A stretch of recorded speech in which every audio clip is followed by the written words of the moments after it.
Morning. Can't hear you though, but morning anyway.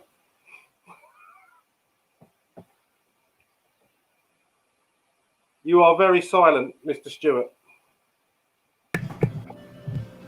There we go. That's better. Oh, there you are. There you are. That's better. That's better. Yeah, good? I thought we'd do it professionally and have a little Mamemeister intro playing, but of course it never ever goes to plan. It wouldn't be a Mamemeister stream if it did go to plan, would it? I'm just getting my head around a Mamemeister stream of fucking 9 o'clock in the morning. I've ruined it with swearing already. I was waiting for Mr. L to do that job. Anyway, good morning all. Bloody hell, Hello everyone. We've got quite a few in the studio already. Listen, I'm gonna. Well, before you start, listen. Thanks very, very much for everybody joining me today. You know, obviously, if you can dip in and out as and when you please. If you can stay for the whole 12 hours, then even better. But I wouldn't blame you if you want to disappear. Yeah, there's a schedule we've got, and what we're going to do is we're going to tell you sort of just beforehand who's coming along. Now, you know the guy on my left, right? Well, you're on my screen, you're on my right. My good mate, Chris, Panther UK. Chris is going to be Master of Ceremonies. Is that about the... Well, I'm going to try not to bollocks it up. Let's put it that way. The try not to bollocks are upper. Yeah, that's probably better. So yeah, Chris is going to be. You're going to be kind of. I'm just going to be doing my thing. You're going to be doing all the technical wizardry, kicking out any trolls, etc. So anyway, yeah, like I said, thanks for joining me. So I've got a list of games here, so I'm just going to kick right off. I don't know, Chris, if you want to tell the folks who's coming up in the next half an hour, I think it is. Well, no one's coming up in the next hour. It's just you and your games and me taking the piss. Coming up at 10 o'clock, we have got Lactobacillus Prime joining us. Good stuff. Yeah, unfortunately, down the rabbit hole, I beg your pardon, Kev. Unfortunately, Lawn Boys Post 1975, he wasn't able to join us this morning, which is a shame. But you know, we've still got lots of nice people to come along. So just let me get this going. So I have got a few games that have been put to me. If there is any other games you want to see me try and play, I mean, I've got probably about 20, I think, which is probably going to keep me going. So, right, let's get going with this. So, kicking things off, I can't play that one. Does anybody know, does Disposable Hero come out in the Amiga? I know it came out in the CD32. I don't know. Disposable Heroes to me is a song off of Master of Puppets by Metallica. Right, wait a wee minute. Let me have a little look at my... Before you do that, Al, Colin's asked in Discord, can you remind him of the 2 local charities so he can share? Yes. Do you want me to just say them? Yeah? Yeah, why not? Yeah, let me just remind myself. The first one is Sundak, which is it's a local children's respite centre in Livingston. It's actually about 5 minutes away from me.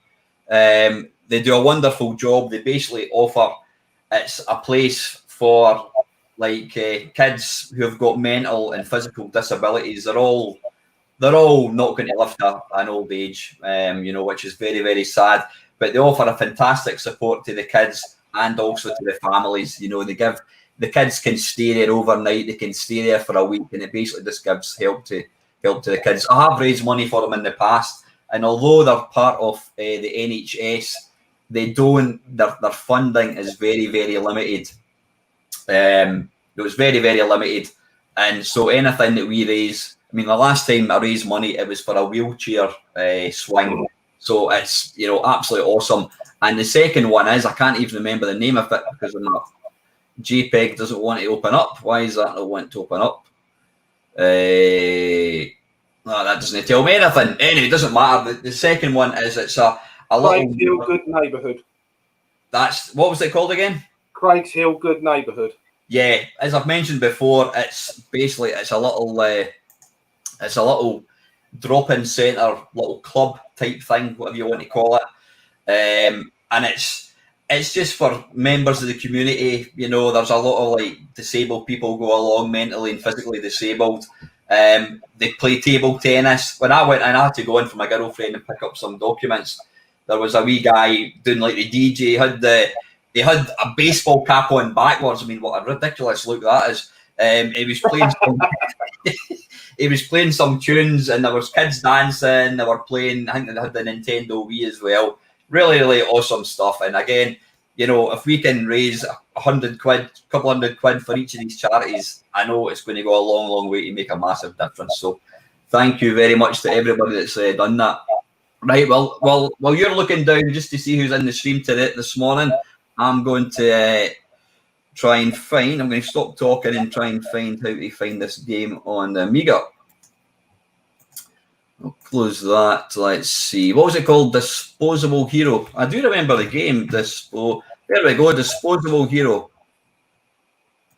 I don't know. By Gremlin Graphics, apparently. Ah, that wasn't the game I thought it was, but anyway, it doesn't matter. We'll play it nevertheless. Right, what I need to do. Obviously, I know when I do these live streams, I usually use OBS, but we're having to use something else. So let's see. It's going to be share screen, and is it application, Mister? I believe it is. I believe it is. How is that? Has that appeared? It's appeared, yeah. If you put it back to normal full screen, that should be fine. There we go. Look at that. Crashed. What the hell's going on? Oh, that's part of the game. I thought it crashed there. I'm just jesting, honest. I'm only doing technical looking.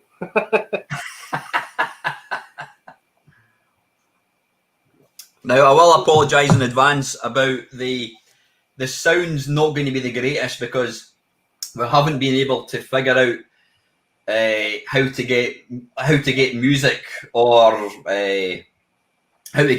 sound from the games. So it's basically we're doing it the old-fashioned way. I've got my microphone up against the speaker on the PC. So, well, I mean, I know how to do it, but it means you'd have to use your mic socket, which means then you wouldn't be able to talk as well. So, no, that's fine. I don't know if this is some sort of intro. It's the most dull intro I've ever seen. Am I meant to do something here?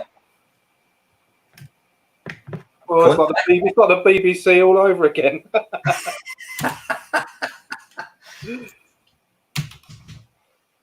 Come on. I need one of them little John Motson football commentators. More importantly, you need to get a jacket, right? Why is that not doing anything? It says contact lost. Try a mouse button. Right, it's not doing anything. Wait a minute.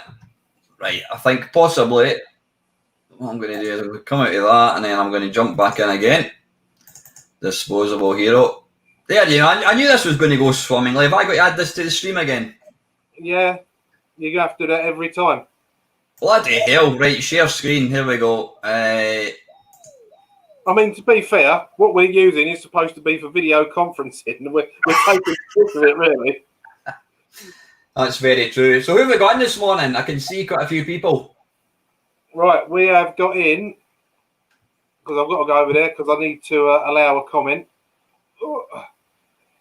Right, in so far, we have got Delboy 3K1, Brian C, Aero Dion Thorne, London Retro Video Games, Ian Cullen, Lactobacillus Prime, Colin Jones, Retro Unlim has said good morning, Christian WN, Michael Jensen, Highlander, Tech Nick, Ian Cullen, and I think I've got everyone. Fantastic.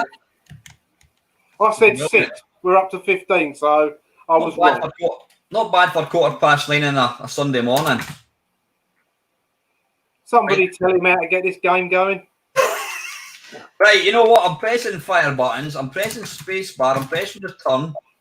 I'm pressing the mouse button, and it's not playing it. So I think we're going to have to move on for that. I'm just reading the screen to see if it actually tells you. Contact lost. You can't even type typing does nothing. That's very disposable, that game, then, isn't it? Yeah, right. Sorry, we'll need to move on to number 2. So that was disposable here on the Amiga. Looks like fantastic. Business as usual. Fantastic game. Yeah, right. Let's stick in with Amiga. We've got a game which I don't, you know what, I've got a love-hate relationship with it. I like it. Only 11 hours and 48 minutes to go, people. One will work.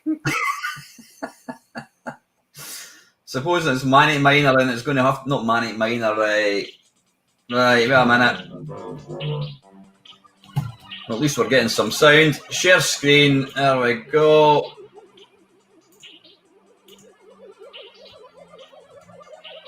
How's the sound levels? Is that kind of alright? Well, I'm not hearing the YouTube sound, but I can hear it in the background on what we're using. Right, is that kind of alright? Apparently we're to swap discs, but I did use the what do you call it? I did use the is it WDF, whatever it's called, the hard disk. Yeah.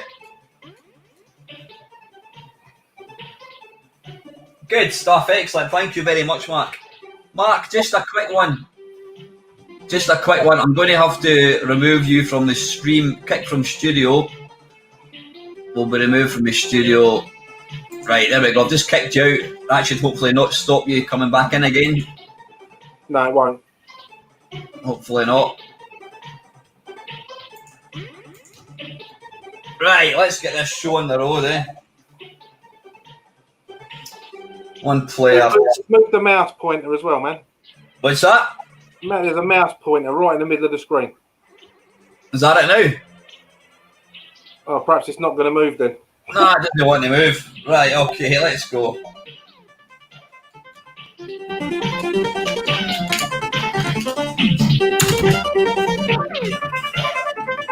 Come on, how do we start the game? Is it 1, 2? Try button. Why is that not working with the mouse? All right, hang on. I'll say that was you. And it's not controlling. Why the hell is it not controlling? What the hell? That's strange. Right, I don't know what's going on there. Did I somehow pick the incorrect joystick or something? I don't know.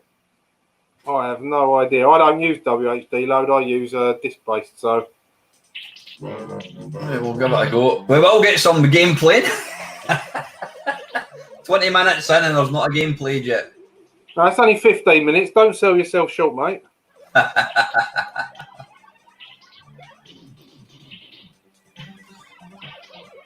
At this rate, it's going to be China Mine on the C64, I think. That will be a long day for you then, won't it? I haven't a clue why this is not doing anything. Maybe we've just got to wait in it.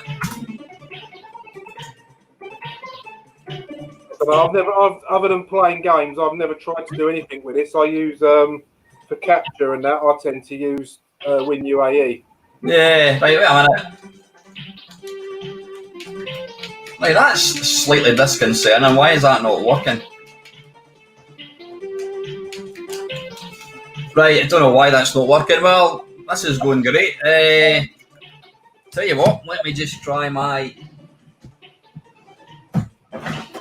I'll try my hardwired controller, see if that makes any difference.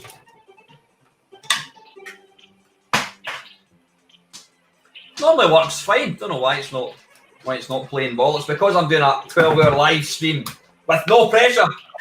It might be because you haven't got that on top as well. What's that? Have you got the window on top of everything you're doing? Yeah, I've got that. Yeah, I'm not trying to run it through the browser. Blimey, right. What I'm going to do is I'm going to come out of that completely and we'll try once more. Right, Battle Squad, and we're going to use this joystick. So turn that one off. What about WinUAE? Have you got that on there? I do, yeah. I could just try that actually. That's a good shout, Batman. No, I'm paying for UK. Batman's not in yet. That's true, yeah. I wonder if he's going to be in tonight. Right, where are we? Game Base Amiga. So how are we doing, guys? Did you have to set an alarm? I know I had an early morning call about 7 o'clock this morning from somebody. I can't say anything because I did pocket call you about 2 o'clock in the morning a couple of weeks ago, did I not?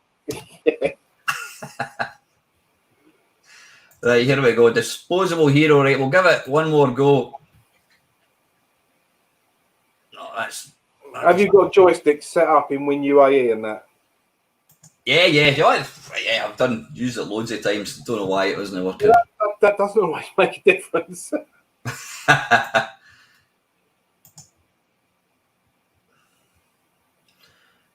That's odd. Yeah, thanks, Nick. What's he telling us? Switch it off. 11 hours and 40 minutes to solve the technical problems. The odds are in your favour. Right, for some reason, I'm just going to give this one another go because that's kind of the default WinUAE. This should work.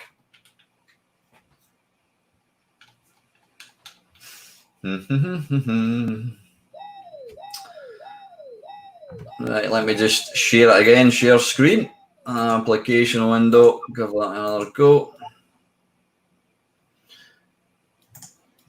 Right. You're going to find it difficult to swap discs on that though if you haven't got them set up as a two. No, this is the thing is right. That responded to a fire button press. Excellent. I think we're in, lads. You didn't actually do anything, did you? I just plugged into the joystick. I had this thing plugged in. Right. That, which is a hardwired one. Right.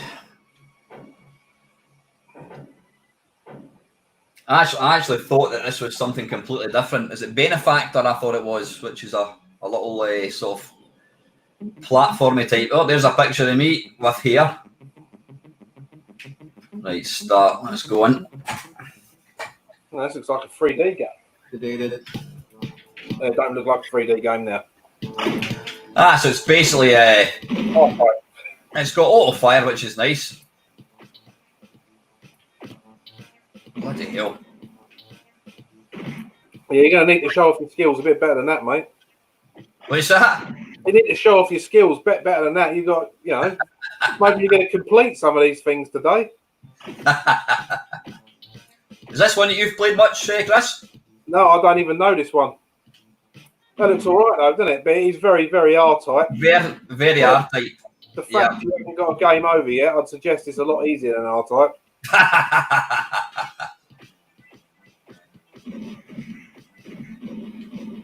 I've watched one of the forums I go on. There's a video, a guy puts stuff on YouTube there, and he's done a 1 credit, no death clear of R-type. It took him 2 months to learn all the patterns. And, I mean, even though he's practiced that for months, on the actual take where he did it, he's got his live commentary. And you can hear the elation in his voice when he completely clocks the game. What the hell? That's what he's doing. How many levels is it? Is there 8 levels in R-type? 8, I think, yeah. Aye. I can get to the 3rd level, but I've never managed to get off it.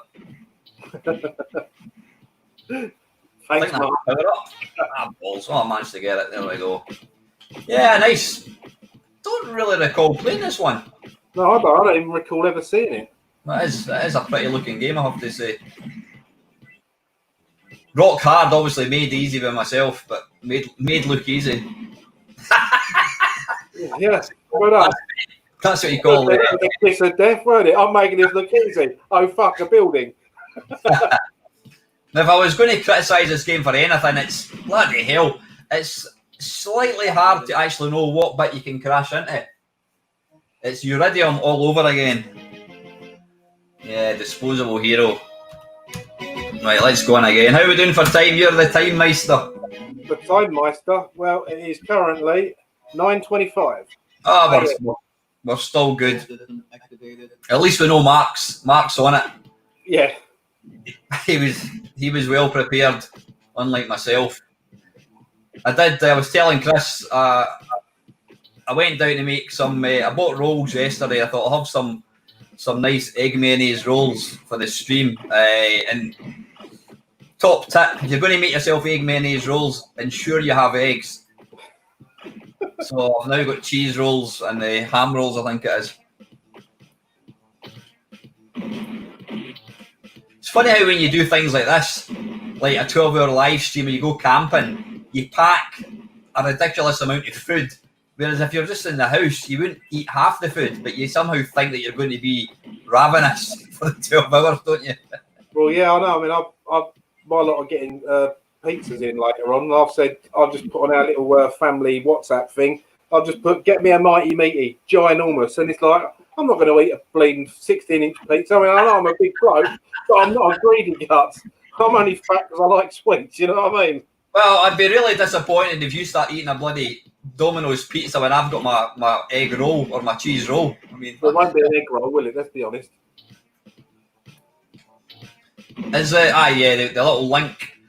Just again, thanks to everybody that's very, very kindly donated. It's, you know, consider I'm blown away with the generosity. Yeah, we've already gone £8 over the initial target. Yeah, so and I've got to say, I didn't set that. I think Just Giving automatically puts it in at £500. I never like that really because, you know, you should be grateful for what you get. But that was like the default amount. And I've got to say, if anybody wants to donate and hasn't, when you go to Just Giving, it does kind of come up with set amounts, but you can go to other and type in whatever you want. Yeah. You know, because when I was moving the money across, some of the guys had already given me, at the end of the level, some of the guys had already given me money in my bank account, so I basically transferred that. Piss off. I had already, I transferred the money across, and it came up just like 40, 50, 100 quid. But just go to other, you can donate, you know, whatever you want. Anything at all, 50 pence, a pound, 2 quid is fantastic. I've got to say, I quite like the music in this, Chris. Yeah, I can't really hear it that well, but it's what I have heard sounds pretty good. That's not because it's too quiet. That's because of the way the feed works between us on here. I'll turn it up a wee bit. How's that? Yeah. Is that a bit better? How's the sound quality your end, guys? Yeah, Brian, unfortunately, like I said, it's because of the tech, we can't physically stream the sound. So I've literally got the microphone pointing at the speaker. I'll try and not talk too much.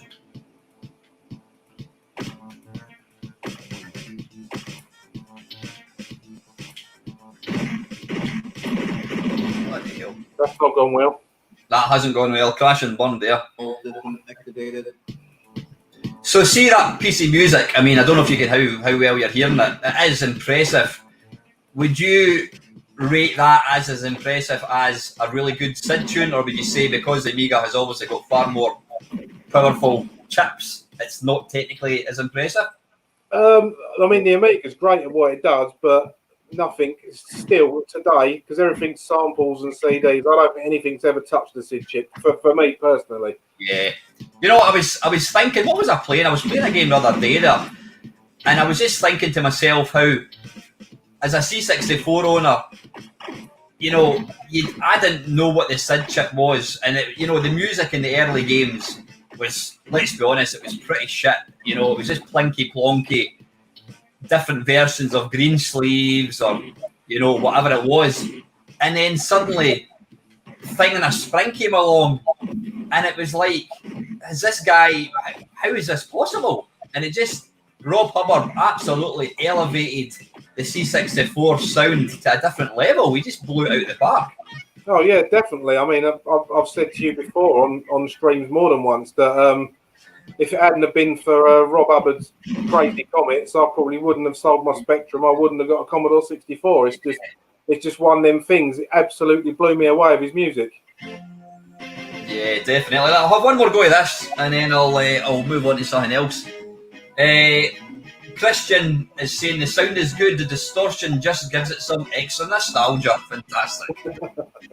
Yeah, I'll make, just so you're not feeling left out. There you go. Thanks. So if you want some real nostalgia, guys, if you get a bit of net curtain and hold it up in front of your eyes, then you'll get almost scan lines. Good morning, Gary. How you doing, Gary? Right, he's made a good suggestion. I'm on it. Can you change that yet? No, not that. I'm gonna put it in the. Right, good stuff. Just give me a second, because I've got to open up windows and all sorts of. Can I say, guys, we're in the presence of some retro gaming royalty with Mr. Gary Bracey, no less. Fantastic.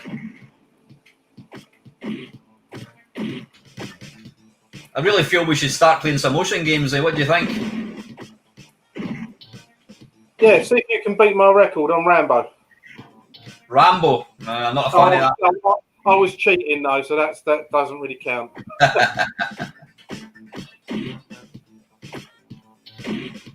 Alright. Come on, get the power up. There we go. Yeah, the only thing I don't like about this game, like I said, is it's a bit difficult to actually see what bits you crash into and what bits you don't crash into.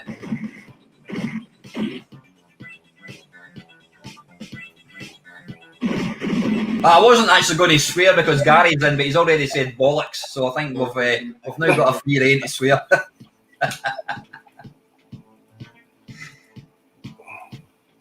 Morning, Novabug. How you doing, son? Thank you very, very much for that, mate. Yeah, I look forward to catching up. That link should take you to the Just Giving page. It does indeed. Good idea, Mr. Bracey. Evening, Mr. Gadget UK. Yeah, swear jar for charity. That's going to cost us.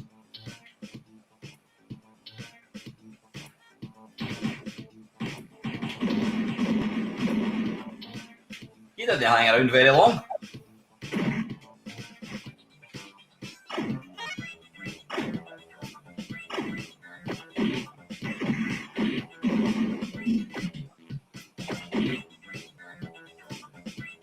I do like the fact it's got some backgrounds on it as well. I mean, I say about the Commodore 64 being brown, the Commodore Amiga seems to be very green. Oh, Ed 209. I have an Ed 209. I'll just skip past them. That's one way to kill him. Right, I think we'll move on to something else, unless have I got any other lives? Oh, there we go. Hey! Right, that was Disposable Hero. Right, we'll tell you what, sticking with the Amiga, we've still got another few games to play. Let's say a quick morning to Chris, Gadget UK 164. Nice to see you, mate. Yeah, welcome everybody, and thanks for joining. We've got 23 people in already, and it's only 25 to 10 in the morning. Fantastic. So how many hours have we still got to go? Another 11 and a half? Blimey. Right. Right, let's have a wee look. What was the next one? Battle Zone. Battle Squadron. Battle Squadron. It is a favourite of mine. Like I said, it's a really, really nice game, but it's just insanely difficult. Close to like playing that and Hybris. Now, this apparently was, I think it was the spiritual successor to hang on a second. I think it was the spiritual successor to Hybris. I've got one advantage you haven't, mate. Look, I've just had a coffee delivery. What's that? I said, I've just had a coffee delivery. I said, I've got an advantage here. I've got my...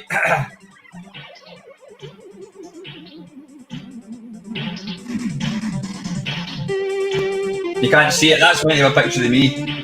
All right. I've got the best cup. 8-bit coffee. Right, wait a minute. Let's get this thing going.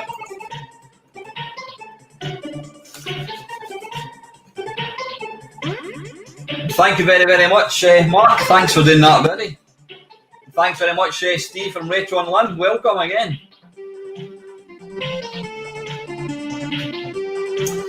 Yeah, Battle Squadron. This was released on the, what was it released? It was released on the Sega Mega Drive as well. It's insanely difficult. You'll see here what happens. It starts off fairly playable. Then within about a minute, you start getting these like invisible stealth kind of predator type baddies, and it just gets insanely difficult. Great looking game though. Sounds good too. It's a lovely looking game, yeah.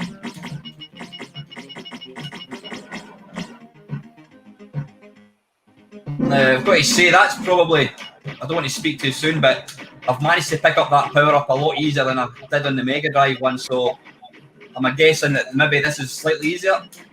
Well, perhaps we should have a compare with the Mega Drive, seeing as at the time the Amiga, the Mega Drive, and the SNES were like a three-way split for a short period, weren't they?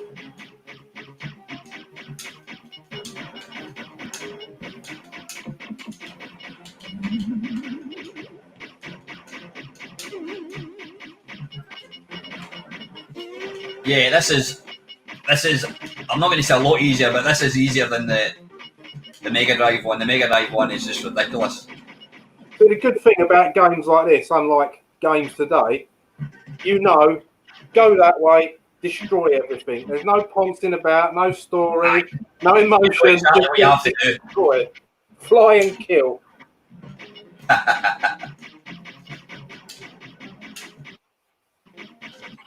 Ah, bollocks.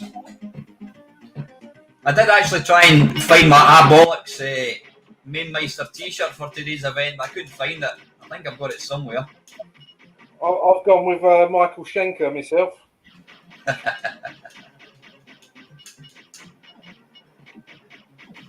You can see the little predator ones, the invisible ones. Yeah. Quite a nice effect, actually. It's a very good effect, but as you say, they seem to home in on you, and it's really hard. Yeah. It's quite a loud game, so I'm kind of struggling to hear you a wee bit.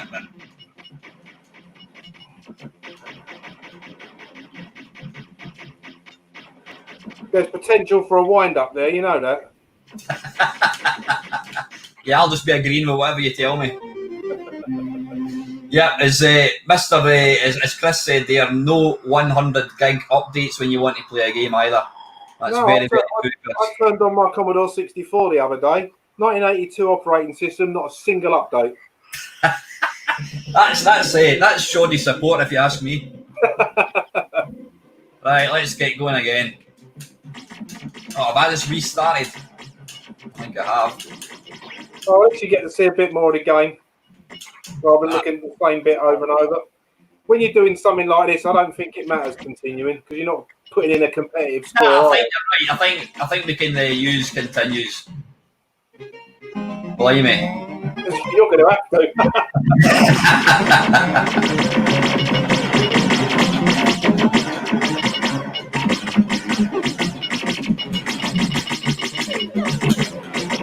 Come on, die. Bloody hell. Quick drink.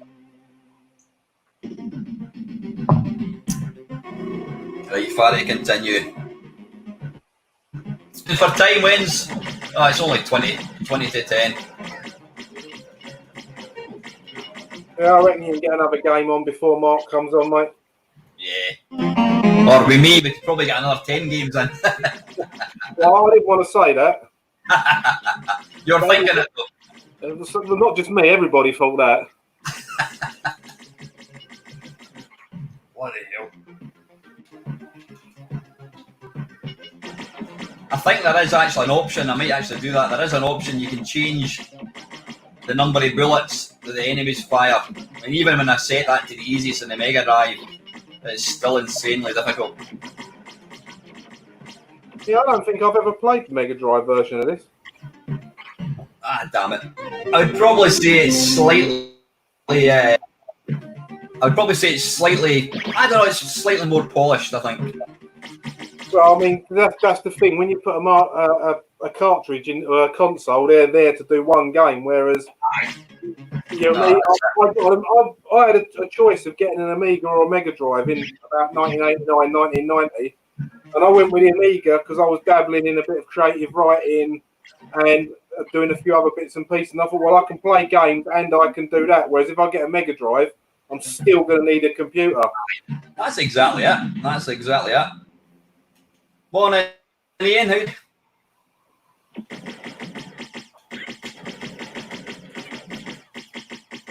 Yeah, I think what's that, missiles or something? I don't know what that is.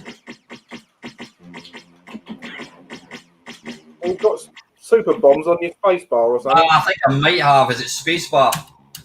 No. No, it's not. Hold down the fire button, maybe. I don't know.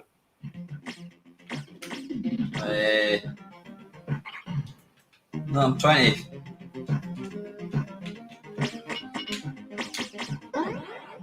Right, it's like Hybris. I think you hold down the fire button and then you waggle the joystick round in a circle. Right. Well, that'll be free and wasted then, eh? Yeah, so I can get one back now. Or not.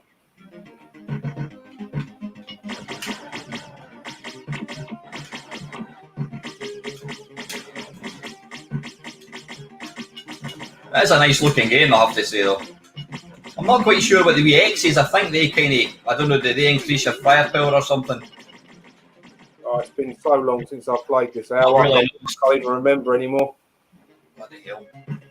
Ever since I got back into retro a few years ago, I've been, you know me, I've been wall-to-wall Commodore 64, with the music and that. So yeah, I am going to do an Amiga video for the channel, though. I've had an idea for an Amiga video, so.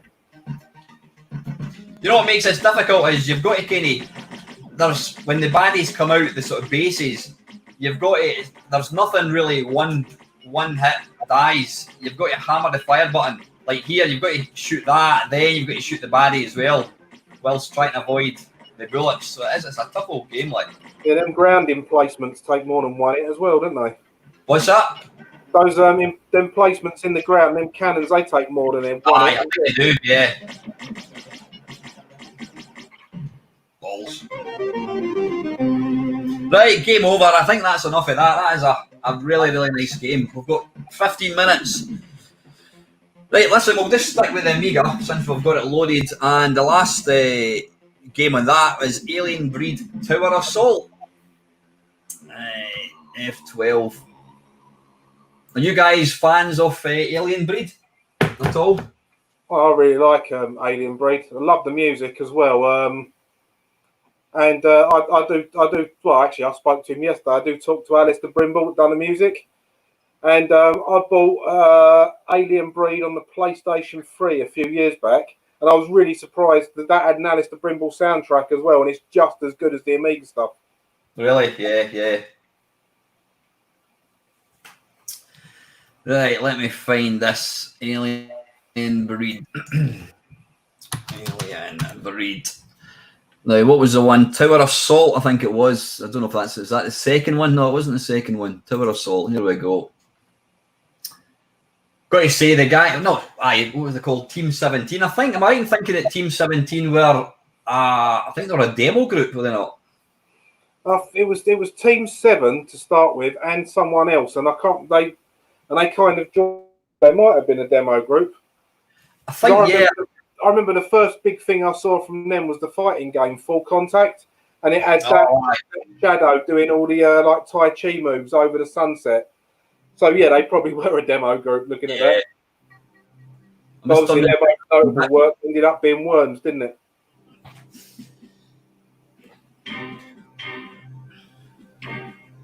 Really, really pretty graphics. Got to see, he's got the coolest name, Rico Holmes, original graphics. Wish I was called Rico rather than Alan. I mean, what can you bland the name as Alan? Just a label, mate. Wasn't a funny body blows, I have to say. I know it's controversial. Although it played better than Street Fighter 2 on the Amiga. I don't know. I just didn't feel as good. They were a bit wooden, weren't they? It kind of felt They were all very stereotypical. You know, there was a guy with a baseball cap. There was all just different. I don't know. It just felt a bit more clunky. It didn't feel as good. It felt kind of more home They made. improved it with Body Blows Galactic, though, the follow-up or one of the later versions. That was a bit better. I think there was certainly two. There was certainly two anyway. Right. Balls. That's not a good start. Shall I do a Mamemeister mini review for this? Have I done one? No, shall I do one now? Yeah, go for it. Call it with aliens. Are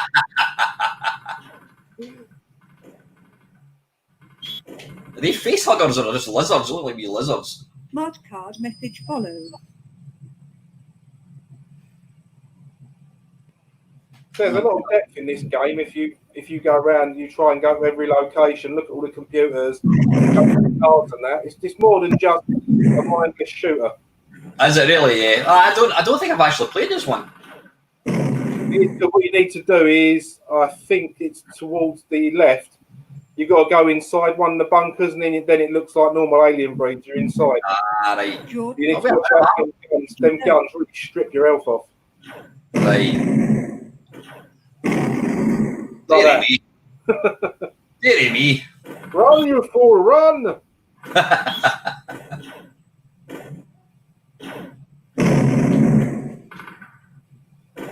That is a pretty looking game though. Silky smooth as well.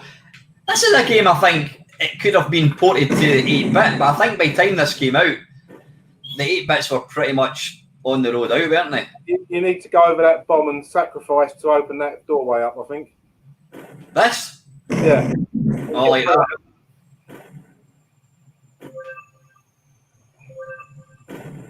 Somewhere around here is a way in. He says, remembering vaguely. The thing I don't like about these games is I end up running out of ammo pretty quick. I just wish they would give you an option to kind of have either unlimited ammo or else, I don't know. Mud card message follows. Make it more thingy. What's that there? It seems the complex is built up of 6 minor towers and 1 large central tower. Access to the nearest towers due north and pass through the minefields lie due east. There seems to be little activity except for security lasers. Lasers with a Z. Right, so where do we want to go then? Access to these towers. Due north. We want to head up.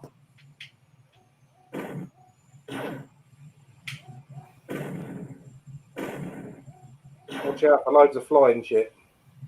Mud Up there. card message follows. Right, okay. Yeah, I don't remember playing this one. I think this was an AGA one, so it was more out on the 1200. And now when it's loaded, you should be inside now, and it looks more like the original. I'm getting a lot of flack saying that the mouse pointer. Hang on a second, I'm going to do that. Right, is the mouse pointer gone? I've certainly moved it.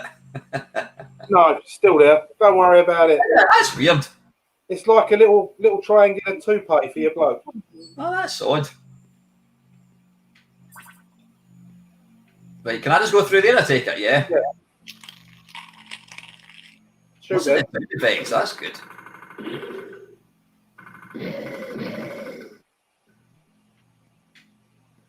It has got a really nice ambience to it though, hasn't it, with the kind of the sort of drone of the generators in the background. Yeah, it has. I like the growly sound of the aliens as well.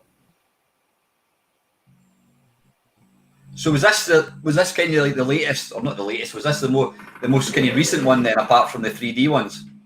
I don't know if they did a Tower Assault 2. I can't remember, but it is one of the more recent ones. Yeah, other than the for the Amiga anyway. Like I say, I've got one on the PlayStation 3. She looks in a bad way. What the hell? I'm not saying anything because I'm going to get you into trouble if I'd said what I thought then. Let's just say if she'd taken more care, she could have ridden a bike, she could have worked the lighthouse.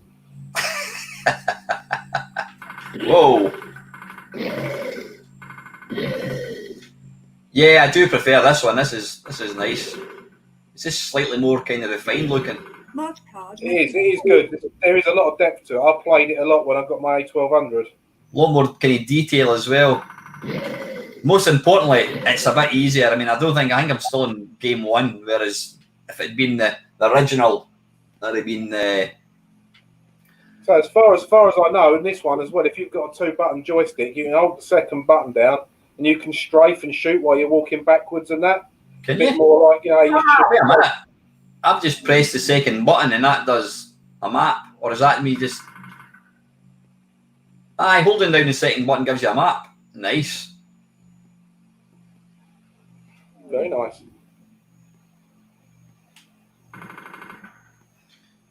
The amount of moments ago saying not as good as the Chaos Engine, still good though. You know, I never really got into the Chaos Engine. I think that's one I'm going to have another proper look at. I did have it, but it just never threw me in. I was kind of similar, but it's a cracking game. I'll maybe give that a play at some point later on today. Yeah.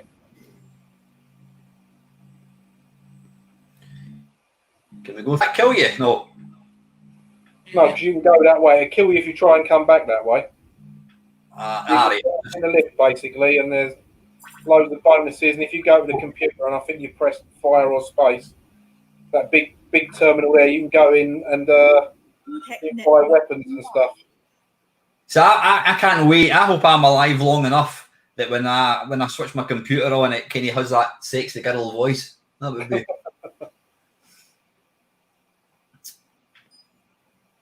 Right. Chris, could you do me a wee favour? Could you send me the YouTube link to this video, because I promised my girlfriend I'd send it to her. Yeah. If you can send it to me in Messenger, please, I'll then send it across. I've got a lot of messages from Gary. Just give me 2 ticks. I will do that on my telephone. Oh, he's smashing it. Good stuff. Right, we've just had a little update. Right, sorry, I'm jumped into Facebook there. Right, let me get back into this. How are we doing for time? We've still got... Oops. It's up to you. Hold it together, mate. I'm busy copying and pasting. Hang on. StreamYard. My heart sunk there for a second. I thought I'd closed down the browser. I'm like, no. It's all right. As long as I stay in the room, you should be able to come back. Right. There you. Let's paste that. Right. There's the YouTube link for you to send off to Mrs. Meister. Right. Meister, whatever you want to call her. 2 seconds. Let me just... thank you. Right. Okay.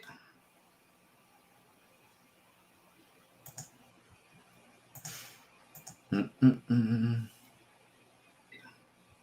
also got to put a poster, copy this link. While I'm doing it, I might as well put it in a little bar that we both know. Good stuff. I'm just going to send that across just now. And I think we're probably getting... Right. With the obligatory love you, obviously. There we go. Oh. There we go. Did you get it? Did you get my message? No shame in doing that.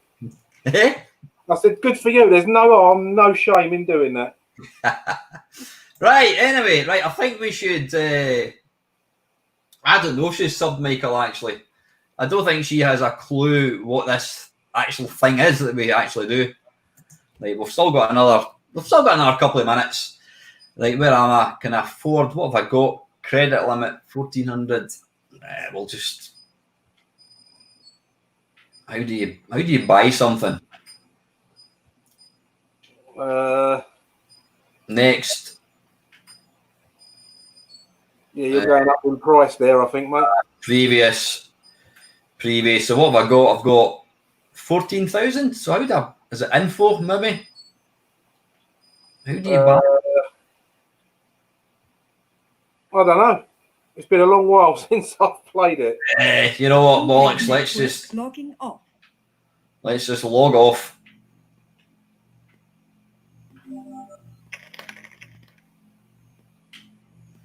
Right, where am I? There I am there.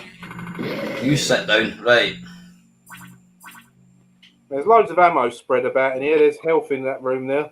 Yeah, I do like the fact that they've made it a lot easier, which is a good thing.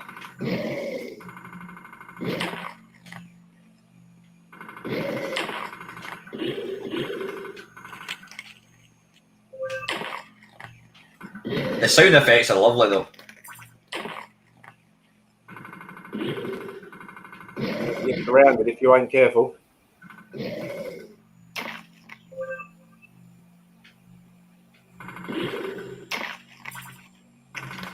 Yikes. I think it's going to be curtains, boys. Run away! Brave Sir Robin. Oh, go and grab the energy. Right, let's try and get out. That's an empty room. I do like I don't know if it's coming across, you probably can't hear it, the background kind of hum. I'll turn it up a wee bit.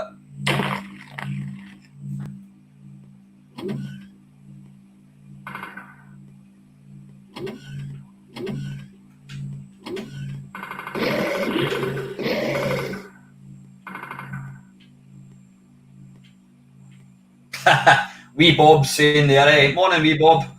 I don't think the baddies are social distance. I can't even pronounce that word. They're not keeping their distance.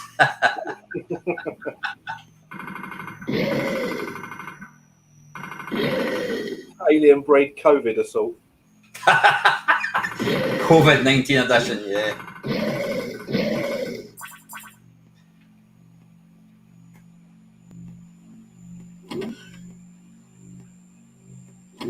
So according to that, I've still got 2 lives. So yeah, it's a lot easier.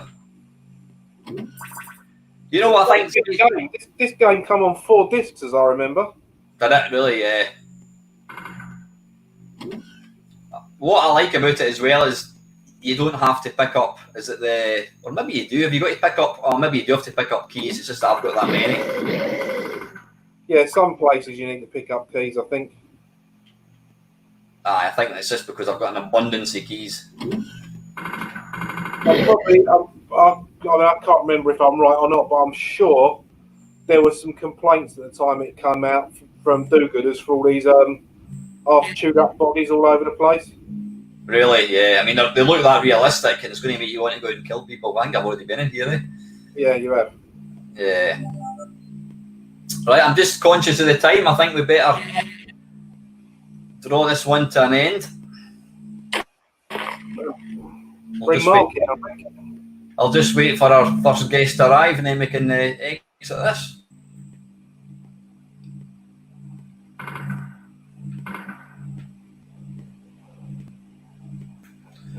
Here's the map. Even that effect, the way it kind of zooms in or zooms out, is nice. I like that sound effect as well. Right, we've got Mr. L in the stream, so I think we'll come out of this game now. Close that down. Right, good stuff, and let me. Bloody hell! Sorry, bad timing.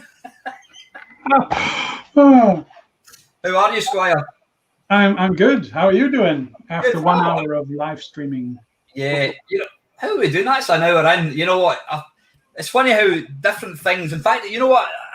There's a thing that you told me, Mark, and I kind of talk about it all the time. People say, "Oh, I don't know where the last 20 years went. It's gone by in a flash." And I'm sure it was you that said that the longer you've actually had alive, the subsequent time that passes is smaller, and therefore it seems to pass quicker. Is that correct? Yeah. It's something about the way your brain stores memories, and if you're very small, the amount of time that you experience versus the amount of time that you have experienced is like different. So yeah, time actually moves faster when you're older, perceptive-wise, of course, not like this weird Einstein space-time continuum weird thing that happens when you're 50 plus or something.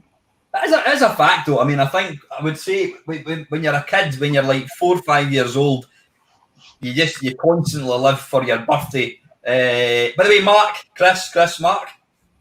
Morning. You've probably seen each other before. Yeah, when you're a kid, you can't wait for your birthday because back in the day we didn't get toys. We only got toys at birthdays and Christmases, and so you couldn't wait for your birthday. You couldn't wait, for your birthday to arrive. And then I think it's when I got to about 30, it just went and it's like suddenly I'm 52 and I'm like, how did that happen? It's mental. Yeah. So I'm just laughing at what Michael Jensen's put in the comments. Is this a spot the difference? Yeah, thanks, mate.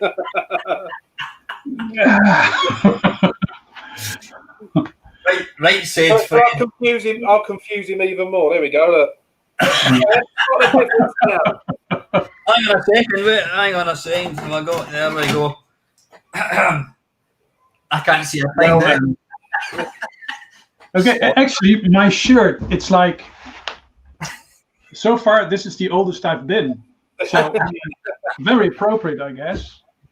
See, but another thing I heard, I can't remember what I was watching, and how somebody said life is all about you're living everything that you're living, experiencing. You're basically living in a memory because when it's happening in the moment, it's instantly a memory, isn't it? Yeah, well, that's quite philosophical. Like at 10 o'clock a.m. and I need another sip. I've got the wrong substance in here for all this kind of conversation. No, yeah, it's interesting how reality, of course, is perceived, and I think a lot of people actually they see what they want to see because that's sort of calms us, and that's also how a lot of us are dealing with today's current events. You see people responding to it in a different way. We're not gonna hike it into this political thing, but I think a lot of people. Your brain actually is off half the time, and you observe your surroundings and you only notice the differences, and your brain assumes a lot of items to be there, and that's how we can play video games. Of course, we have have muscle memory. We know where the aliens are going to be in a level, so it's like we see the differences and we respond to that. If you were to enter a room for the first time with a lot of people, you scan around. If you go back and enter the room again, it's different because you know your surroundings more. Yeah, it's perhaps a bit hard to explain, but your brain really is very efficient at screening out things that it doesn't need. So yeah. Neurology. that is deep for a Sunday morning. Yeah, it's very. Ask another question, about cows or gaming or. Yeah, I mean, what one thing that I've noticed, I think when you're at work, time tends. Well, it depends. Time can go slow. There's other things. If I'm watching the TV, time goes slow. When I'm recording videos, time just goes by in a second. It's bizarre. Yep. It's a really bizarre thing. I guess we all have different CPUs in our brain now, but it's like overload. You can only process so much information, and if your brain has to do a lot of things at the same time, time seems to go quicker. And I'm always very amazed by these folk that can stream on Twitch and play a game very well, and at the same time have an eye on the chat and respond to the chat. It's like they're like 3-4 different persons at the same time. There's incredible task switching going on. But like myself, you're saying, yeah. Yeah, I would never be able to do that. But it's quite amazing to see how people can actually be very relaxed and hanging out, and playing a game. And well, I mean, if you've seen my videos, playing a game and talking at the same time is like, perhaps even harder than you, Alan. I think that'd be difficult. So that's exactly why I do my voiceovers afterwards, because I've tried playing and talking at the same time, and I'm bad enough as it is, let alone when I'm trying to talk about it. No, but they're good videos, Chris. They're really good videos. So yeah. Because you're a C64 man, aren't you, Marco? You're a C64 Oh man. yes. I've multiple C64s. I grew up with that. At one point, I was contemplating on getting an Amiga, but I couldn't afford the discs. You know, blank discs, even blank discs, a pack of 10 would be like 25 guilders, you know, like, and the pack of 10 blank 5.25 discs would only be like, you know, like less than half.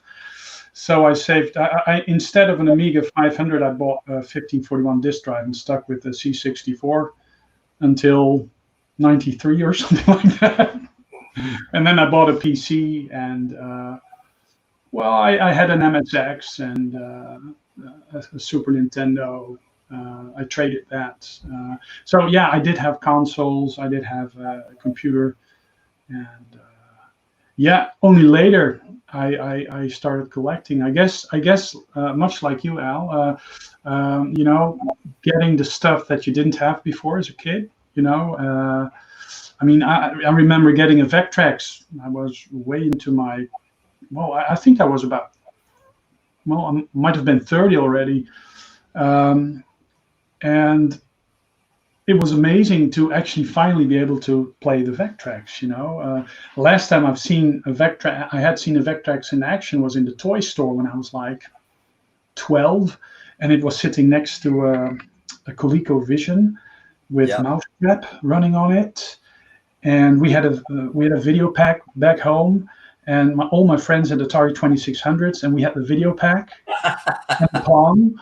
And oh man, and my birthday money, I always used to save up a ton of birthday money, and I would be able to buy a single game, you know, and that would be like Big X Speed, and I imagined it would be Donkey Kong, you know, and I played it, and I just thought, you know, it's so much like Donkey Kong. Oh, it's so much like Donkey Kong. What was it called? What was it called? Big X Speed. And it's not very much like Donkey Kong actually. There's like barrels rolling down a structure, and everything is just horizontal and not at a skew. Did that have a good version of Pac-Man? What was it called? Casey Munchkin. Munchkin. That's actually a very good version. I think it's the better game if you compare it to the 2600 Pac-Man, which actually gets a lot of slack, which isn't deserved because the dude only had like a week to program it. Yeah. No, but there's quite a few video pack games that actually are very good. Terrahawks, Attack of the Time Lord. That's actually a very good fast shooter. And the weird thing is that a lot of these games were programmed by a single person, just a single person, you know, almost the entire library, a single person. Only the Parker brother, Imagine, you know, all the third party games were programmed by different folk. Mm-hmm. But I've actually got 2 of them in my cupboard, but I've not actually dug them out yet. I think I've tried them once, I've played them once, but how did the hardware compare from the video pack to like the? I mean, well, then you had the Intellivision. Well, you had the kind of 4, didn't you? You had the ColecoVision, you had the Intellivision, you had the Atari 2600, and then you had the one that nobody spoke about, which was the video pack. Yeah, I think the Intellivision is like the most advanced one. I believe it was like 16-bit or something. I may be completely mistaken here, but I think that was like a very advanced one. And the ColecoVision had a lot of arcade perfect ports, proper 8-bit machine. The video back, I think it has a 4040 Intel processor. I think it isn't even 8-bit. I think it's 4-bit or something like that.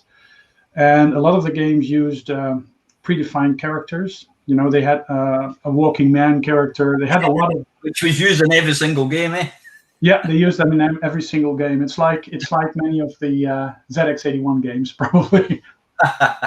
But eventually they managed to program nicer games. But yeah, the memory constraints. You know, a lot of games are only like 1 or 2 or 4K. 4K was actually quite amazing back then, and that's actually what held back the Atari 2600 as well. I mean, if you see the current games on the Atari 2600, like Juno First, for example, or the new Donkey Kong, and there's even a Boulder Dash version of the 2600 that's just amazing. I mean, you must play it on a CRT because it uses a lot of interlaced graphics. So if you're prone to seizures and stuff, you better steer clear of those systems, I guess. But yeah. But yeah, a Commodore 64 man, and I've got the Ultimate the FPGA Ultimate C6 Ultimate 64. I've got a very nice Commodore 128D with a 19.0 something monitor. I actually had a lot of stuff double, and I recently sold off quite a few of my extra tidbits because it was just all over the place. It was just in the garage, it was in the attic. The wife was actually getting quite bothered by it, and she has always been very supportive. So for the first time in my life, I guess it was beginning of March, just before our lockdown, I actually contacted a friend, and he actually bought off quite a few of my things. But I still have like a huge collection. So I mean, can you imagine a garage? Just a single car garage. Took everything out of the attic, out of my game room, games stacked 3 deep and stuff, full garage. The guy just hauls it up into a truck. Then again, it's just like, it was a huge amount of stuff. And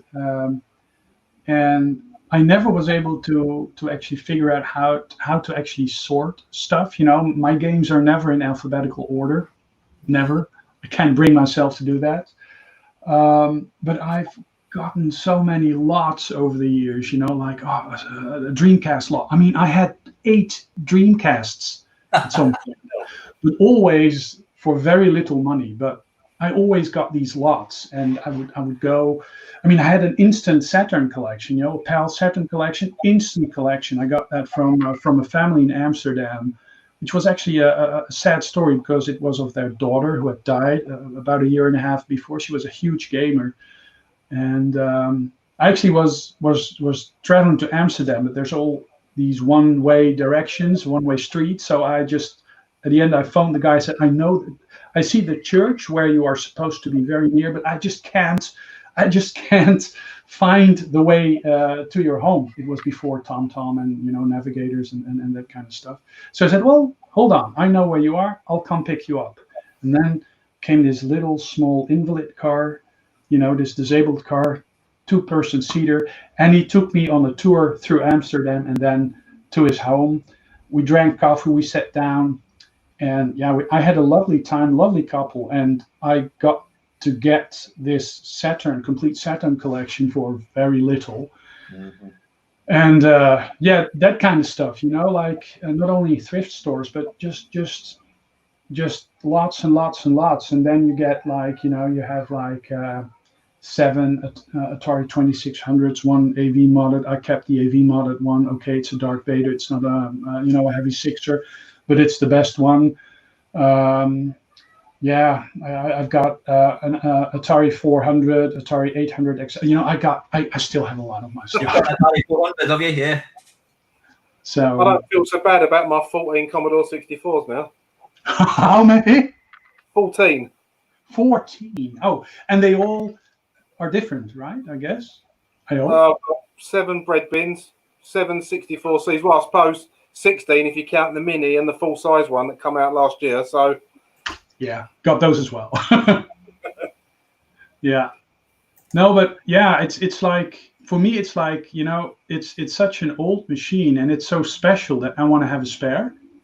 Yeah, exactly. And then you need a spare for that spare, and you need a spare for that spare. Yeah, and then you learn how to actually perform surgery on them. Not as good as Gadget UK 64, for example, but or Mark Fix's stuff. But yeah. It's interesting. Sorry, Mark, I'm just conscious of time. We will be having another couple of guests joining at 10:15, so we will have to cut it once they join in, if that's okay, mate. Eh? It's good. I'll be hanging out in the stream. It's very good what you're doing, and it was fun chatting a bit. So yeah. Now, just a quick one. You're talking about we inherited your Saturn collection. I was very lucky enough to buy an Atari 100, an Atari 400, and it was a guy. It belonged to his father, and who had passed away. And when I got the stuff, he sent me a big box. It had all this stuff in it, and there was like, it even included like books where the guy had like tried to program stuff, and it was all these notes. And I've still got all that, and sometimes I think to myself, I need to get rid of all that. But you know what? That's part of history. I think it's fascinating to see. Yeah, you know, and he's still got all the warranty cards and that kind of stuff. But I actually seen somebody's handwritten notes, programming BASIC and that kind of stuff. It's just really, really fascinating.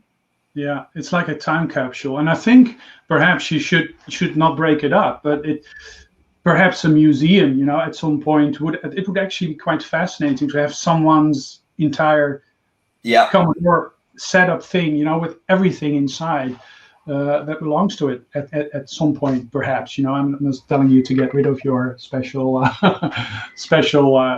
Atari 400 collection, but yeah, I mean, I can imagine you not wanting to get rid of that just because it's like something special. It's part of history. It's part of history. Yeah. Just very quickly, Mark. Chris, you'd probably want to ask Mark about what's it called? The C65? What's it called again? Oh, the Mega 65. Have you seen that, Mark?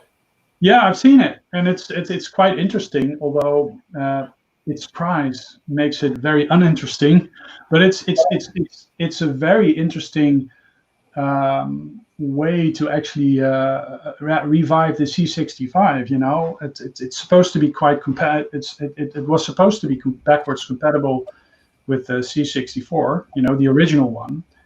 And yeah, I see it like, you know, the ZX Spectrum Next, the ZX Next. I think the C65 is something similar, yet very out of reach for a lot of people. I think the ZX Next, of course, is just awesome. I'm just hoping for a second Kickstarter. I mean, I'm kicking myself in the face, like, you know, like, it's just like I've spoken to when they do the production units, the Mega 65 will be a lot cheaper than the $1,000 dev kits. You know, I think you're going to be looking maybe 300 euro, 300 yeah, pounds. that would be doable. That would actually be very doable. And I'll probably end up getting one. Yeah, I mean, I've set aside 500 just in case. Yeah, I'm going to save. I'm going to save up. Are you going to go get the VIC 20 Maxi? I was just going to ask that. Well, I've got a VIC 20, but I'm in an RM, but I've got a feeling that's going to come with a gift tag at Christmas from the missus. Excellent.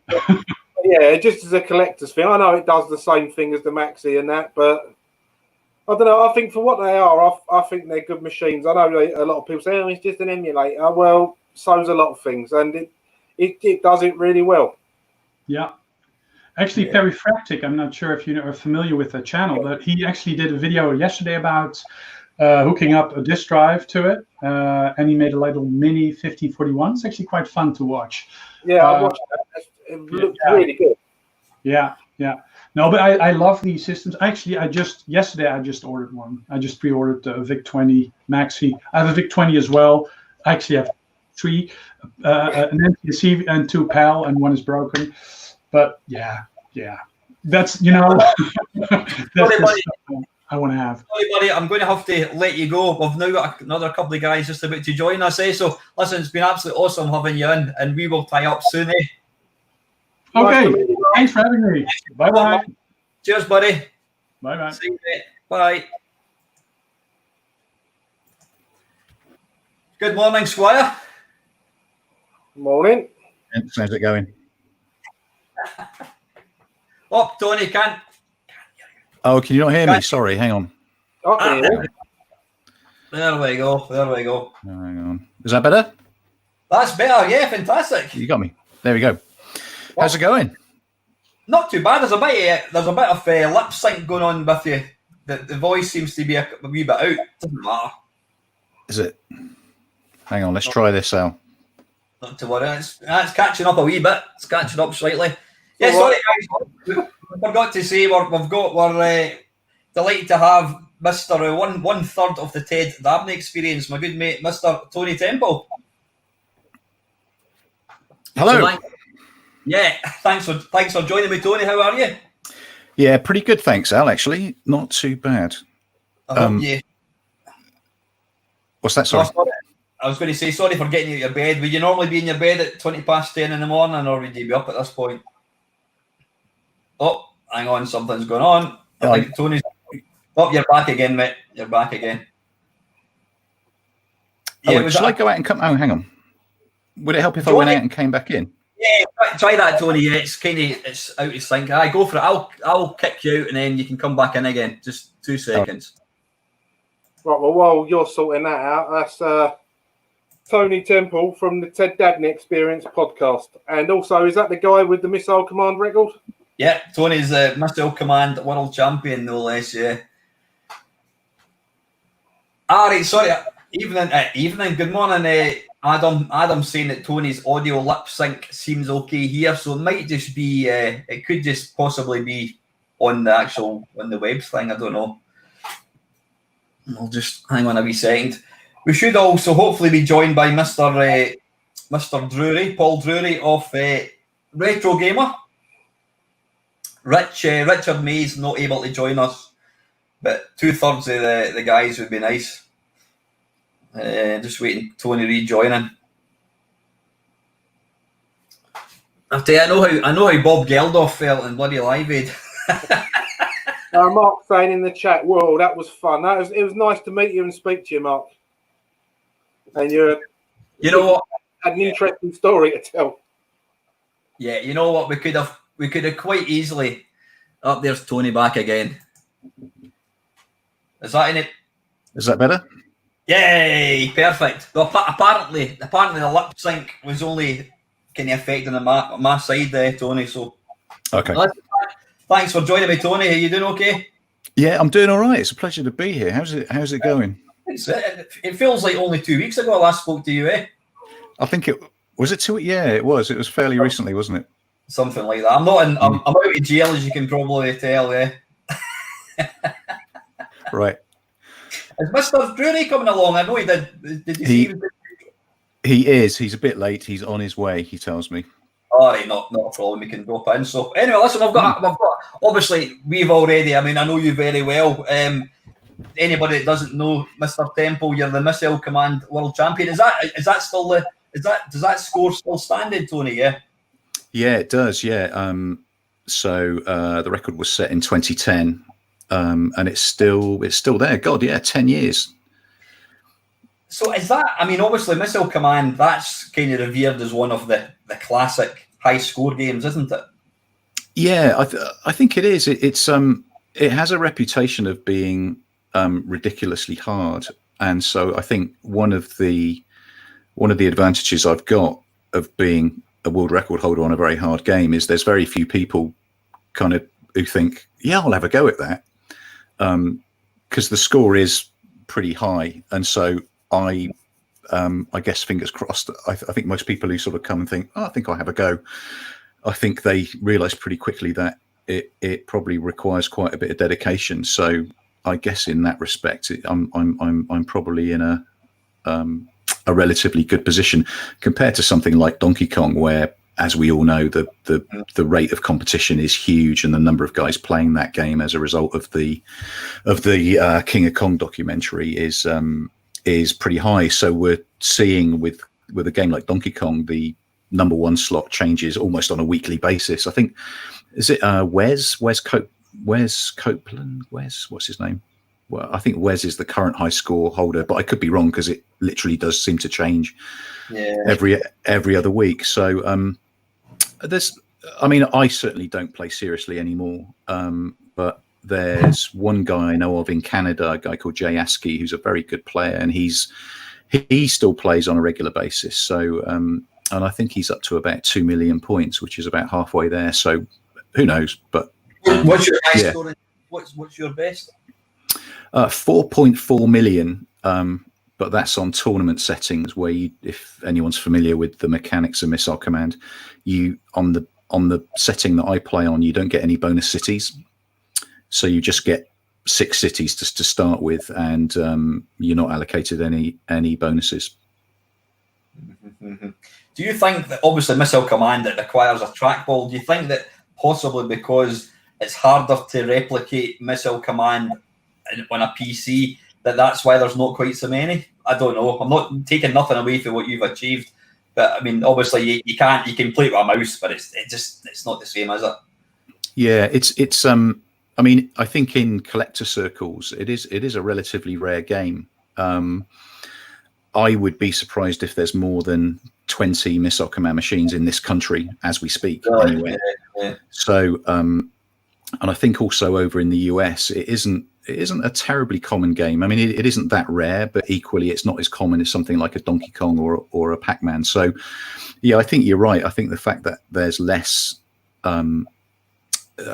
generally speaking, numbers of cabinets out there, I think even if someone wanted to play, to try and find a cabinet is, going to be pretty tricky. And the nice thing about Missile Command is it's one of those games where, in order to get the full experience, you really do need to be playing it on original hardware. So it's not like a shoot 'em up, or say something like a Neo Geo game where if you've got a main cabinet and a joystick and 4 buttons, away you go. You can play things like Donkey Kong or Galaxian or Space Invaders or what have you. But you're right. Missile Command doesn't translate very well to a joystick. I think I'm fortunate in that respect then, because my main cabinet, I've got the X-Arcade tank stick, so I've got a trackball in the middle of it. So if I want to have a go at Missile Command, I can replicate the experience properly. Well, as close as you can get on main. Yeah. I mean, I don't know if you guys have seen, but with the this year is the 40th anniversary of the game, and Atari have released a sort of remastered version called Missile Command Recharged, which is pretty good actually. It isn't too bad. So it's touchscreen on mobile devices. Oh, okay. Which kind of makes sense if you think about it. You're just sort of touching the screen where you want your missiles to go. I play it on Steam, and you use your mouse. So it's a pretty interesting interpretation of the game. They've sort of updated the graphics, sort of Geometry Wars style. So it's that kind of neon glowy, and there's like yeah. And there's things like power-ups and what have you. So it's kind of what you'd expect from a 2020 version of Missile Command. But that's nice. It's nice to see the game, acknowledged and recognized, even if it is by, today's Atari, which is obviously not the Atari of old. So yeah, as a fan of the game, that's pretty good to see. I've also been working hard on a book about the game, which is actually finished, thank God. So it's the manuscript has just been edited and proofread, and that's, I think, should be coming back to me today from the proofreader. So I'm just pulling together images and stuff, and then I'm going to self-publish. So that should be out. I don't know, how long does it take to set up a book and get it self-published? Probably a month or two. Nice. So keep an eye out for that. I'll good, mate. Yeah, when it's done. I'll pimp it on my channel, mate, and maybe get a couple of sales. Good stuff. So it's very interesting to read. I mean, I watched. I hadn't heard of the Ted Dabney experience. I know you haven't been going for that long. Until Alan done his stream with you a couple of weeks back. And right. Yeah. Yesterday, I thought, I'm probably going to be speaking to these guys tomorrow. I really should have a proper listen to this. So I listened to the first 3 episodes, one after the other, yesterday. I've got to say, you sound very professional. I mean, you're like a smooth talking jazz club, man. I loved it. It's great. And I love the kind of children's sci-fi program music as well, like the little beats and that are going on. Yeah, really enjoyed it. And the last one is it Gary Vincent at Fun Spot? Right. Yep. Yeah, that was the last one I listened to. Now I've seen Fun Spot on a YouTube video. I used to watch a channel called John's Arcade when he was putting out stuff. And he went there on more than one occasion. So I'm aware of the building, but I had no idea there was a museum on the 3rd floor. Yeah, there is. Yeah, so it's they essentially decided to put all of their original arcade video games into one room and make it like a non-profit status, which has worked very well for them, I think. So it's kind of an odd setup. You wouldn't really know if you were just turning up as a casual visitor to FunSpot, because obviously there's a whole load of other things at FunSpot as well as their video games. But it works very well, and it's got non-profit status, so it's classed as a museum. And so, as well as, you know, being an arcade which you can physically interact with, they do a whole bunch of other work, and they make commitments around preservation of games and doing talks, and they run an education sort of program as well, linked to it. But yeah, it works very well. But yeah, you know, thanks. The podcast, the Ted Dabney experience, is now probably a couple of months, 2 or 3 months old. Is an idea we had last year, and we're up to episode 5 now. So we just released last week an interview with a guy called Mike Halley, who wrote Atari Star Wars. And he's a very enthusiastic, larger than life character, has a lot of things to say. And that, I think, is probably our best episode yet, which is which is good. So I think we're starting to set the bar pretty high now. We've got 2 more in the can, which are just waiting for Rich to do his editing thing on, and a bunch more guys lined up. But yeah, the feedback's been really good. Rich is our guy who does all the editing, and he's a real perfectionist. So thankfully for me and Paul, there is a semblance of professionalism about it, I think, but the feedback's been really positive so far. So yeah, that's good to hear. So I've just been asked if I can put a link to the podcast in the text. So I'm just going to go and grab it. Yeah, you should. Yeah, I'm halfway through it. Your podcast is obviously perfect. Car fodder, Tony. I'm halfway through your latest episode. I've got to say, the guy sounds exactly like. Did you ever watch Breaking Bad? Yes. Mike. He sounds like Mike. Yes, he does, Nate. I never thought of that. Yeah, you're quite right. I wouldn't want to mess with him, put it that way, bloody hell. But yeah. So was it Gravatar? Yeah. Did he also write Gravatar? Was it the Gentleman's? I think Rich referred to Gravatar as the Gentleman's Club arcade game. Was that what you called it? Yeah, what a great expression, right? Yeah, yeah. He's Mike. Yes, so he was responsible for Gravatar, Atari's Gravatar, which is a color vector title, one of the last games on the vector platform that was released. And obviously the game he's most well known for is Atari Star Wars, which was available in cockpit and upright form. And yeah, he's an interesting chap. Well, I think one of the things we spoke about, you mentioned Gravatar. One of the things we spoke about was, isn't it interesting that games like Gravatar and Major Havoc didn't really do well in the arcades because of their complexity in terms of gameplay, in that things had moved on and they were trying to cram so much in and sort of make it complex and put a bit of a story in there and lots of levels and maybe an ending and stuff. And it really just sort of detracted from the core gameplay mechanics. But what's interesting is now we're all old farts with, grey hair and we're all now sort of collectors and gamers, that now that we play those games, many people find them really, really good to play and really interesting because of the depth. Just kind of interesting that those more complex games didn't really work in an arcade environment, which was all about chuck 10p in, play for a minute, get your ass handed to you, and then put another 10p in, because that's what the business model was all about.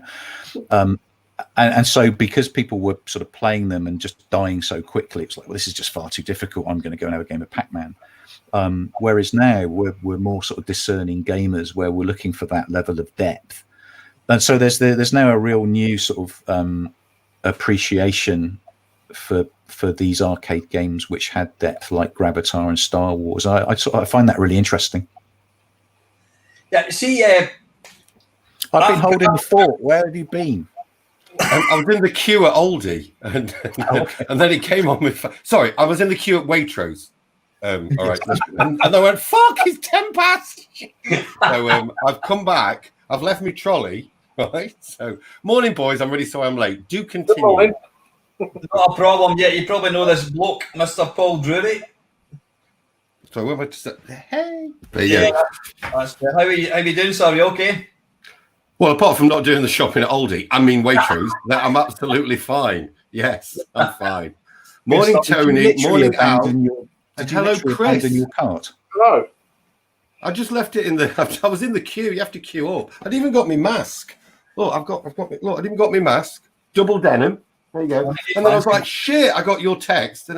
Anyway, carry on talking about old computers, please. Well, we're talking about Major Havoc. I mean, Major Havoc's a game that I don't really think it's that well suited for vector graphics, and I've tried to play it. What was the control system for Major Havoc? Because I think, does it start off as a shoot 'em up, and then you end up inside a kind of cavern, and it's like a side-on platform. I simply can't make the jump.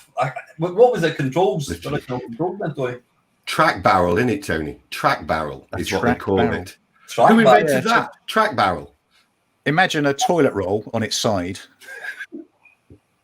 Yeah. Like, on its side, and you literally sort of roll it left and roll it right. You can also play it on a spinner, like a Tempest spinner. Same thing. So it's basically spin left, spin right.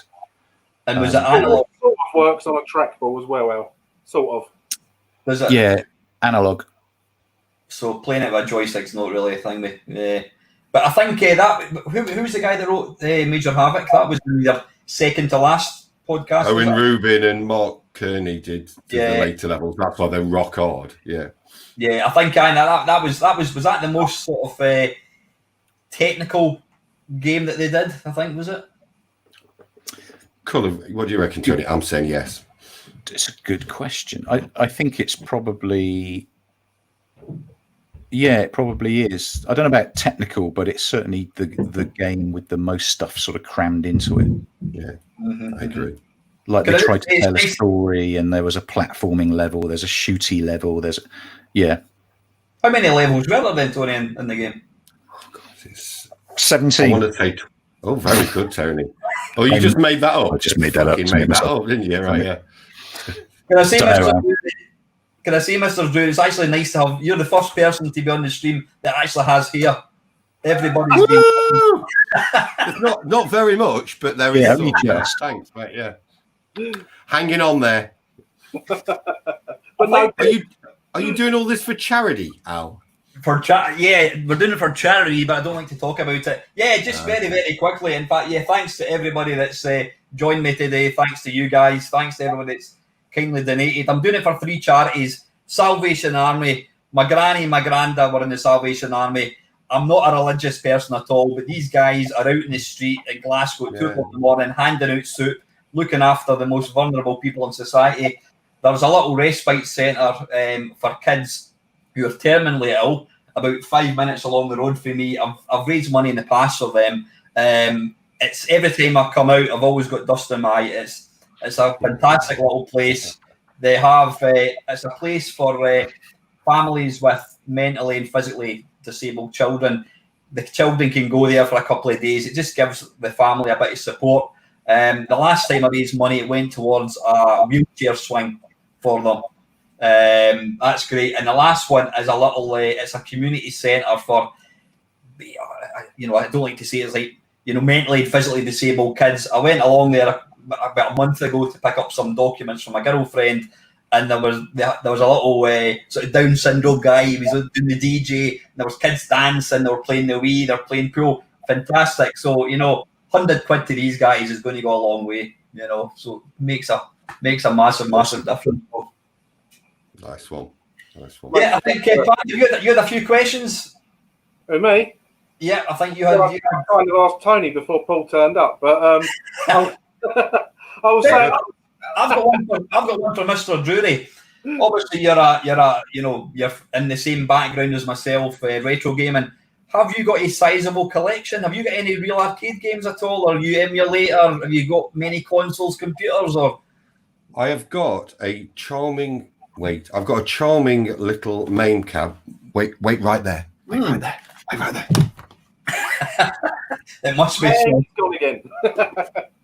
Tony, how's your restoration of your Robotron coming? Yeah, it's done.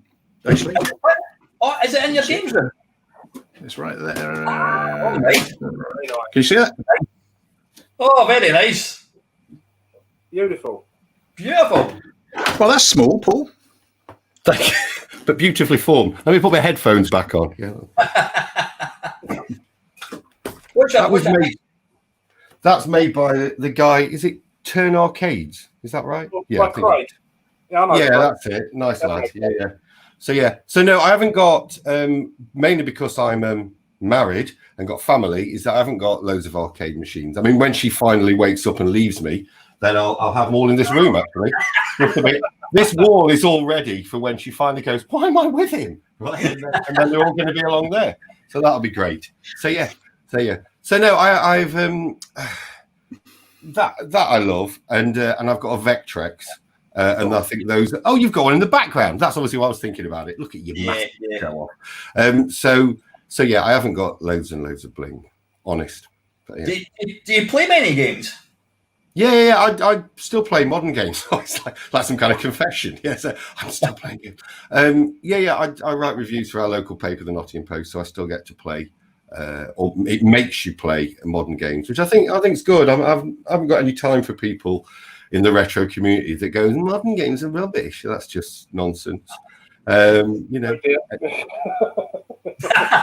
Is that what he says? Where am I pointing? It's very hard to know where you're pointing there. Modern games are not rubbish. I like the indie games. The games that I don't like are the ones that they're made really easy, so you get to hear the Hollywood A-listers bits that they've recorded. I like games like I bought a game recently called Formula Retro Racing. It's a cross between Formula One and Virtua Racer. I bought it on Steam. It cost about £10. It's one of the best games I've bought in years. And that's a brand new game, but it is a bit retro. I think there's a clue in the title there, Chris, actually, isn't there? Right? Yeah. I should have seen that coming. I've seen that game. I was a big fan of Virtua Racing, and it looks like a sort of update to that, doesn't it? It is. It's really nice.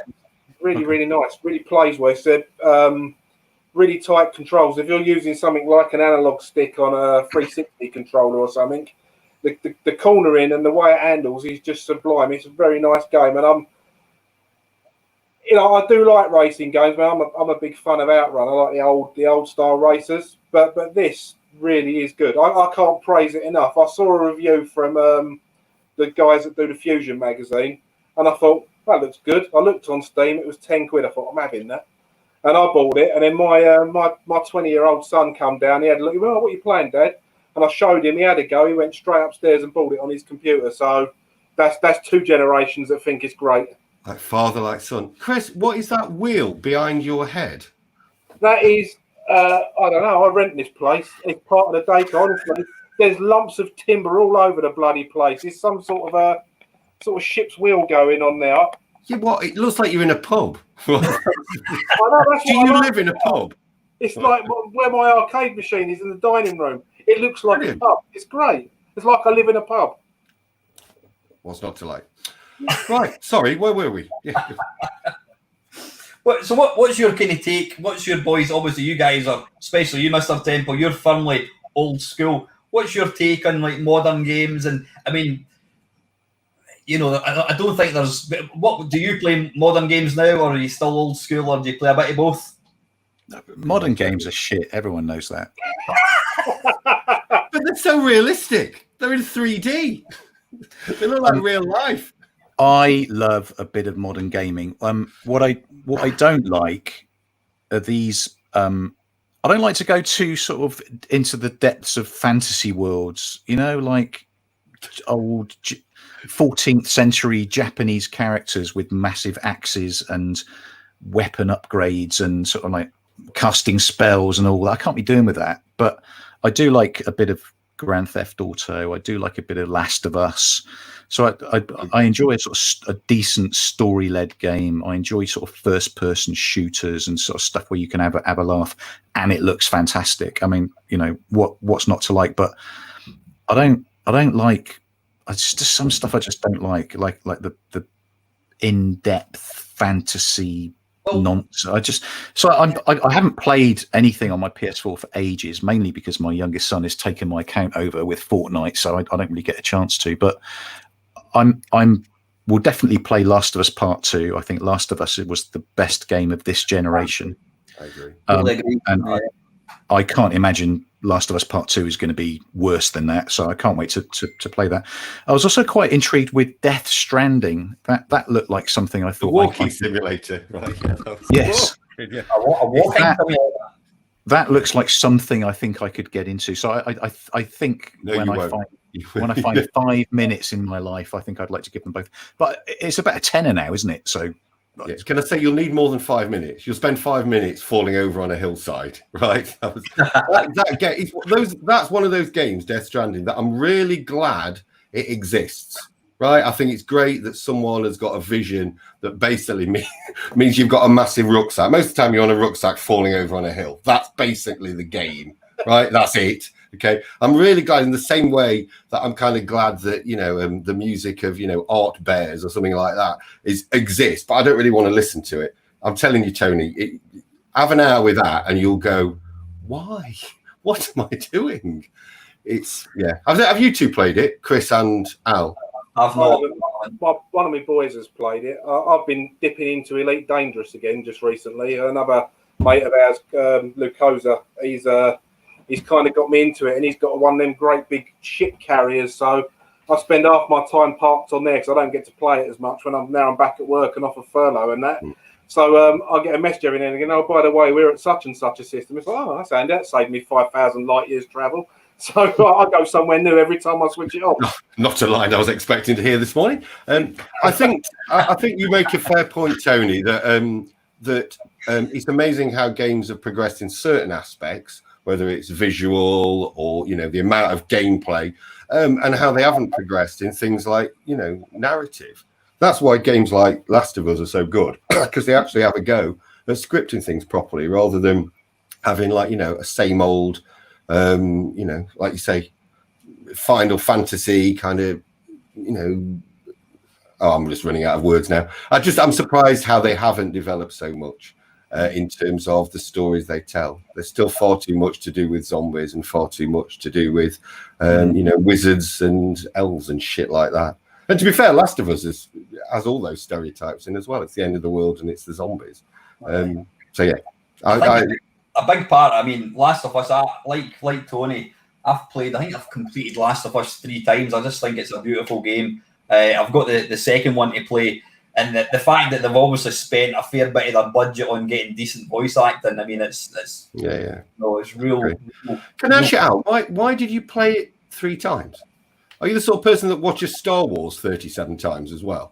Yes. Yeah. Right. You've answered the question. Right. I never play a game with a story. I got to the end. That's it. You know.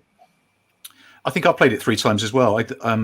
I think there's something to be said for revisiting games because there's so much you pick up a second time round, and it's like a good film. It is like watching. It's like, oh yeah, I really fancy watching Star Wars. I've had those feelings about Last of Us, just a desire to replay it, especially when they did where they made it PS4 beautiful. Yeah, the remake, the remaster or whatever. Yeah. And also, PS4 beautiful. I like that. Since lockdown, PS4 beautiful. Since lockdown, I rediscovered my old Steam account and I revisited the wonderful world of Half-Life. And I replayed Half-Life, all of the add-on, the Blue Shift add-on pack, and Half-Life 2, and I did all of Half-Life 2 and all of the episodes as well. For no other reason than I thought those were such good games, and I would say that's my top 2 up there in my top 2 games. Half-Life 2, definitely, without question. Talking of Half-Life, we just had a question in the chat there on YouTube. A guy called Eridian Thorn just asking what you guys think of VR. Of the what? VR. Really? Oh, VR. So I thought you said the Ark. Yes. No, It was not a very well built ship, I hear. Actually. yeah, the bastard left off the unicorns. But anyway, yeah, I like what's not to like. Yeah, I don't even get motion sickness, so yes, I like VR. I wish that we talked about this when we talked to you, Al, a few weeks ago. Is that I wish they'd built it into the PS5, which would have been a bold move, but then it would have had such a huge user base. I think people would have started, putting it in every game, maybe. But I haven't got it. Have you got Oculus Rift or whatever? Yeah, I've got the VR thing for the PS4, and then I treated myself to. Well, I'm pointing over there, and my daughter's got it. I've got the Oculus. I know, Tony, you were asking about that. The Oculus Quest. I've got to say, it's mind blowing. Absolutely mind blowing. That's the one to go for, because the great thing is it's completely wireless. But for £15 off Amazon, you can plug it into your PC, and as long as you've got a decent graphics card, you can then enjoy the full library of Oculus titles. I did download. I bought what do you call it? Half-Life Alyx, I think it's called. Yeah, that's very good. Yeah, it's unless you've tried it, it's ridiculous. You're holding up a pen and you're looking at it and you're thinking, I cannot believe that is not a real pen, and you go like that and your hand just passes through it. It's just absolutely insane. It's for people to sort of diss VR is ridiculous. You've obviously never tried it, though. I do think it's still a thing. It's a bit like 3D films, whatever. It's the kind of thing you wouldn't want to do it all the time. You dip into it for a little, for half an hour, or whatever, and enjoy the experience, and then you come back out. I don't think it's ever going to, unless we get to a point in time where you're sitting in your couch and you think, right, I'll just hit the VR enabled button, boom, and then your whole room just a bit like whatever, Total Recall. Unless we get to that stage, the fact that you've still got to put a clunky headset on your head, it's still going to make it one of these things that you only do from time to time. But it's awesome. I mean, I just think it's fantastic. It really, really is. I'm still waiting for a holodeck. We're all still waiting for a holiday, Chris, mate. Yeah. Just getting back to the podcast, and I did touch on it last time when we spoke. What's your take on? I believe that Billy Mitchell's scores have now been reinstated as they now stand. What caused that to happen? Do you want to start, Tony? Do you want to start, Paul?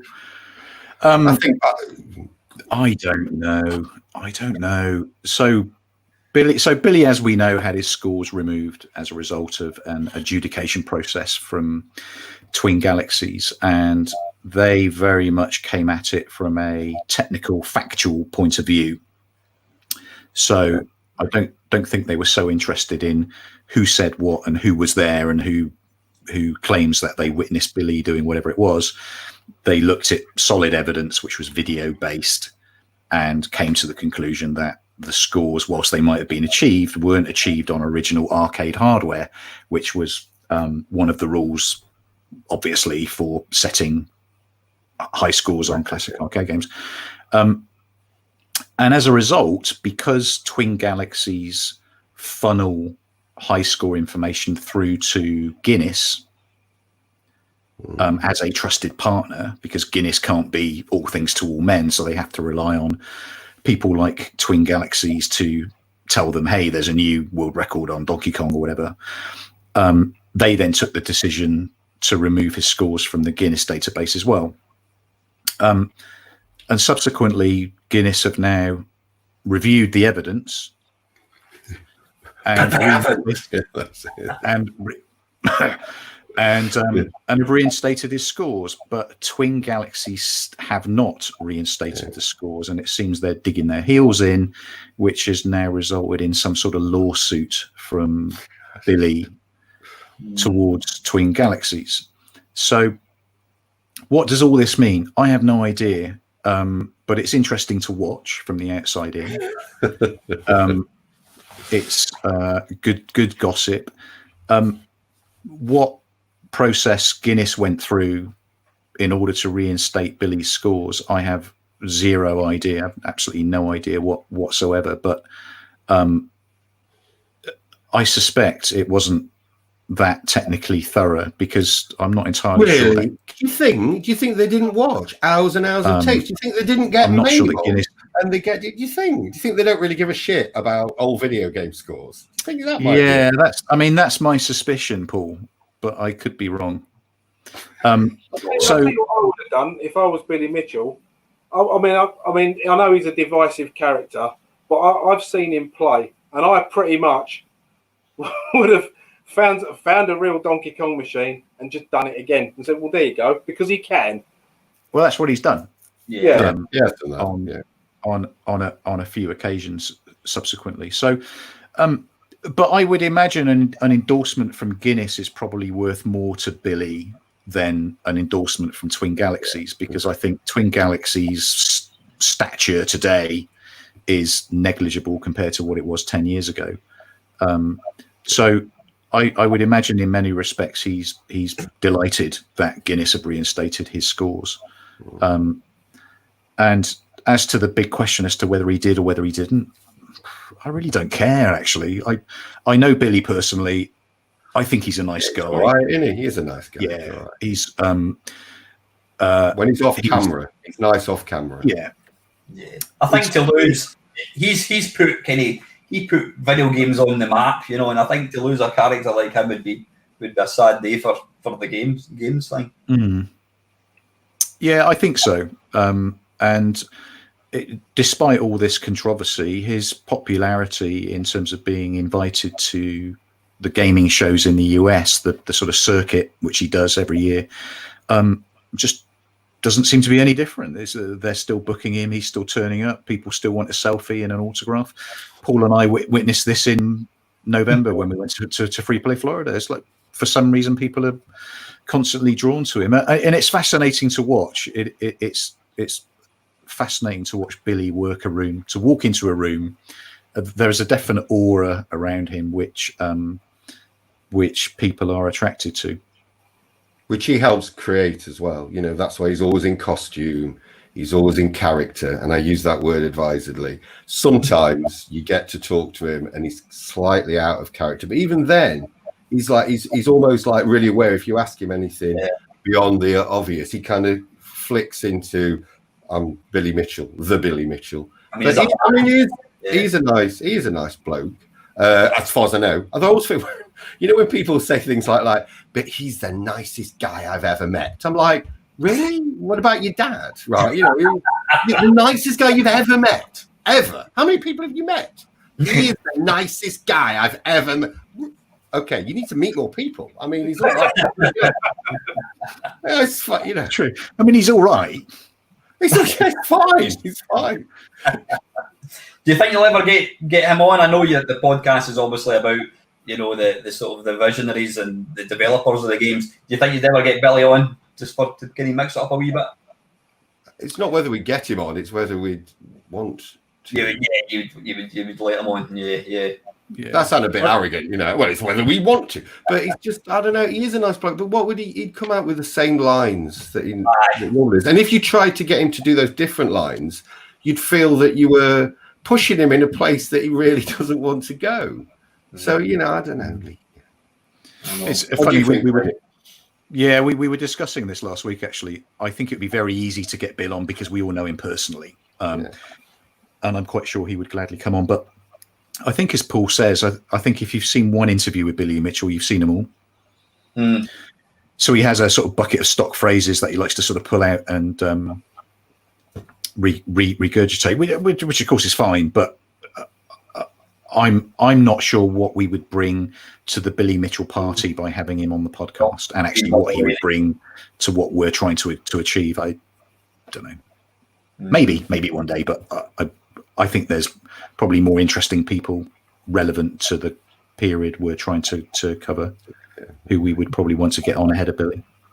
How do you kind of make contact with guys you want on the channel, on your podcast? Is it just through personal links and that kind of stuff? So far, isn't it? Yeah. We know people. We drink and we know people. Yeah. Listen, guys, on that bombshell, we've overrun by 15 minutes, but suffice to say, I could have you lads on and talk forever. It's an absolute pleasure having you on. We've got a certain Mr. Gary Bracey of Ocean just about to join us. All right, Gary I'm going to go Bracey. back to Oldie, right? Hello, Gary. He's a nice lad as well, Gary. All right. Gary can actually hear you. He's up up with everything. He can hear you. Nice to meet you both. Take care. Bye, lads. Anyway, cheers and boys. Thanks again. Thanks for dropping in. Good luck, Al. Nice work, mate. See you soon. Anytime. Guys, see you. See you guys. Yeah. Morning. It is morning. Yeah, still morning. Good morning, Mr. B. How are you? I'm fine. How are you? It's nice to be called a nice guy, although he didn't actually say I'm the nicest guy he's ever met. So I've got a way to go before I beat Billy Mitchell, I suppose. Listen, Gary, thanks very much for taking time to join us this morning. I actually meant to message it. You said that it's up to 638 quid now. Yeah, well done. Fantastic. Fantastic. Great. Yeah. Absolutely awesome. Absolutely awesome. Like I said, it's going to 3 fantastic causes, and I can't thank everybody enough for what they've done. So how is life with Mr. Bracey? You all right? Lockdown life. Well, just holding on to sanity, as much as I can. But no, it's been okay. A bit of an adventure, but crazy world out there. Madness. But coping. So are you working from home at the moment, then, Gary? Or, yeah. Am I what? Sorry. Are you working from home at the moment, then? Presumably? Yeah, well, I was working from home anyway, so not a huge difference there. But you miss and I was traveling so much. In fact, I think when I last spoke to you, I was traveling a lot, and that stopped obviously in January, February, and that's been wonderful because I got really sick of it. I was spending more time on a plane than I was in civilization, and so that's the benefit. But I don't miss that in the slightest. But you miss the social interaction with people. In fact, you're the first people I've spoken to for 4 months. Are you needing any supplies brought to you at all? You're all right for bread and milk, yeah? As long as I've got wine, I don't care. That's my diet. Just don't ask Paul Drury to get it because he tends to forget his shopping trolley. But anyway, yeah. Yeah, I heard that. Yes. Well, I haven't done one of these things since actually the last time I spoke to you, because I don't do these things very often. I don't do the interview thing very often. So I'm really privileged to have you on, and I would like to get you on for a proper full hour one again if you're up to it. Yeah, anytime. Happy to do it. There's so much. I know. Chris, this is Gary. Gary, this is Chris. Yep. Hi, Chris. Nice to see you. You've got a few questions for Gary as well, I think, eh? Yeah. Well, my questions are firmly in the past, and you probably get asked this all the time. So I'm going to come at it from a different angle. Back in the days of the Commodore 64. When you were, your Ocean were putting out so many games, did you have a favourite particular piece of music on the Commodore 64 or one of the games you put out? I know this sounds like a cop-out, but the problem is, and I do get this asked that, which was my favourite game, which was my favourite music, favourite graphics, favourite platform. But and this sounds so corny saying it, and I do mean this genuinely, the people I worked with, and if we're talking about music and games, then we're talking about musicians. I was so privileged to work with Martin Galway and Barry Leach and Dean Evans, and I don't like actually mentioning people by name because if I miss one out, I feel really, really bad afterwards.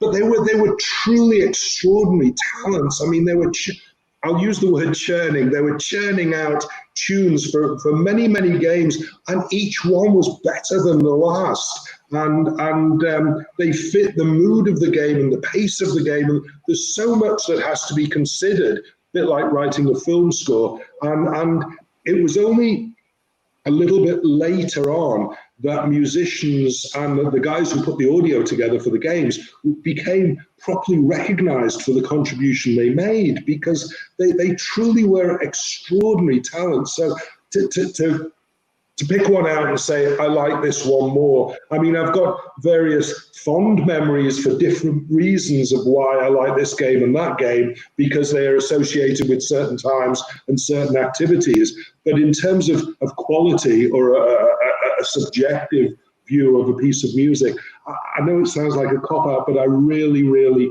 there's two reasons. I really can't distinguish one from the other, but the second reason is they all sort of flow into one. I mean, we're talking 30, 35 plus years ago, and I haven't heard the music since then, so it's quite difficult. My recollection isn't that great either, but that doesn't mean to diminish any music by saying that, but that they were also outstanding, that it's difficult now, in retrospect, for me to pick one out. Oh, yeah, because I mean, I'm quite into the Commodore Sid music, because I record it in, I've got 2 Sid chips in my machine, and I put it up on C64 audio. So moving on from that, have you noticed or heard of the 8-bit symphony that Chris Abbott of C64 audio was doing last year? I've heard of it. I sort of got reintroduced to that scene at sort of arm's length. I was invited over to Poland to a retro games expo to do a bit of a panel or something, and they had this retro music thing afterwards, and obviously John Hare and that crew were doing a bit of music, which was great, but there was also this new thing which I wasn't really familiar with, called chiptunes, and it's sort of retro computer music. Probably everyone who's listening to this broadcast knows what I'm talking about, but it was new to me. And it's generated music, synthesized music based on computer music, but brand new original compositions. And there was this extraordinary performer called Naoki. She's spelled Nyokee. She's got her own Instagram, YouTube channels, and she composes the music, and it's all sort of 8-bit computer type music, but she also creates the backgrounds of video backgrounds of sort of old retro pixel graphics, and performs. So she's got the video going, she's got the music going, and she's singing and she's dancing, and she's extraordinary, and she's starting to make a name for herself in the scene generally. But that's as sort of close as I've got to the music scene, the retro music scene in computers, I'm afraid. But yes, I have heard of Mr. Abbott.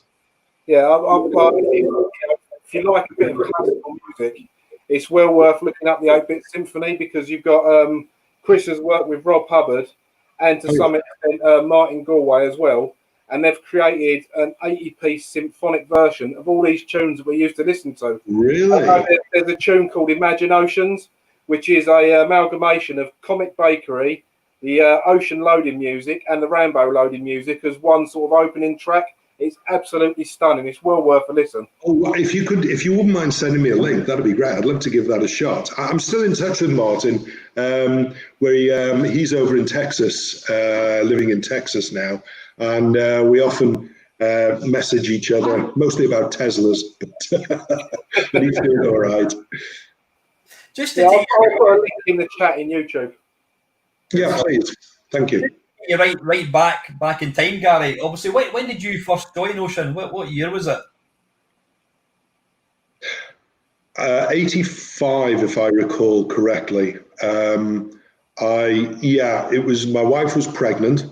So, and we had Alana in 86. So yeah, it was late 85, I think. Yeah, and you had your own computer shop, didn't you? Yeah, Blue Chip, and it was quite interesting. I was thinking about this, funnily enough, just yesterday, that gave me a little bit of an advantage, because I used to get Blue Chip in Liverpool, and I used to get all the kids coming in with their pocket money buying the £5.50 games on cassette. And I think the games we did at Ocean weren't all great. I mean, I'll be the first one to admit that. We strived for a quality bar. We sometimes hit it, we sometimes miss by a mile. But by and large, we always tried to make the best games we could. And I was always aware, going back to those days when I had the store, of kids saving up their pocket money, and they were able to buy one game maybe every couple of months. And so that was a significant purchase to them. So you didn't want to create any old shit, if you don't mind me saying, that these kids are going to put their hard-earned pocket money or newspaper round money into. So that was always in the back of my mind. And it was always, well, you know, would I feel good about someone paying £5 or as it became $9.99 or whatever for this sort of game? And sometimes the answer wasn't quite what I wanted to hear in my own mind. But, you know, we had marketing deadlines, we had all sorts of deadlines. So sometimes, regrettably, we had to put stuff out that we weren't particularly proud of. But I think there were few and far between. And we always strived. No one goes out specifically to make a crap game, you know. Everyone wants to make the best game they can, and as I say, we had a few hits, but we had a few misses as well. I've actually got a question from, and it's a tongue-in-cheek question, Gary. A question from our friend Lukozer. He asked me to ask you, because he's not awake yet, have you ever found the graphical code for Street Hawk, and will he ever be able to play it on his Commodore 64? No, Street Hawk was the first legacy I inherited when I joined the company. And if I recall properly, it was being developed by a studio, and I'll say a studio, it was two blokes down in, and I'm pretty sure it was Brighton, because it was the first time I'd ever visited Brighton in my life. And I drove to Brighton, and I can't for the life of me recall the name of them. But there were two guys, and what they were doing, and this was the problem, and I think why I was invited to come on board Ocean to oversee the software development, because what they were doing was saying, okay, we've got this license. There's a couple of guys here who say they can do games. Here's $5,000, go and do the Street Hawk game on the Spectrum and Commodore. And they took the $5,000 and went away, and that was it. No one would go and see them. No one would, you know, they'd maybe pick up the phone once in a while and say, how's it going? And what these guys were doing were basically just pissing away the money, drinking it away and whatever. And then as they were getting to the end of the money, they think, Christ, we need our next money or our final payment. We better start doing something now. So the system was being completely taken advantage of. So, you know, I got in my car and drove down there, and I saw this was happening, which is why we then took the decision to bring certainly all the significant licenses in-house, where we had a little bit more oversight, and we were able to bring in great people and see on a day-to-day basis how the game was progressing, both in terms of time frame and quality.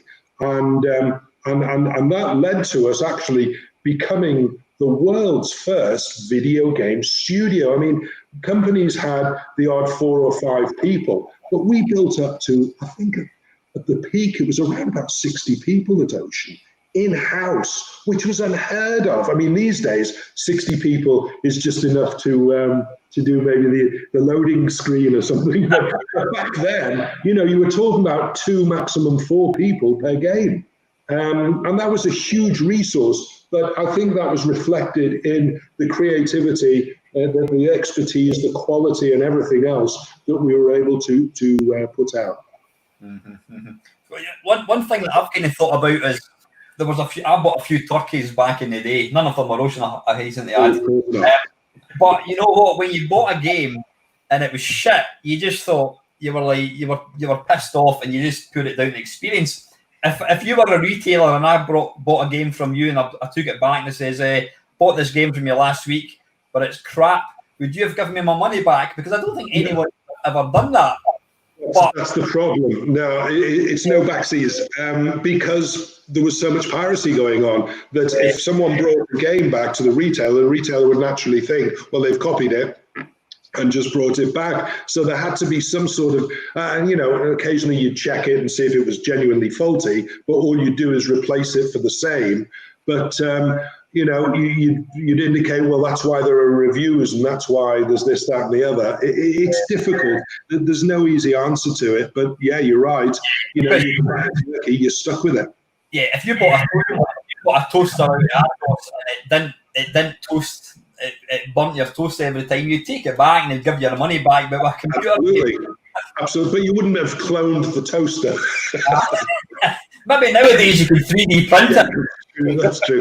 But, I mean, it's quite interesting because we look, and I know you touched on this earlier with the other guys. I was playing Last of Us 2 because I still play games, and I hated it. I truly, as a technical, technologically, it was fantastic. Graphically, it was amazing. I mean, from a technical perspective, unbeatable. And you know, from a production point of view, it was the best that's been, or amongst the best.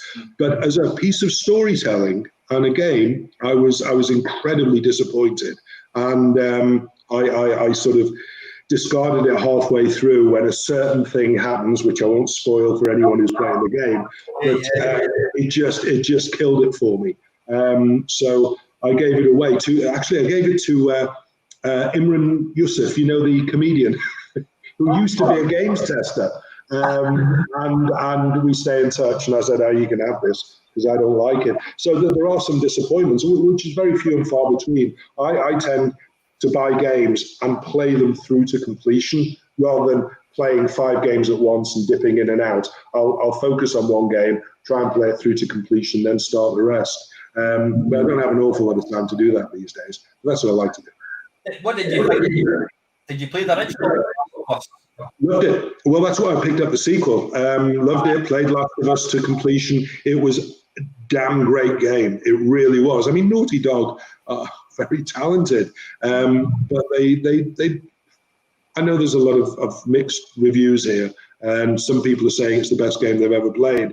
But if you're looking at it as a piece of game and narrative, and I hate cutscenes with a passion. If I want to watch a movie, I'll buy a movie, I'll watch a movie, I'll stick on Netflix. If I want to play a game, if I want interaction, then I want to play a game. And I don't mind the odd cutscene to drive the narration, but this was more cutscene than gameplay.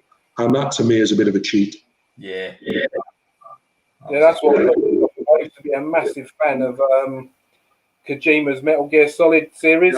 Yeah, that's another one. Yeah. I played the first one on the PlayStation, and I think 3 is probably the best one.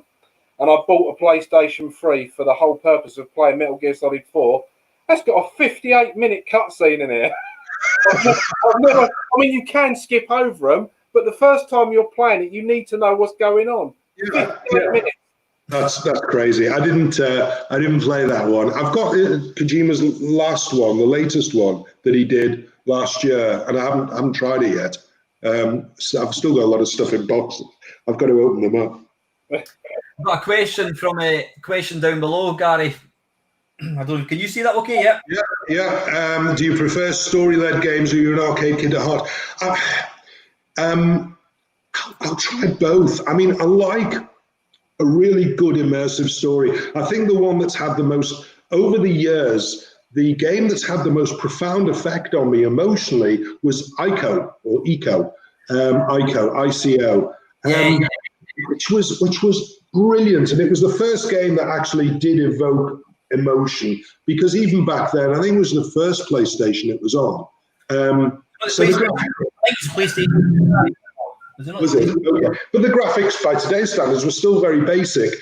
But it managed to convey an awful lot, and you were so invested in the character. So something like that, if it's a genuinely great, captivating story that drives the gameplay along, then I love all that. I mean, I love the Bethesda games. I'm a big fan of the Bethesda games, and I love Dishonored, which has a very strong storyline, and Dishonored 2. And Skyrim and all those. So I do like those story-led games. But yeah, I still like the arcade games, and I love first-person shooters. I am absolutely rubbish at them, which is why I never play multiplayer, because I'd just be killed. I tried Fortnite for about half an hour, and that was it. I was dead. So I'll play a good single-player game. But yeah, I love arcade games. Still do. I play a few silly casual games on my phone. But I like a good shoot 'em up. Yeah. One the the lads from Ted Dabney Experience, they were interviewing, I can't remember who it was, they were interviewing one of the guys, was it from Atari, whatever, and he was basically saying that that they employed a guy, Atari employed, or it might not have been Atari, but it was one of the companies anyway. They employed a guy who basically could walk into the studio, and if he thought the game that was being developed was crap, he could just say, "Nah, forget it. It's not happening." And so what the guys who were doing the programming, they came up with, I can't remember what it was called, was basically they had a little button underneath the desk that when this guy walked into the room, they could press a button and it would like crash the game, so that he didn't actually see what was going on. Basically, this guy had the authority to just come in and say, "No, that's shit. It's getting canned." Did you ever see a game that you thought that that was maybe just about to get released, and you thought, "I don't like the way that's going"? Would you offer like constructive criticism, or could you actually say, "No, that's not going out. It's not proper quality"? Yeah, I mean. There was one game in particular. I don't know whether it was a quality issue. It was more because everyone was critical, and we had this great sort of culture at Ocean that everyone would look and play and admire and help everyone else's games. So we had our own sort of self-censorship in that regard. So basically, if you weren't happy with something, you can steer them and suggest, and everyone played games, so everyone was a critic as well. So you have this collective responsibility really for each game. But then, yes, inevitably, and I think if you speak to Simon Butler, he'll tell you that Total Recall is a great example of how a development can go disastrously wrong. And sometimes the company committed to adverts in magazines, and you have to commit to these months in advance, and then the magazines publish, and all this stuff is planned out with the movie release or the video release, whichever one you're going for, and then the ads, the magazine ads and the reviews and everything else. And so you have a marketing department whose sole purpose it is to focus the marketing in time for the release on February the 5th, and everything's focused on that February the 5th release date. And it's up to us to say, yes, the game's on time, on track, or it's not. And sometimes it can go off the rails at the very last minute, particularly because of bugs, for instance, which are sometimes unavoidable and very, very difficult to track down and fix. So it's difficult to actually can a game that late in the process because you are financially committed. But I know that there's guys out there who've done, I think there's one called Games That Weren't, and investigating games that were announced and in some cases publicized but were never released. I can't think of any off the top of my head, but I know we had a few. And I'm sorry, people say to me, "Oh, he's conveniently forgetting." I'm not conveniently forgetting. I'm just forgetting. So because it doesn't matter to me now.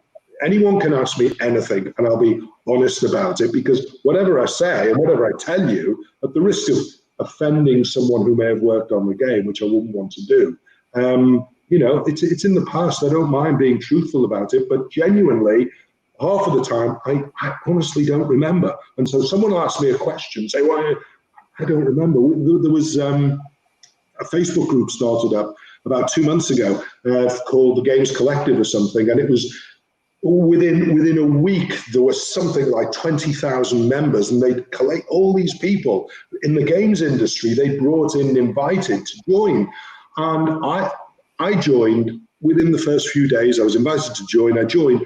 And someone popped a message to me saying, and not a message, this was on the public forum, saying, "It's really been bugging me. Why did you fire me 35 years ago?" I think, Jesus, is this, you've been obsessed with this all your life? And I thought, well, it was inappropriate to ask that question on a public forum, because I could have been really rude about it and explained why. So I just said, I can't remember it in this case. I was lying. I could remember, but I didn't want to defame the guy in a public forum. So I just said it was a long time ago. I don't remember, but maybe you ought to get over it.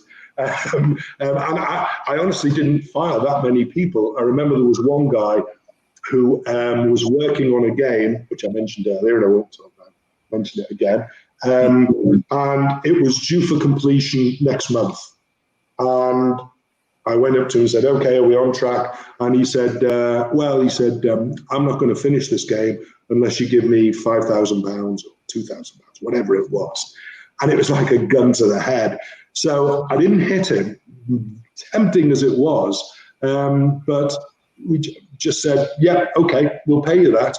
And he finished the game. We didn't pay him and kicked him out, obviously, because that was reprehensible. But the number of firings and sackings were pretty few and far between internally, because I think our interview process was pretty good. So anyone who got through that, provided they wanted to stay, pretty much stayed. We didn't really have too many rogues in the development department. They were all upstairs in the management. Without asking you to name names, Gary, were there any games that got released that you thought, I'm not happy with that, but you know what, it's gone? I wasn't, and some of it's quite funny because some of the games that I didn't have a hugely high regard for are now being talked about and saying, oh, they're great. And one of those was, I think, Cobra. I thought maybe because it was too difficult. What version was that? Was it the C64 Spectrum? Yeah, it was the 8-bit version. I think it was the Spectrum. That was Jonathan Smith programmed it. Sorry? That was Jonathan Smith that programmed it. Did Joffa do Cobra? Cobra on the Spectrum, yeah, and that is definitely regarded as one of the best Spectrum games, yeah. Or maybe it's the C64 one then.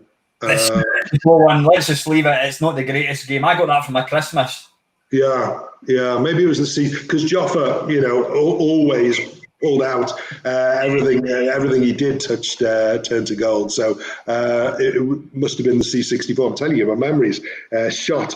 There was that one. There was obviously Total Recall. There were quite a few, but again, not that many internally. I thought, Hudson Hawk wasn't great. It was okay. I think the only one I was disappointed with personally was Jurassic Park, but that's more because of the short time frame we had to develop it in, because the ambition of the game was much, much greater than what ended up in the box. We just simply didn't have the time and resource to do the job we wanted to do. And it was a huge, because Jurassic Park was the first game anyone had ever paid $1 million guarantee for the license.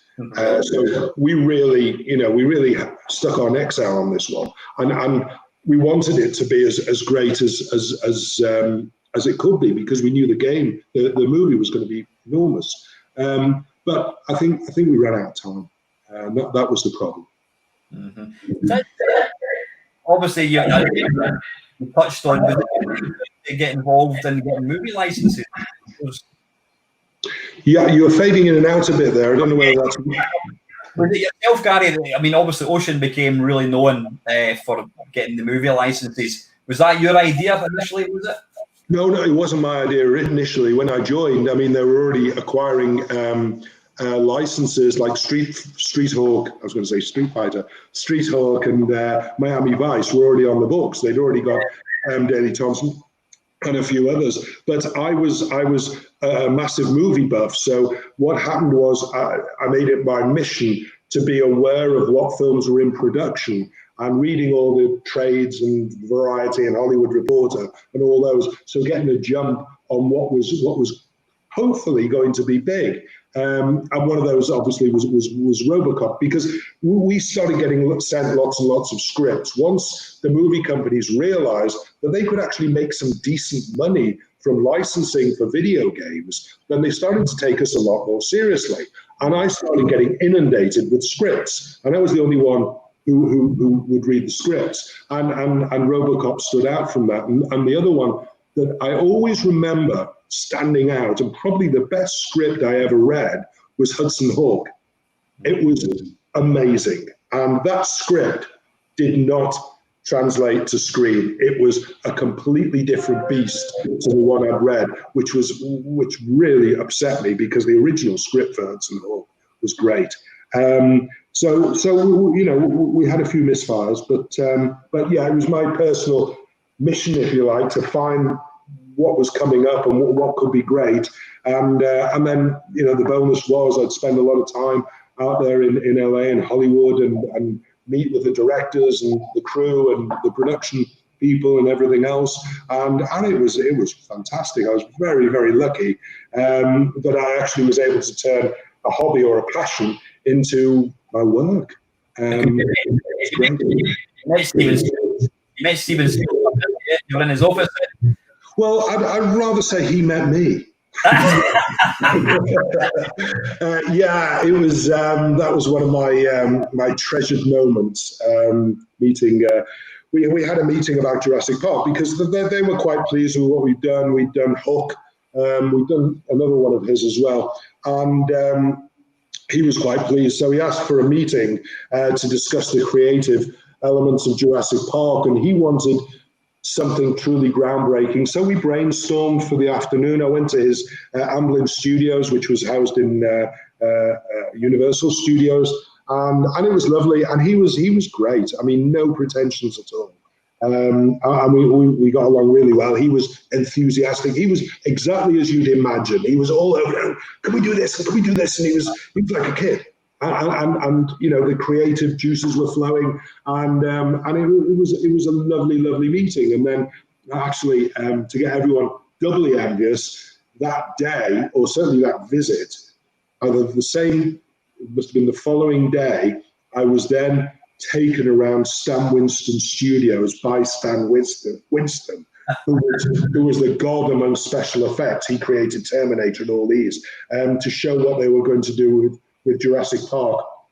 And they had all of the, not just the models that they were going to use, but they had these silicon graphics machines that was doing the actual computer animations, which in those days was just jaw-dropping because it'd never been seen before. And I had the man himself showing me around his facility. I mean, this is what I'm talking about. I was so lucky. I was truly so lucky. I never took a minute of that for granted. But no, he was great. Brilliant. I think, I mean, Jurassic Park it was early 90s. It was the movie that sort of, we'd gone from, like, and I'm going to get shot down here, like Star Wars was all cardboard cutouts and what have you.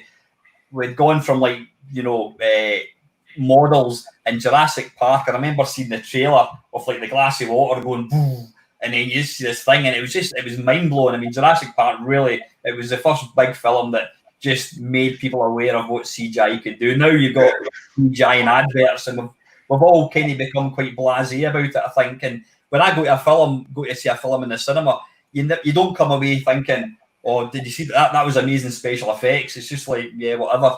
Yeah. Well, now they tend to lean too heavily on this. But the first really amazing CGI special effects was actually in The Abyss. James Cameron's The Abyss. Those were the things you'd never seen before. They were incredible. I'm sorry, another question here. Yeah. Did the movie studios have much creative control? Did they interfere much, or did they leave you just to go on with it? They had a lot of creative control over the movie, but I assume you're talking about the game. No, they didn't. I mean, they didn't generally pretend to be gamers. All they were concerned about was protecting their brand, and therefore approvals were very, very important. So you had to make sure that, I mean, we got the classics like Batman's ears were too long, and we had to cut Batman's ears down. And in fact, even before that, the John Rittman version of Batman, we had to completely revise because, and John will remember this, you had to, if your life was running out, I think you had to find power pills and you'd regenerate your life or your energy or whatever it was. I'm sorry, Batman does not take drugs.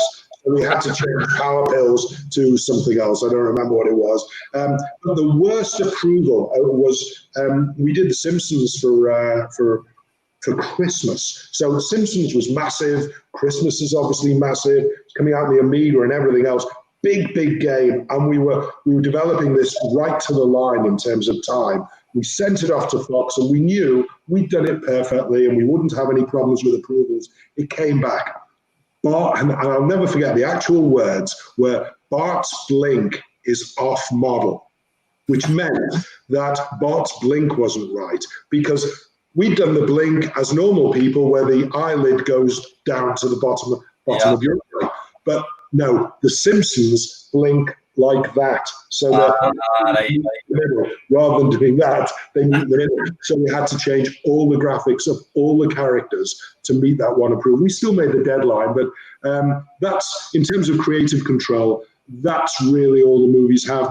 There are certain elements like the Untouchables. We couldn't have visual representations of the actors. So although you have Elliot Ness and Sean Connery's character, Kevin Costner's character, De Niro's character, you couldn't actually have representations of their faces in pixels. And the same with Bruce Willis. So whether that's creative control or not, but it's certainly an approval issue. But they didn't have any involvement over the gameplay itself, just more like the visuals. Mm-hmm. Listen, Gary, suffice to say, we could talk all day, and I would love to have you back on to give you the proper amount of time. We have got a certain Mr. Bagley coming along in 10 minutes, and I'm dying for a pish, so I need to go. Good. Don't take your camera with you. Listen, Gary, thanks very much. Lovely seeing you, and thanks for listening. Hope I haven't bored you too much. No, Gary, in the channel if you'd up for that. Cheers, thank you. Yeah, absolutely. Absolutely. And good luck with the race as well. Wish you every all the best. Gary. Bye. See you. Bye. Bye.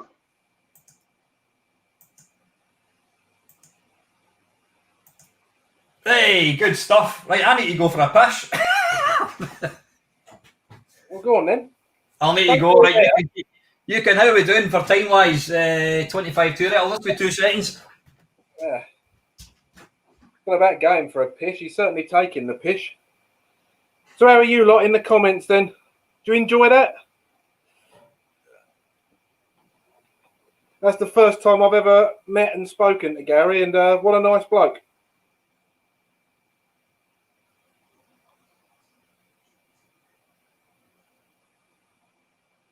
I am holding the fort, yeah. As Alan said, the next special guest that's due to be on in about 10 minutes is Jim Bagley. He of Spectrum Games and also the Spectrum Next, which is not something I know that much about, but hopefully he'll be here soon. Bloody hell, that was quick. That was quick. My toilet's only through there. Who's up next? I think we've got Mr. Jim Bagley. I was just telling him Jim Bagley next. 1:45. I'll need to improve my interview skills. I don't think you hear Jonathan Ross telling somebody they need to disappear because they're needing a pish. It just came on suddenly. It's probably an age thing anyway. Does anybody... You're older than me, so you'd know. How do you think it's going so far, guys? Are you enjoying it? Or what's that? Because that's almost 2 3/4 hours in. That'll almost be 3 hours. I think it's passing pretty quick. I've just been asked what's my favourite system. Commodore 64, without any shadow of a doubt. Followed by my main cabinet. So yeah, I don't know what that. Has anybody got? Can anybody see what the latest accumulator total is? If it's gone up any at all? Yeah, Gary's such a nice guy. Nicest guy I've ever met. Nah, he's absolutely top bloke. So hopefully everybody's enjoying it. How are we doing for viewers? I think kind of viewer-wise, we've kind of been pretty much around about the 35, which is great. So I think all the usual suspects is in, which is wonderful. Right, let me just. Oh no, we've not got time for any more games. I think we've. Let's just have a wee look. So we've got Jim Bagley, and coming up at 12:30. with a certain Paul Morrison, E Morrison. We've got a Zzap challenge, 668 quid. Bloody hell. 68 quid. I was just about to say that because I've just put it up on my phone. That's absolutely awesome. Thank you very, very much to everybody that's donated. That's just superb. You know, I kind of thought to myself, I mean, when we started, when this whole idea of the stream came up, I think it was Mappy, somebody I can't remember his full name, Mappy324 or Mappy24. He said about, why don't you play China Miner for 12 hours? And I said, well, you lot give me 200 quid for charity and we'll do it.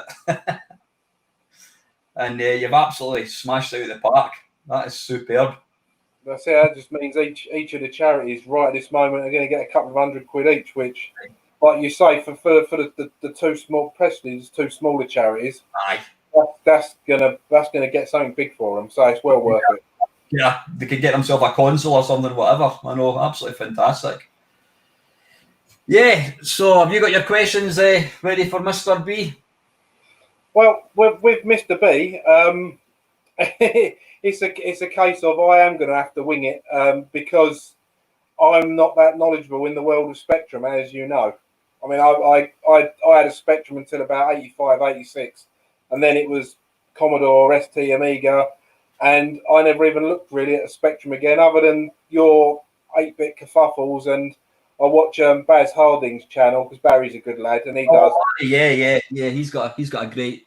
Up until last year when I paid 25 quid for that Spectrum, or the one I say I paid a penny for, I hadn't touched the Spectrum in 35 years. So I'll wing it. Don't worry.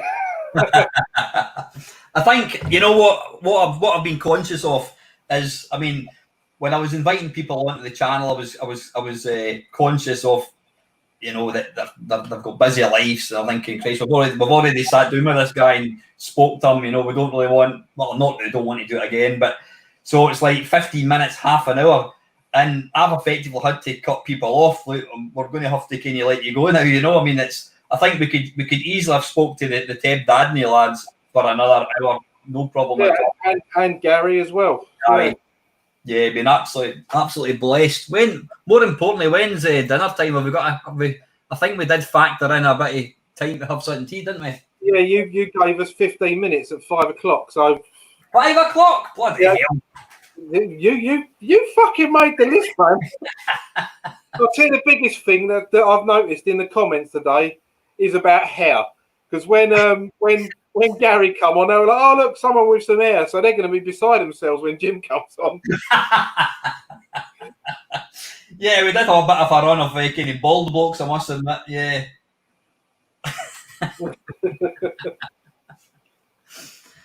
Yeah, have we got? So when's our next break? We've got Jim on. Jim's coming along at 11:45. He should hopefully be along in a few minutes. You're going to have 15, as long as you decide to tell Jim to go on time, then you got 15 minutes before the Zzap challenge comes on. And when you're doing the Zzap challenge, I'll probably you can drop me out the stream for 10 minutes and I'll go and have a pee and do whatever I need to do. Yeah, good stuff. I need to make sure I need to get fed and watered before I've got the V challenge with Lukozer. I actually wanted to ask Gary about V, but we didn't have a chance. Oh. But yeah, I think it's going well. No awkward silences apart from just then, but that's just me and you. No, absolutely. So we've got 40 people in, so it's nice. Yeah, I'll tell you what, talking to the Ted Dabney guys, that was like talking to two old mates. I've never spoken to them before. I've seen them on a video in your thing. I've listened to their podcast, but they're such nice fellas. It was like instantly talking to a couple of guys that down the pub or something. It was great. Yeah. I'm hoping that come across to all the guys watching. And we're up to 39 now, and it's been round about that since about 9:30. So it's good. I saw a couple of guys. I think it was at Gadget UK. Was saying that he was. He says, "I've got things to do, but I don't want to leave the stream." so like compulsive viewing. But yeah, having all these fantastic guests is really, really good. So I'm just trying to. Oh, I've got Mr. Bagley in. Hey, Hello. how you doing, Jim? Yeah, not too bad. Morning, Jim.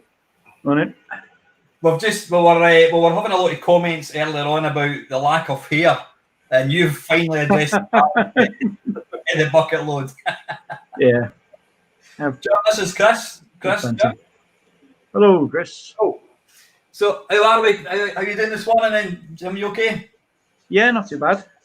Good, thanks. Listen, obviously the biggest thing you kind of want to chat to you about the Spectrum Next. It finally, it finally came to fruition. When did it come out? When did we first start? When did I've got mine up there on the shelf. When did I'm trying to think? How long ago was that when it first came out? It was about 3 months ago, 4 months ago. Yeah, around then. Something like that. And am I right in thinking? Yeah, am I right in thinking that the final Kickstarter or the final funder has received their Spectrum Next? I believe so. Yeah, No one said where's my Spectrum Next yet, so I think it was somebody abroad. So, wait, how did you first get involved with the Spectrum Next? It was when I first met Enrique. Basically, when he announced the Spectrum Next at, I think he was playing Expo Glasgow. I think it was there. I can't remember which one it was. Anyway, it was one of the Play Expos, I think. And he announced it. And at the end, I was doing a talk at the Expo as well. And at the end of my talk, he came over and said to me, I might want to see his talk. So I said, okay. I went to see his, realised it was Spectrum Next. And at the end of, or near the end of his show, he said, anyone got any questions? And I put my hand up so they can get a dev kit. And that was how I got into it. Basically, hook, line and sinker. After seeing the design of it, Rick Dickinson and his team did a brilliant design. Obviously, you've got a lot of credibility in the scene, and I'll have to be honest. Yeah. Mm-hmm. Part of the reason for me, apart from obviously wanting it, part of the reason for me investing in it is because you were involved in it. Apparently quite a few. Yeah, because obviously the Spectrum Vega 2, that's Vega Plus, yeah. Yeah, that's the machine that we shall not name. Yeah. Have you got one? No. No. Did you invest in it? No. No, actually, surprisingly enough, I didn't. It's like at the time it came out, I was just busy with stuff, so I never really got around to backing the second one. I got the first one, but didn't back the second one. I'm kind of glad I didn't now. Mm-hmm, mm-hmm. Yeah, I'm a Commodore guy through and through, and even I know about that, and don't name it in certain circles. Yeah. Just following on that, Jim, have you ever programmed any games on the C64? Yes. They never released. Basically, I got one back in the day because I wanted to know all of the CPUs, Z80, 6502, 6809, 68000. I've got all the computers and consoles when it came out. All the ones I wanted to get when it came out. Mm-hmm, mm-hmm. There was a lot that came out that weren't very good. So, can you name any names so I can have a look? For of what? For the C64, any games that were never C64 games, they were never released, so because I just did them myself. Just to get used to 6502, yeah. I think you did mention this before. See, obviously, you worked for Ocean. Actually, it's a misconception. It's sort of indirectly worked for Ocean. I worked for Special Effects, and I personally made 11 games for Ocean through Special Effects. Mm-hmm. And they were mostly Spectrum, but you did quite a few. I did a few Amstrad ports. Yeah, sadly, we didn't have an artist for them, so we were just like pushed out as quick Spectrum graphic conversions. Mm-hmm, mm-hmm. Did Ocean have? Did they have their go-to programmers for each system or each kind of chip? Is that basically what they Yeah, did? pretty much. Yeah. Yeah. One thing that's I've always been quite surprised that I don't know if you caught any Gary Bracey's. He was on just before you there. Gary, we were talking about what was the game? It was what was it? Cobra on the spec. That was Jonathan Smith. Joffers, yeah. Ruffian, yeah. The 8-bit version, not the 8-bit version, the Commodore 64 version was almost completely different from the Spectrum one. How did it work? I mean, presumably when they got a new license, it's like, we want to do a game based on this. Did they say to you it's going to have the main character is going to be a guy with a vest on, it's going to be platform based? Because sometimes the 8-bit versions were all completely different. Was there a bit of scope for you to kind of use the strengths and weaknesses of the system? Yeah, basically as much as you could get in it as you could, having the difficulties of the machine, like the attribute clash and how much memory you've got and stuff like that. So you had to sort of play with the strengths and weaknesses of the machine. So you had a bit of creativity, a bit of a creative license on what you could put into it. Some of the movie tie-ins were, when we got the job to do it, they'd say you can either watch the movie or they'd just send you a script over. Like Hudson Hawk, we never got to see the movie. We just ended up getting an early script. And so you base your game around the script. You read through the script, look for what kind of things are important, and then like locations like the Vatican and big hotels and stuff. And so you sort of look for locations, look for what you can put into the game. So you've got that creativity there to be able to decide what bits go in. And obviously they'll need to okay things. You can't just have like total freedom. Yeah. But you have a good amount of freedom with what goes in. What were you a fan of? I mean, personally, I'm not a fan of games based on games based on films. I don't know. Maybe it's an age thing. I mean, I was an adult when I first got my computer, so playing, reenacting, like being Batman didn't really interest me. And I tend to think, and I know I'm probably going to upset like people, like even the RoboCop and like Batman. You know, no question. Technically, they're nice, but they were all just little mini games, weren't they? Rather than you know. Well, it's hard to make a big game that is based around a movie that's like what 2 hours long or so. But especially back in the day, obviously now you can do a huge game with like vast amounts of graphics and levels, and so it's a lot easier now than it was back then. But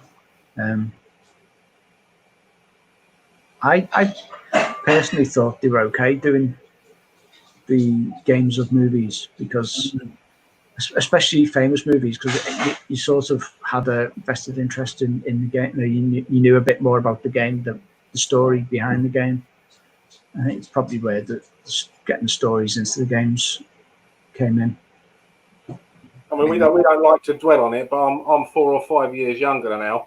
So obviously in 1985, 86, I was 13, 14. So games like Rambo and RoboCop and stuff like that, they really did appeal to me. So I suppose it does depend on like your target audience is. I would have thought back then would have been teenage boys more than anybody else. Would have been, and obviously by the sheer amount of fame that Ocean got, the movie tie-ins were really good for them. Yeah, we've had a few comments in I've got one here. Asking about there we go. Another run of the Spectrum next. So if you've got any news on that, people are going to be asking. Yeah, we're in the middle of finalising stuff, getting ready to start the second Kickstarter, obviously. How soon? I can't put a date on it yet, but I'll let you know as soon as I can. Okay, so there you go, guys. It is But coming. yeah, it is imminent. You've heard it here. Is there anything? I mean, you saw my video, Jim, of the Spectrum Next. That was just, I was genuinely blown away when I opened the box up. This beautiful brand new computer. Is there anything about it that you would change? And if so, is the second run going to be just like a duplicate of the original one, or would there be any tweaks made to it at all? Is there anything you would change in it? I would like, personally, the second machine to have 2 mega standard. That's my own personal thinking. Just for this reason that it would allow people to upgrade theirs, and it would make it better for the developers to make bigger games. Because although the likes of Warhawk and Baggers in Space and that are very big games, because they are big, they fit into the 768K that you get as standard. So if we had the extra meg, we could have made it so much bigger. I suppose it's like anything. You could, you're going to give you a spec. It's like, the original Spectrum 48K was a huge amount of memory. Well, would it be better putting 128K? Why don't we go 25? Why don't we cut a meg? I mean, you can always. I know, you can always add more. Yeah. Where do you draw the line? Having the SD card, though, that is a huge help. Can I just ask a quick personal question? Is there going to be, like, Baggers in Space is obviously you've got to physically buy it. Is there going to be any scope for, like, buying it digital? I can't even say the word. Digitally. Yeah. The reason we wanted the physicals is because Slight resemblance, by the way, it's fantastic. It is actually, isn't it? Yeah. I don't know if anyone knows, but that image was based on the Cabal version of the Cabal poster. Yeah. I'll get it down off the wall. Yeah, I know. It's the guy screaming. This one. All right. Now that the picture of Baggers in Space was like sort of taken from me standing like, I don't know if you can see my hand. No. Standing about here, just by the door here, and with the light on one side of my face to match that, and then I got Bob to sort of put my face on on the original. So, and which is kind of funny because it makes the original not seem right anymore, seeing someone else's face on it. But just put that out of the way safe until I can put it back up later. Oh, and there's the outcome. Works really well, doesn't it? Was that Bob Wakeland that did that one then? Yeah, I know he did it. Yeah, Bob did it for me. I took the photo, and I got a photo sorted with me just standing here. As you can see, the light from is on one side of my face. So it sort of worked well for the photo. And when you put it in, it just looks. Put it again. I'm quite pleased with how it looks. It just really suits it. So you're saying that there is going to be the ability to download games, sort of like buy them electronically, yeah? Yes. We're waiting. As soon as we do the second Kickstarter for the next, which will be very soon, then we'll do another Kickstarter for a second run of physical copies. The reason we want the physical copies first is because people want physical copies.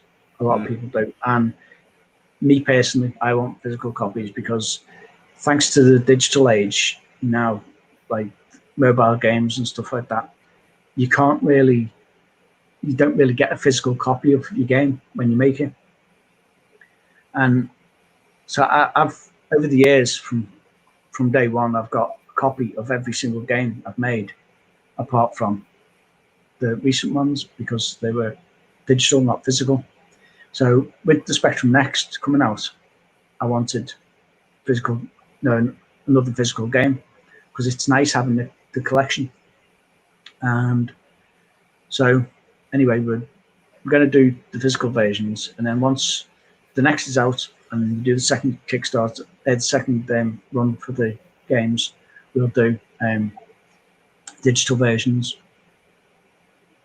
But we wanted to get the physical versions out first. Yeah, went out first. Yeah, I think it's. I mean, obviously today's society. We're not going to miss. So, like, I mean, obviously news that I think we're now getting to the stage with modern consoles, and I mean Steam. I don't think you can go and buy a physical PC game nowadays. Yeah, everything's digitally downloaded. I'm old school. I like to have a tangible, and it does my head in when my daughter is wanting Animal Crossing for the Switch. She wants it now, and I'll say, well, I can get it on Shop 2 for like 35 quid, but no, she wants to spend her pocket money and pay 50 quid for a digital download, and she doesn't grasp the fact that, when I try and say to her, look, there might come a day where I don't have the internet, and she's like, well, I'll never be round to see you again, Dad. But I like that. But you won't be able to play your game again. Yeah, that's the thing. That's the way. One of the reasons I prefer the physical, because you've always got it. You can always play it. Well, obviously not with the PS3 and PS4 games. I mean, one thing I'm pleased about with my two boys. I mean, my boys are 20 and 23, and both of them like having physical games. My youngest one particularly, I can't remember what game it was. Now it was a Switch game. I think it was like a fighting game with girls, a bit like the River City games, and he paid something like 40 or 50 quid to get this game for America because it was a digital game and they made a physical version, so he's got a physical version of it. And, I totally get that. I mean, I'm terrible. I emulate, I use ROMs, but there's a few things I like buying, like Huey Games have been doing a series of Kickstarters for these different PC games that are on like USB tapes, and I've been getting them, but I had a little read up earlier on you yourself, because obviously we've never met before, and all your different things, all the different processors you've learned to program for. Yeah. Have you heard about the Mega 65? And if so, what do you think of that as a kind of like the Commodore version of the Spectrum? Yeah, I think it's good. It's nice that the old machine, the old classics, are getting a boost as well as a revamp, getting remade. So and the other thing I read earlier on was, are you going to make Guts 2? Apparently, that's a question you need to be asked. Well, I have thought about it, and I know it's just whether enough people would want it. Really, because it would take a bit of time to make a full new game and stuff. So I don't know. I'll have to think about that one. If I get enough people asking for it, I'll look into it. Cool. We've got a question for Sir Lange, which I took back down. I'll let you read it yourself, Jim. Which one are they from Sir Lancelot? Yeah. Hey, Jim. When developing, did you repurpose the sprite maps from other systems, or they redone from scratch on Specky? Does he mean from the old games when I did like Midnight Resistance and stuff like that? Is that what it is? In essence, so yeah, I'd imagine. Yeah, so basically, when we got the grey box, that was like a grey briefcase, a metal briefcase that had the arcade PCB in with a SCART cable that you plugged into your telly. We were basically given that and said, make the game with it. We didn't have any source. I guess we could, looking back now, we could have just copied the ROMs and grab the graphics off the ROMs, but we didn't do that because we didn't. Well, I wasn't as up on electronics as I am now, but yeah, we couldn't do that back then. So it was just a case of getting it set up on the telly and playing the hell out of it from start to finish. We even got a camera and recorded it so that we could use it for reference. So you can fast forward and go back and stuff. And it also helped for laying out the maps for the artists. And yeah, so there was we didn't use any of the like art that was already done. It was just a case of doing our version of it, well, Chaz's version of it. And also we couldn't use it because there was more colours in the original, and the fact that it was absolutely huge for Midnight Resistance and Cabal as well. They were both huge games, so it was a case of doing it, changing it as much as possible to keep it as close as possible, but keep it in the constraints of the spec.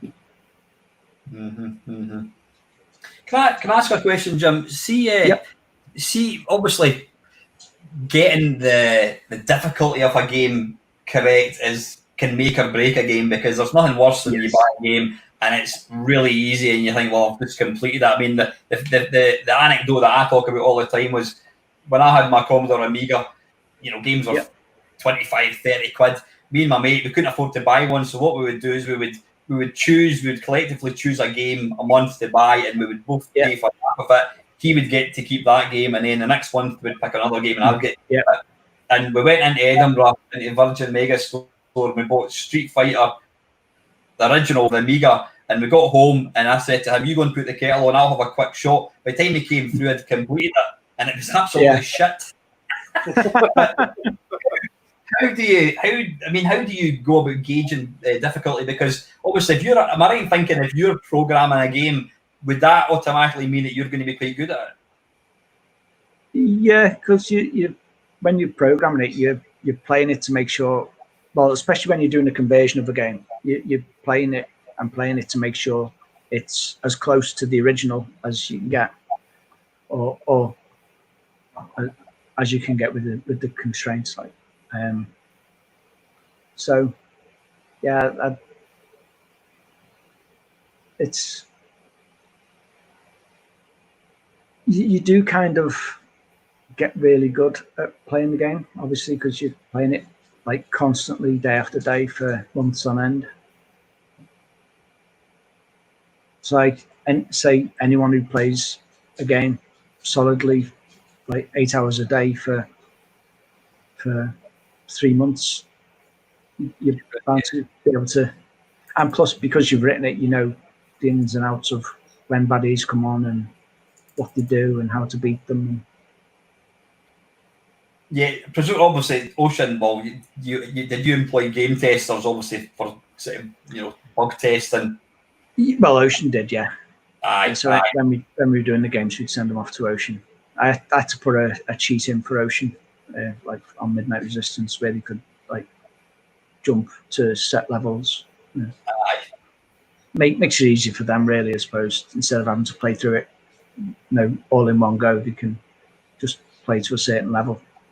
Mm-hmm. Midnight Resistance is one of those rare games where it was a great conversion across the board. The Spectrum, the 64 Amstrad, even the 16 ones. I don't think I've seen a bad port of Midnight Resistance. Yeah. Thank you. Yeah. A quick question from Ox. Jim, how did you feel about Spacey back in the day? It never bothered me. Basically, people have varying views on piracy. The thing for me is if they weren't going to pay for it, they weren't going to pay for it anyway. So it's not like you've lost anything.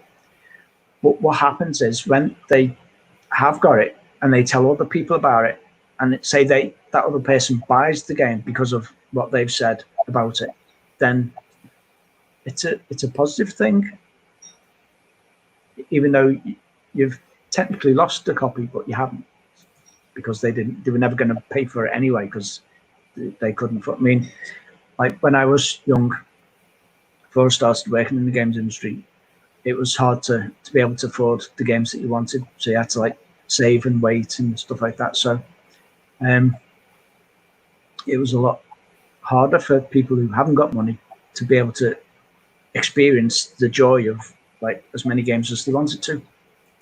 So for people who did get copies of the games, it doesn't bother me. Not that I never saw any royalties on any of the games anyway, so it didn't really bother me financially either way, whether everyone bought it or everyone didn't buy it. So, but like I say, I have no qualms with anyone who like.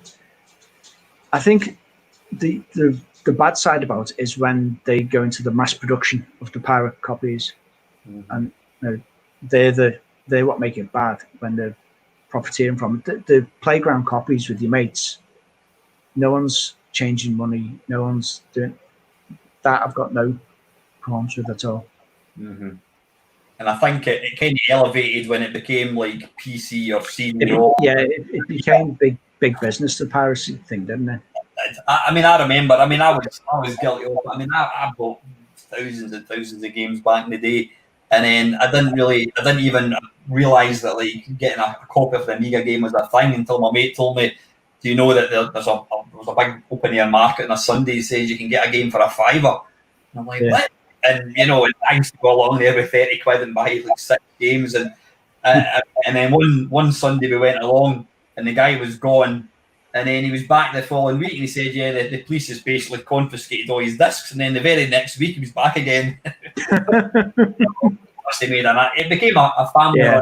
His daughter, his 2 sons, even his bloody wife used to man the stall. It was just. I agree with what Jim was saying there, with like regards to playground copies and that. I mean, when I bought my C64 off my mate, he basically, because he had a spare one, however that worked in the 80s, I bought that. He gave me the tape deck, the power supply, an RF cable, and he gave me a C90 with sort of like 20 games on it.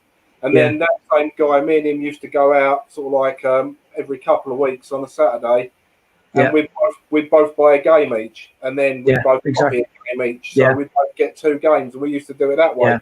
We were still buying the games as well as exactly. playing. Yeah. Jim, how the development tools in the next, presumably they're a lot more like in depth, and is it far easier to make a game now than it was when you were writing like Midnight Resistance on the Spectrum? Yes. Yeah, especially on the PC, because when you've got a great emulator like C-Spect, it just makes it so much quicker than having to copy it to an SD card, take it out the computer, put it into the Spectrum next, reset it, load it, upload the game. So you just, with doing it on a PC, you've got the speed of the processor of the PC, so it can assemble the code like instantaneously, run it instantaneously, so you can start playing your level, and then you can even break into it and you can stop it and find out what the CPU is doing and stuff like that. So it is so quick now to develop games compared to what it was back then. You haven't got like a 3.5 megahertz processor assembling a load of files. So, see, when you were programming on the Spectrum, did you actually do your programming on the Spectrum, or was it another computer? Initially, yes, I did. Initially, then at Special Effects, we started using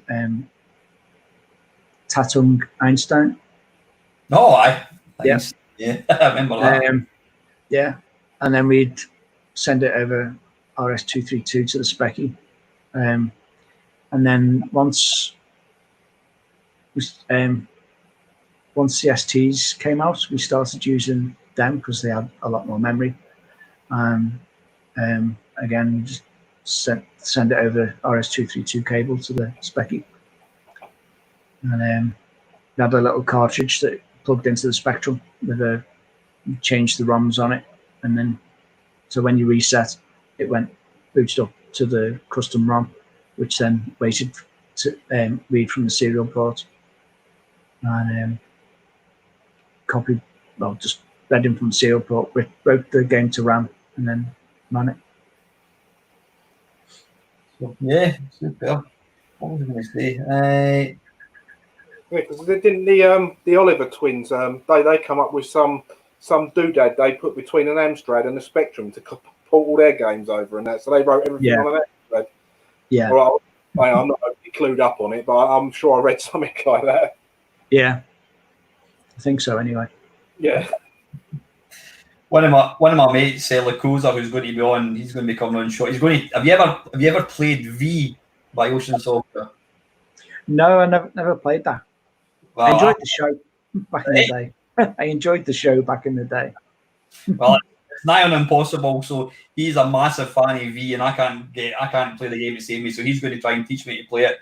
But yeah, I showed him. I was telling him that I was going to be talking to yourself today, Jim, and I sent him a link to the Dragon's Lair on the ZX1. Now, Chris, not Chris, this Chris, the other Chris, he's not very complimentary about many things, and I think when I sent it to him, he went, "Holy fuck! How did he manage that?" Quite a few people have said that. It's like the guys at Retro Computer Museum in Leicester. She threatening to burn me because I'm a witch.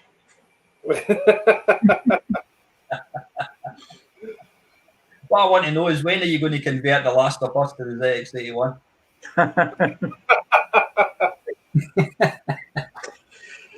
It's quite funny. ZX81 next, and it's enhanced a little bit. So what are you working on at the moment then, Jim? Or can you not talk about what, work-wise or next-wise? Or yeah, well, both actually, yeah. Work-wise, I'm working with Antstream. Have you heard of them? Oh, yeah. All the retro games, I don't know much about that. Yeah, so it's basically a monthly fee you pay, and you can. How does it work? Basically, you pay your monthly fee, and you can play as many games as you want that we've got on the system, ranging from arcade games to Spectrum, Commodore, and Mega Drive, and we keep adding more stuff. We've added like Atari stuff as well, the Atari 8-bit and the 2600. And so would it be fair to say to be initiated, it's kind of like Netflix for retro games? Yeah, pretty much. And but we've added a really cool feature, which is the challenges. And by the challenges it's like you can do different things with the system. Like we can change the way the game worked originally, or we can like add like a speed run of a certain section, or can you do this challenge? Can you beat how long can you take to beat the boss on level 3 or whatever? And then you get like your time that it took to do it, or whatever score you got during that time. And then that goes into a leaderboard, so you can play against your mates or against the rest of the people on stream. It's a really good feature. So I'm being asked to put a link up to it now, so I'm going to have to do a quick web and a quick paste. I've heard of it. So how many games are sort of supported at the moment then? There's well over 1,000 now. 500,000? No, there's well over 1,000. I wish it was fun. Give us a chance. We've got to like reverse engineer it and get it working in the system. And I know with Microsoft, Microsoft had a go at something similar with, well, it wasn't really similar, with what was it called? It was like you could buy arcade games and you could go into the arcade and share scores and that kind of thing. But it never really took off. It only lasted a couple of months. Yeah. So this is kind of like the first attempt to sort of like legitimize playing retro games, because obviously there's a whole grey area over should I be able to play any game? I don't know. And is that going to be available? It's going to be available on like PC, tablet? Yeah, it's available already on PC, tablet. In negotiations with Microsoft to get out on the Xbox at the moment. What else? Is it global? Can anyone join from around the world? Been asked that. Mark, you can play it in Holland. Well, I don't know what regions we've got, but we are spreading it further and further across the globe. We've got America and China at the moment, I think, and UK obviously, and I think Europe. I don't know what areas. I don't have the details of that. No, the best we can do is I've just put a link up. Have a look on there. And see thoughts. Yeah, see if you can get it. Yeah. Well, There's a free trial anyway. It's free. I think it's a week or a month trial. Is it something you can like dip in and out of? Can you join for a month and then cancel and go back? Yeah. That's good. I think that's a big because it's paying a fine. How much is it, Jim? Do you know? I think it's $9.99 a month. I think. Yeah.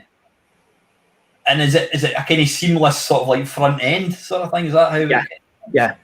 You got it's like you call it like a Netflix because you've got the start where you got all your games on show and you can scroll through them and search for them and search by genre or by company or whatever. And what other systems you Spectrum C64 like with the Commodore Amiga Atari ST computers as well? Or? Yeah, we've got Amiga games in there already. Like the pinballs games were recently added. And you can like save your progress and come back to it as well, which is a handy feature. There's loads. We're trying to get as many as we can, but obviously there's only a certain amount of us working on it, so you can't put them all on at once because there's just not enough time in the day to get it all sorted. I had no idea you were a part of that. Last time I sort of checked when I was doing this to because obviously I'm not having met you or spoke to you before. Yeah. Last thing I had about you was you was working on iOS games, so I had no idea that you'd moved on to a sort of bench like that. Yeah. The thing with the iOS games, it's such a big market out there. You have to have a huge publisher behind you. So unless you've got a decent publisher, you're not going to make enough to make a living. So I had to move on. Yeah, Jeff Minter had the same issues with that sort of thing. Yeah. Yeah, I know, Jeff. One thing that annoys me about Apple is the fact that Jeff, he put out 3 or 4 games on iOS, and then eventually when I got a new iPad, I got myself an iPad Pro. I thought, I'll download Grid Runner, and it's not on the thing anymore. Yeah. Apparently, I think Jeff said that he would have to like pay something like £150 a year to have his game up, and he's not making any money on them. So why would he? And why would it? Yeah, I know that's the thing with iOS as well, because you have to pay. It's like last time I was on it was $99 a year just for your license, and like I say, when you stop paying, that's it. Disappear, which is a bit cheeky because it is, isn't it? I bought Outrun 2 Afterburner Deluxe, or whatever it's called, on the 360, and I can still play them even though they're no longer available. And it should be the same if I buy a game on the iPad, I should be able to download that at any point. But unfortunately, exactly, that's one of the things I went off the download and wanted physical, because once it's if it gets taken off the net, then you've got no way of playing it, and you've paid for it. It's like with the digital films. I can't remember what the brand was called. That was Ultraviolet, wasn't it, or something? Ultraviolet, yeah, that was the one. They've stopped now, so all the movies that you had in your collection are gone, even though you technically paid for them. Yeah. Cool. Well, they get around that by saying that you're just kind of borrowing it, but then the fact that you can no longer watch it is a bit of a kind of cop out. Yeah. Yeah. It's like, well, shouldn't I have my money back if I can't? Good luck with that one. Yeah, no, yeah. We've kind of ran out of time. In fact, we've overshot a wee bit. I could talk to you. Yeah, all. usually does. Like when I go and do talks on at shows, you got like half an hour or an hour or whatever. It's like, it's not going to be enough, you know. We've not even scratched the surface. And yeah, exactly. There's. I'd love to have you back on again for a proper catch up. Yeah, definitely. Yeah. And Lovely to meet you, Jim. Yeah, you too. Okay then, Jim. Listen, all the best. Thanks again for taking part, buddy. I appreciate it. Eh? Anytime. Catch you soon. Bye. Bye, all. Bye. Good lad, Jim. Excellent. Right, we've got 5 minutes. So much for me grabbing a bloody bite to eat. Right, I can see some. I don't know if Mr. Morrison's got some technical issues. Yeah, it looks like he's as good at setting this up as he is at playing Wizard of War. Ha ha ha. Right, hang on. I'm trying to. Right, I better figure out how to. I better figure out how I get the. How can I get the sound? I've got a video I need to play. All right, Paul saying, who have we got in after? Right, so coming up in about 5 minutes or 10 minutes, whenever Paul gets his technical stuff sorted. So we've got the Zzap challenge, and then we've got Colin Jones on at 1:15. And So, after that, we've got the mighty Lukozer for the V channel. if he's out of his bed, I don't know if I've not seen him. I've not seen him up. He was about. He was a message on their little chat earlier on. He was about when Gary was on, so he's about. Oh well, excellent. Are you want to? Do you want to? Can we play a? Why don't we put a? Can I just put a Sid tune on or something using the deep Sids? I think something like that. You can do if you want. Well, we don't have any. Well, nah, I don't want to. I don't want to have any spoilers. I don't want to have any spoilers. Well, David, can you do that? Yeah, you can do that, couldn't you? What's that? What, put a Sid on? You could pick a Sid tune and put the music across this, couldn't you? I can do. I'll have to sort about a second. All right, okay. I'm conscious that you've obviously put together a kind of playlist for the Sid show. I don't want to go. Well, it's only 8 tunes, so I mean, there's a fair chance if you sling a stone, it'll miss. You're going to play Oxygen 6 anyway, so it don't fucking matter, does it? I've never played Oxygen 6 yet, you cheeky bug. So how are you all enjoying it? I think it's going really, really well. 3 hours and 23 minutes in. Yeah, I think it's going well, mate. Right. No one's told us to shut up yet, although, of course, now I've said that, we're going to get a deluge of shut up, you bald bastard, and stuff like that. The main concern was about follicles, but I think we've been offset now by Jim, so that's all right. Right, Paul, how are you doing? Are you still going to be around? Are you okay for about 5 minutes' time? Let me just, right, what I need to do, I need to figure out how to share a video. You know, it doesn't really... You should be able to do it like you do when you do... when we did our Impossible Games video, or the tons of videos you do with Chris with all the games, you should be able to share that the same way, surely. We should be able to. All right, Paul's going to be there. Listen, we can just talk amongst ourselves. I think so. When can we actually stop? Well, I think I'm right in thinking that the Zzap challenge is going to last about 20 minutes. So will that give us a bit of time? So who's up after the Zzap challenge? Well, Colin's coming on at 1:15. So right. So we'll maybe be able to play some tunes for 20 minutes, and we can go and grab something to eat. I think. Yeah, that's all right. Well, I mean, I can open another window and I can prepare that now. So, and then I'm probably going to duck out just for a minute. I'll just you can just drop me out the stream or something while I'll say hello to Paul first. Yeah. I shall nip off and see how the pizza ordering's going. And as we're on your channel, I'll talk Scottish and say I'm going to nip off for a pish.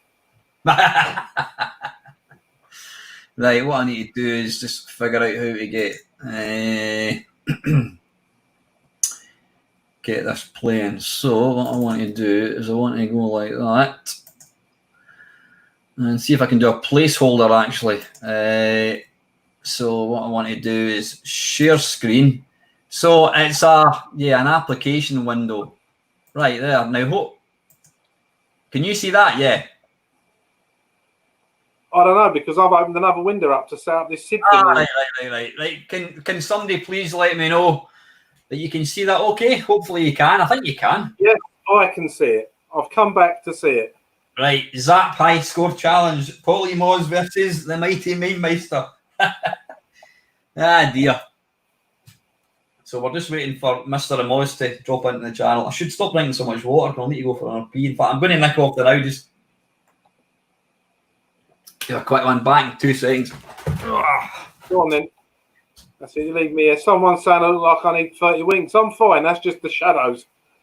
I'm actually all right. I had a good night's kip yesterday afternoon and a few hours through the night, so I'm all good. But thank you for your concern. Right, I'll leave that there for later on. He's gone off for a slash. And if anyone does appear, like if Paul, if you appear in the bottom, I can't pull you in anyway because I haven't got any controls over this. It's all down to him. So all I can sit here is be a postage stamp in the bottom and wave like that. Hello.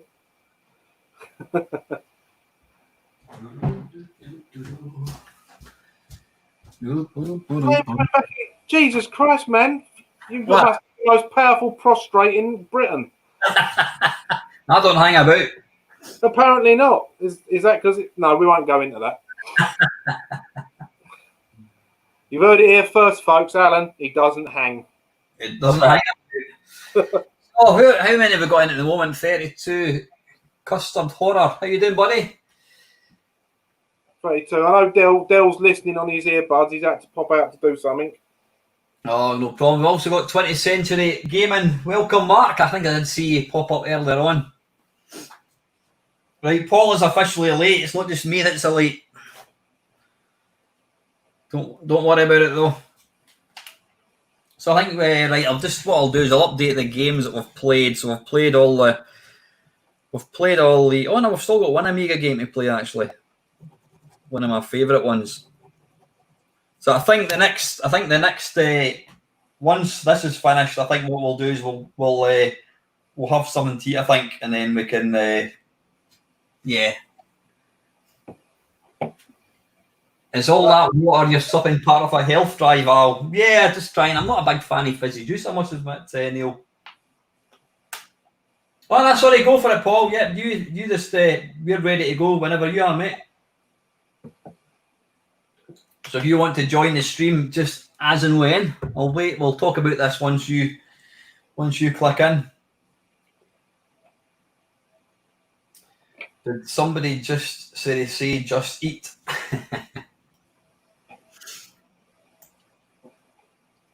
So do you think it's been a quick 3 hours, 3.5 hours?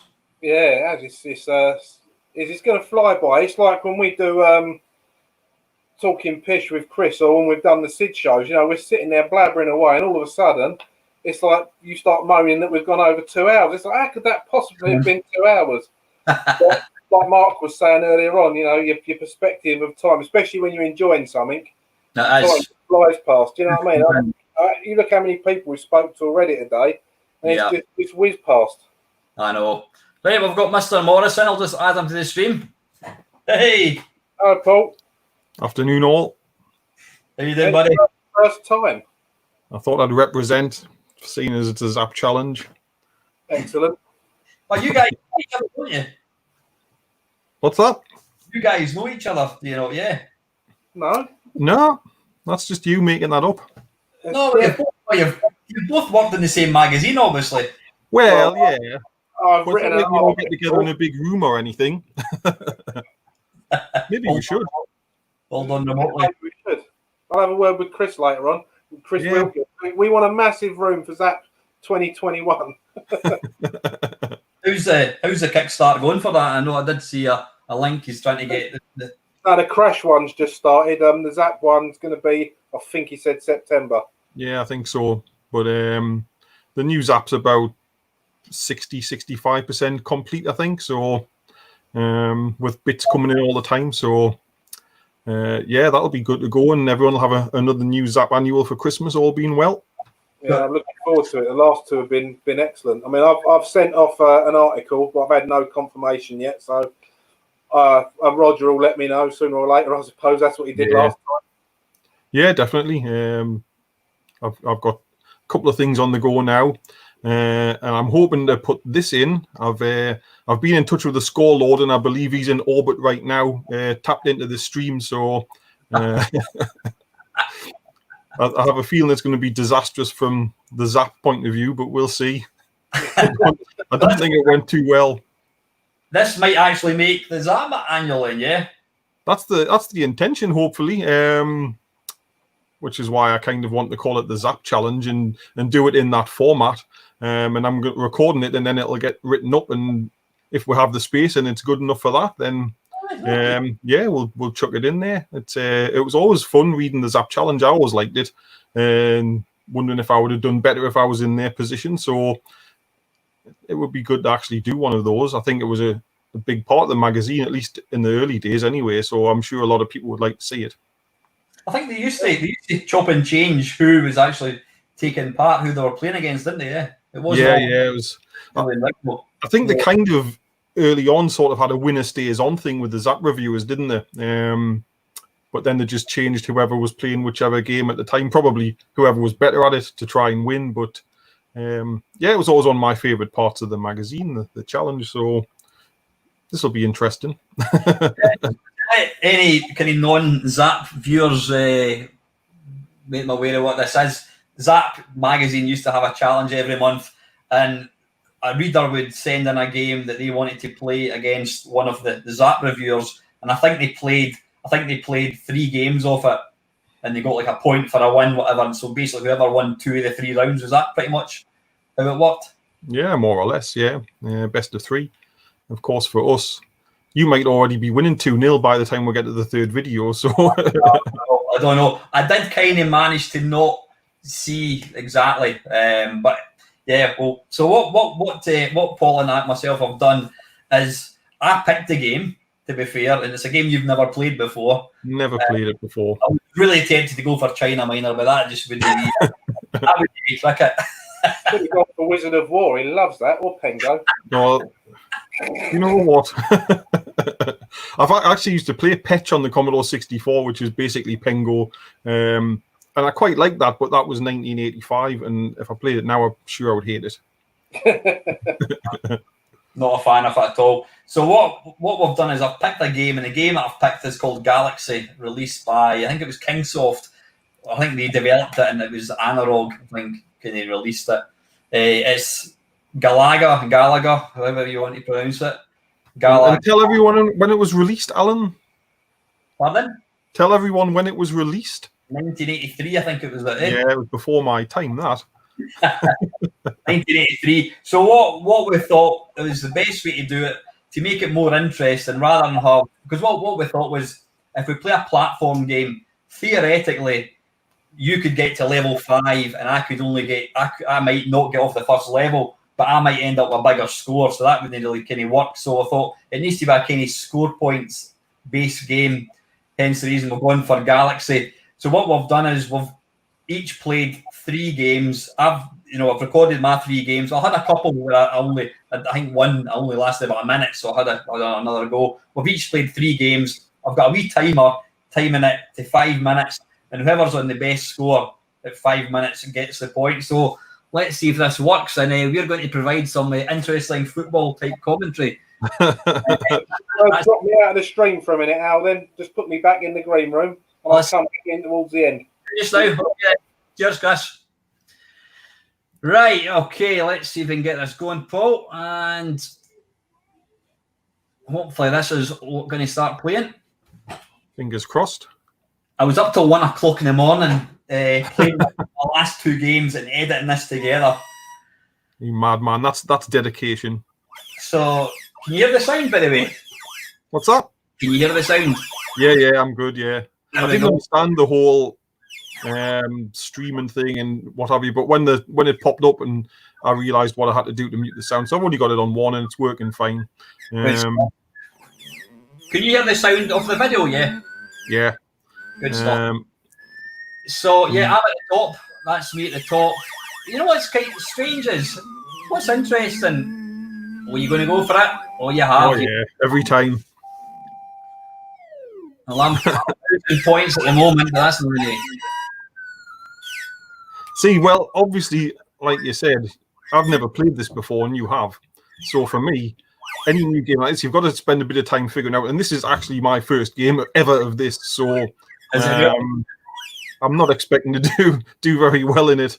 And clearly, you're miles ahead already. So, well, at the moment, I can't remember. Yeah, it's funny. What do you think of the game, actually? I mean, I'm obviously familiar with the arcade game. I've played it loads of times. So once you know what's going on, but home versions were sort of what's the word I'm looking for? They were renowned for not necessarily following exactly what the arcade versions did, and this is not even a licensed version. So you have to get used to the movements of the ships and so on. So yeah, I think I was definitely a disadvantage in the first game anyway. Well, you're 4,000, bloody hell, you're 5,000 in front at the moment. I think that happened quickly. I think having that double shot. That helps. And if you know the patterns for the challenging stages as well, that helps. Aye. Oh, that's quite exciting, this. What's that? It's quite exciting watching this.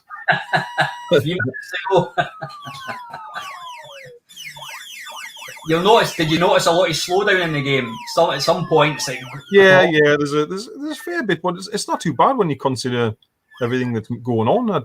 You know, for an early game for 1983, I was actually quite impressed. Well, I've just got an extra life. 20. I'm still ahead, but yeah, it's. You obviously knew don't shoot the baddie with the ship when it's at the top, because then you just get the points, I think, rather than the extra life. What bogs me down is when you get towards the end, if you're not in the right place, it's quite hard to get across to get the last few. Aye, it is. So you're 3,000 in front at the moment. Yeah, but I'm behind on the number of lives left. That could be very telling.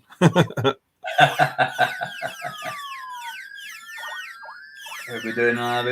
You're about 4,000 in front at the moment. You know what? What's interesting is you notice the black on my game is more black than yours.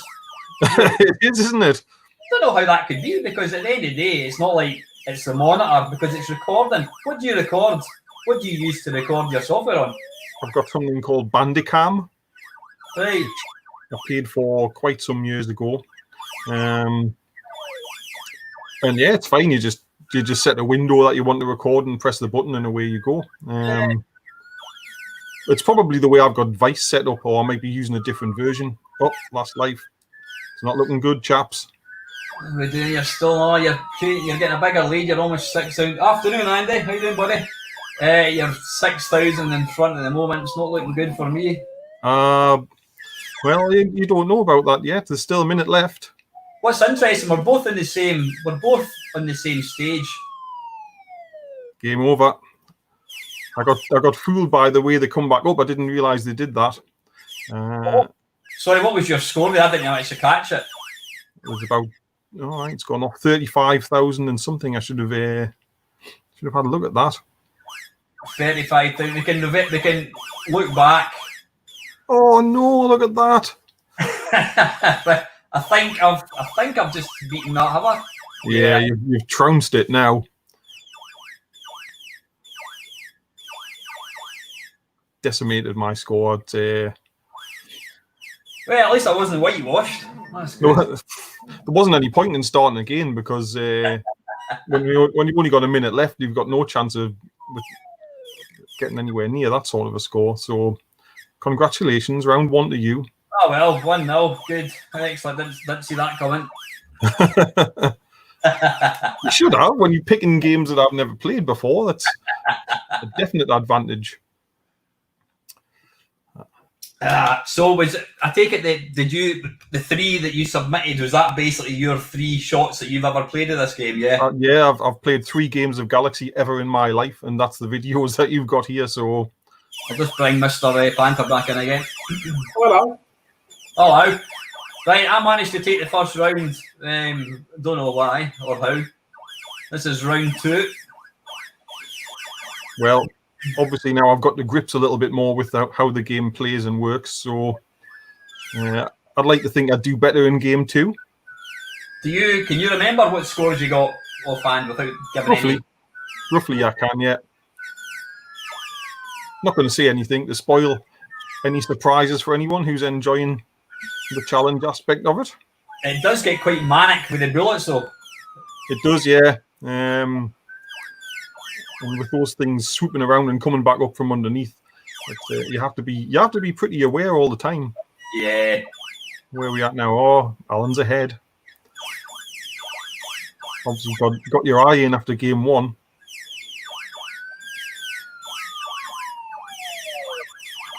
Some great sounds on this game. What's that? Some great sounds.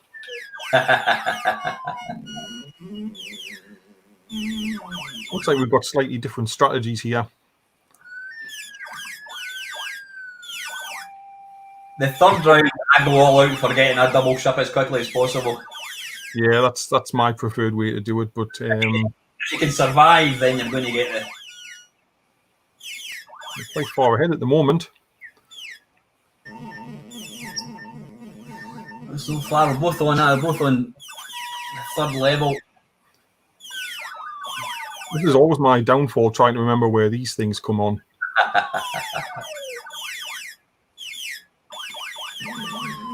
Oh, they're very close at the moment. Out of interest, how comes you picked something like this rather than, say, something like Galencia, one of the newer ones? I don't know, just I think I knew for a fact that Paul had played Galencia a lot and he was going to be really good, so I had to pick something. Right. Yeah, that was his main reason for picking the game, was whether he thought I would be any good at it or not. The fact that I asked Paul to tell me 10 shoot-em-ups that he's never played before, that told her. Yeah, Iridium was never going to be the choice. No, that was never going to be a choice. Well, you're miles in front at the moment. But look, I've just lost 2 lives in a row there. I would say I would have been confident of a win if we had played Iridium. I think that, yeah. There's a bear shit in the woods, so aye, bloody hell. Yeah, I've learned my lesson there with those little swoopy ones that come back up. Aye, you need to watch that. It's just when you get stuck there and you can't get across to get the last few. To kind of finish it off, and you're conscious of time as well. Yeah. It was actually a really good game to pick for a challenge, to be fair. It had to be something that was sort of exciting, you know what I mean? Because it does play well, and it does have that element of score chasing, if you like. So you can see from looking that we are quite close, and one goes ahead, and then the other one pulls back in front, and it's it was a good choice. Well, you're 4,000. No, you're almost 5,000 in front. It was only about 1,000 point difference about 10 seconds ago. My old arcade sensibilities came into play, though. Hit on the last one again. But you're on the challenge again. I'm slightly ahead of you, actually. Yeah, I'm. That's one way to get rid of it.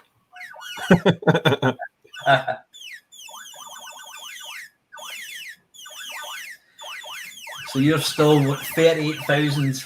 Oh, you're ahead now. It's very tight. 45 seconds to go. Oh, it's nip and tuck. Oh, you're in front now. It's going to have to keep an eye on the scores as the time ticks out. 65 seconds. 43. Yeah, you're here.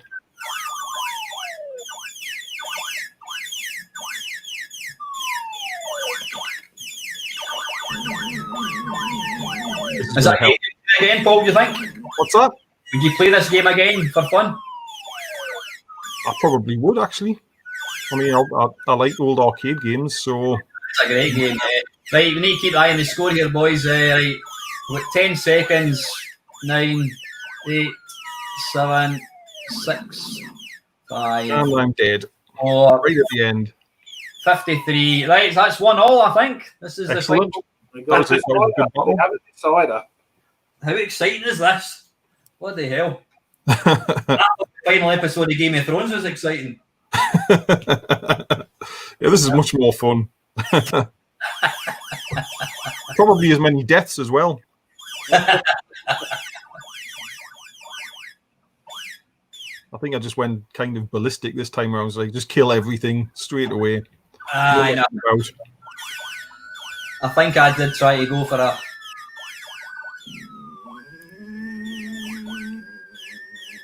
There's a little fella.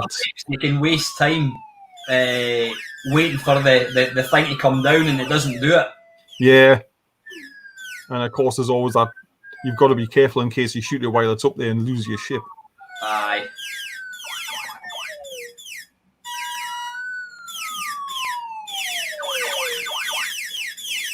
Alan's pulling ahead as usual. You seem to have this down pretty well.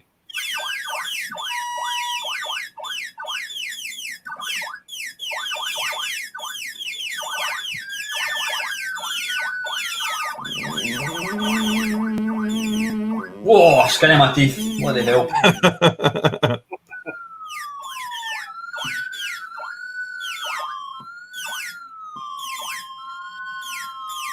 I take it this one won't be making it in any of your streams about best Commodore 64 sound anyway. No, the Sid tune's absolutely shit.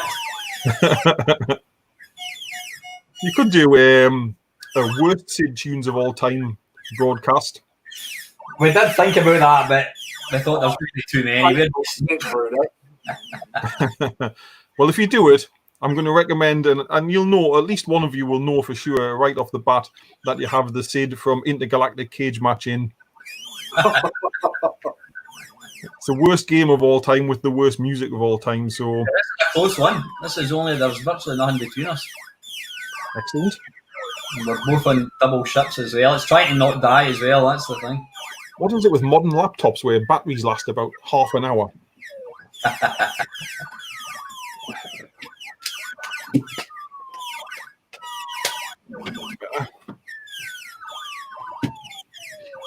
This is going to go to the wire, boys. I think it is. Alan's pulled ahead. It's very exciting. Oh, so you've lost our ship. That could be crucial. It could be. Especially in the challenge stage, if you've got two ships, you've got... Well, yeah. Well, I mean, not that it matters because I always miss out where they're going to end up. So, oh, look at this. There's a 3,000 gap now. I'm worried.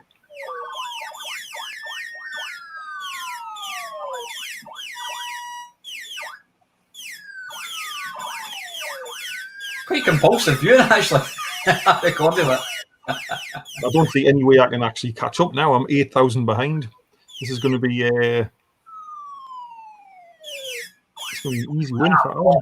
Missed that thing. Good.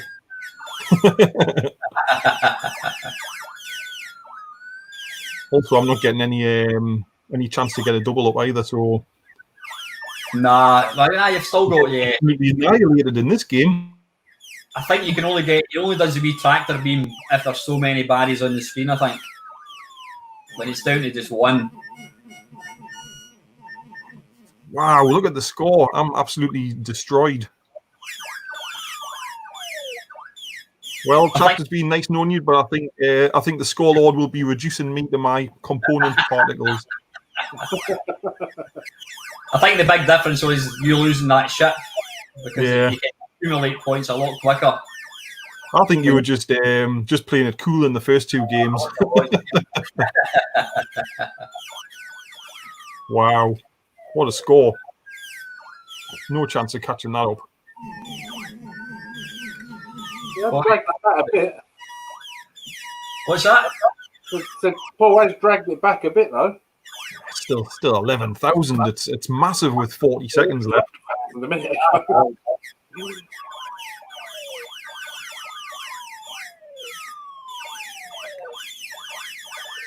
Oh, I can hear the fat lady singing now. 23 seconds to go. Can I get the double ship? I might as well throw my zip stick down in disgust at this point.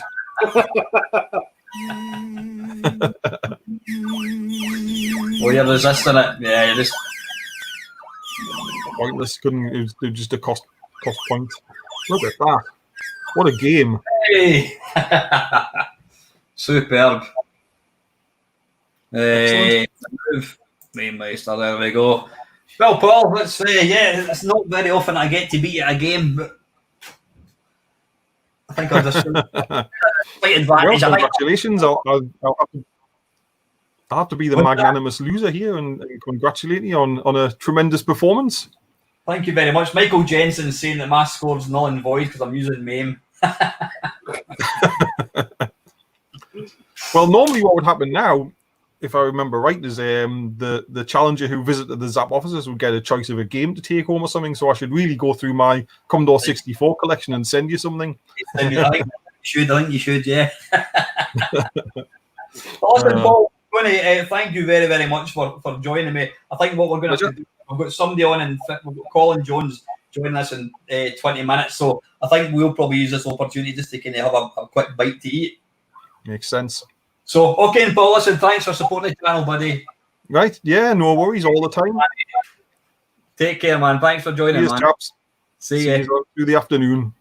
Cheers, buddy. Excellent.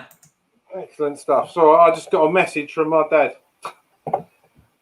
Forget that. I'm doing a 12-hour marathon. He asked how everyone was, and I said I'm doing a 12-hour marathon, and like live stream. And apparently my mum's asked if we're running on the spot.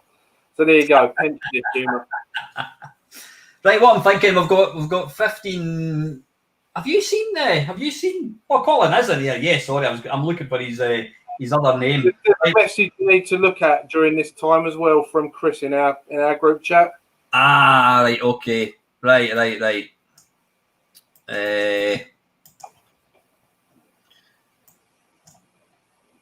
Right, hang on a second.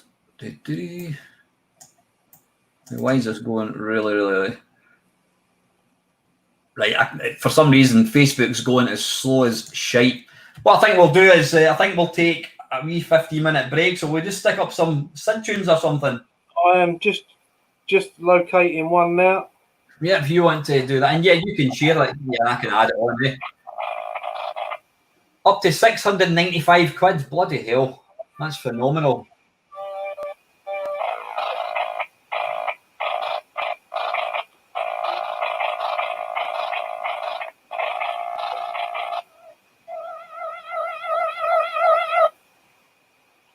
Right.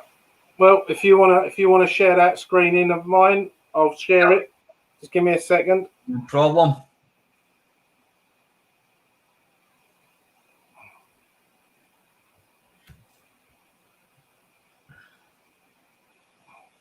Then you can drop us both out and just leave that up for a minute. Yeah, I'll put on a reasonably long song, so magic. Okay, smashing. Right, listen, guys, we're going to take a quick 10-minute break, pee and food break. We'll be back about 1:10, where we'll be joined by Mr. Colin Jones. Look forward to that. We'll see you shortly.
The hell, that goes a bit batshit.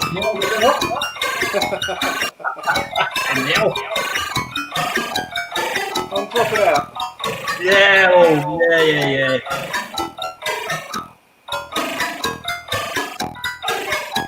God almighty.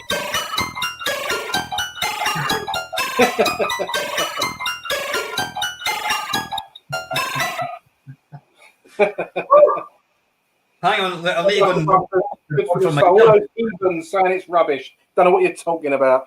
Humming is the Hendrix of Sid. Right, anyway, listen, we're back on track, we're back in time, and I can see Mr. Jones anxiously waiting in the background here to come on. So, yeah, you guys all know this bloke. It's Mr. Ponder, Colin Jones. How you doing, son? Hello. Hello. Hello, Chris, and hello, all the viewers. Is my audio coming through okay? Yeah. Excellent. I have a present here for Alan. Yes, thank you.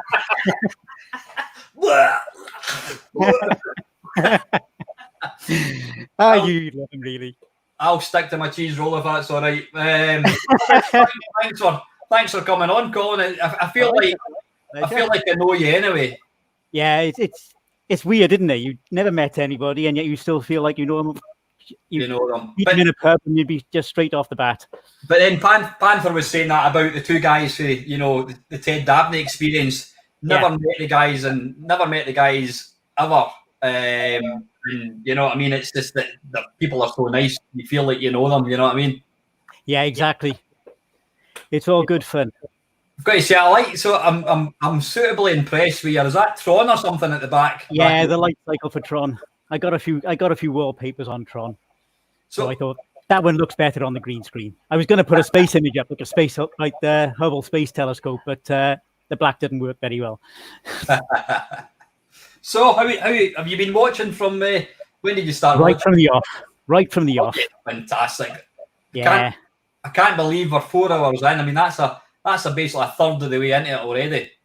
It's good going. It's all very interesting as well. It's keeping the thing. I thought that since this is a retro thing, when I had my Commodore 64, it came with no power supply. So what did I do? Watching videos, Perifractic, Jan Beta. I made my own.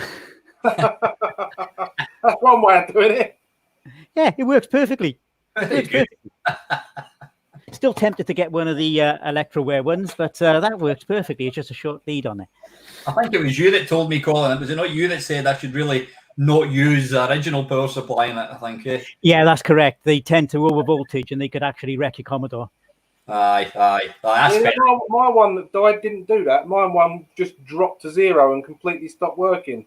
I think you were lucky. a lot of people. I mean, I've got a friend called Adam that built me a new one, and there's another guy called, I think his name's Kevin Otten, who's in the States. And I was talking to him about it, and he said a lot of the brick ones now seem to be dropping off rather than frying chips. So that's the case. That's the better way. Yeah. Yeah, but I wouldn't use some of them are really over voltage. Yeah. So it's a good thing. So how are you enjoying Twitch then, Colin? And obviously you're doing YouTube as well. Yes. I'm sticking to YouTube for main videos, Twitch for streaming. I find Twitch smoother for streaming. I don't know what it is. I can integrate it with other things as well, like Streamlabs, Stream Elements. I got my own little bot going on there using the chat as IRC. So I can use my own plugin. Because I run Linux, it's not so easy to get the bots and plugins for it. So I got to make my own, which makes things interesting. Bots and plugins. I'm going. You get nice little. You can make it. You can make trigger words, so it does sound effects and things like that. Yeah. I watch the reruns on YouTube. What about yourself, Panther? Have you thought about? Obviously, I was kind of thinking about doing Twitch, and then I realised. I mean, I don't do this for money. I do realise that you can probably make money out of Twitch. I'm not interested in that. I think my core base is in YouTube. I know a lot of people say it's crap, whatever it is. But they say maybe it's not as good as Twitch, whatever. But I'm quite happy just to kind of stick to. I don't do it for money in any shape or form, so I'm not really too fussed. I'm just noticing a quick question there from Wee Bob Art for Colin. No, I'm a train driver. I keep computing as a hobby. And it's more fun that way. I enjoy it more. If I was working in the computer industry, I think I get bored of it and I'd be coming home and I just wouldn't be interested anymore. Is this where we do the eyeball the engine jokes? You could do as many over the engine jokes as you like. So obviously you're a bit of a whiz kid, Colin, when it comes to programming, because you've written a couple of games. Well, I did the one game, Cruising on Broadway. And is that's the only game you've ever written in, yeah? That's the biggest thing I've ever done. I've done a few other coding projects, but that's one I did just to prove to myself that I could do 6502 machine code and work at the Commodore 64 at the hard level. Although it wasn't sprites, it was just a conversion of an old Spectrum game. It was one I did on the VIC-20 back in the day, and I never got around to doing it on the Commodore 64. But now with the modern development tools, I thought I'd give it a go. And it worked really well. Quick debugging, and got feedback from people online as well, and fixed the problems with the game because of that. Especially Neil, nifty retro gamer, he was saying it was awkward to get around the corners. So I added a bit of code there, so it would anticipate your move. So if you were moving up while you were moving right, when it got to the corner, it would instantly move in the opposite other direction, ready for you. Right, yeah. Did my first ever music routine as well, Sid routine. Only 27 seconds, but it's better than Bionic Granny. So have you any plans? I mean, are you self-taught? Yes, are you self-taught? 100% self-taught. Say again, Colin. You're self-taught, yeah? Yes, 100%. And how did you do that? Was that just reading books, or was that stuff online? Initially, I got the VIC-20 Programmer's Reference Guide, and because I got a lot of info out of that, I got the Commodore 64 Programmer's Reference Guide, and also reading magazines, typing in listings that I saw with machine code on there, which gave me further ideas. Realized that when I did my VIC-20 one, I wasn't using the carry flag, which is why I had to fiddle it. Didn't use an assembler for that at the time. I just wrote it in paper and converted it to decimal and entered it in data statements, which was interesting. Very good. Have you any kind of aspirations to do something like a follow-up to it or something, or do something a bit different? I don't know, because it needs a lot of time. Once I get my teeth into something, I can get on with it. But it's getting that initial enthusiasm worked up for it. Mm-hmm. I've often thought about doing more Sid music, but again, that would need a lot of time and patience to do that, because I'm not a musician. I'm not tone deaf, but I can't pick out the chords on anything. So I got to work it out tone by tone, and it's a bit awkward that way.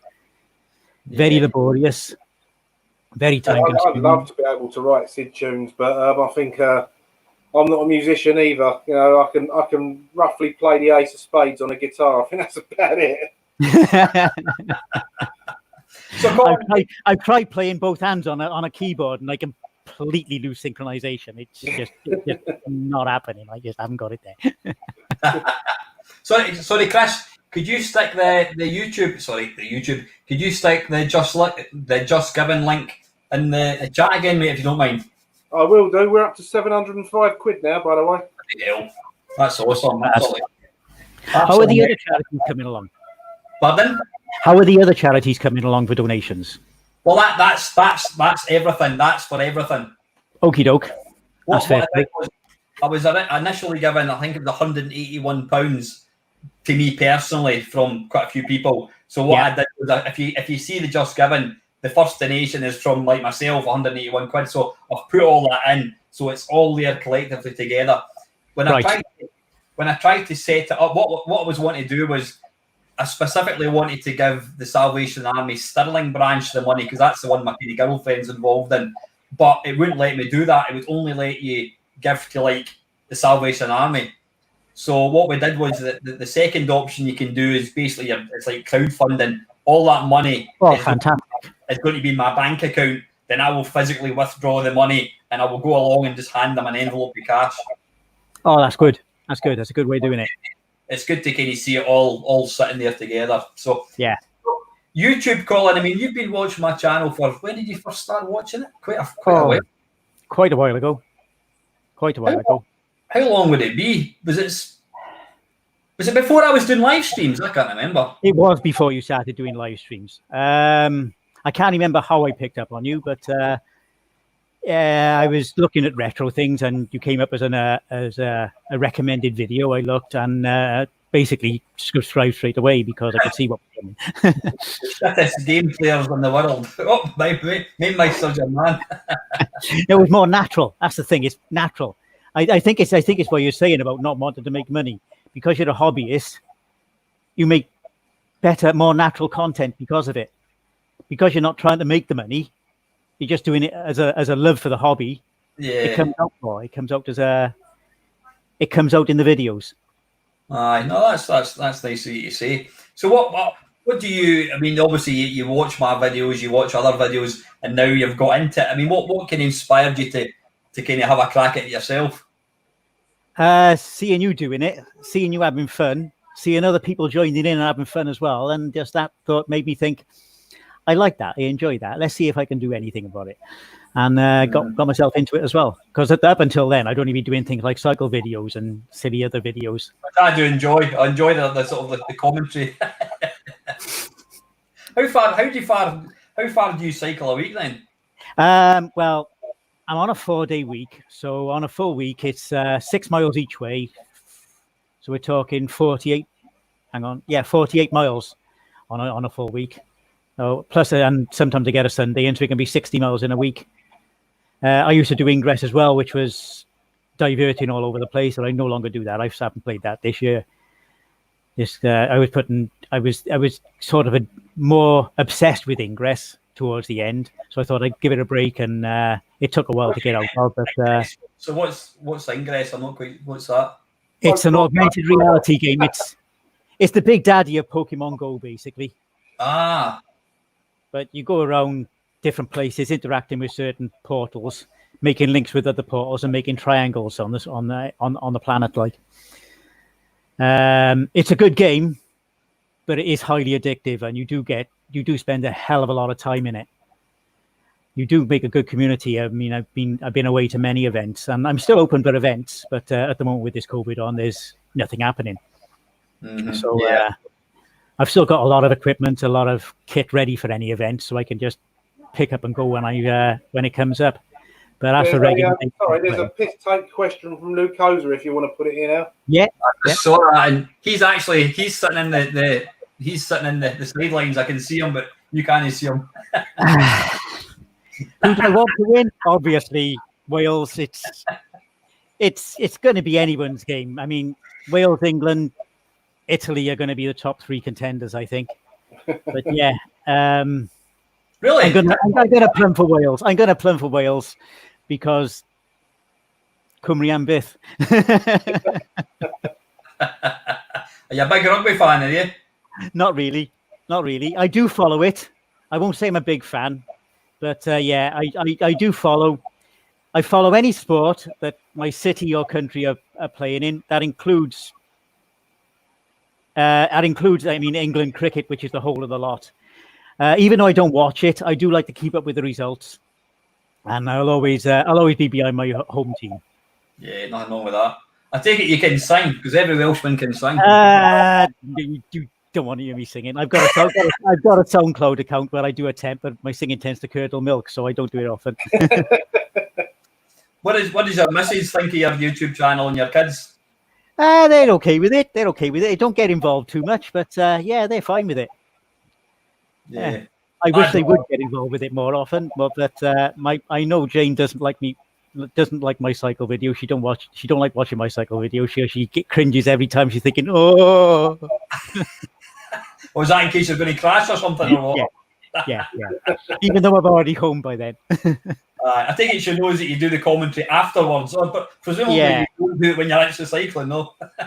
No, I do that. I don't. I put the captions up. I look at the captions. I mean, I always have something in mind when I'm actually, because I collect the clips by stopping the video, stopping the camera, and then restarting it. So I got like a bookmark of where anything clip I'm going to put up is added. I got something in mind, but then I'll watch the clip back and maybe something else will come to mind and start typing away. And of course, since YouTube came up with could it be construed for kids? I don't care about monetization, but I don't want to be construed for kids because then there couldn't be any comments either. So yeah, I've stopped cutting back and censoring on anything. If I say something, it just comes out. I've kind of pretty much given up monetizing videos because far too much swearing goes on, and usually I buy myself with To be honest, swearing is, I don't know what it is. It seems to be a natural flow of speech these days, anyway. Like it is. Hey, listen, Colin, it's been the quickest 15 minutes of our lives. It's been brilliant having you on. If you want to come on to a main with some post-talk pish or a live waffle, whatever, just give me a shout. Yeah, no problem. No problem at all. If you fancy doing that, eh? Yeah, it'll be good. Just got to get things set up and get the family to be quiet for a while. That's my biggest problem. This has been arranged for a fortnight, so yeah, I've had plenty of time to get this set up. Colin, thanks for taking time to drop in. It's nice to actually finally meet you. Virtually, you know what I mean? But yeah. So, man, and thanks for all your support on the channel. I do appreciate it. Eh? It's been a pleasure, and it's been good talking to you both. Cheers, buddy. See you soon, man. Nice to meet you, mate. See you, Colin. Bye now. Bye. Hey, good stuff. Right, we've got a hairy monster down below getting rather impatient, so we better invite him in, eh? Impatient. How you doing, buddy? How are you doing? You all right? Good afternoon, Mr. Edward Teach. For anyone who's not unfamiliar with the name, Blackbeard. The last time I saw such suspiciously black hair, it was on Silvio Berlusconi's syrup. But, yeah. Just see you've only got another 7.5 hours to go. No, waste of me. No, to be fair, it's been quick. What do you think yourself, Band? It's been quite a quick. It's been fairly quick. Do you think? It's not been. It has gone past. I just looked at the clock when he said that and realised, fucking hell, 4.5 hours. Yeah, 4.5 hours. It only feels like you've been doing it for 3. So anyway, yeah, what are you on for? Yeah, you've seen. I think it's already. What am I on for? Yeah. There's probably a lot of people who've just asked that question. Yeah. I don't think a Mamemeister stream would be complete without having you up here at some point. Anyway. Yeah, that's not a sign of quality. That. That's what people want, mate. That's the thing. So, give them what they want, mate. So yeah, what we're planning? What did we even call it? You are going to try and teach me to love V. We didn't actually get a chance to ask Mr. Bracey about the game. I was wanting to get it, but we kind of ran out of time. Yeah, I came on part way through that, so I heard him talk about what I assume was Street Hawk, but I asked your question. If he's gonna, I said I've got a question, a tongue-in-cheek question from our friend Lukozer, who wants to know if you're ever going to find the graphics code so we can play Street Hawk on the Commodore 64. Okay. Highly amusing, and then he told us the story, so it was good to hear. That's all right. He asked me to ask him. What can I do? Well, yeah, exactly. So how do you want to work this thing, Chris? What you want to talk us through it? If you observe, I have it shared. I also have this, the sacred bit of paper, which has the communicator functions actually written down on it.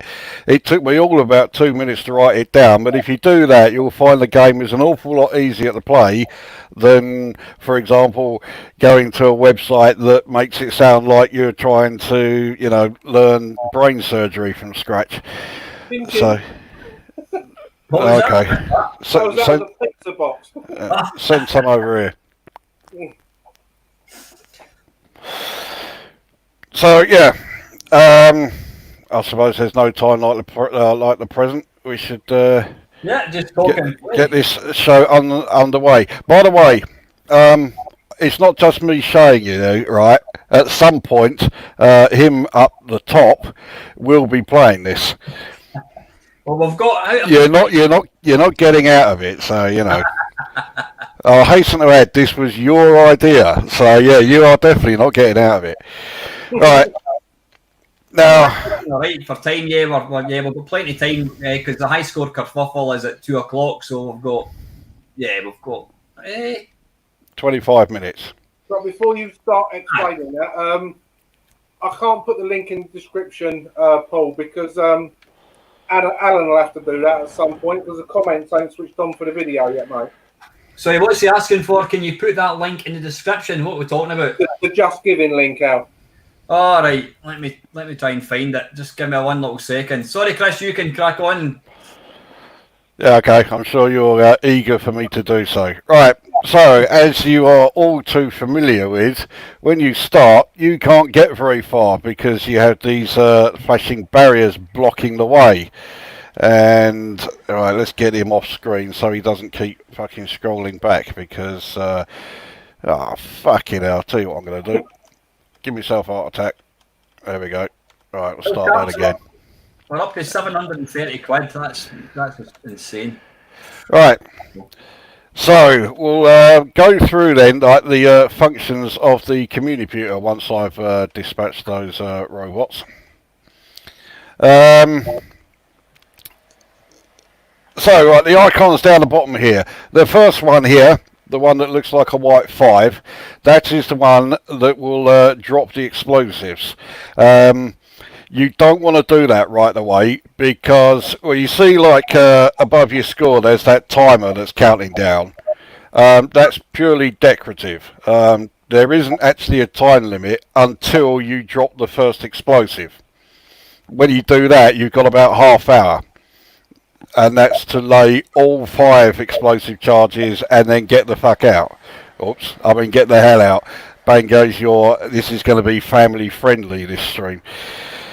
So yeah, well, okay, there you go, explosive is laid. So yeah, you've now got half hour. This next one, the yellow icon here, will reveal various locations. So you click on that and then you go through the numbers here. So your present location, which plane, which level, which block. The outward door to take you out to plane 5. The inward door, actually no, sorry, it's not.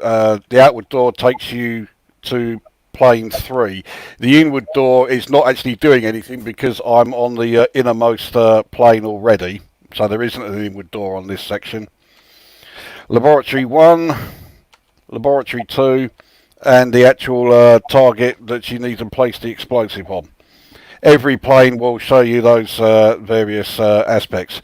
Laboratories are important, and it is a bit of a pain that there are always 2 of them. Because you also have to collect the formula for the red dust and spread it throughout the mothership. And you have to do it. The way the instructions were worded made you think that it was optional. No, it isn't. You have to do that. In fact, if you harbour any hopes of actually completing the game, you want to do the red dust formula and spread that around and then go back through each plane again, and this time planting all of the explosives. So you're going to be playing this game for a while if you harbour any hopes of actually completing it. Have you completed it, Chris, though? Nah. I thought I came close, but that was back in the day when I thought that the red dust bit was optional. So I was just laying all of the explosives. I didn't do any of the red dust part. So I thought I was close to completing it, but in fact I was nowhere near it. Alright, so this icon down here, if you're in one of the laboratories and you are in front of the computer terminal, you click on that one and you will then download some of the formula for the red dust. Like I say, there are 2 laboratories in each plane. One laboratory has part of the formula, the other has absolutely nothing.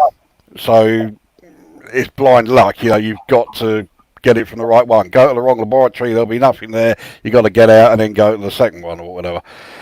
This one, I'll be honest, I have no idea what it does other than bring up a load of pictures in the display.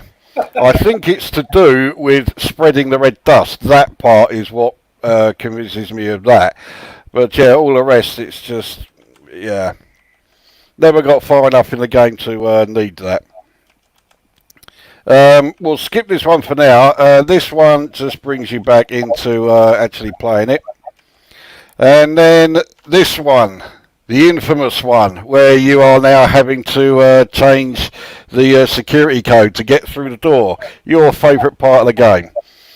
And yeah, it's a lot more simple than your site made you think. It is simply a number puzzle. You see where it shows, right, security 217, don't need to worry about that, mode, and then all of the various symbols. And you just have to get all those symbols to be the same right the way across. Right, got you. And that's it.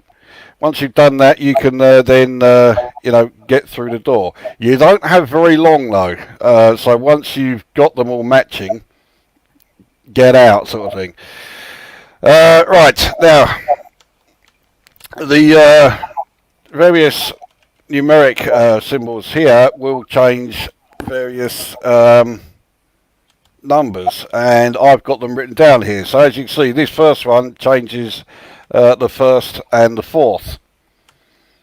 Now, what did I have it set on that made me think, yeah, that looks pretty good? So I go to this one. This one here changes the second and third. Oh, bollocks. I mean, oh dear. Yeah, I'm doing well with the old family-friendly bit. All right, that one doesn't seem to be working. The first 3 minutes, Chris. Oh, okay, all right, I'm all right then. All right, we'll change it to this one. All right, we want to change numbers 1 and 6. See, this is where it can go a bit tits up, because I could be stuck here trying to change this code for what seems like an eternity. Right, and then change. This is going to change 2, 4, and 6. So again, it's that last one. It's going well. Sounds like it's got all Wookiee. Alright, let's just see, I can't wait for my shot. Okay, no. You know what, actually, I was just thinking, I've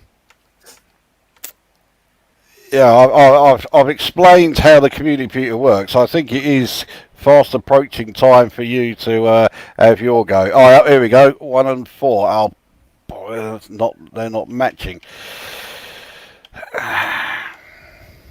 It's always that one. Come on, give me a nice easy one. See, that looks like it will be easy, but it's not. Actually, it might be. Right, now we'll change to... You see that screen? It's got the score, Chris, the purple score, and you've got the bit above it, and Yep. it's constantly changing. Is that you ignore that? Yeah, that's nothing. When you start, yes, but remember, I've placed a charge, so now there is a time limit. I've got half hour from the moment I laid that first charge.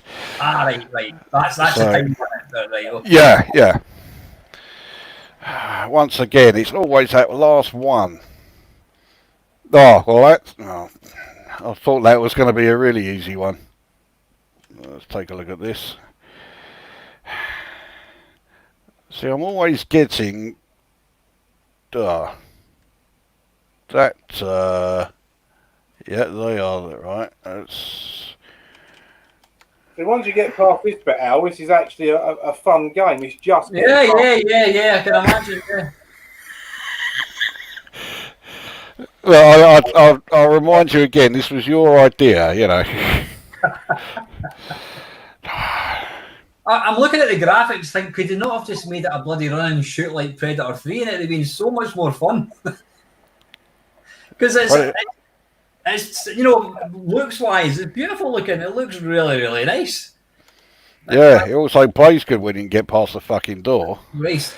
No disrespect, but you've been playing it for quite a number of years, and even you're struggling. Fucking hell. Yeah, I mean, there is that degree of luck when it comes to getting through the doors here, because you need a set of numbers that you know straight away. Oh yeah, right, I can get through that one. and it's just not giving it to me. It's being a real pain in the... Yeah. Could you just imagine back in the day when your mum says, right, you've got 15 minutes to play your computer and you fucking put this thing on? Well, when I first bought the game, I hated it for the reason that you still hate it. Trying to get through the door here. I was convinced that the game was bugged, and it was impossible to get through. No, it's not that it's bugged. It's just that it's bloody difficult and bloody awkward. Is there any walkthroughs on YouTube at all? Yeah, I think there are some videos of some people who are completing the thing. Yeah, good luck trying to actually do that. I think we are getting somewhere. Panther, are you confused? Yeah. Most of the chat's confused. I get what he's saying because I used to play this game, but it's been a while. See, it's only the second and... Oh, hang on a minute. Right, here we go. Second and fourth. Hang on, I've got to change that third one. That's wrong. Oh, again, it's... How did this game review back in the day? Most reviews said it was okay. The Zzap one, they really didn't like it at all. They only gave it 40%. Really? And was that because of the difficulty? No, I think they just said they thought it was boring, which I don't agree with, even though I'm not exactly making it look like, it's riveting. I've written down one of these codes wrong. That don't help. Oh, good effort. Well done. Yeah. So, I'm doing a great job of 2, 4, and 6. Here we go. Right. We are out. So this is now where the game actually picks up. So we have to now get to... We are currently in level 0, block 1. We want to get to the first laboratory, which is at plane 4, level 4. So we've got to go down 5 levels. You know what, Chris? I'm just thinking. I think you should just play it. I think if I was to play it, it would just become car crash. I think I would rather watch you actually getting somewhere in it, if that's all right. Well, you call this me getting somewhere, do you? I'll not even get off the first screen, so I think I would rather... You've opened a door. Well, yeah, I suppose there is that. The green things are some sort of transporter thing. Teleport. Yeah, which, if you were a fan of the television series back in the day, you'll remember that, the transporter pads never appeared anywhere in the program at all. So quite what they're doing here, I do not know.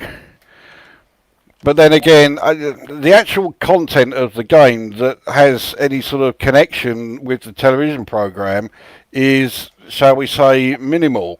I mean, there are no robots anywhere in the... I've got to go down one more level. There are no robots anywhere in the television series. Was that?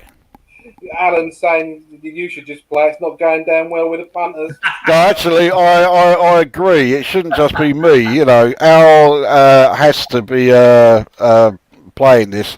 So I'll tell you what. I've now. Then, yeah. What's that? Will I get it loaded up just now? Then you think? Oh yeah. I think you should. You keep playing just now until game base. Oh shit! I'm going to have to reinstall my game base. Oh, that's going to take 10 minutes. Oh, what a shame. Yeah, well, you better get a move on then, hadn't you? Get that fucking robot away from me. Here we go. Right. I'll just also show this thing here that I'm standing in front of. That's a recharge point, because you notice my weapon charge had dropped down quite a bit. So there we go. So if you can coach him out of the first room, I'd class that as a win. That's a big if. Yeah, I understand that. Yeah.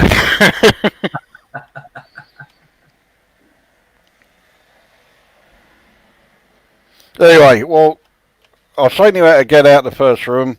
There's no more stalling. Have you got your game base up Right, running? they want unlimited energy. Is it no? No, you don't want any of that. No. You want to get the full experience. You don't want to be using Yeah. cheats. I thought you would bloody say that, right?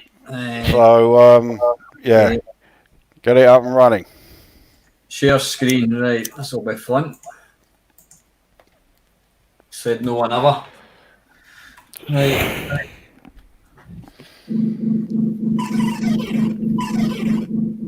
Well, man, have I not started on a different level for you? Yeah, the levels are always randomly set up. Can you hear that sound? Yep. Right, okay, that gives a bit of atmosphere, so I can't go there. So what? So now I need to try and open the door. You got to open the door, yep.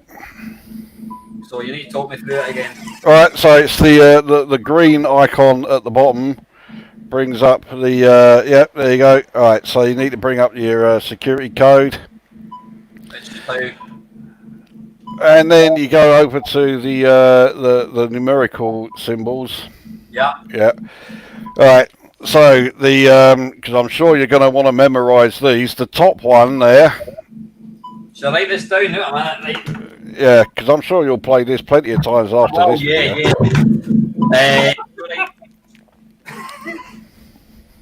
So this one here, the little the line. Right, yeah, that changes the first and sixth digit. First and sixth. Yep. Yeah. One next to it. That changes the second, fourth, and sixth. Second. What was it? Fourth. Second, fourth, and sixth. Yeah. All right. And then, right, so the third one, that's it, yeah, that changes the second and sixth. Yeah, and then the one... Right, and the one next to it, that changes the first and the fifth. First and fifth. Yep. And then... All right. That one there, that changes the first and the fourth. You'd think they could have made it slightly more recognisable, because unless you've got keen eyesight, it's quite easy to kind of not really see what the difference is, eh? Right, what was that? What was that? Yeah, that one changes first and fourth, and then the last one changes the second and third. So a lot of people say, you know, stuff like that about, you know, it's not easily recognisable, and you know, it's you know, the instructions didn't tell you anything about it or anything like that. To me, right, you're supposed to be using a piece of alien technology that you've stolen. It doesn't come with an instruction book in English, so you know, I never had a problem with the fact that you had to, you know, work out how to use the thing.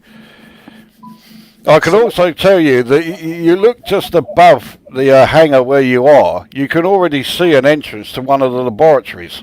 So you are right next to one of the areas you have to go to. You've just got to be able to get through the doors in order to enter them. Or leave this one. What was that last one? See the bottom right? What was that one again? That changes the second and third. Notice that is the only one that changes the third digit in the code. So you want to get the third one sort of right first of all.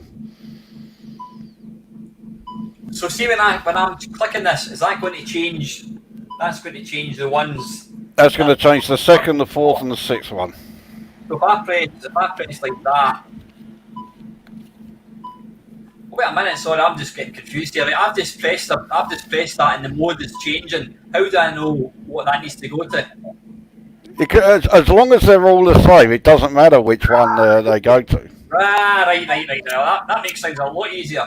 Right, so they've all got to be the same. So looking at that, the first two are okay. I hope you've got a lot of smokes there, Chris. Yeah, thankfully, yeah. See, I came prepared.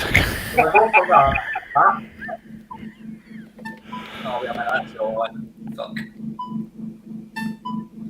I want 3 and 6, 2 and 3, and so I need to change 3. But when I change 3, that's going to change. It will also change 2. Yep. Right. Okay. There's another 4 and 5. No, there's 1 and 5 or 1 and 4.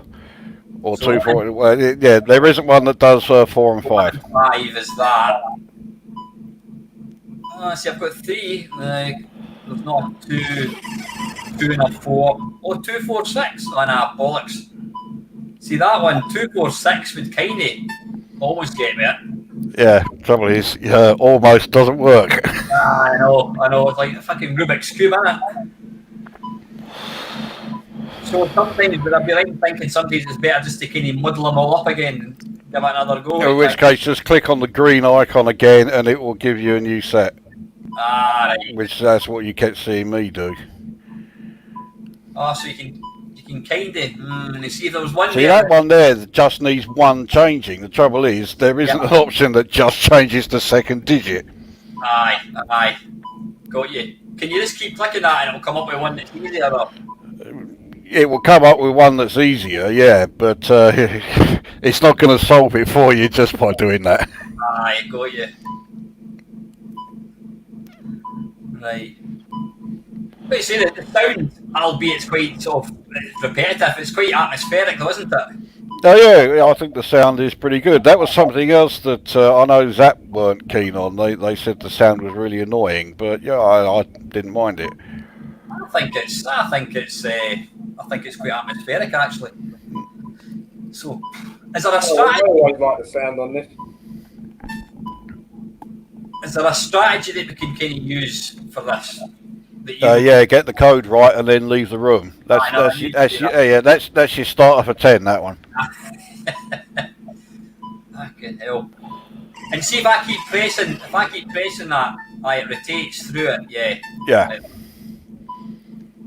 Is there a 3 and a 5? No, only the bottom one changes to 3, and that changes 2 and 3. Right, so they all have to be right. Okay. 2 and 3 is that. But you're all delighted I came along, eh? Aye, yeah, ecstatic.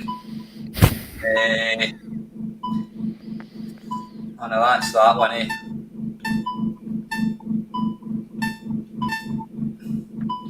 So 2 and 4, 2 and 4, not 1 and 4. 2, 4, 6. Bollocks! That would be bad. But we're still 2, 4, 6 is that one.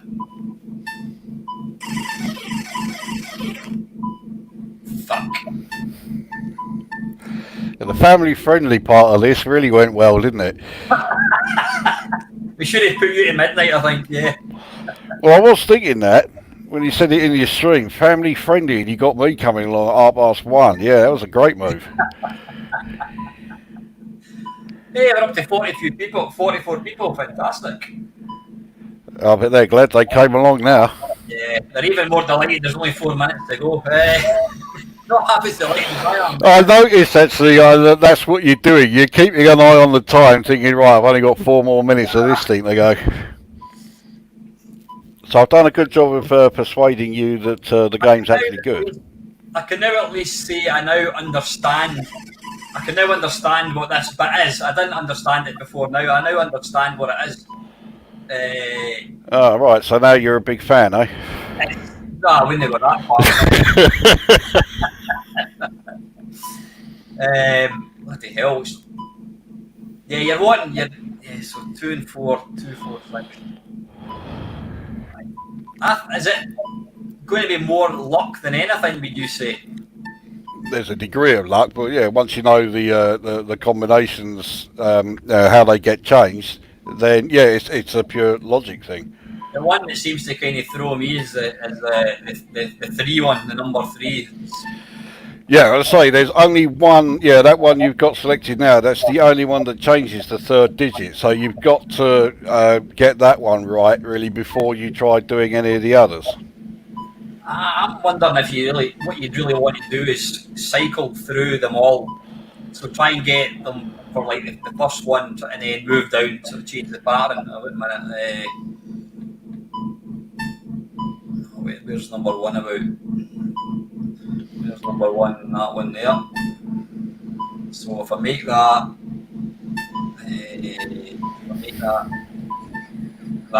okay. What a train wreck. Oh, Jesus. Oh, see, 1 and 9, so 3's the same now. So 2 and 4, 2, 4, 6. What's that? Who do you appreciate? Fuck, because they're not a bloody 5 and 4. No. There's 1 and 5 and 1 and 4. There's always a gap. There's always a gap in between, isn't there? Eh? I can't tell. Look, it took you about 20 minutes in fairness to do it.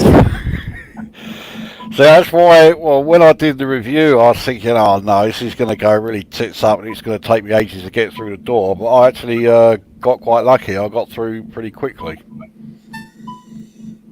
Jesus. Yeah, so you need 1 and 3 to be the, well, you need them all to be the same, obviously, but I've already tried that week number 7-1, so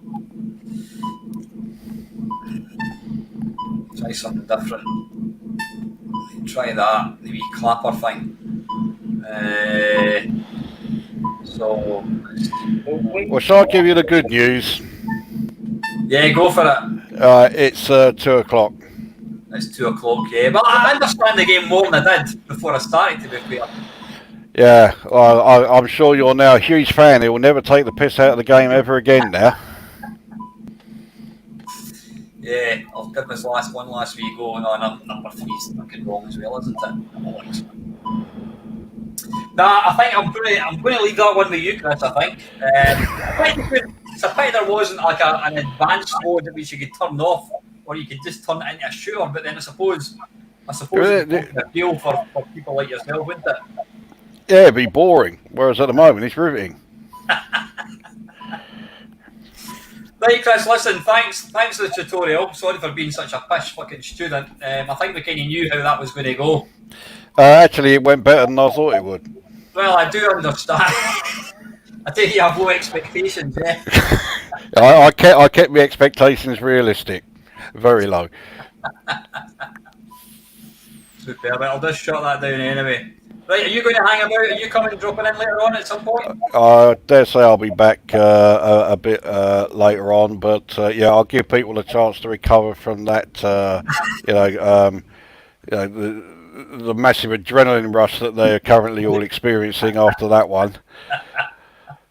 All right, then, Chris. Listen, we'll catch up soon. I'll see you in the stream later on, buddy. Yeah. Thanks for taking part, man. See you later, mate.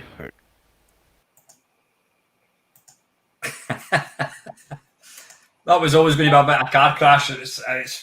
What's your thoughts on that game yourself then? I mean, it's a difficult game. It is. I quite like it. I mean, when I played it back in the day, I didn't know at the point where I had like a C90 and a few games, and that had not long been on telly. Yeah. 84, the original series, I think, and that was when my granddad was ill. Yeah, it's about 84. So I was quite into V because I was one of the few kids that was allowed to stay up and watch it. And yeah, you know, all that stuff he was saying, like, you know, 1 and 4, 2, 4 and 6 and all that. I knew that back then. I can't fucking remember it now, but I knew it back then. I used to be able to get out there quite quick and get on with the game. I never completed it, so I used to be able to play it for quite a while. I suppose once you kind of get a sort of a strategy for how to work it out, I was just pressing buttons and hoping for the best. But I do now understand it more than I did, which I know isn't very much. But it's like Chris was saying, you've got to appreciate you're supposed to be working with an alien language, so it's not. It's done with numbers rather than with letters. It's I don't know. I think the way they represented it. I mean, I don't know how well you remember the program. I got it on DVD. I never watched the program, to be fair. I was never really like any science fiction buff at all. Oh, that's a pretty good program. Yeah, all the alien language looked like that on the show. So the way they replicated it was quite good. Yeah, good stuff. Anyway, listen, we've got Lewis sitting in the wings, eagerly waiting to come on. So I'm going to bring him on. How you doing, buddy? There you go. All right, Lewis. Hi, Alan. Hi, Chris. Oh, you hear me? There's Chris, Lewis, do you want to dive out and come back in again? There's major lag between your voice and the video. Do you want to come back out and come back in again, mate? Is it caught up, or should I cut out and go back in? Oh, wait a minute. I think it's kind of caught up. I think it might just be a bit of buffering. comes in. Aye, that's a bit better. Thanks for hanging on then, Lewis. So have you been watching much of the stream then so far? I'll say that again. I missed that. I'm saying, have you been watching much of the stream so far? Yeah. I've been on pretty much all day. I missed most of your last one with Lukozer. I was walking my daughter around to sleep in the buggy. She's currently asleep in her bed, so you might get an extra special guest if she wakes up. Brilliant stuff. Anybody that doesn't know Lewis, what is it, London Video Retro Games? Is that your kind of London Retro Video Games? Is the sort of And I'll give you an interesting backstory behind how you and I got to know each other. You bought some games off me, didn't you? Yeah, Mega Drive games. That was basically pretty much when I first started, like buying and selling things, like as a hobby. Aye. So this goes to show a friendship can kind of be formed from something like that. Can I ask you, can you take that negative feedback you left me down? I mean, you've known me long enough now, but oops, I don't know if you caught that one. So that was my sorry. The audio is a little bit choppy. It's unfortunate. Yeah. Do you want to drop out and come back in again, Lewis? Yeah, let's try that. You want to do that? Drop out and come back in, mate. No problem. How were you finding it, Panther? Were you noticing it's quite laggy your side? Yeah. Aye, because I mean, you and I are like it's seamless. Bit bizarre. To be fair, and I don't want to spook it, but oh no, here we go. 5 hours in, and it's actually going fairly well. Any better? No. I would like to say yes, but you're I don't know. Listen, I think we'll just kind of run with it. The important thing is we can hear you, Lewis. Anyway, your lips are out of sync a wee bit, but not to worry. So, anyway, listen, thanks for agreeing to take part in this live stream today. Yeah, thanks for having me. Yeah, no, it's the first time actually I've appeared on cam. You know, the video I've recorded, I'm behind the camera. You know, you might see my hands, but certainly not my face. This is the first time you've been in like a YouTube video behind in front of the camera, yeah? Yeah, exactly. Nice. To be honest, if you Google my name, you won't find many pictures of me. I tend to keep pretty low profile online. Good stuff. But the guys that watch my channel will know you. Obviously, you've taken over the high score kerfuffle. Great to see you doing an absolutely cracking job with it. I mean, you really are. Cheers. I figured you were getting a bit tired of running it, or didn't necessarily have the time, and I quite enjoyed playing it, and so I think it's worked out quite well. Well, what you've done is you've introduced I used to do a similar thing, and it was an online magazine about 10 years ago, and I used to have like the high score sort of not challenge, the high score table at that kind of thing, like any a league table, and you need that, I think, to make it more interesting. Because obviously it makes it more interesting. You're getting points and that kind of stuff, and when you get guys like Charlie Farr and Sick Boy, and is it Mark Blaster as well? I think it is, and there's somebody else, and obviously Paul E Moz. Paul is Master scoring with Kung Fu Master. Just a different league completely. Yeah, no, absolutely. I think the Discord's helped a lot. The timing of that was pretty good. I think the pretty much all the scores have been submitted over there, and it's quite nice. People are beating each other, and gradually the bar's going up. So that's been a nice addition, I think. Yeah, you're doing a cracking job apart from bloody Pengo. I'm not a fan. Great. I think Discord makes it easier to upload pictures though, and the interaction. So that, as like Lewis says, that's worked out really well. I mean, I kind of had a couple of goes on the season 1 as it became, but I've had a go on every single game this time. And like the latest one, I think last time I looked, I was in second position, and up until the other day, I'd never played Wizard of War on the arcade. But what I did do, I paid attention to what Sick Boy was saying about staying in the corner, and that was my secret weapon. Okay, nice. Yeah. So I think I'm going to play it. It's still Wizard of War we're playing, isn't it? Until next Tuesday. Yeah, absolutely.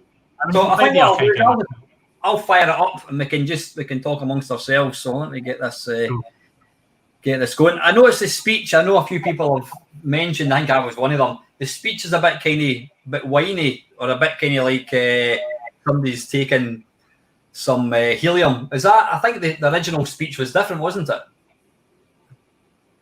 Yeah, it was. I actually don't know. The speech doesn't work on my ROM, like, or my version of MAME. Like, so I've got no speech whatsoever. It's just the sound effects.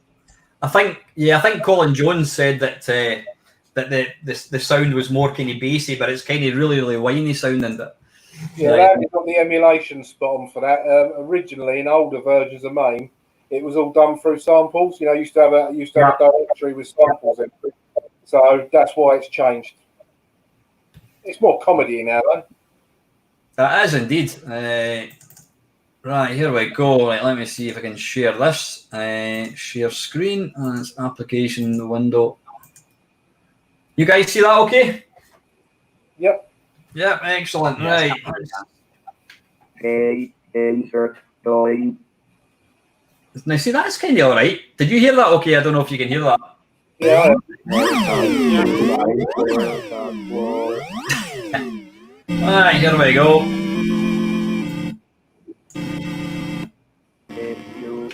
So what did he reckon? Sit at the bottom corner? What I did when I got my high score was for the first couple of levels, I charged about and I killed off the other player because you get 1,000 points every time you kill the other player. Aye, that's right. Yeah. And then you got to hope that the wizard's going to doing that, though, whether it's a good idea. Do you think, Chris? I can hardly hear you guys talking just because if I turn the volume up in the game, it gets too loud, and if I turn it down, I can't hear you guys talking. So, can you hear the sound okay, or is it a bit low? It's a bit low now, but it's fine. We don't need to have that much sound. Yeah, no, that's fine now. All. So, any top tips? Yeah, destroy the other player for 1,000. Don't die. Yeah, don't die as well. I always wonder about killing the other player because sometimes they'll be able to kill the warlock, and then you'll still get a double. Though technically they are taking away the points from you as well, aren't they? Yeah, it's risk and reward, isn't it? I mean, that's just the way I played it when I got my score. So I've noticed a few times. Sometimes the bad guy at the player 2 will actually shoot you as well. So he'll shoot you if the enemy's the other side of you. So he's trying to shoot the. Right. So it's kind of not very clever AI. And also, you need to look at the map as well.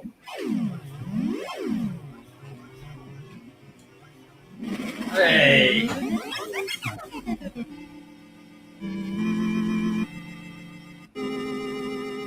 The other thing is that it's got some of the best music in a video game. Just awesome. But like in Space Invaders, you can only have one bullet on screen at once. So, you know, if you shoot down the corridor, it's risky.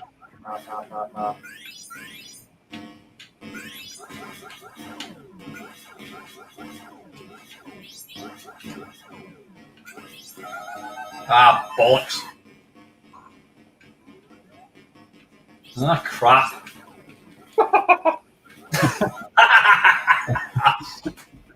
That's game over. What the hell? So there's sometimes when you know where they are, you're better off just like waiting around the corner and just hammering the fire button. Right. I've just noticed actually the sound in this version is actually not the sound. The speech in this version is absolutely fine. Yeah, you must have an older version of MAME. I'm going to be saying, you know what I'm going to do? I'm going to change. I'm going to turn the sound down. It's not video options. How do you turn the sound down in a MAME game? Normally it's the one above the tab. No, it's not input, is it? There is a button for volume, isn't there?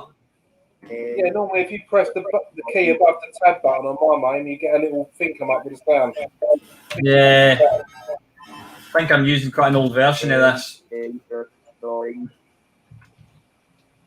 Switches, that'll not turn the sound off. Nah, that won't. bollocks. Ah, never mind. We'll just crack on again. Right, let's put another couple of coins in. You put so many coins in, you get too many players. What is that? Yeah. If you put more than one coin in, you get 7 lives. Oh, is that what I've done there? No, I haven't. No, I'm No, okay. you haven't No, done. no, Right, okay, good stuff. but yeah, it's kind of tricky with score submissions, I guess, like making sure that it is actually 3 lives. Aye, the first game I played, I Because put 7. I thought I had a good score until I realised I'd put 7 lives in. So, bloody hell!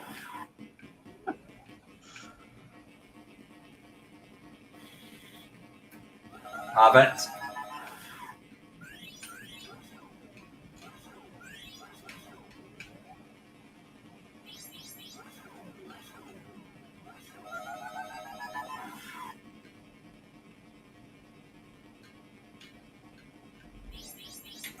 Bloody hell. Keep an eye on the radar, mate. What's that? You've got to keep an eye on the radar when they're invisible. Yeah. Moves that And bloody that's quick. also where waiting and just hammering the fire button can work. Like if you know they're coming from a certain direction. Aye. So, you know what I'm going to do? I'm going to come out of that for a second. I'm going to... Well, that is quite a recent version of MAME. That's strange. I'm going to see if I can load up a different version of MAME that can turn the sound down a wee bit. Let's give me a wee second. Or Because just share the screen and don't share the sound would be another way of doing it. Oh, well, you're not doing it like that, are you? No, it's because I've got the sound coming out the speakers, and if I turn the sound down in the speakers, I can't hear you guys talking. So it's kind of it kind of defeats the purpose. Just one little second. Ma'am,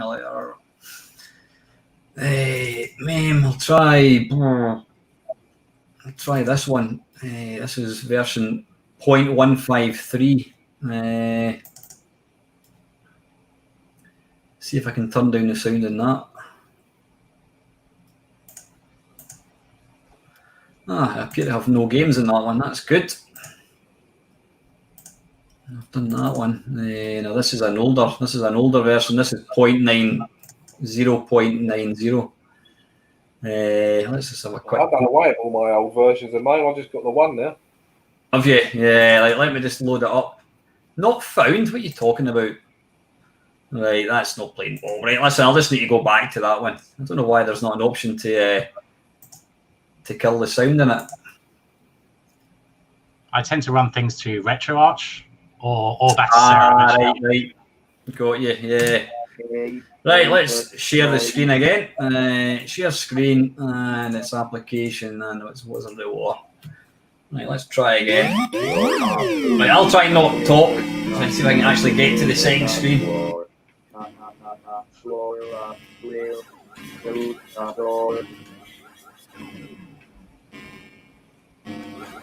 Whose choice was this then, Lewis? Oh, bloody hell. The older game of Steve. Right, so it was, Yeah. So yeah, we're doing alternate, selections by me and suggestions by others. Right, got you. So yeah, we're playing Pengo again next week. Hang on a wee second. What Sir Lance is saying, hit the left key of 1 on your keyboard. Right, hang on, let me try that. I'm not playing it just now in case you're thinking, Christ, he's shit. Right, it's not doing anything. No, it's not doing anything. It must be the version of MAME that I'm running.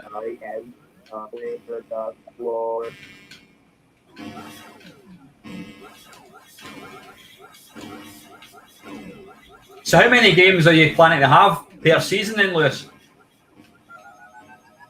I think we did 10 last season, so we'll probably do 10 again this season. Aye, that's probably. And then next season, yeah, I think that's an all right number, isn't it?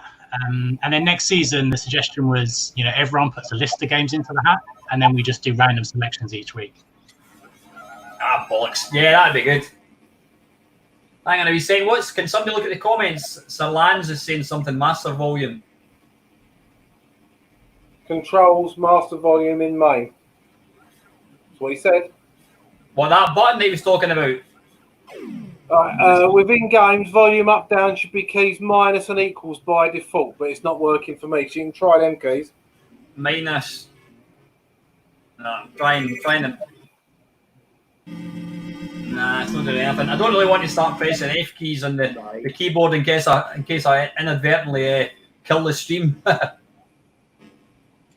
Yeah, that would be poor. Yeah, that wouldn't be very good. Yeah, I mean, this is at least functional. Right.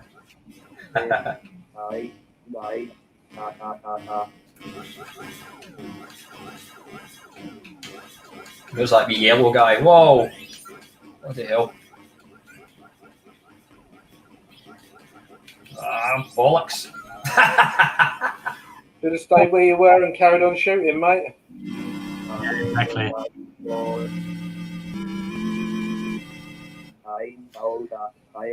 Right, let's go for another go. How are we doing for time anyway, Chris? Coming up for 20 past 2, mate. Yeah.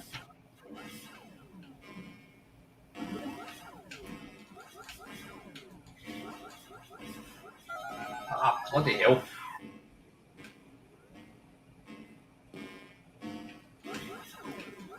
Have any of you guys played the Commodore 64 version of this? Yeah, that's the only version I had played. I've got it on cartridge. Aye. Have you tried it, Lewis? I mean, I'm not a C64 guy at all. The only game I played was in last season, Miner 2049er. Only C64 game. Right. I know you weren't a big fan of it. You're probably a bit too young. I mean, you're obviously a lot younger. Yeah. I mean, so I had a console, I guess, when I was 7 or 8 years old, which was a Sega Mega Drive. So I literally started on 16-bit. Right. Should definitely if you've got an emulator, give the C64 version a go. Bloody hell. It's absolutely stupendous. I would almost say it's arcade perfect. In fact, you know what I'm going to do? Just to finish off, I'll load up the C64 one and let you see it. Have you actually seen it running at all? I've not seen it, no. You've not seen it? Well, you'll be in for a big surprise. Excuse me. Picked it up too much now, haven't you? I mean, the graphics pretty basic on Wizard of War, right? It's a 1980 game. Yeah, I know. Right, here we go. Right, share screen. And it's going to be Vice. There we go. And let me just click on that.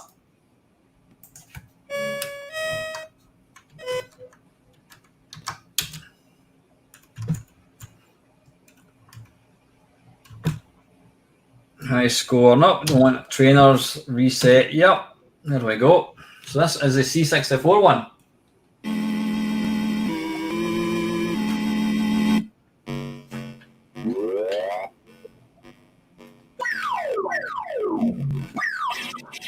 Yeah, it's pretty good, right? Pretty close. It is. Oh, bloody hell. They've really done a cracking job. You need to remember, this came out in 1983, I think it was. Yeah. 3 years before I was born. Yeah. I like that. That makes me feel really old. I don't mind. I was only 11 in 1983. I was 26. You were 18 when you were born, weren't you, mate? I mean, the music is absolutely spot on. Yeah. This is one of the best arcade conversions of all time. I would say so.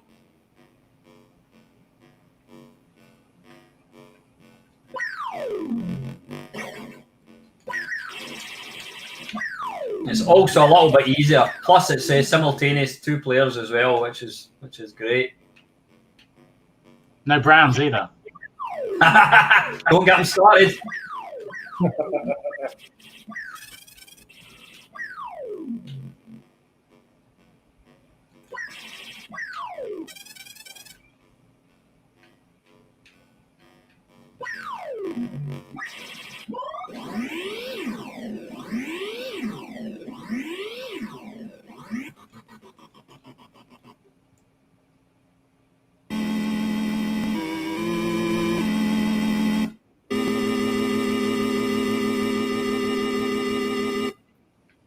So it crashed there. Does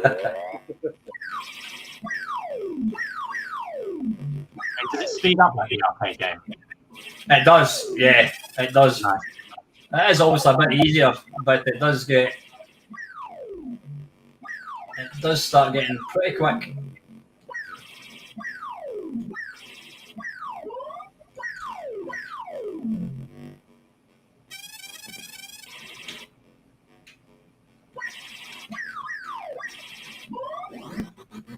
Oh, balls. How did he escape? He just vanished into thin air, for God's sake. Yeah, what triggers the wizard to appear? Like, sometimes it does, sometimes it doesn't. What was that? Why does the wizard appear in the arcade game? Like, what triggers it? I don't know. I think I've only seen him. The once. I think I've only seen him. No idea. The score I put in, it was either 3 or 4 times he turned up, and I managed to kill him, and that's 2,500 points. So yeah, I have no idea what triggered him. I must have just been lucky. Yeah. Yeah, because he didn't want mine, just killed me straight away. Like, appeared next to me, fired a lightning bolt or something, dead. No, brilliant. So have you got next week's game lined up then, Lewis? Yeah, you'll find out on Tuesday, I guess. Don't give the game away.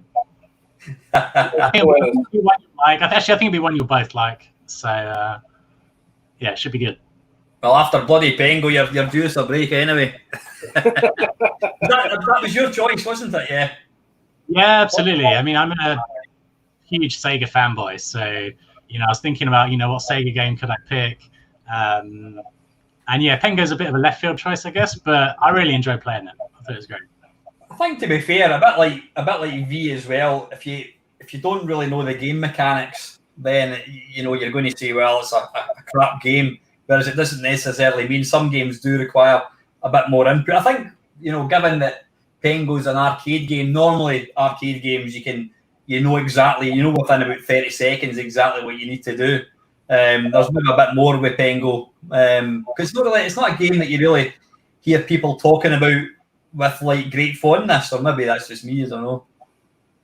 Yeah, I think you're probably right. When I did a bit of reading around it, that was kind of the thing. People who did like it were like, considering it underrated or, not as popular as it could be.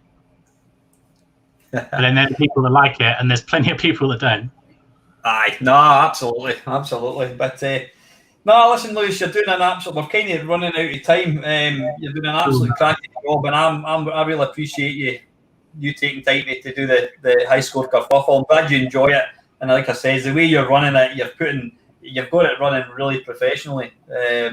I like the fact that you do your little sort of talking about last week's and moving up 3 places as Robert Morris and hanging on to first place as Chris whatever, which is yeah, mine are celebrities, right? You guys playing?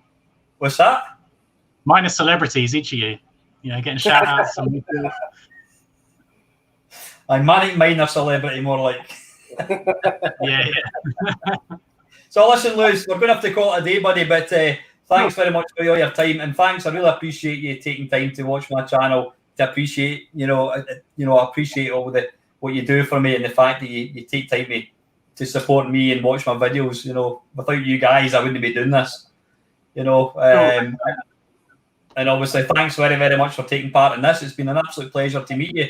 And again, if you want to take part in a live waffle or whatever, just give me a shout. The door's always open. Yeah, sounds good. Hopefully the technical issues aren't too bad and people can hear me and it's not too much out of sync. Yeah, no, it's been good stuff. Okay then, Lewis, thanks for watching, buddy, and thanks for taking part. Cheers, Lewis. Yeah, I'll be on the comments. Good man. Cheers, everybody. Good stuff. That was a bit of a shame that his voice was still kind of out of sync a wee bit there, eh? Well, towards the end, it seemed fine on mine, so. Oh, did it seem fine in yours, did it? Aye. Yeah. Oh, well, no, that's good. That's good. Right, so I was kind of losing touch. What's coming up next? Next, in 15 minutes-ish, we've got an Ox. Ox, oh bloody hell! Right, awesome. We've got a run. We've got a couple of yet. We've got Ox, and then after that, 3:15, we've got Michael Davis. I think it's about time I was playing another game, eh? You do that. I'm gonna have another slice of pizza, mate. Right, you are in. I'll have a bite of my cheese roll. Yeah. I mean, I've got Domino's. Obviously, other pizza suppliers are available. Right, okay. What do we want to play now? Hybris. I think we better play a bit of Hybris. And what we've done here is we've worked our way through all the Amiga ones, and then that's probably easier actually. Yeah. Or should we jump onto something else? What do you think? It's up to you, mate. I mean, I asked for Hybris, so obviously I'm going to back that. I'm going to play Wizzball since it's only about 5 lines up from Wizard of War, where the hell it is. Fair enough. Saying that Wizzball.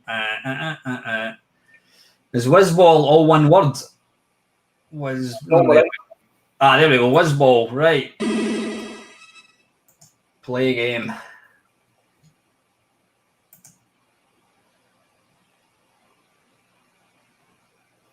So I'm just talking to one of the guys coming along later on tonight. Don't know why my Facebook is going as slow as Shitesy Messenger. I don't know why it's doing that. No idea. I don't want to jeopardise it with deleting the stream or something. Right, hang on a second. Can't do Messenger on your phone. It make life easy. Yeah, that's what I'm going to do. Right, just give me 2 seconds. I just need to do a quick reply.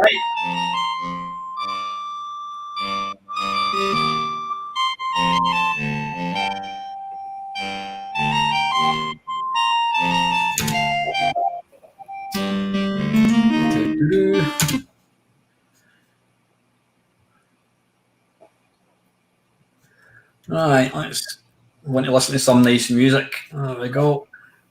Ain't that nice, emulated? Is it not really? Nice score, trainer, reset. A lot of the filter stuff's a bit out, but it's all right. Yeah, it is heavy filter, isn't it? Can you hear that okay, Chris? Yeah? Yes, mate. Good.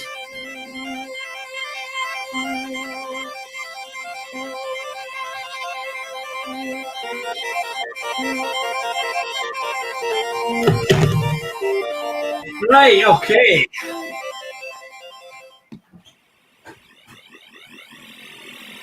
It is a particular favourite of mine, this game, though I'm not particularly good at it. It's one of these games that when you first start playing, you just think this is impossible. Yeah, I'm not that good at this game either, but I think it's brilliant. I'm not that good at any game unless I do what we've been doing on the high score kerfuffle, where I focus on one thing for a couple of days. And the Wizard of War game, I've had a few goes on one PC, I've had a few goes on my GPD, and then when I try and put the score in, I use my arcade cabinet because it's got a decent joystick on it. Right. Right, what do you want to get the cat first, I'm guessing, eh? You won't be able to get any paint without him. Yeah.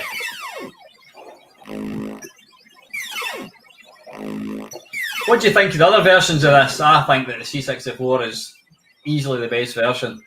Oh, yeah. The 16-bit ones weren't that good.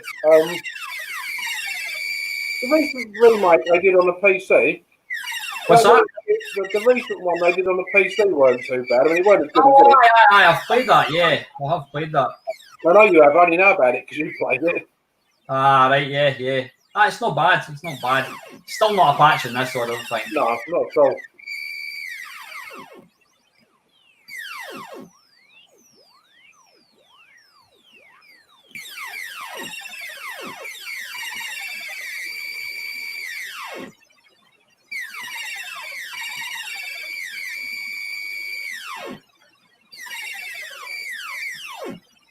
Whoa! What the hell? You arse. Nice work. I managed to avoid it and then immediately crashed.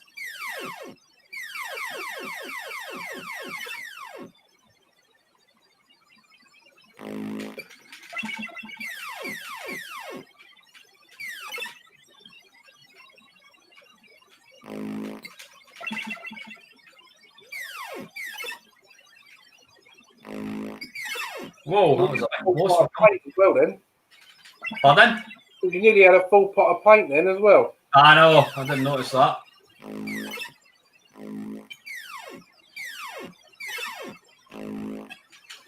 Let's get a little catalyte thing.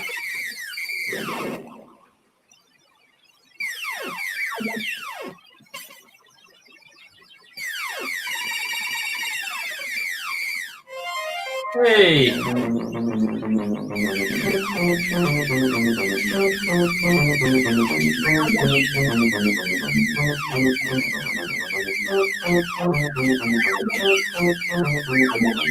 That sounds a bit kind of Miami Vice or Axel F, does it not? A little bit, yeah. Jesus.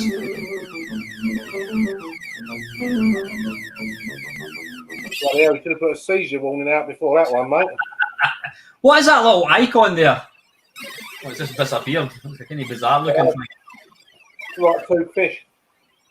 Ah, right, is that what it is? No, I don't know what it is, mate. I'm just talking bollocks.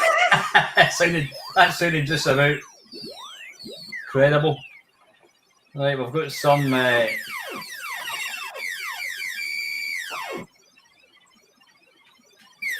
Whoa.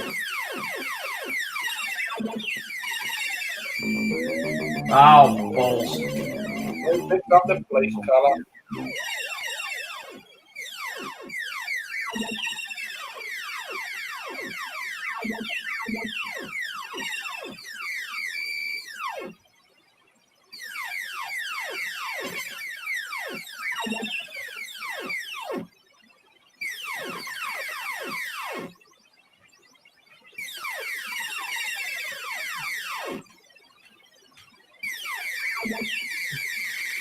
I can just see you telling your workmates, what did you get up to on Sunday? You sat and watched a 52-year-old bloke play really old games really badly, eh? For 12 hours. Fucking hell. Whoa! Same as every Sunday then. What's that? Same as every Sunday.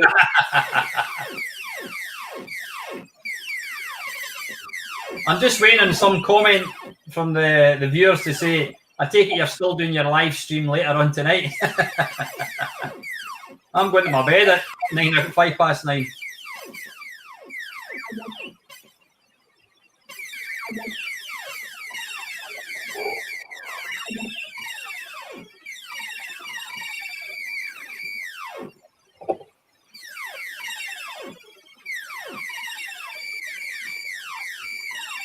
Ah, balls.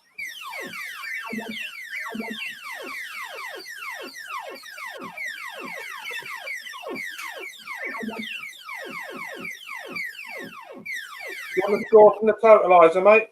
What's that, mate? You want the score from the totalizer? Aye, go for it, yeah. We are up to £740. Bloody hell. Absolutely awesome. That's incredible. Good, guys. Thank you very, very much to everybody. That's amazing.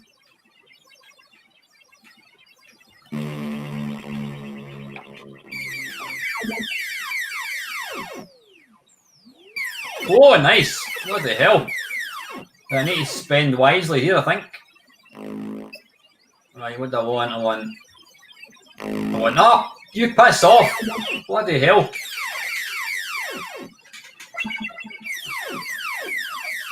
Right, you'll get them. Don't die.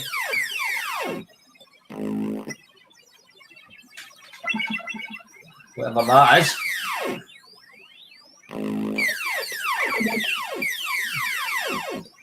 Whoa!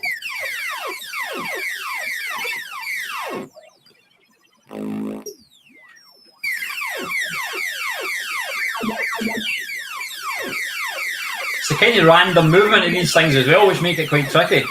Yeah. You have got the side fire though that should take it out. What's that? You have got the side fire going on there. Ah, right, yeah. Whoa. Then one shoot back. What is the kind of diamond shaped one doing? I'll get the shape right in a minute. Pardon? Don't worry, I was talking bollocks again. Alright, sorry, mate. Ah, shit, don't die. Right, okay. We're back here again. Does that mean I've kind of completed that particular level then, yeah? No, you've got to do 3 colours for each level, mate. All right, so there might still be something that'll appear here then, like that. Yeah. There you go, there's some paint.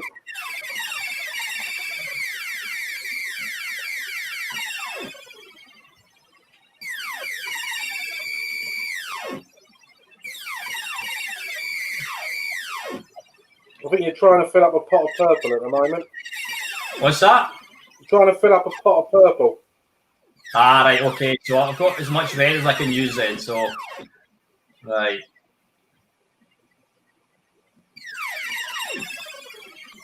So there's nothing to be gained with shooting any more red paint just now, is there? Not now, no. No, right. Ah, nice. Now you're making brown on this level.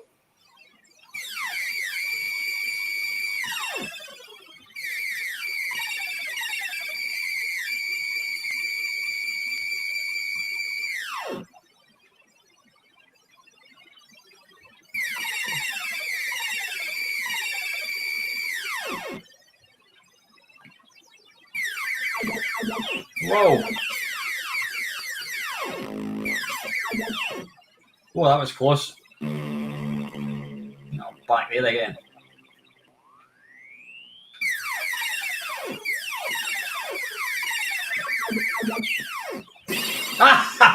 You ass. I avoided it and then moved into it. Twat.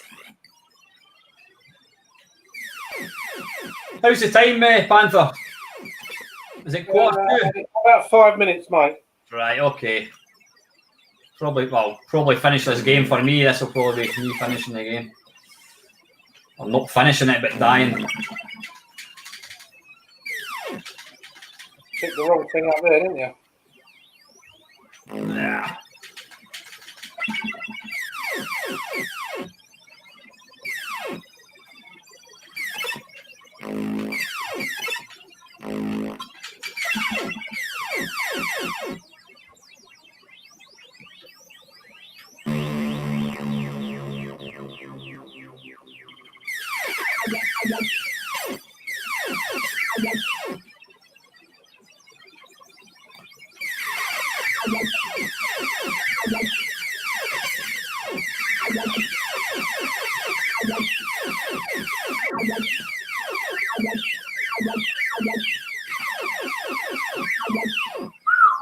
That was close. Oh, bloody hell, not got any cat to collect it.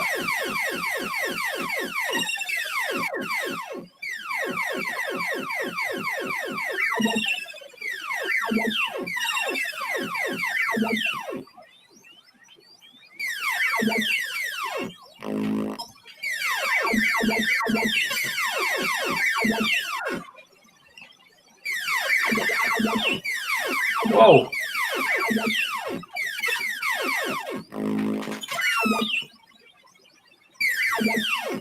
See you later, Steve. Thanks for tuning in. Cheers, Steve. See you, buddy. Bloody midnight here. Thanks for tuning in, mate. See you soon, man.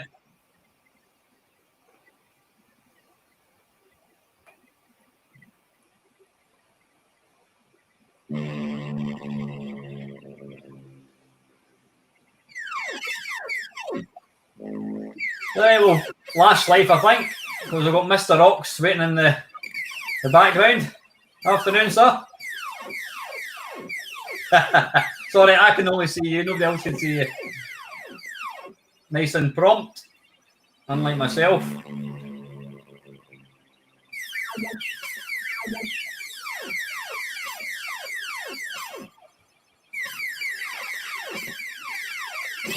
Ah, balls. Right, anyway, that's enough of that. That's...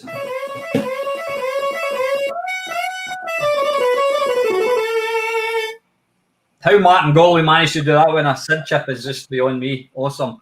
I take it that was using some sort of sample, was it? Nope. It wasn't? No, it wasn't. Not that I know of. Wasn't using a sample. Wow. Superb. Right, that's almost time. I think we can get Mr. Oaks in early, so let's bring him into the stream. Hey! How you doing, buddy? Hello. Hello, Chris. Hello. You all right? Hi. What time have you been watching the stream for? What? I think you've been in pretty early doors, haven't you? Yeah. Good stuff. So how are we doing anyway? Time wise, 5. Christ, we're almost at the halfway point. Blimey. Almost 1 Johnny o'clock, mate. What's that? It's almost 1 Johnny o'clock. So how are things with yourself, Neil? You okay? You keeping well, buddy? Sorry? I'm saying you keeping well. Aye, fine, mate. Aye. Good. Are you back? Are you back to work yet? I was back to work for a couple of weeks, and then I was a couple of weeks off again. Oh, right. Were you like furloughed for a bit or what? I was since April. Now you're same as yourself, Panther. You've been off for quite a bit, yeah. Yeah. I'm off again now. Going to be back for a couple of weeks, then probably off for a couple. I can live with it. So yeah, most people I've not. But I was going to say not been that fortunate. I'm not going to say fortunate. I've basically been working all the way through. But to be honest with you, I don't think I would really want to be off for any length of time, because then you've got that whole going back to work thing. The fear of going back to a job that you've not been at for quite a long time. So you're back last week, you said, Neil, yeah? I was back a month ago, then after I was back for a couple of weeks, I took the weeks off, and I've been back this week. So what are you doing yourself gaming wise? I mean, obviously what systems have you got, Neil? I know you were when I was, because I've met Neil in person. When would it be? It was last year, wasn't it? Aye, Edinburgh. And again, it was, I've met you twice actually, obviously, because we and I always laugh, and I know I've spoken about this in the past. People talk about YouTube as just being fully like people who are out to scam you, and it's all false and all that kind of stuff. Well, I think things like this, the fact that we're 3 mates in a room talking, got all these guys watching, the fact that we've raised 750 quid for charity. If somebody tries to tell me that that's what the internet's about, they don't know anything about it at all. I think it's a wonderful thing. And obviously, you and I, we got together. Was it last year that when I came through to meet you in Edinburgh? Was that year? That's July, aye. Yeah, it actually seems longer ago. And then, of course, you very kindly invited us down to Sunderland. To what do we do? To go to not Rewind. What's it called again? Nerg. No, yeah. So I know you were in the process. Were you not trying to build up your kind of retro collection again, or where are you with things? Are you kind of I haven't really bought anything apart from the old game. I'm stuck in the fountain now. I've got loads of stuff put away in the cupboards now, and it's very tricky, to be honest with you. So have you got anything you're looking to kind of buy at all? Any machine that you'd love to own? Yeah, man. I'm going to get the hands of one machine or a I've got a lot of notorious too. And like yourself, I regret it because obviously the S2 sounding a white chicken and was just saving it. I think I know Lukozer. That's his holy grail machine, the 128.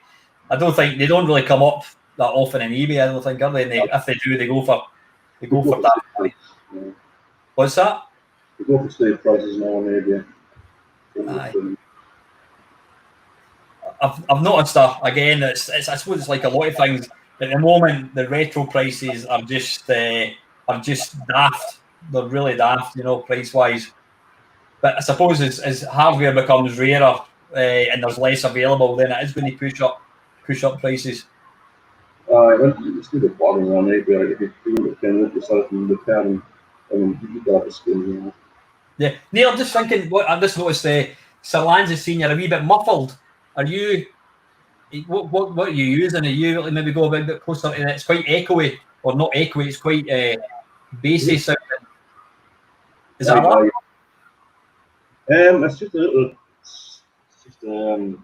something on the keyboard. I don't know if it's connected when we speak before we're going to go to reverb or not. Aye, not to worry, not to worry. So, what you games wise, what you playing at the moment? Are you what percentage? Like, is it modern games to old games? Not really playing again. What do you think of the game-based for the Amstrad PCW? The green screen system. Remember that from the 80s? Right, yeah. What about kind of modern consoles and that? Have you got a PS4 at all, or what? Not one, to be honest. No. No aspirations for you. What's that? The most modern console I've got from your PS2. Never had any sort of inspiration. Never had any aspirations for getting a kind of a more modern machine at all. No, not really. Not really. It's all like flashy stuff over that place and gameplay and content all the time. That's kind of weird, isn't it? Yeah, sorry, I'm kind of struggling to hear you. Is that? Yeah, it's just really echo. How are you finding it, Panther? I can just about understand him. Aye, well, maybe you're a bit. The accent and the microphone thing. Actually, that's better. When you lean forward a wee bit there. That was Right. I lean forward. I'm a really big face into the camera. I can hear you a bit better anyway. Yeah. So, how long have you been? How long have you been into YouTube? I mean, you've been watching. Well, you were originally Yak Yak as well, weren't you? I have, yes, since early 2000s. YouTube from the 90s, basically. Aye. I've never had no channel though. Aye, I'm pretty much the same. So see, when you were on Yak Yak, to let people understand, Yak Yak was a forum that was basically before I was going to say before the internet. How could it be before the internet? It was before social media, and it was a forum that grew up around sort of Lamasoft, Jeff Minter, and I mean probably for about. I mean, I joined it. I don't know. I got the internet in 1990. I must have joined it about 1999. Yeah. And it was a wonderful place. It was like a lot of forums. It was a great place. It was a great place to hang about. It was a place for people. I mean, I suppose it was like Discord, but back in 20 odd years ago, and it was a great place. I mean, so when did you kind of first get into Yak Yak? It was quite busy back then, but yeah,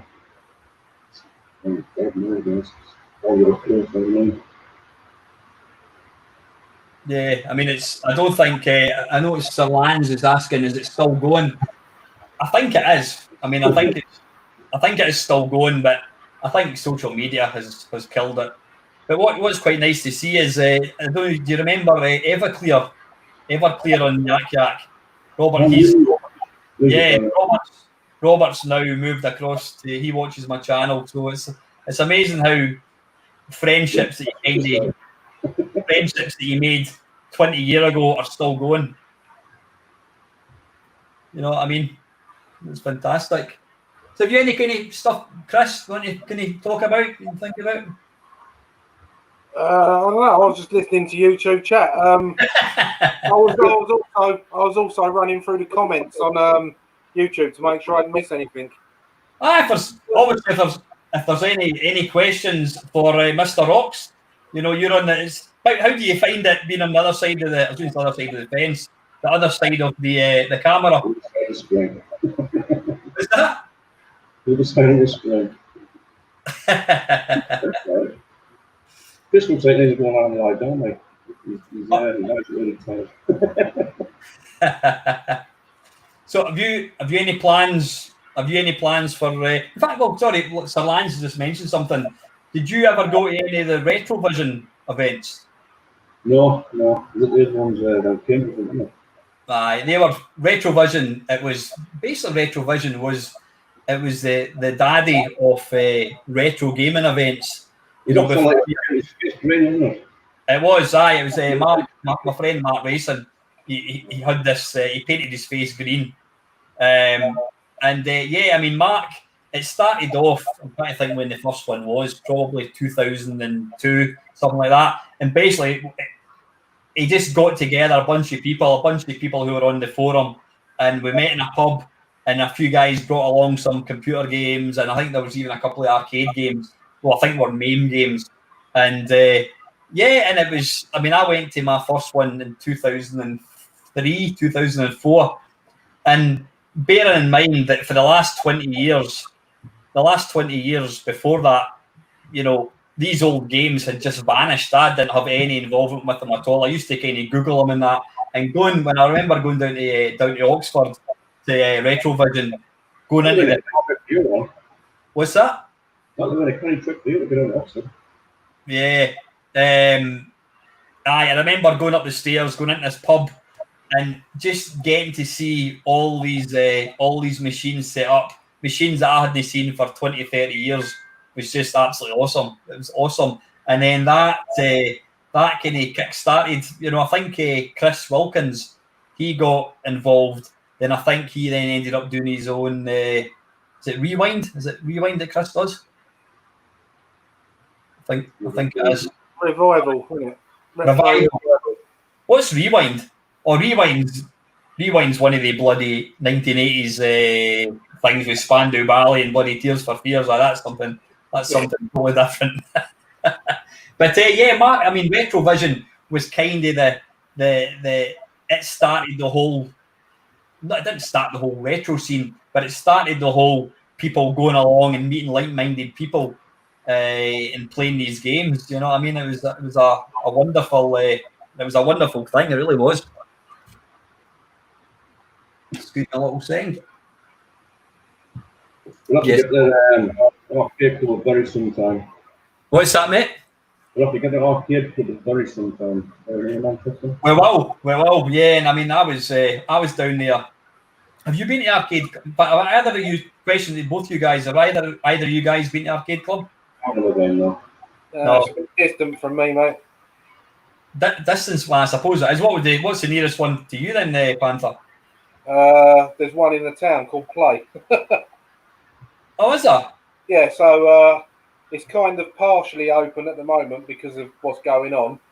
But it's literally, I can probably get there in about 8 minutes. And it's, I think they've got about 60 machines. And they've got a floor that's got loads of consoles and that on it. And they've got a bar and a small sort of place to get some grub. And it's basically £7, play all day. And you can come and go as you want as long as you've got your little band or a stamp on your hand or whatever it is. But my boys have been there. I haven't actually been in there yet because every time I plan going in there, something else happens, and then the world blew up.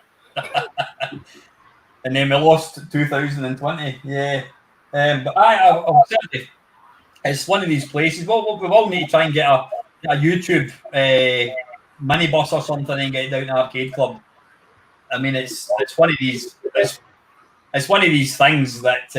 Yeah, it's just awesome. I mean, it's probably better than any arcade you've ever been to. They've literally, I mean, I wouldn't say they've got every single machine, but they're literally it's about the closest you would get to having every single machine, and that's why Charlie Farr's so bloody good at video games, because he's Charlie, I know you're in the stream. Are you about 20 minutes away from Arcade Club? So he's I think he's got an annual membership, which is nice. So we'll definitely need to make that a go. What do you play much in the MAME kind of arcade games then, Neil, like MAME or that?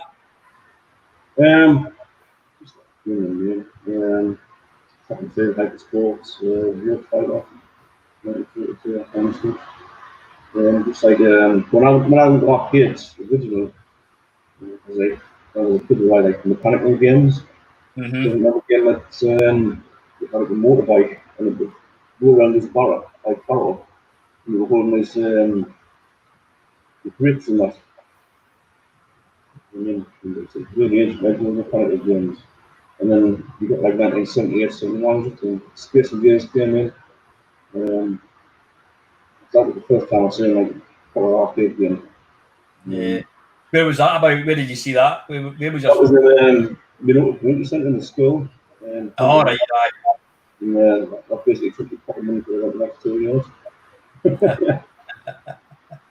Yeah, it's a magical time. I mean, I'm blessed. I think I'm blessed to have been born at that time, to be around to be around this industry when it first kind of grew up. I mean, yeah, nowadays we've got virtual reality. We've got, you know, I was watching. What was I watching?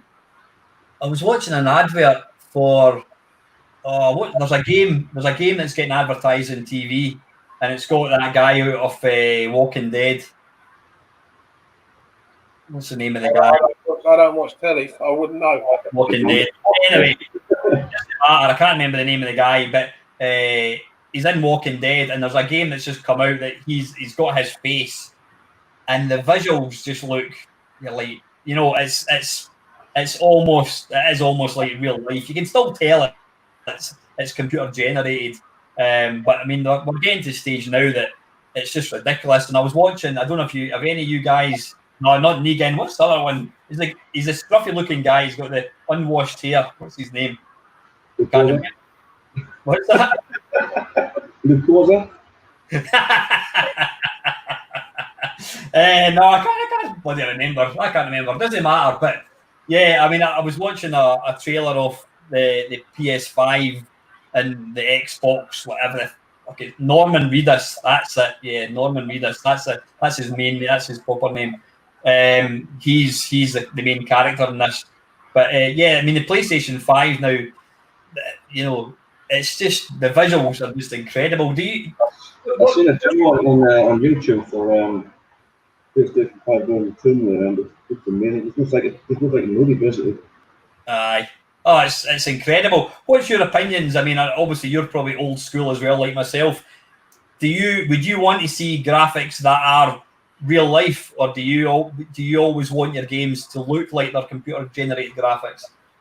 Yeah, a bit of both. I don't mind the latest stuff, as long as it's got some decent gameplay behind it. I don't mind. Mm-hmm. What about yourself, Panther? Do you? Oh, I prefer them to look like pixels. I mean, I don't mind some of the modern stuff, and I mean, don't get me wrong, it looks beautiful, but I prefer stuff up to sort of like the 16-bit era. You know, the PC Engine, the Mega Drive, them sort of graphics. That and before is the stuff I prefer looking at. Don't know, even though they look nice now, a lot of the games just look bland. You know, all the things that people accuse the Commodore 64 of being, with being brown and lifeless, well, that's what everything looks like to me now. Whereas all the old 80s and 90s arcade games are really colourful and really bright. So, yeah, I'd take the old stuff myself. Mm-hmm. I think once sort of Doom came in and everything became the first-person shooter, everything after that, like from the PS2, became FPS-based, and then everything was game-wise just got the pickup, you know, rather than like the same formula. Yeah.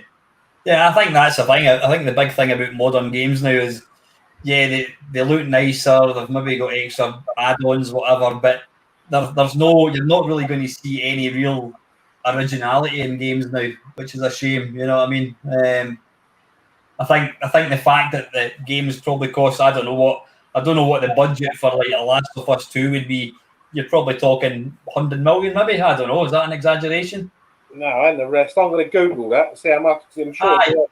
Aye, go and see. You know, so they're not going to. I don't know. You're not going to see some. Let's be honest. You're not going to get Mama Llama coming out in the PlayStation 5 anytime soon. Thank Christ. It's big business now. It's like movie and stuff, isn't it? Aye. They just can't take. They can't take the risk. But what is nice, you know, and what's nice about the modern consoles is there is still an underbelly of indie developers. I can't even speak properly. I've been speaking for too long. There is an underbelly of indie developers who are still putting out kind of old style games, which is nice. You know, games that don't cost a lot of money, which is really nice to see. That's plenty of fun, I mean, the 64 sound. You don't have a 64 up come. You want a new thing off the release on there. In this day and age. I know what's going on now. Well, Panther, you managed to find out yet? Yeah, I didn't want to interrupt Socks. I've got a sort of figure. It says here, while it's hard to nail down an exact price, by looking at past trends and other similar titles, it's likely that The Last of Us Part 2 cost Sony at least $100 million to make, if not even more. So $100 million plus, they reckon. Blimey. So I wasn't far off. I said 100 million. Did I say pounds? You said, yeah, you probably said pounds. Dollars. Yeah, so I don't think we're not going to see. That's why I mean, a lot of people don't like Nintendo for different reasons. But fair play to Nintendo, they're not afraid to try something different. They were the first one to put out one of these, that red thing just above my head. The VR, virtual reality thing, whatever it's called. The virtual migraine machine, you mean? What's that? The migraine machine. Migraine machine. I've never had a migraine. Maybe that's because I never play it. No. Oh, I've never even seen one in the flesh, mate. You know, it's a lovely machine. It's a fantastic bit of. It's an antique now, and apparently it's all moving parts. It's all mirrors and that kind of stuff. You know what I mean? So it's the kind of thing that'll probably not last very long. But yeah, Nintendo did the Virtual Boy. They did the Nintendo Wii. They were the first to come out with a 3D portable. They've obviously done the portable thing with the Switch. So they're not afraid to kind of try new things, which I think I tip my hat to them for that. Yeah, they definitely innovate more than all the others. Aye, they're just kind of play it safe. And I was a bit disappointed to hear. In fact, I think I was talking about it in the waffle that the Xbox One is no longer. They're not going to be making it anymore. Yeah, I remember you saying that. Does that mean they're stopping making games though? I don't think that's the case. I think there's obviously a user base of Xbox Ones out there, so they're probably still going to make games. But if it's anything like the original Xbox or the Xbox 360, you'll probably find that the games will stop pretty quick, which is a bit disappointing, especially if you've just bought an Xbox One or got one for your birthday, and then 6 months later it's stopped. But I suppose they've got to stop it. Whereas PlayStation, or Sony, they tend to. I mean, I think you could still buy PlayStation 2 games for quite a while after the PlayStation 3 was released, and the same with when the PS4 came out. I think you could still get PS3 games. But yeah, I suppose these companies, they don't look upon. They are all about the current technology, and for most people, once they get a new machine, they want to move on. Whereas old farts like ourselves, we still want to be playing games I still want to be able to play my 40-year-old Vectrex. You know what I mean? Do you know when the last PlayStation 2 game came out? Don't tell me it was FIFA. Is it a FIFA game? Close. NBA basketball, I don't know. You're supposed to be guessing the year, not the game you bought. Right, okay. Right, Neil, you guess. What do you think, mate? Oh, Neil, what do you think? So, what the last game you said? The year? I don't know. 2020, 2010, 11? No.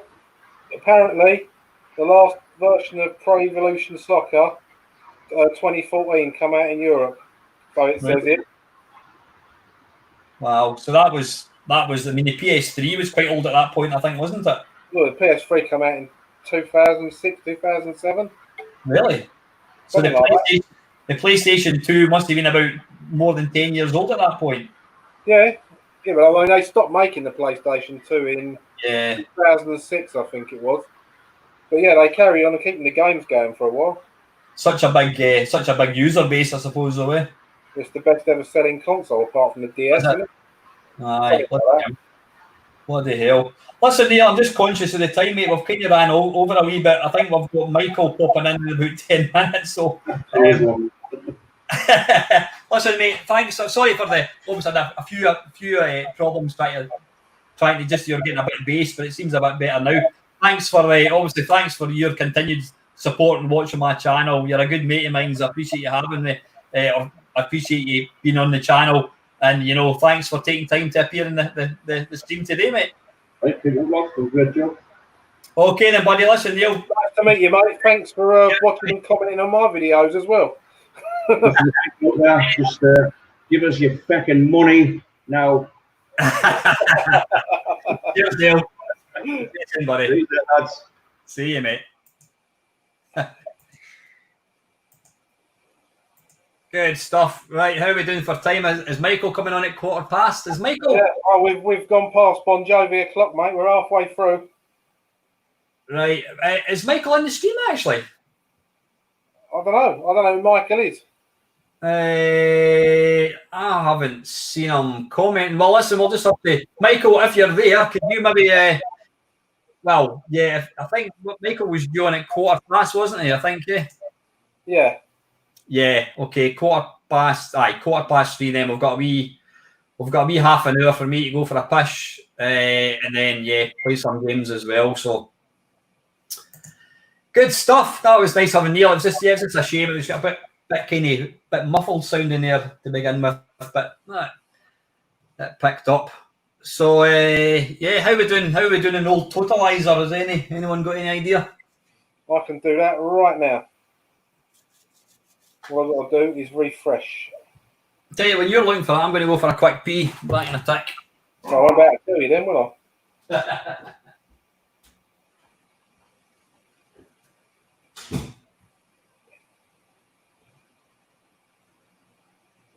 Well, I'll tell you lot, he's up to 750 quid. So that's every charity getting 250 now. So that's pretty good. So thank you to everybody.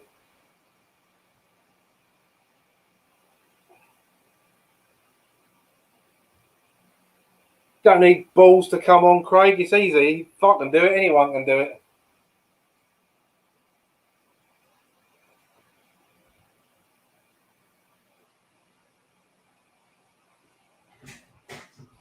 That's Alan's a power pisser. He'll be back before you even know it. I probably want him better think of a subject by the time he comes back. There, I told you. Devil. Okay, the devil. Right, what were you going to say? 750 quid, Al. Bloody hell. That's awesome. Is that? Oh, that's fantastic. That's 250 quid for each charity. Yep. Wow. Halfway through. That's absolutely insane. Thank you very, very much for everybody that's done that. That is just awesome. I'm just thinking, so who's on after Michael? Who's on after Michael? Let's have a quick look. We've got Stoneham. All right, Mark's on it. He's on at 4, right? Okay, all right, we can get some games, yeah. And then we've got Del Boy on at 4:30, and then we've got a dinner break, and then we've got our next kind of special guest on at 17:30, 5:30. Brilliant. You want to take a couple of minutes to go and grab a coffee? Are you sorted? Are you? I'm all right, mate. I've got my bottle of water here. Good stuff. I've still got some pizza on the side, a couple of Domino's cookies. It's all good in the hood. Are your family, are they staying out the way or what? Or are they kind of toing and throwing in the background? No, they're out of the way, mate. Are they good? My 2 boys are hermits in their bedrooms anyway, and I think my wife's off reading a book or talking to one of her sisters or something, so it's all good. Well, bloody hell, I've just noticed we're just above, we're just past the halfway point. Yeah, that's what I meant by Bon Jovi o'clock. Oh, over halfway there, all right, very good, yeah. And I'm not sick of the sight of you yet either, so this is good. This is working. I'll tell you, my arse is getting a bit sore though. I should have brought a different pillow, but nah. It's a bit warm in this room. I'm just telling you what I'm going to have to do is I'm going to nick into Discord and see if Michael has replied to the message. Right. Well, no. What I've done was I've sent him the link. I did send him the link this morning. So, well, what we'll do is we'll just play it here, see if Michael. I mean, what's the time? Yeah, he's a couple. In fact, is anybody in the chat? Has Michael been into the chat at all? I don't know what name he goes by. Does he go by his normal name or? I think on YouTube he just goes by Michael Davis. Yeah. Well, you never know what's happening in people's lives, mate. He might have had something happen. Let's hope not. Absolutely, it's not a problem. Yeah, nice to see some. It's nice to see some kind of new names in the chat. I can't even pronounce it. I can't even say that. Me, we, me. Oh, we, me. Oh, I can't even. You have a go at it. I can't even see it in the chat. How far up is it? Oh, it's quite far up. It's, well, I don't know. GTB Films. What's that? I saw GTB Films. Yeah, are you getting a takeaway delivered for dinner? You having a laugh, Alan? Yeah, GTB Films is one of my mates. He's I see him in real life. He's one of the computer, Edinburgh computer guys. Are you ready for this? Right, it's me, we, Mew Mew. Me, we, you. Me, we, Mew Mew. Am I supposed to know what that is? Sorry, Paul. You said have a go at reading it, so that's what I've fucking done. You, all right, okay. Bloody hell. Why can't he just call himself Dave or Scott or something? Me. Right, okay, got you right. Me, we, Mew Mew. Yeah, there we are.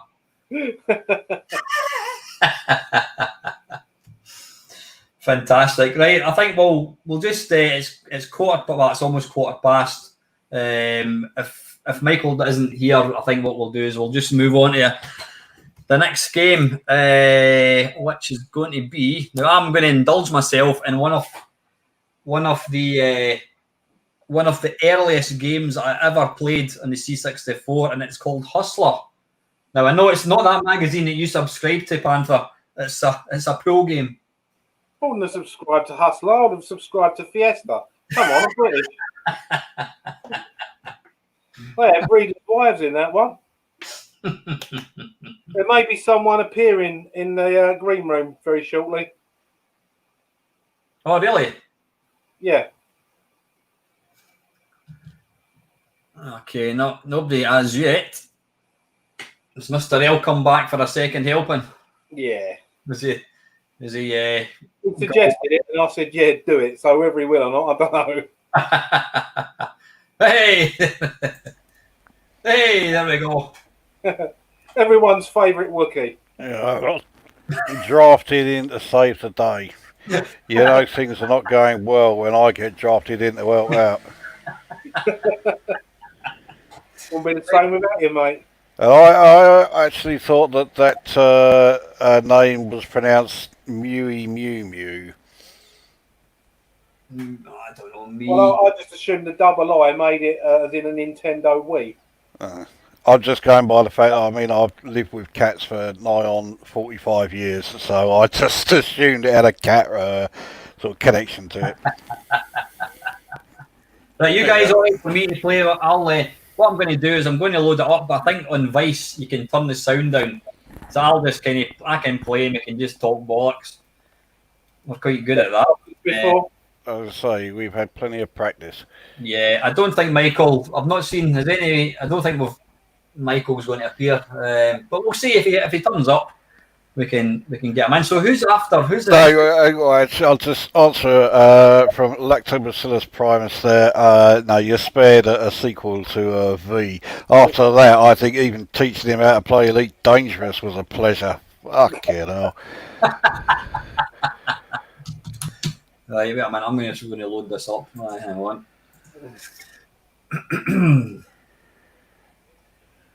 At least no one's asked for any BBC games yet. Oh, remember, that's just 2 hours of watching you not be able to control something. Yeah, exactly. What the hell? There we go. Right, the computer's going as slow as anything. Right, we'll be looking for Hustler. Bonus point. Can anybody guess who released Hustler? When the C6 Raymond. Any Rog? It came out in 1983. Bubble Bus? Not a clue. Oh, well done, sir. Bubble Bus. Colour me impressed. Bubble Bus, yep. Right. You've already started on your beard by the looks of it. What's that? Or did I miss something there? Alan said, "Colour me impressed," and I said, "You've already started on your beard." Yes, the suspiciously dark beard. You leave my beard out of this. Right, wait a minute. Who do we get? what's going on? Have you got shares in Grecian 2000 or something? Because fuck, you know, when you colour that beard, you certainly colour it. You can blame my girlfriend for it because she phoned just after I put it on. I normally go on for about 2 minutes, and I thought, fuck, I've got the stuff on my beard. I'm like, bloody hell.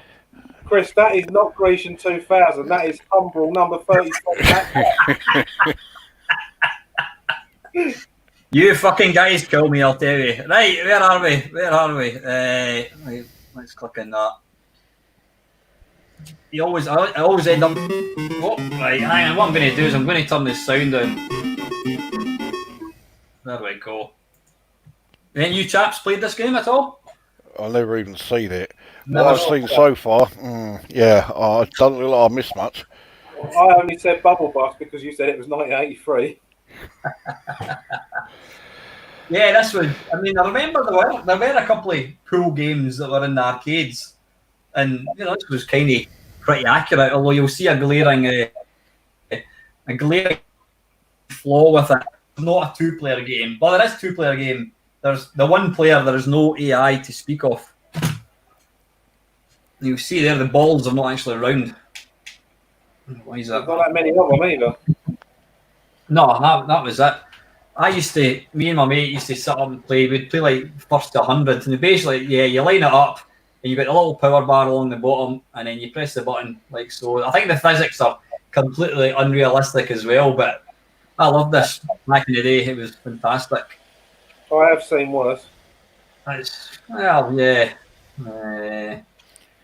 Arse. Like that.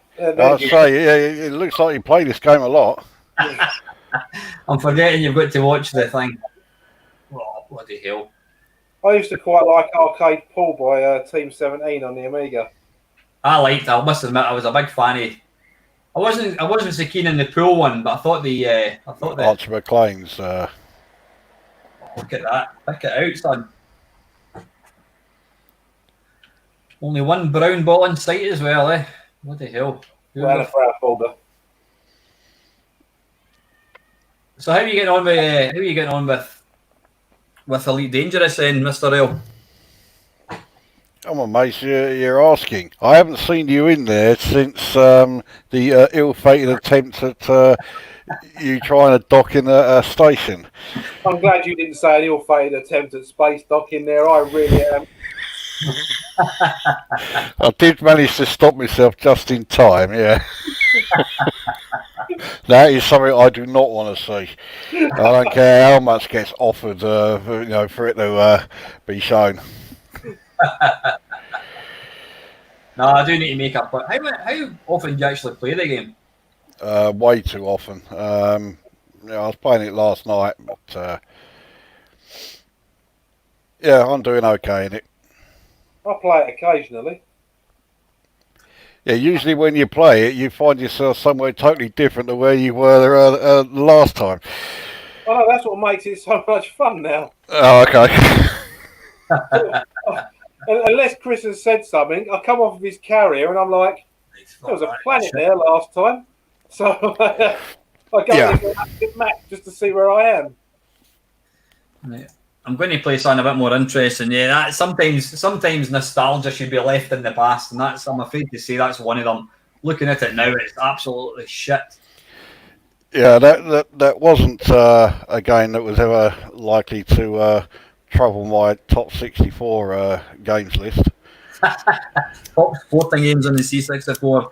Right, what will we go for? We'll go up for a bit of Ghosts and Goblins. Again, I'll just keep this down for a bit. I've got a suggestion. We're supposed to be playing the new one. Yeah, go for it. How about Marmalama?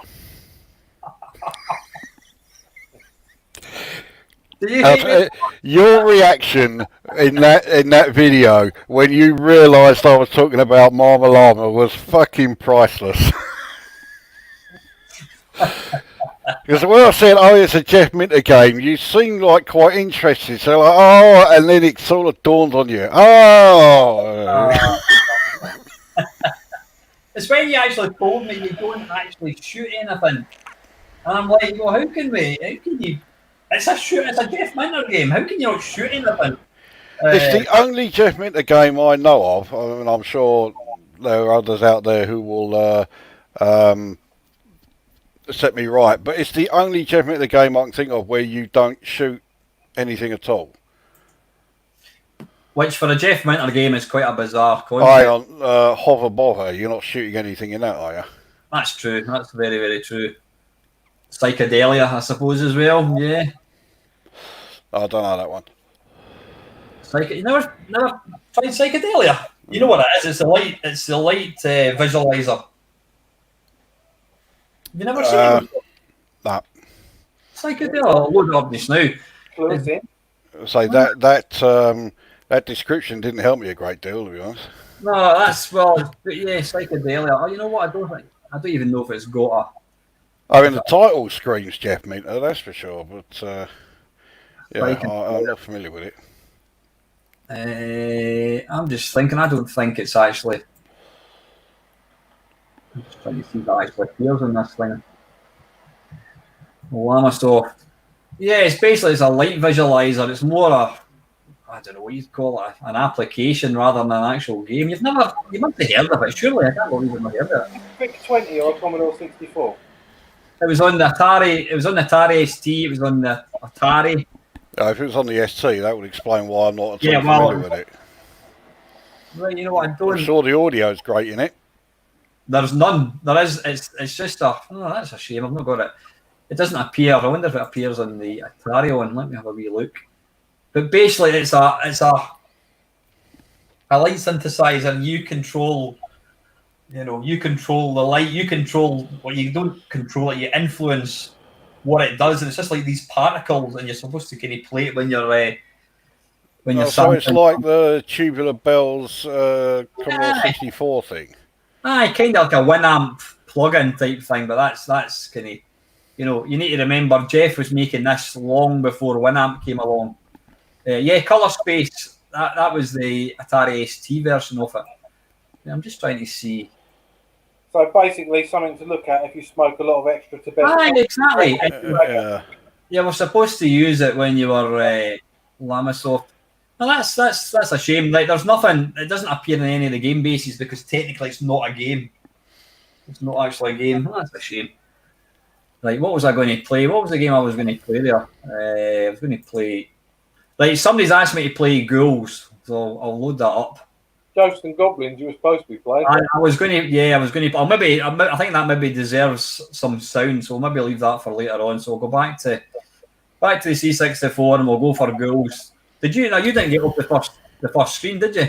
Has anybody? What a truly fucking awful game that was. Oh, is this that blue and red Pac-Man bollocks? Yeah. Oh, yeah. God. Well, this should be entertaining. Who's up next, by the way? Is it Mark at 4 o'clock? Yeah. It is, yeah. That's fine. So we've got a bit of time. We'll maybe take a wee 10-minute break beforehand. Right, let's get this bloody thing loaded. Share screen. Application. There we go. Right. I'll turn the sound on again so you can actually hear it. Ugh. There we go. That didn't sound right. No, it didn't, did it? Ghouls.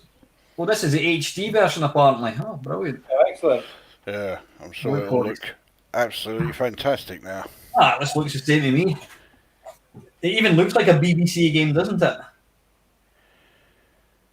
Yeah, I think that's all it is, isn't it? It's a straight BBC. I think it was a port.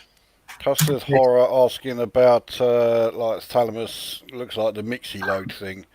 Yeah, Hawkeye had it, so did Delta, and I'm sure at least one other had it as well, but I can't remember.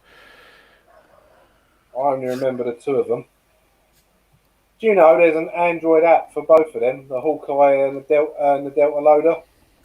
I wasn't actually that big a fan of the Hawkeye Mixie Load. It was okay, but I thought the Delta one was much better.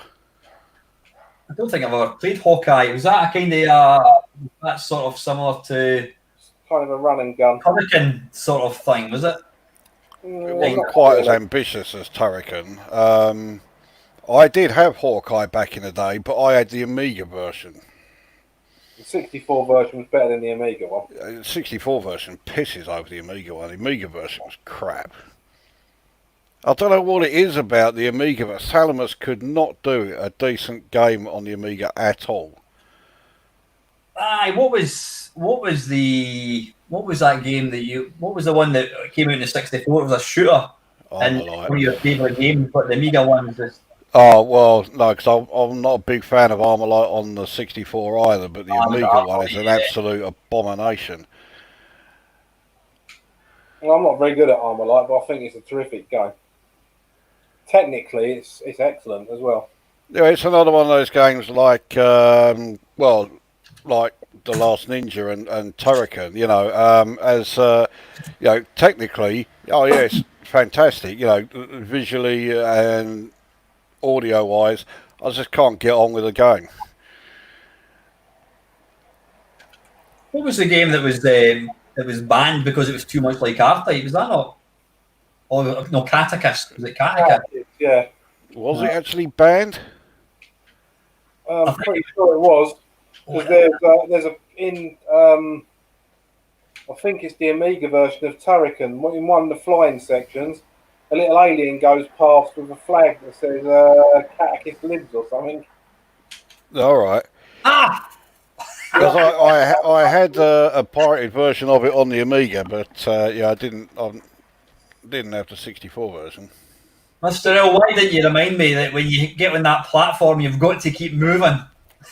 Yeah. Oh yeah, because I remember you were really eager to help me out when I had to play this shite as well. So yeah. I'm doing fantastic here. Look at that. That's impossible. You can't get past that. Wait a minute. He says as he then gets past it. Oh! And then yeah.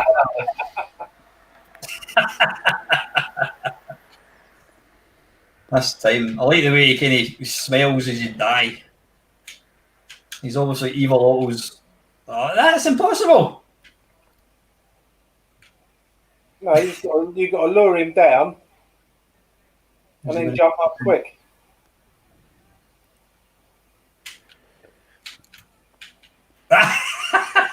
Fuck. Cool, you know how to entertain us, didn't you? This is Weasel Bum's work itself. Bloody hell. Right. Ah, dearie me. Right, let's go in once more, I think, and then that'll be quite enough of that. Yeah, it's not the best game ever, is it? It's no. Well, it has got cutscenes, which is nice. Yeah, they could have done us a favour and just have the cutscenes in and leave this bit out.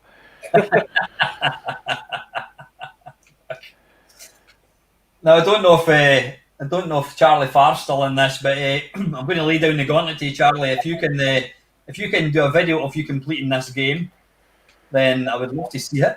It'd just be nice to see the second screen, I think. Ah, bollocks. Arse. It's completely random the way that little guy gets placed, I think, yeah. Yeah, that's where you really want him there. Up there right now. And then, yeah. Yeah, that's where in that.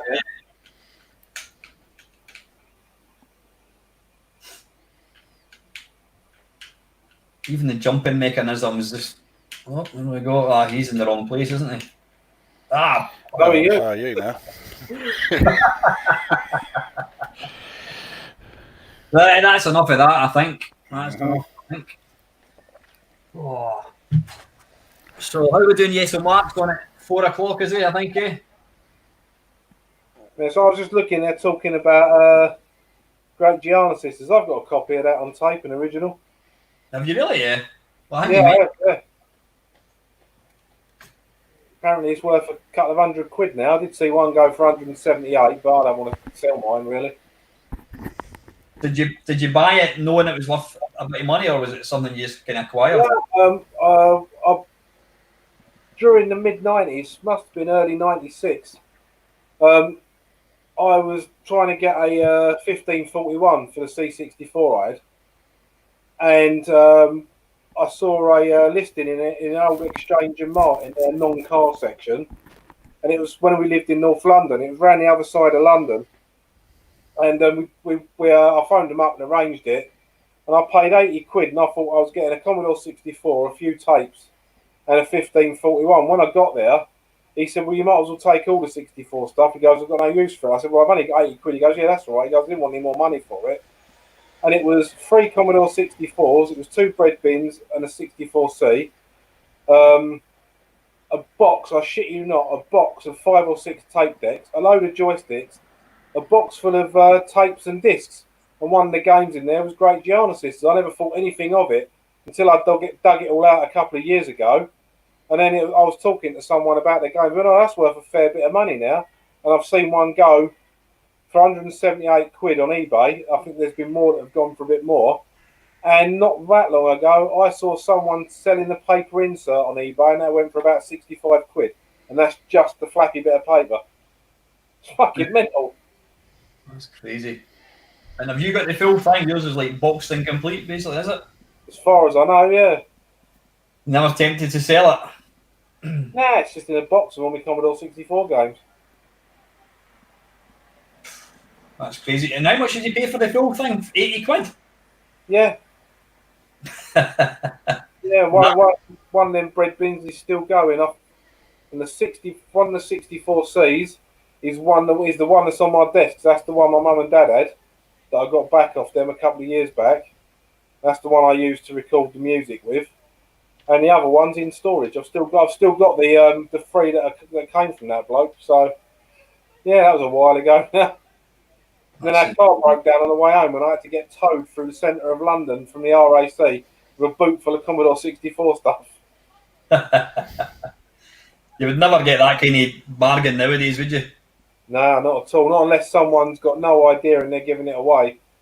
I mean, I've seen some videos where people get stuff. I'm trying to think who it was I saw the other day.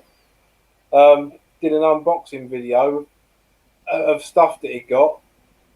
And it was like a box of Commodore 64s, a couple of 1541s, and some books and this, that, and the other. And it's like, bloody hell, we got it all for nothing. Someone was just giving it away. I forget what that was now. Sandy Ollier asking, any of you play Street Surfer? Yeah, I did a review of Street Surfer a while ago. Street Surfer, is that? No, I'm trying to think. 54 hours, stick it on, we got time. Yeah. Might as well. I don't even recall that one. Street Surfer. You'll remember it as soon as you see it. It was Master. I think it was an Entertainment USA label Mastertronic release because it was by what's their fucking name? Trying to remember who it was who coded it. Right. Well, it's called Sculptured Software. That's it. Yes. And but thankfully, when this one came along, they got shot of old Jim Cuomo, and they had David Whittaker in to do the music for this. And I think the music is great. The one thing I don't like about it is the way it speeds up and slows down depending on how fast you're going in the game. It just sounds weird. I do remember this. I remember buying it. Did this not get quite a good review in Zzap? Actually, no, they were quite lukewarm towards it. They said it was a bit, nah. I think it's all right. You know. I mean, technically, I could have put this in one of my last, the 2 driving game videos. Yeah, actually, I think it would have been deserving a place in that because, I mean, when you consider this is a $1.99 game, and you look at the road routine in this compared to shit like Super Hang On and that, you know, this is really well done, I think. Yeah. Can you guys hear that okay, yeah? Is that... Yep. You can hear it, it's not too loud, hopefully. Right, what's the idea of the game? Pick up empty Coke bottles and not get run over. I remember the music to this, actually. That was one of the tunes I quite liked. Yeah, I think this is a great David Whittaker tune.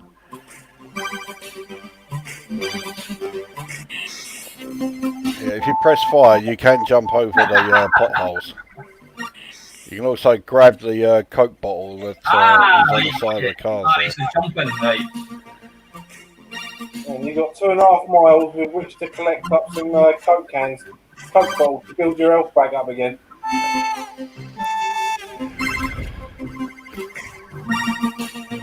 Boy, the chicken, or was it a road runner? I don't know. Yeah, you missed one empty there. Yeah, that went well. Considering it's a budget game, though, it's pretty well done, and it's actually quite. It's got quite a good impression of speed as well. Yeah, I completely forgot about this. I could have put this in my Horizon Chase videos. There you go. Yeah. Could have been something different as well.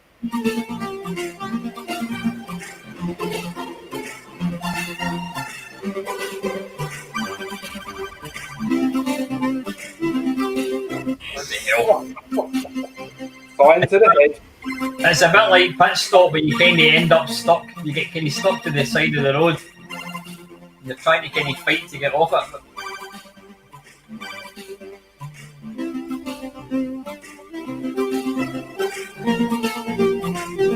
Oh, a hell of a skateboard though. I would take traffic like that.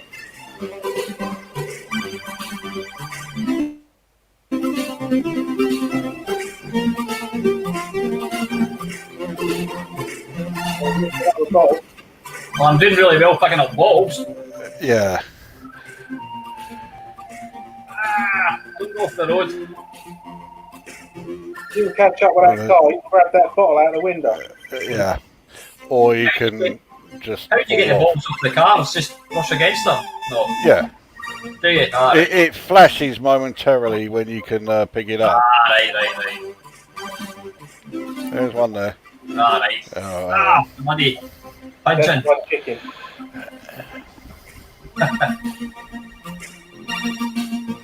This is actually not a bad little game. Oh, it's alright, this. You did well with the empties there, yeah. No empties, so it's obviously quite environmentally friendly.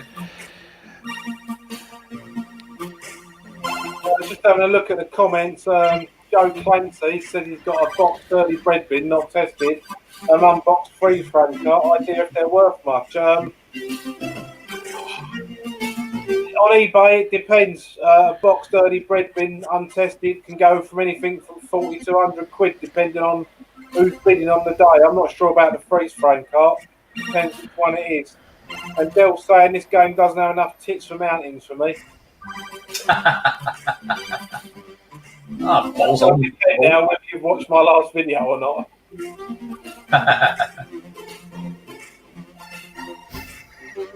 I was watching a video. Bugger off. That wasn't fair. I was watching a video, I can't remember, it was a guy did it was like 10 unknown games on the C64, and one of them was like a traffic simulator. It looked quite interesting, kind of like Sim City Viewpoint. I'll maybe have a look. It was like 10 games I'd never seen before. Traffic simulator, you're not selling that one, yeah. Not to me, anyway. Yeah, loot and rivet and stuff. I don't think I've actually managed to pick up a single bottle. I was just about to say that. Is the idea of this, to keep on playing until you actually pick up an empty? Bugger off.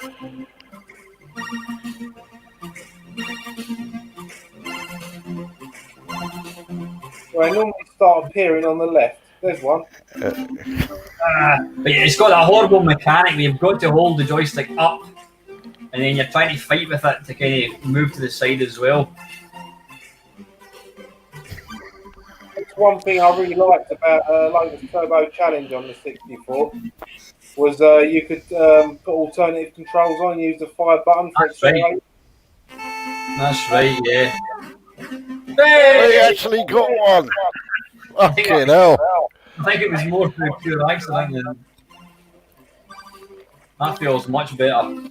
Well, will he get to the end to deposit it though? That's the question. I wouldn't bet the mortgage on it. Well, that's only 1.5 miles away.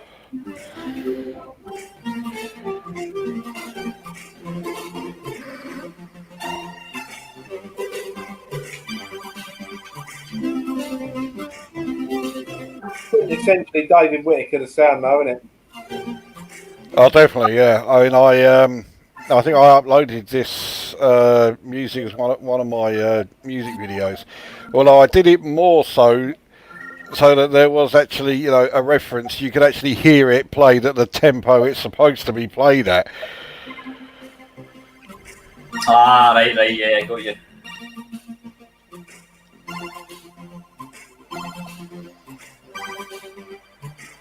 Holy shit. Not only did he pick up an empty, he actually got to the level to deposit it. Trying to get a bonus as well, though. Yay! Tiny bit of health back. Yeah. That'll make all the difference. Fantastic. Okay. Had enough of that one, eh?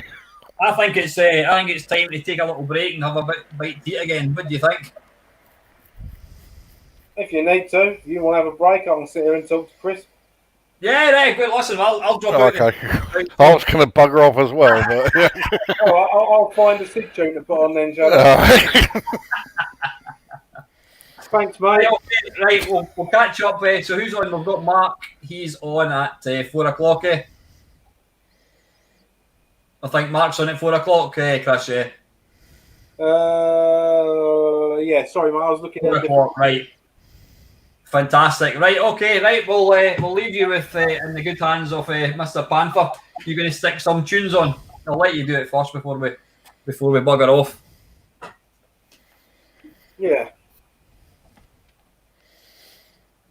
Only 5 out. Well, it was a great choice last time. Although I do think Rob Hubbard was being a bit optimistic, composing a 17-minute piece of in-game music for Knuckle Busters. I mean, who the fuck was going to play that game for 17 minutes? You know.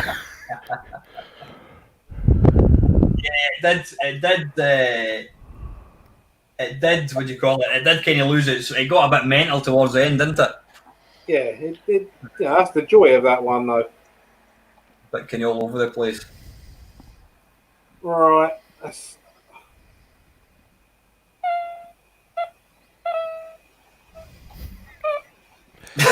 Al's fave.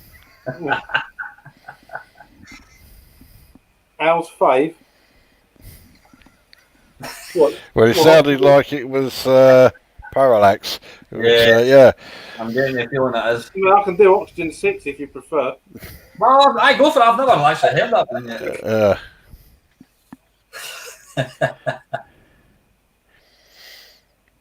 Sir Lance is asking for Delta in-game Pinky Floydy.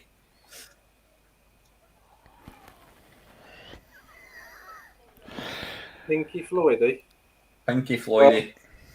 Right, there we go. So we add it. I've gone for that instead, so...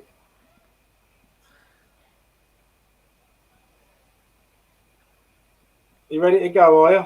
Yep, I'm ready to go. Yep, whenever you are. Yeah, no complaints.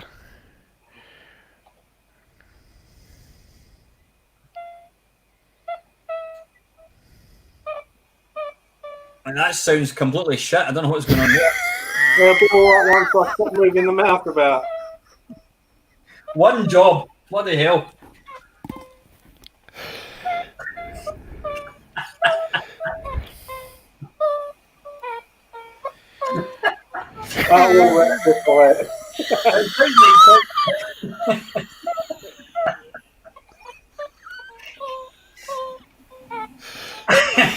Sounds like Chris's cat's been bloody strangled or something.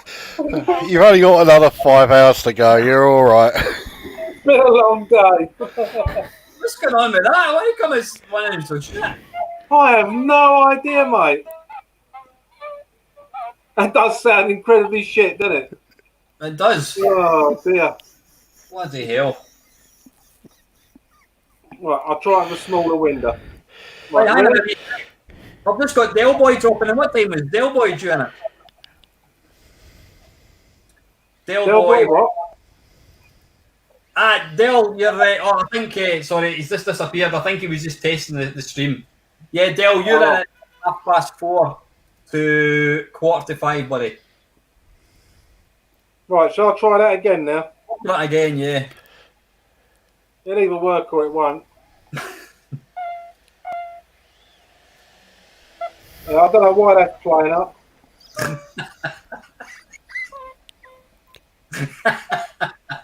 Right, well, I'll try it. I'll try it this end, right? What's it called again? Deep Sid or something? Deep Sid. I'm amazed you haven't got it bookmarked. Ah, bloody hell. Right, what are we looking for? We're looking for... Yeah, sort yourself out now. Ish.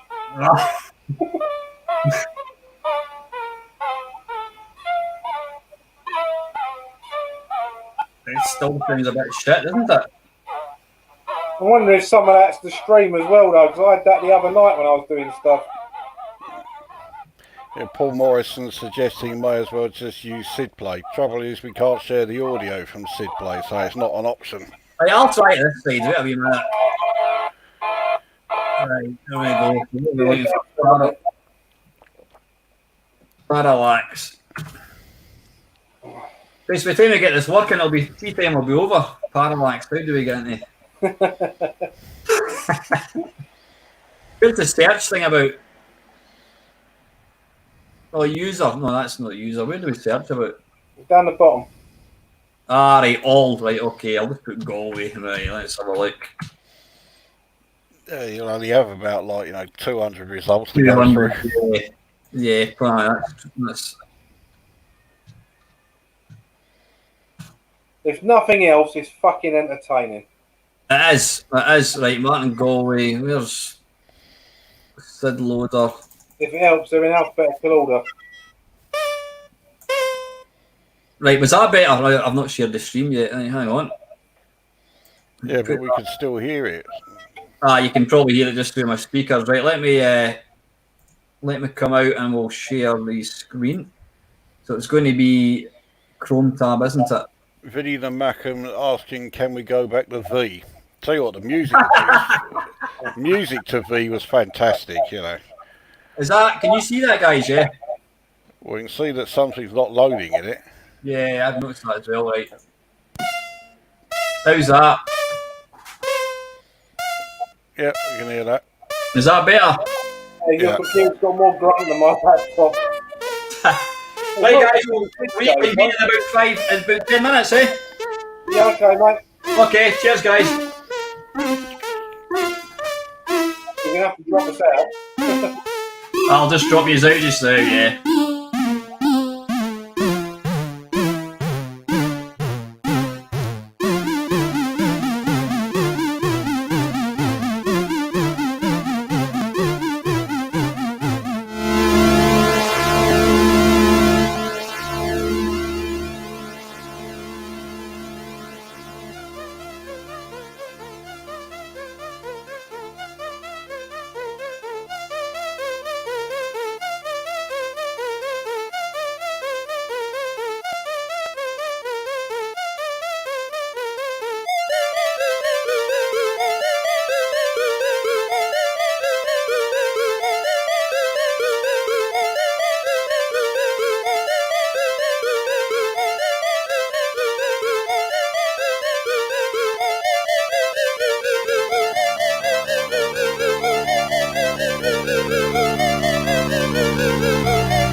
Hello.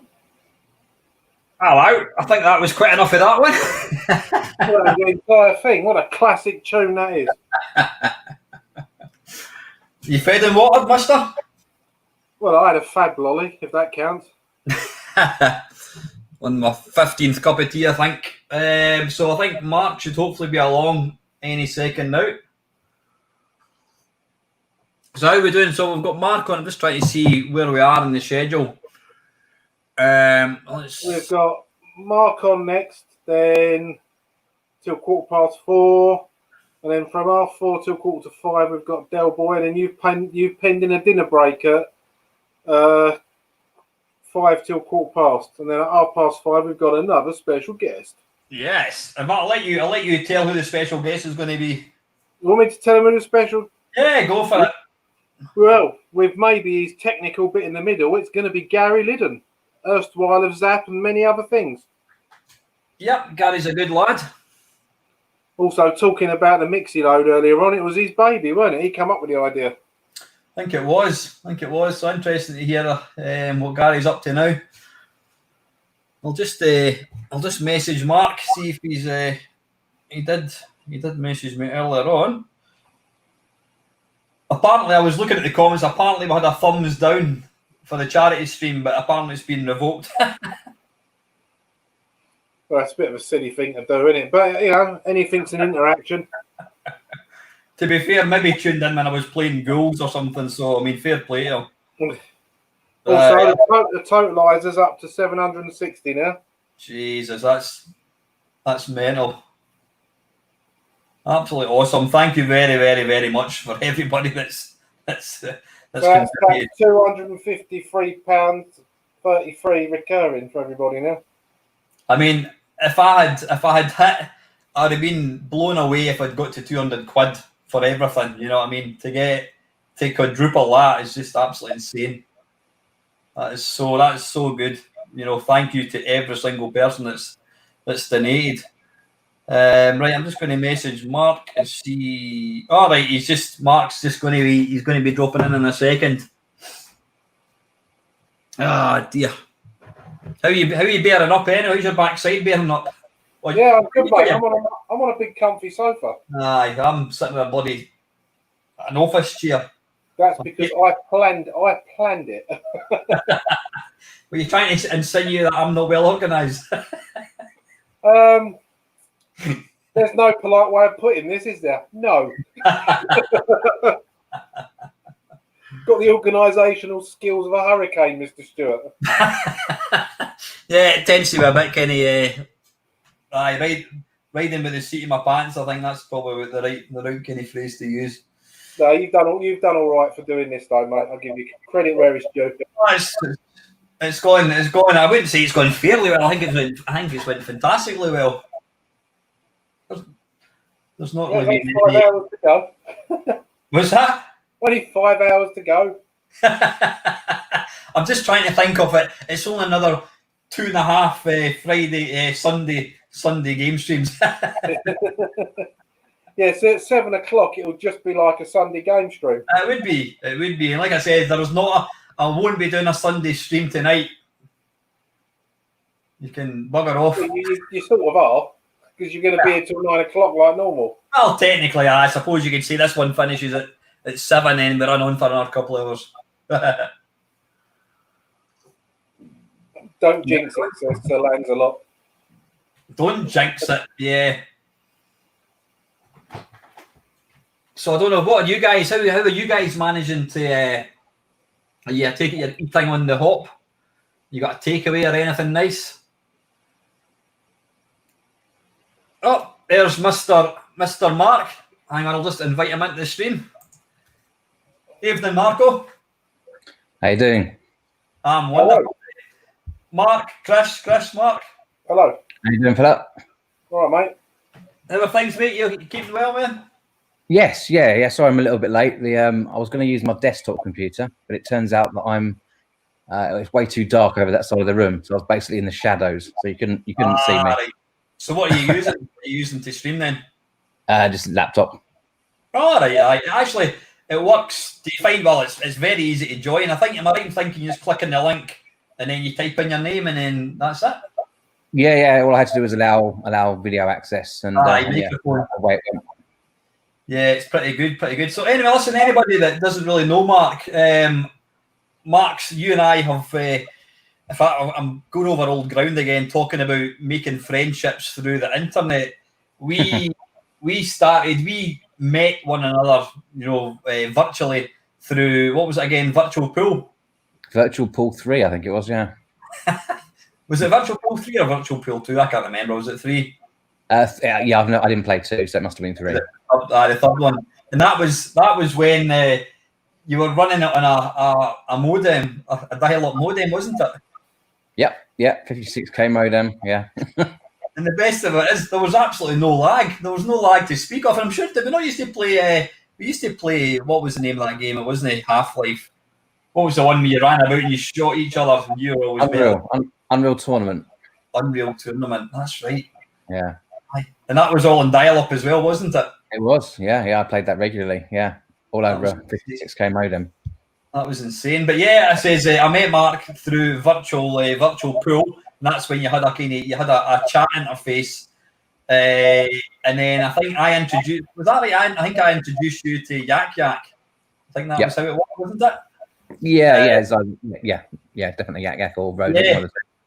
And then you invited me down to your house. I came down to see you, and I think your your daughter Laura says there's a mad Scottish bloke coming down to stay.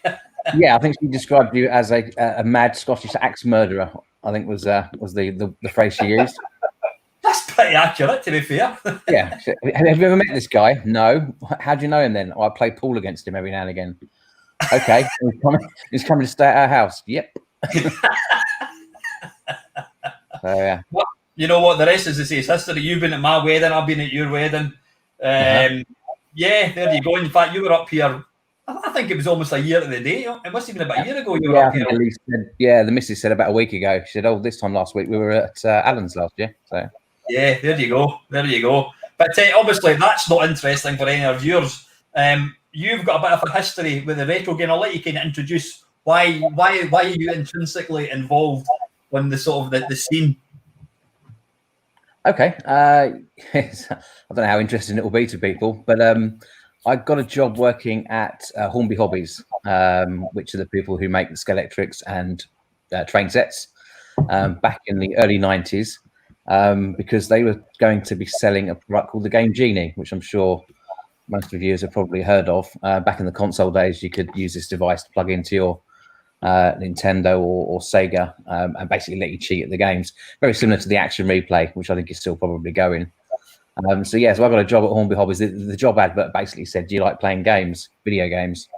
And I was working as an insurance clerk at the time, so it wasn't a very difficult question to answer. To be fair, the pay was pretty commensurate with exactly what I was earning as an insurance clerk. So it was boring paperwork or going and playing video games. I think the choice was quite easy.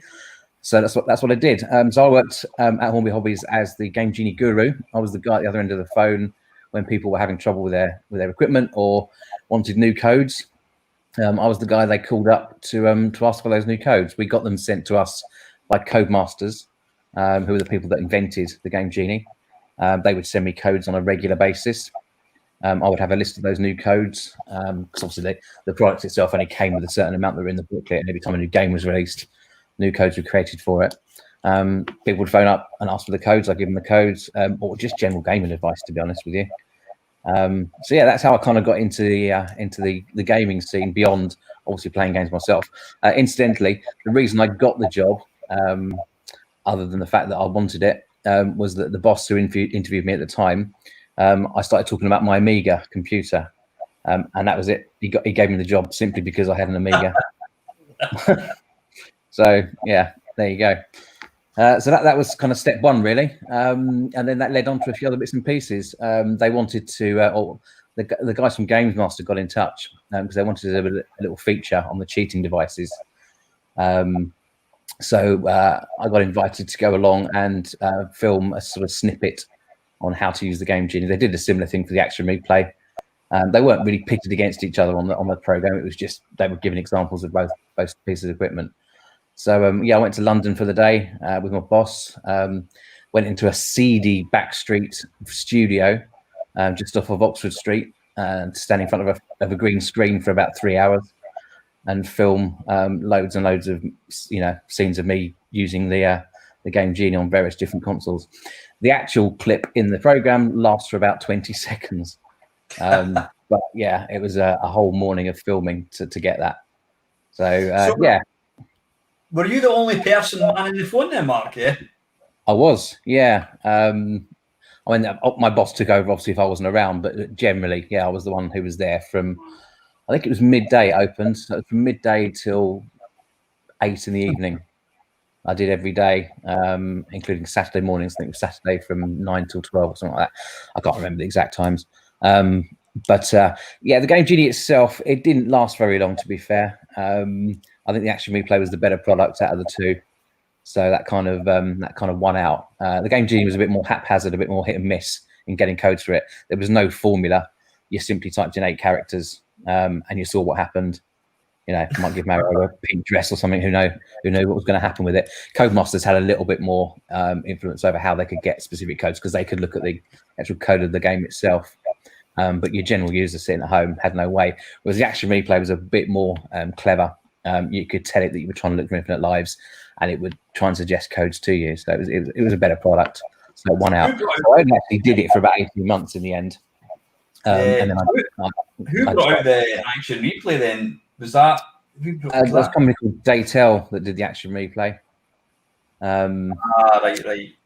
Yeah, but I can't say any more about it than that. They were pretty much rivals back in the day. So I went to quite a lot of gaming exhibitions, and there was always quite a rivalry between the Daytel stand over in that corner and the Codemaster stand over in that corner. Also, the game Genie, that was Codemasters, was it? Yeah. Codemasters invented it. Yeah. And it was marketed by. Was it sold by Hornby then? It was sold in America by a company called Galoob. They wanted a UK distributor, and Hornby had just got into doing other toys at that time. So they weren't just doing Scalextrics and the train sets anymore. They were getting into boys and girls toys. They were split in those days. You don't split them anymore.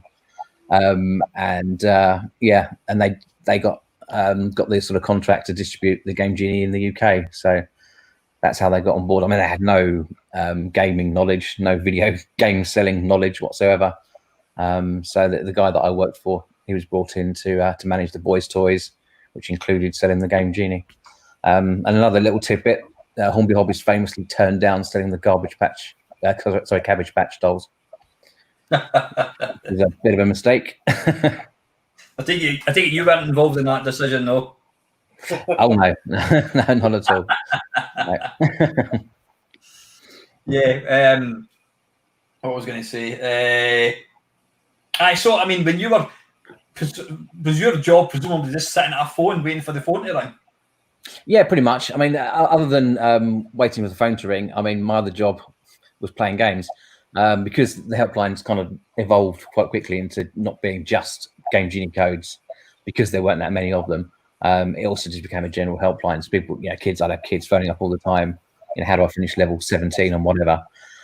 So as well as doing the game Genie stuff, I was given a console, every type of console. So I had a NES, a SNES, Mega Drive, Game Gear, Game Boy, literally the whole lot on my first day. One for the office, one to take home. So I had every bit of kit at home as well. And a library of thousands of games. Every new game that was released, we got a copy of from the manufacturer. So yeah, my job when I wasn't answering the phone was playing games. Not bad for a 20-year-old. But you thought you'd die and going to heaven and getting all these games in, eh? Bloody hell. Pretty much, yeah. I mean, I can remember coming home that first day, with a box full of consoles. I'm not sure the missus was too happy. But yeah, there you go. Did anyone say to you, but that's not a real job? Oh, regularly, yeah. But I pointed out I was getting paid slightly more for this than I was when I was doing the insurance stuff. So couldn't really argue that. So what can you lead to the job? You said you're only there about 8 months or something. What happened then? Did it just did the actual unit itself stop kind of selling? Yeah, I mean, sales dwindled fairly quickly. I think because of the Action Replay was being the better product. I think they probably put a bit more money into advertising as well. So the product didn't last for that long. So yeah, I got well, basically Hornby paid for me to train up as a graphic designer instead. Spent a fortune on me, so I wasn't complaining. What had happened in the meantime is I'd started producing a few bits and pieces of literature, but using some fairly rudimentary software to do that. And they decided that they wanted somebody to kind of help out with that sort of thing. So I moved into doing the instruction booklets for the Skeletrix and train sets, and then I started doing dummy packaging as well for both products as well. So that kind of led on to my career later in life, which was as graphic design, which is what I've done for the last 20 odd years. I've completely forgot to mention the logo, the Mamemeister logo with the like the Robotron character. Now that was you that done that for me. I think it was, yeah, it was, yeah. It was, yeah. And also, I do get asked about it quite a lot. The face-off kerfuffle, the little loading screen. It was you that came up with the actual picture, and then I got Steve Snake to incorporate the picture into an actual Spectrum image. Tape Oh, image. that's right. Yeah, he gave it the Spectrum sort of loading. Which Yeah. I thought it'd be something really simple. I thought I could just load it in an emulator and like do save our tape image, but it took him a fair bit of time to get it as well. But yeah, that's good. So how did I mean Hornby Hobbies? Did you say it was like Skeletrix and I don't know if it was models, whatever. How did they actually come to get involved in like an electronic product? I'm not entirely sure. That kind of happened before my time because they were obviously ready to distribute the product by the time I started working there. That's why they got me in. I don't know. I assume they were just looking for a distributor in the UK, and Hornby stuck their hand up. I mean, they were a pretty big distributor at the time for toys. Obviously, Skeletrix and the train sets, are big, massive products. I suppose this. I think I'm trying to, going back 30 years here. It's possible they went to MB Games first. I've got that in my head for some reason. So they might have asked them to look into distributing it, but they weren't interested. And this was Codemasters wanted somebody to distribute it. No, Galoob. So basically, Codemasters invented the product. Galoob made the product. Ah, right. So it was Galoob that were looking for a distributor in the UK. But once all that happened, we had direct contact with Codemasters on a pretty much daily basis. I mean, I, again, rather fortuitously, spent a lot of time going to crazy events with the guys from Codemasters. So I met the Darlings a few times. Oliver Twins, met them as well. I went to a couple of the Games Masters parties, after show parties, because they did the Golden Joysticks Awards once a year, didn't they? So I went to a couple of the sort of strange parties. I met Dexter Fletcher, obviously met Dominic Diamond 2 or 3 times. And I also went for a Chinese with Dexter Fletcher and Julia Sawala, which is a slightly weird thing to have happened in my life. How did Julia Sawala get involved in that one? She was his boyfriend. She was his girlfriend at the time. Ah, right. I should have figured out. Yeah. So, what episodes? What series? Sorry, I hate calling it seasons because that's an American thing. What series of Games Master were you on? That's a very good question. I think it was the second one. It was Well, Dexter was in the third one. He was the third one. That's the one that nobody likes to talk about. But... Yeah, that's right. Yeah, no, that was at one of the Games Master after show parties a couple of years later. I think it was '94, Christmas '94. It was definitely a Christmas episode. I'm pretty sure it was 1994. Well, it might be '92 actually. I have no idea. It's such a long time ago. It is on YouTube, so you can find it somewhere. Yeah, when we were talking to Gary Bracey earlier on, he's like, I haven't got any recollection of that. You're talking about something that happened like 40 years ago. Yeah, and it wasn't as glamorous as it looks on TV. I mean, I obviously didn't go to the big sort of big studio where they filmed the actual episodes and the challenges and stuff. It was literally just a dodgy, seedy backstreet studio, standing in front of a green screen for 3 hours. So yeah. It looks much more glamorous when it's actually on the TV. But it was fun. It was good fun, and did a couple of other things as well. Because Dominic Diamond came down to Hornby to film something for another program as well, Games World, or something like that. Oh, what was it called? Not Games World. It was on Sky. When Games Attack? Was it when Games Attack? It might have been. He wasn't actually on the program. He was just working for Hewland as a sort of producer guy. By then, he came down. Filmed me about a product called Super Deck, which was going to be a product that allowed you to play NES games on the Super Nintendo. Again, Hornby invested a reasonable amount of money into that. It never came off. It never worked. I mean, basically, the end result was that they had to put a Nintendo inside this product. You then plugged into Nintendo. That was the only way they could get it to work in the end. It was going to cost 240 quid. Yeah, pretty much. So that never came to fruition. And then I did another bit of TV for Gareth Jones in a Gas Top program called Gas Top's Non-Stop Show. I was at one of the toy exhibitions in January one year, and again it was just to sell a product. And he did the thing where he raced around the whole event live and talked to people. So I was given like an hour's warning. Oh, by the way, Gareth, Gas Top's going to stop at your stand in about an hour's time, and he's going to ask you about this product and whatever. You just need to talk to him live. So that was a bit scary, but again, I think you can probably find it somewhere. I did actually get in touch with him a couple of years ago because I couldn't find it, and I asked him whether he knew any way of getting hold of it. And apparently he reckons he's got it on a video somewhere in his loft, and he was going to dig it out, but I haven't heard from him. So long gone. It's interesting that things like that, cheap cartridges, whatever, they don't exist now, and I don't think even like cheat codes are a thing on current games now, are they? Not really. No, I think you can still get the Action Replay. I think you can get a PC version of it. I think. Okay. I think it does still exist in some form, whether it's only in a digital form now. Yeah, I think because of the whole DRM thing, I think it's quite difficult to actually get into the code of games without kind of just completely hacking them.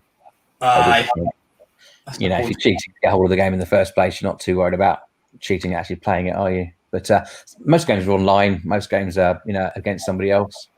I think the idea of cheating in that circumstances is pretty not looked down. It's looked down on a bit, really, isn't it? So kind of frowned upon. Yeah, I mean, I always wish that like current developers would put an option in for like infinite ammunition or even what you call it, like invulnerability, because I'm shit at games now. Well, I probably always have been, but I get to a point in a game and I just I can't get past it.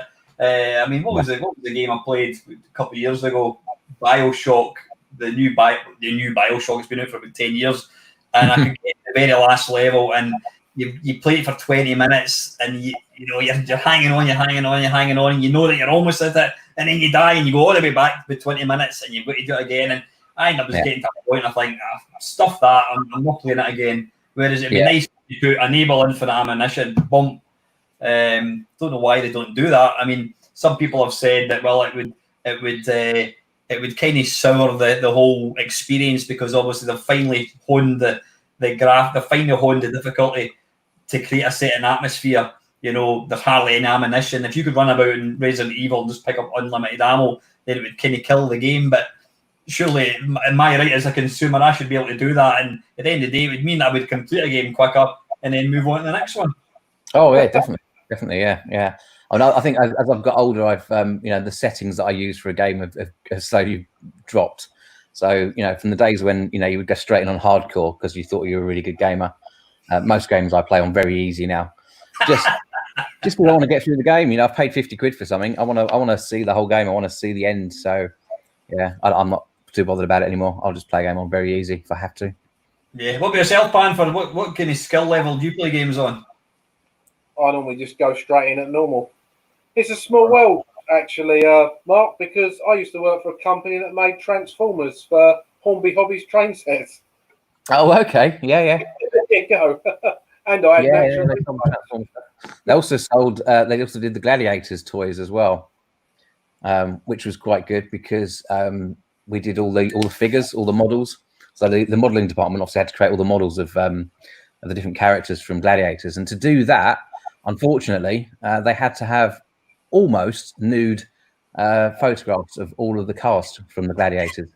So you can imagine what happened to all of the pictures of Jet. There was quite a few photographs of them taken. Modelling Jet, actually. Yeah, there's quite a few photocopies of them. So you've never been, obviously, I mean, well, now you've moved, you've never, after you left the kind of the industry, so to speak, you never really went back into it, Mark, did you? Not on a sort of a professional basis, eh? No, not at all. No, just carried on as civilian gamer. Yeah. Do you never? I mean, obviously, you know, you're a good artist, and I know that from a personal point of view because I've seen some of your drawings that you've done on your iPad, and you know, you're absolutely phenomenal. Have you never, given that you like sort of digital art as well, did you never have any inklings to kind of getting involved in like graphics and games? Games. I mean, that would have been fantastic. I don't think I'm anywhere near good enough for that sort of thing. The thing is, to be fair, once Hornby had trained me up as a graphic designer, and I got myself a job at a design agency, I was pretty happy. You know, I enjoyed the work. So yeah, I just kind of got my head down on that for a good 20 odd years, and just worked with that really. I worked for a company doing graphic design, and then I started my own company with a couple of other guys, which ran for a good sort of 15 years. Ran its course. We all did quite well out of it for a few years, and then yeah, and I'm doing what I'm doing now, which is I still do a bit of marketing for the accountancy firm my wife works for. So still got my hand in there with a bit of design work, and yeah. And you still help this aging fat Scottish guy with his YouTube channel making some nice tunes for my. Oh yeah. I'll bang out the odd tune for your channel every now and again. Well, as well. yeah, the theme tune to my Friday Waffle. That's your good self as well. What do you actually use to make these? Because they're fantastic. I use a bit of software called Logic Pro, and I've got a sort of a MIDI keyboard. So yeah, that's it really. And my head, you know, music in my head. That's awesome. Have any of you guys listened to? There's some cracking YouTube videos with like GarageBand, Sweet Child O' Mine, and you know all that kind of stuff. Yeah. Logic Pro is basically the granddaddy of GarageBand. So GarageBand is something you get free with a Mac, and it's pretty good. It's pretty good, but you outgrow it quite quickly. There's only a fairly limited amount of sounds you can use. So after a while, all your tunes start to sound exactly the same. Logic Pro is still fairly cheap. It's a couple of £100, but it comes with a huge library of sounds and effects, and there's about 40 different drum kits in it, you know, that sort of thing. And all of the synthesizers that it can emulate, you know, you can twiddle every knob in it to your heart's content to get a slightly different sound out of it. So, you know, it's like having all of the bands from the 80s all stuck into one big box. So yeah, given that pretty much everything I do sounds like it's straight out of the 80s, it's quite easy to do. You know, if you've got the tune in your head, you can pretty much do it in Logic. Yeah. No, fantastic.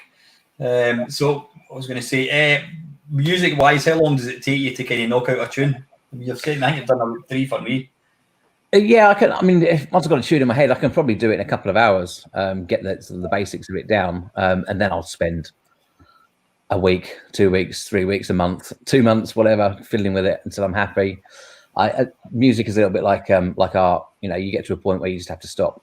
You can keep going forever. You can keep changing. You can keep tweaking it. You just have to get to a point where you say that will do, and I'll leave it. And then you listen to it. I think you gave me about 3 different versions. The first one you sent me, Yeah. 3 is quite conservative. Yeah, there's normally about 30 to be fair. But yeah, you can just keep tweaking it and changing it. I mean, the problem with music is it's quite easy to just go over the top and just put way too much in there. Some of the best people you'll ever hear will be quite simple. You end up stripping loads of it out, and you get back down to the bass and melody and rhythm, and that's normally it. But yeah, it's only a hobby. He's just asked what Mark's username is on Yak Yak. Oh, what my username on Yak Yak is? Yeah, SpookyElectricOne, I think. There you go, Ox. SpookyElectricOne. Why did you change your name from Barry X? What was the reason for that again? I can't remember. Do you know what? I don't even know where I think the Barry came from. It was a nickname I was given where I worked for some reason. I have no idea why. Maybe I look like Barry from EastEnders. Who knows?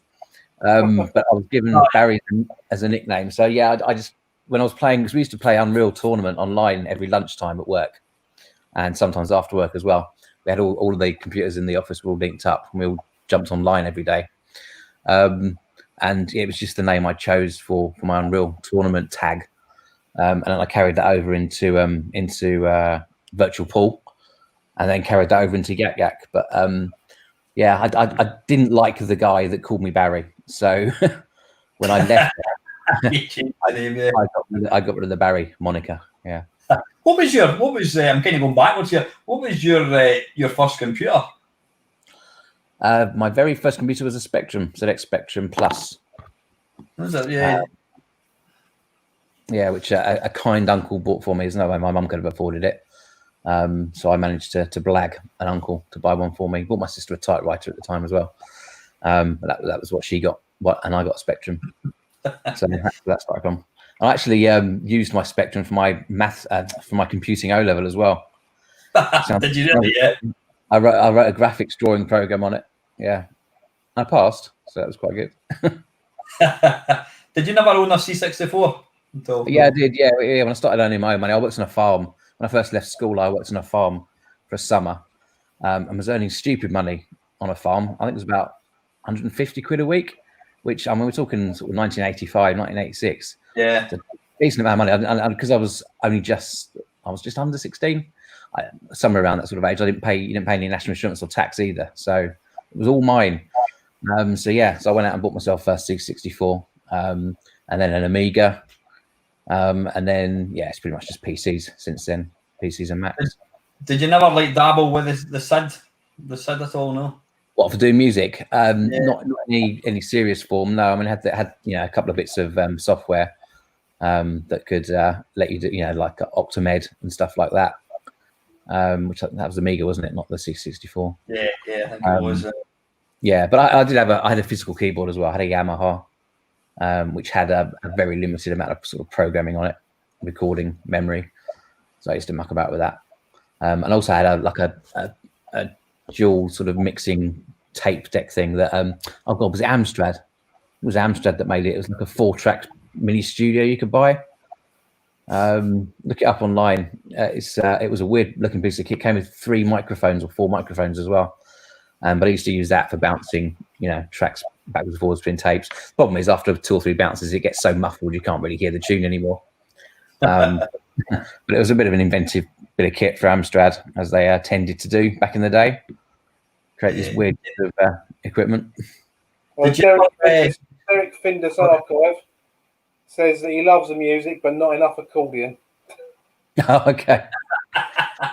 I'll do more recording if it's the problem is everything I do is all digital. I can't actually play any instruments. I mean, I can only barely play the keyboard, to be fair. I come up with the tune in my head. I play it as best as I can on the keyboard, and then I spend hours and hours just actually producing it, moving stuff around, making it sound good. But yeah, I'm not a real musician, to be fair. You do a cracking job. I love the tunes that you keep sending them. Keep sending them away, Mark. I will do. Fantastic. So listen, Mark, I'm sorry I kind of have to draw it to a close. It's been an absolute pleasure, obviously catching up with you as always, mate. It's been fun having fun. Thanks for the interesting stories. I think looking at the comments, I think a lot of people have enjoyed your kind of tales. It's always interesting to kind of hear, stories from the past. Yeah, cool. It really is. So anyway, Mark, listen, thanks for dropping in, and I'll see you soon, buddy. Nice to meet you, Mark. Cheers, Mark. Cheers. See you, bye. Bye. Just to let you know, before you bring anyone else up, the totalizer is up to £785. Bloody hell. 785 quid? Yep. Wow. You've reached 157% of your target. That is incredible. I've just noticed my mate my mate Grant. How you doing, Grant? Let's Crack On Outdoor channel. He's donated there as well. Thanks very much, Grant. Evening to Mr. Derek Findas.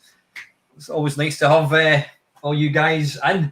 So I'm just trying to think, who have we got on at 5? Have we got somebody else on at 5? I can't even remember what. We're supposed to be having Del Boy 3K1 on at 4:30, so sort of nowish if he's there. Oh, is it? Del Boy's due just now, is he? All right, I thought it was later on. All right, that's fine. We'll just wait for Del to drop in.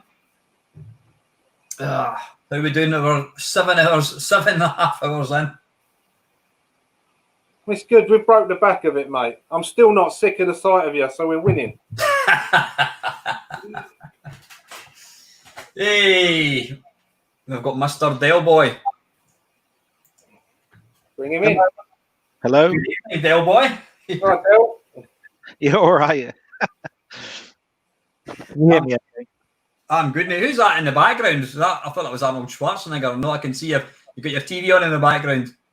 Yeah, I think it's the sports at the moment. Ah, right, no problem. I did clock you. You kind of you scared the shit out of me when you appeared at the bottom of the screen. I'm like, have we messed this up? No, I excuse that. I do apologise, but I didn't know quite whether my laptop was going to be set up quite in time, and didn't know whether the sound and everything was going to work. And it just said enter the show, and I thought, oh well, you'd enter me in, so it wouldn't actually appear on the screen. But well, you don't appear on the main screen, but you appear at the bottom anyway. So, thanks for joining us. Thank you so much for allowing me on. It's one of those things where I've been sort of like toying with trying to join something like a chat channel for a long time, because I'm a very nervous type person, not confident. Mm-hmm. So this is sort of like one of those things that you tick off your list. Do you know what I mean? That you can say, you did something that was out of your comfort zone. Yeah. I think, Chris, you said the same thing, didn't you?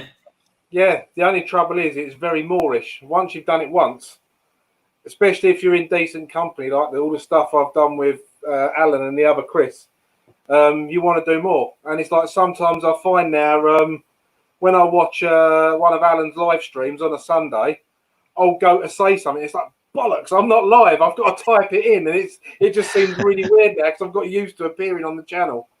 Yeah, very much so. So be warned.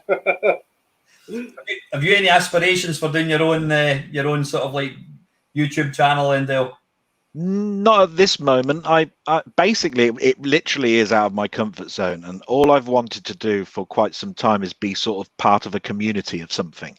This sort of thing, especially your channel, and I've looked at quite a few YouTube channels. You come in and you can chat by text, and some people will say, "Oh, you were here last week," and all that sort of stuff. But this one seems to make me feel a little bit more, I don't know, part of a community. And that's what I think is the difference between your channel and some of the others that I've watched. Mm-hmm. And that sort of like makes me feel more at home. So that's why I want to say thank you for that. No, you're very welcome. And I mean, it's down to everybody. And I do think that, and I'm not bigging myself up, but I do think what makes my channel special is the fact that we all kind of pretty much know each other. When you go into a Sunday night live stream, you'll go, oh, there's Ox, oh, there's Wee Bob, there's Charlie Farr, whatever. It's the same guys. I think I'm very, very, very lucky to have a good core of people. Yep, very much. Like I said, it's just great to be here. So whatever amount of time that I've got is just fantastic. So thank you so much. So what gaming wise, what's your kind of background for gaming? What did you start off with? A ZX81 or something? Or do you know what? I think the earliest computer, well, I mean, console wise, it was an Atari 2600. But when I was at school, they started the computer program very, very early, and we had Apple IIe's and Commodore PETs. And I remember there was a lad when I was there that offered to double the capacity of your floppy drives by cutting a corner in the side of the desk so you could turn it around, and he'd charge 50 pence in the playground for that. So that's interesting. But yeah, my first computer was a ZX80. I then went to a ZX81. Then I had a VIC-20. Then I had a Commodore 64. During that period up until the Amiga, I had a Dragon 32, a Jupiter Ace, an Auric Atmos. Wow. Quite a few of those computers. And some of that was because my sister worked in a computer store. This was back in the day when they had Atari 400s and 800s along. It was almost like walking now into a car phone warehouse where you've got all your phones on each side, Samsung one side and so forth. They had this row of Ataris and they showed you the equipment.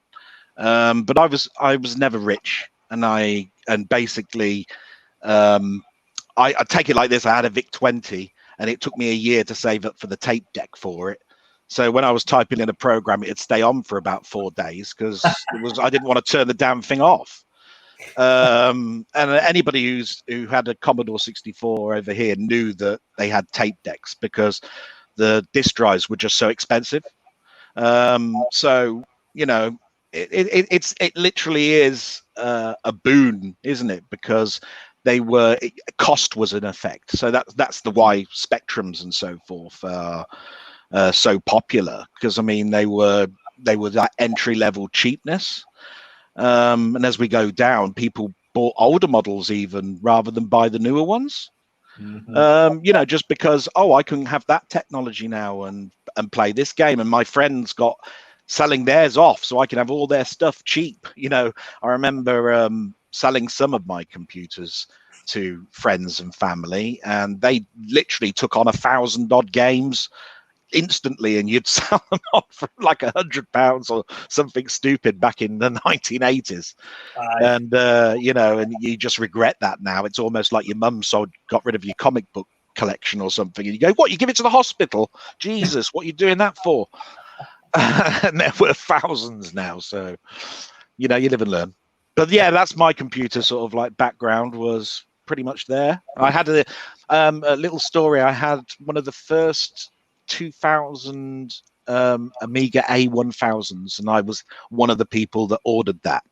I went to the Novotel Hotel, a Commodore show in London, saw the A1000 being demonstrated, wanted that, and I ordered one, and it came in the first batch of 2000.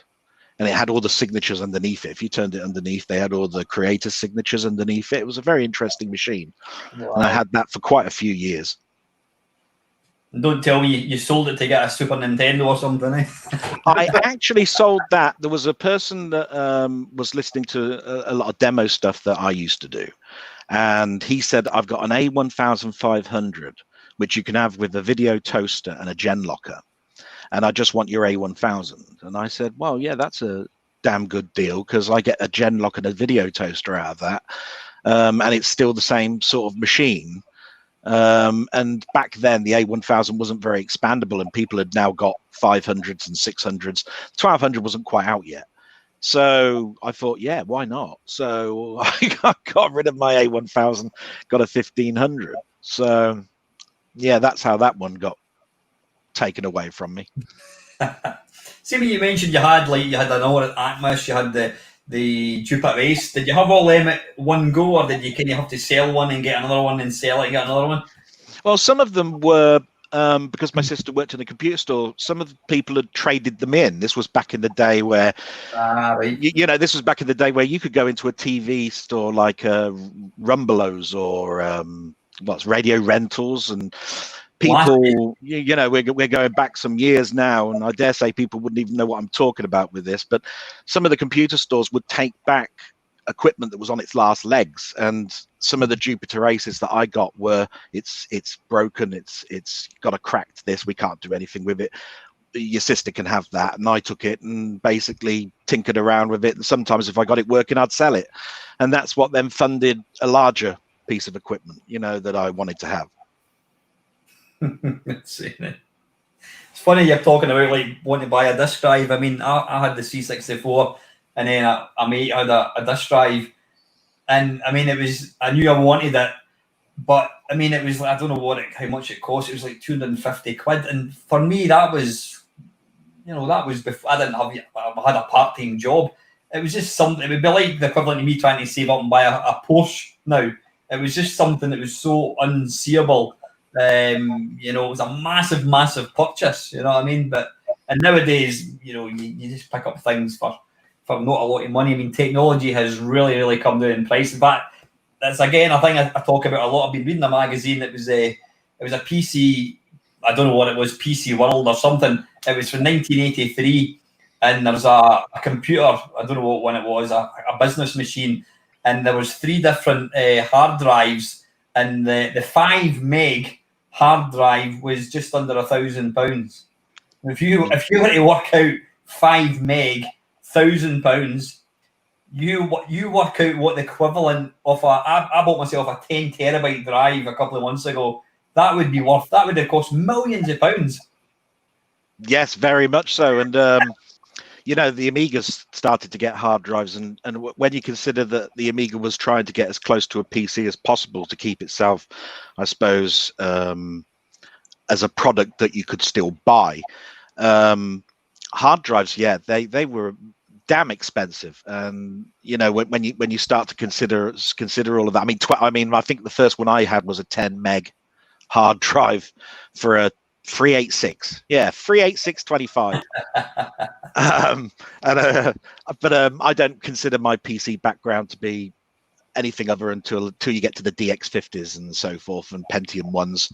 That's when I started to buy things like Magic Carpet and games like that, which you could possibly run at the time. You know, everything back then was pretty poor from a games point of view, but from a product point of view, it was a great product. You know, I'm a PC Junior. I never had one of those. I mean, that's going back too far. I paid 300 quid for my first Amiga hard drive. I had one of the GVP ones that had the same sort of shape as the Amiga and plugged into the SCSI port on the end. And I remember a friend of my dad's worked dealing with hard drives and stuff, and I paid him something like 50 quid for a 120 meg hard drive, and it was too big for the case, and I had to cut a slot out the front, otherwise I couldn't close the case down. And that had, I think that had there's either a 1 or 2 meg expansion bus in it as well, so I could plug memory in. 300 quid that cost me, and that was second hand off a mate as well. I dare say we've all got some interesting stories about some of the hardware. I mean, I must admit, one of the things I did actually make, and this actually was quite good for a computer club that I was in. We had 2 data sets, and you could put that into a little cable that I made. So you put 2 data sets into one cable that went into the back, and then if you wanted to copy games, which I shouldn't mention, you could then press record on one and play on the other, and it would go across. And because it's off of 2 data sets, it would work. Because a lot of people made the mistake of recording in stereo. If you had a Spectrum, you recorded it on the most expensive hi-fi you could ever find in your life. But actually, that's the wrong thing to do, because everything should be mono. And a lot of people didn't understand that, and that's why they couldn't get their games to work. Few little things there. I've got a digital tape deck on my C64 now, and I paid 75 quid for that, I think it was, from a chap in Spain that was making them. And I bought that one in particular because it's got a through port on the back, and I run my SD to AEC off that. But I could plug in a proper C2N, and I could record any tapes that I've got onto the digital tape deck, the Tapuino it's called, and I could save them as tap files on there. So it's all like backwards and forwards. It's just great. All this new stuff with SD cards works almost seamlessly with this stuff from 35 years ago. I've got a little story to tell. Everybody was in the room was talking about Codemasters. I said, I've got a story. So I got a little story about Codemasters. So I worked for them for about 6 or 7 weeks. And if anybody knows about Codemasters, they started off working or having a place in the town that I'm at. So they're at Southam now, or near Rugby. If you look at the history, you'll know that they worked in the hometown that I was at. Now, my sister's best friend worked there as a receptionist, and she got me an interview because it was just to work in the summer holidays. And I went in there and I met David and Richard Darling. And I said, I know you very well. We had a nice interview and so forth. And I remember the question was stupid. And he just turned around and he said, how would you get to work then here? And I said, I'd bike. And he said, what have you got? You got a Yamaha? Have you got some Kawasaki? I said, no, it's a push bike. And they laughed at all of that sort of stuff. And I ended up just putting tapes in tape decks in my summer holidays. But that was my introduction to David and Richard Darling. Two interesting, nice people, but they, even back then, they had money, if you know what I mean. He was driving around in virtually a Ferrari, I think, at those days. But yes, that was interesting working for them. So what were you doing? Just physically putting in a tape into a box? Yeah, they had racks and racks of tapes to put in. And I missed Rob Hubbard by 3 hours. He was handing in a piece of music, and I missed him by 3 hours. It's a shame. He's a very nice bloke. Yeah, I'd have loved to have met. I've met Jeff Minter. I've been to no end of Novotel shows. But I would have loved to have met Rob Hubbard. Yes, very much so. He was a very big influence for me. So that would have been great.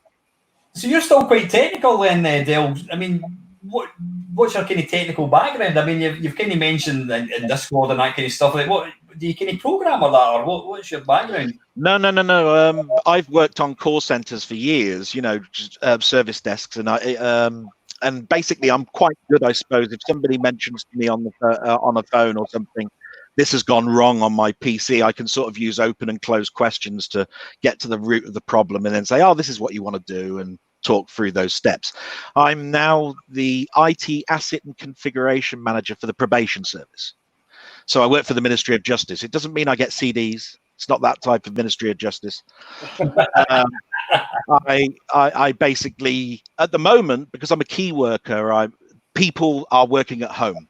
So if they want to help offenders that are, self-abusing and just come out of prison and need to do their community service, they can't do that now at the moment. So everything is done through video conferencing, voice over IP, all of that sort of stuff.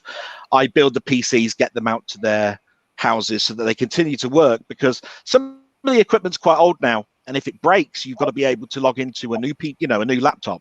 So I'll build them, log in as them, send it out in the post, arrange for that to come back, fix that. That's the cycle.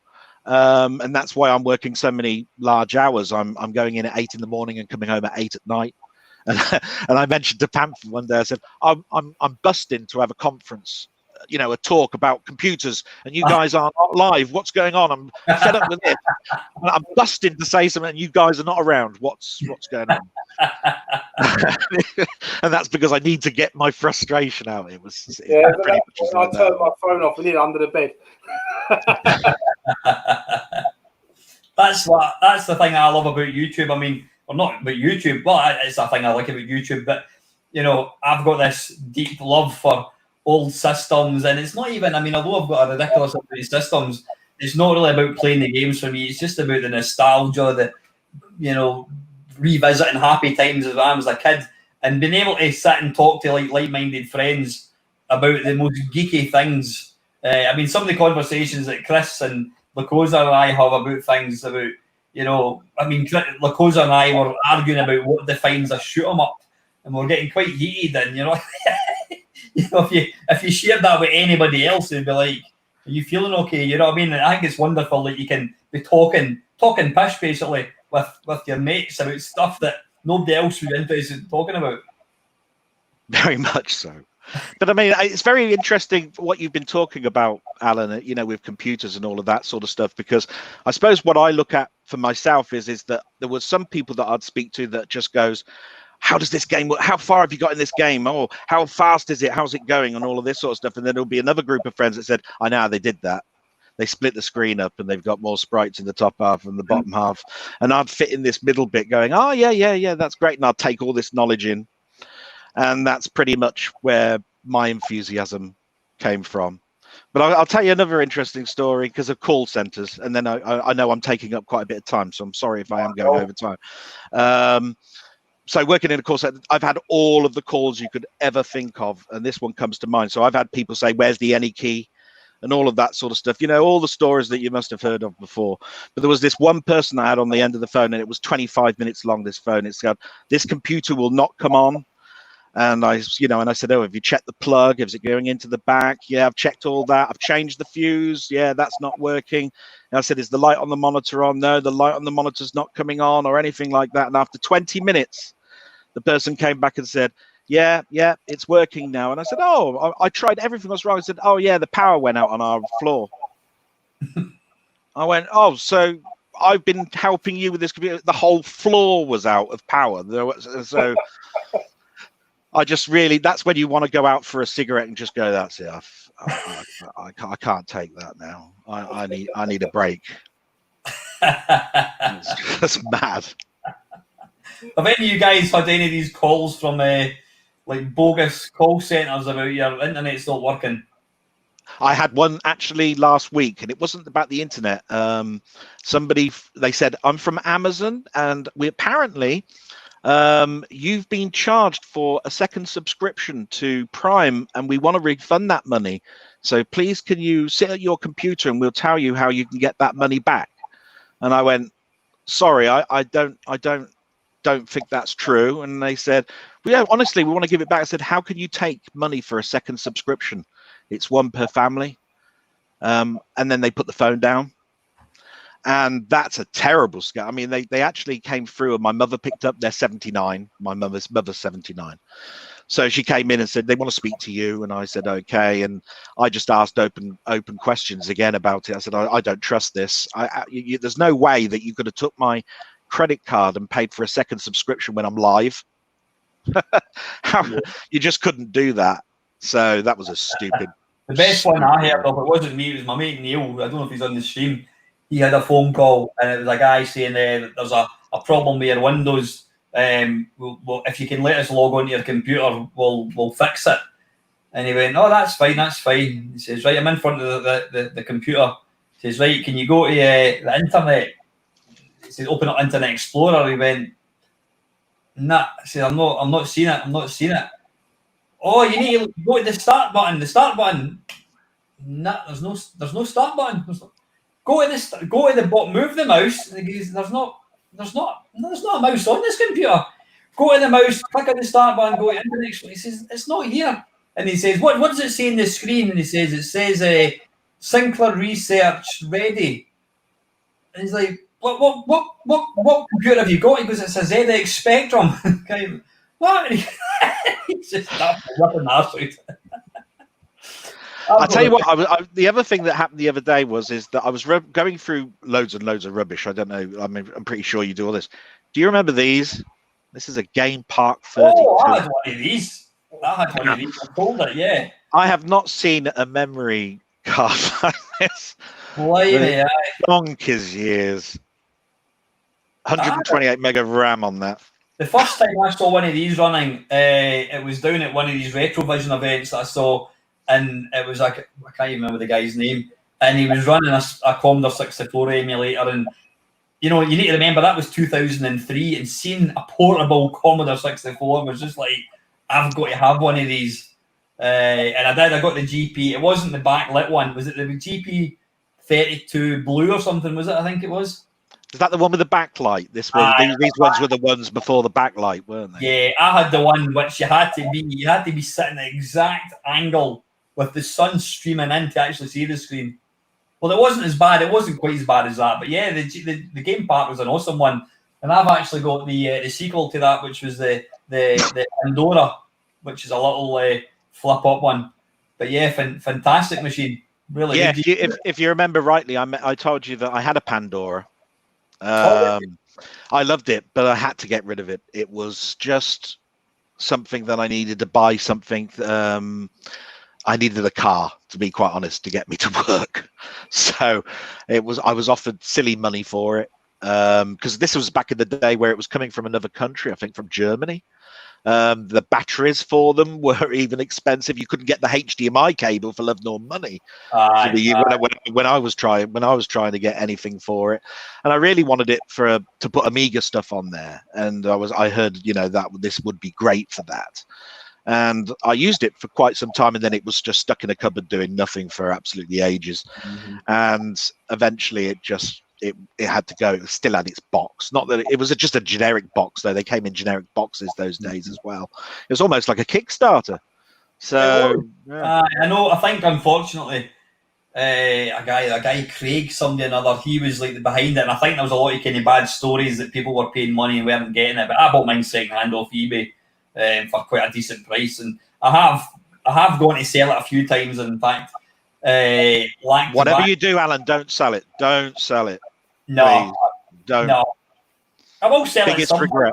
Money, but yeah, they're as rare as hen's teeth. You just simply don't see them. And I was playing mines maybe about a month ago, and it's a fantastic emulation machine. Even now, it does PlayStation. It's got a fantastic joypad or gamepad and full keyboard. What more do you want? Yeah, And I think that when I got mine, it was after a batch. I'm pretty sure the initial batch had controller issues. That's what they needed to change. It was the 2 joypads that weren't working very well on it, and that's why there was a delay. And it got a bad reputation, didn't it, because of that? Because there was people waiting for ages and they weren't coming. And then when they started to go, people had moved on, I think, a little bit and weren't prepared for it anymore. And I think that's probably why it died a bit. I've got to say, I mean, I don't know how old it is, probably 20-year-old maybe. It's still not really, I've not seen anything else that really betters it. Yeah, I think mine was 2010, somewhere around there. I'm not quite sure of the year, but I'm pretty sure it's around there. Fantastic. Listen, Dale, I think we have to, well, we've ran over a wee bit. We've got somebody coming on in half an hour, but I think this is classes are technically, this is our dinner break. Yes, I don't want to take food away from 2 nice guys like yourself. So, and just say thanks. I just want to say thanks to everybody in the room. They've been absolutely lovely. Always made me feel great. No, fantastic. It's great having you along, Dale, and really nice to meet you. And again, if you ever want to take part in a Mamemeister and Chums Talk Fish, just give me a shout, mate. You're more than welcome. Very much so. This has been absolutely wonderful. I've really enjoyed it. I hope I've looked like I'm comfortable, because I tell you now, I'm not. Absolutely, and I'm not just saying that. The only regret I've got is I didn't get to speak to Lukozer. Every time he comes on, I've missed him. There we go. Don't know what it is. I could beat his ass at Archon, but there you go. That's all I can say to him. Okay, guys. We'll catch you soon, buddy. Thanks for joining in, Manny. Thanks very much. Cheers. Bye. See you, buddy. Great stuff. That was good. It was indeed. Very interesting man. Yeah, and I tell you, for somebody who's nervous, bloody hell, he can talk. No, that's fantastic. So, well, it's we've already mentioned we've got Gary Liddon coming along at 5:30, so we've got half an hour. Just thinking, will we play one game and then we'll take a wee break, do you think? You can do, mate. It's fully up to you. Right, okay, good stuff. You want to check the accumulator, see if we're any? I just have, we're still at 785. 785, superb. That's amazing, it really is. Right, let's go for a bit of Ghosts and Goblins arcade. Well, not arcade version, but Ghosts and Goblins on the C64. Del saying how nervous was that? You did great, Del. Honestly, I can quite categorically say you were super confident. If you come across like that in an interview, then they would think, you were amazing, really, really good. Right, so it's all Ghosts and Goblins. I don't think none of your viewers realise I'm making it up as I go along now. Well, you've been doing it for 8 hours, mate. You're doing not too bad, to be fair. Are you starting to get a bit tired at all? My backside's killing me, but apart from that. No, I'll tell you what, we bought these sofas back in, I think we bought them in February and they turned up in March, so they're effectively still brand new sofas. I'll tell you what, mate, this is the most comfortable chair I've ever had. I'm lovely. Thanks for that. That's what I want to know when I'm sitting in this. I might actually go and get a bloody cushion. In fact, I've got a cushion over there. I'll just need to adjust the webcam because my head will be sticking at the top of the screen. Right, Ghosts and Goblins arcade. I will stick the sound on a wee bit so we can hear this. Let's just share the screen. Application window. There we go. Now, while you're doing that, we've got a question here from Colin Gregory asking, hi guys, what's your fave C64 games? That's a bit of a list, isn't it? Whoa. Favourite C64 game? Well, plural, games. Well, I can probably tell you what my favourite one is. It would have to be Super Pipeline 2. Yeah, I'd find it a bit more difficult than that because I think of Whizball, then I think of Parallax. Aye, Whizball is awesome. That would be in my top 3 probably. Drop Zone possibly as well, but I think for sheer entertainment, it would have to be Super Pipeline 2. Yeah, it is a good game. Yeah, right, let's get this bad. Have you played this version, Chris? Yeah, I've got the cartridge image of it. Is there a... Oh, you've got the cartridge one, have you really? Ah, yeah, the cartridge image, yeah. It's awesome, isn't it? Yeah. Are these guys working in anything else at all, do you know? Oh, I don't know, to be honest. I mean, in fact, here's a question. If there was one game that... if there was a C64 game that had this... how's the sound, by the way? Can you hear that? It's a bit Can you hear the music all right? Yeah? It's in the background, but yeah, it's fine. That's all right. If there was... if there was one game... do you know what? I'm going to turn that down because I can't really talk to you. I'm just going to turn the sound off so I can talk to you. Yeah, if there was a game that was going to have the same what do you call it, makeover like this in Commando, what game would it be, do you think? Blimey. 1942 could do a bit of a makeover on the C64, I think. You know, de-chunky the graphics a little bit. Yeah. Widen, narrow the screen up so you've got more like a horizontal arcade screen rather than a big flat telly.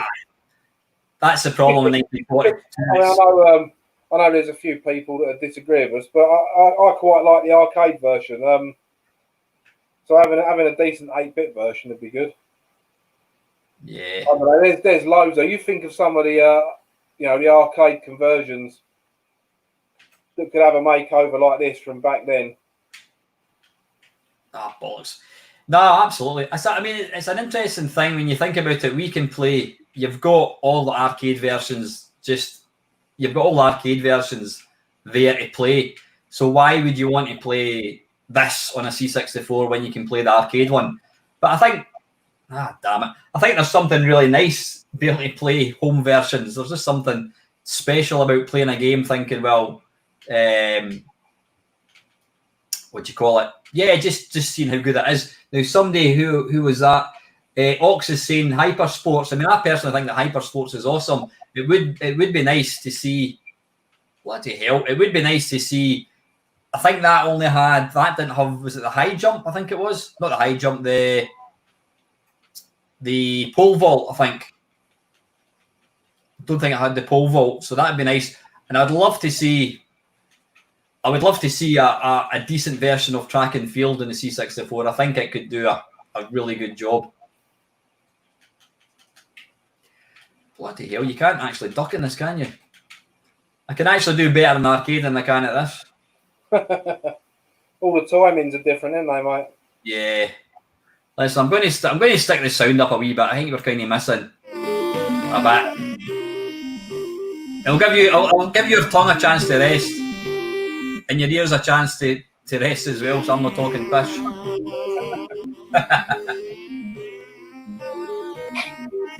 Damn balls.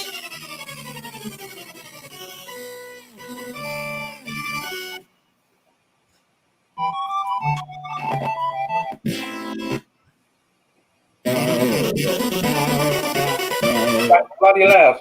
Is it loud? Yeah. Is it? I'll turn it down a wee bit. Who's that? That's a bit better, mate. Is it? Right. Oh, balls. Right.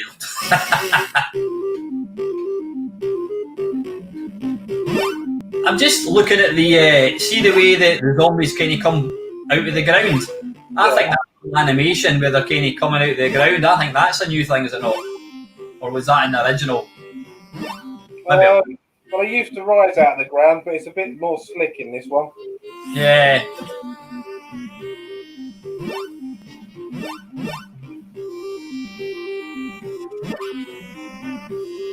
I'm not seeing any music, I have to say. Wait, Bob. I actually went for a slash last time we had a break. What's that? Playing. Bob telling me I need new pants, having not been to the loo for a while. I've been to the loo about 3 times since we started this stream.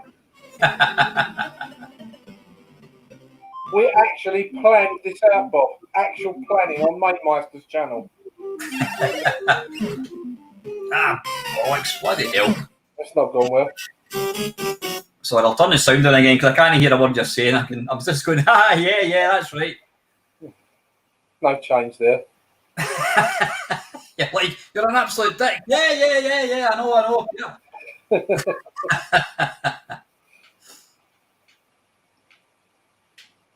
What's the time, right? Well, when I finish this game, I think we'll take another wee short break. Bloody hell.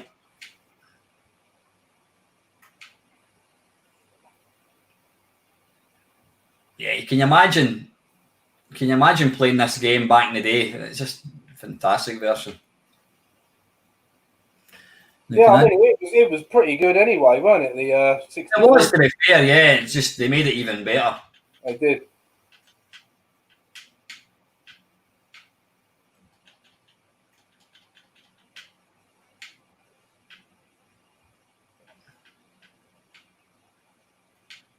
Oh, worse.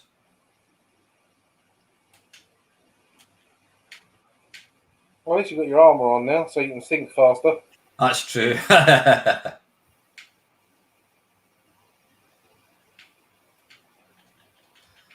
think I need to kind of make a run for it.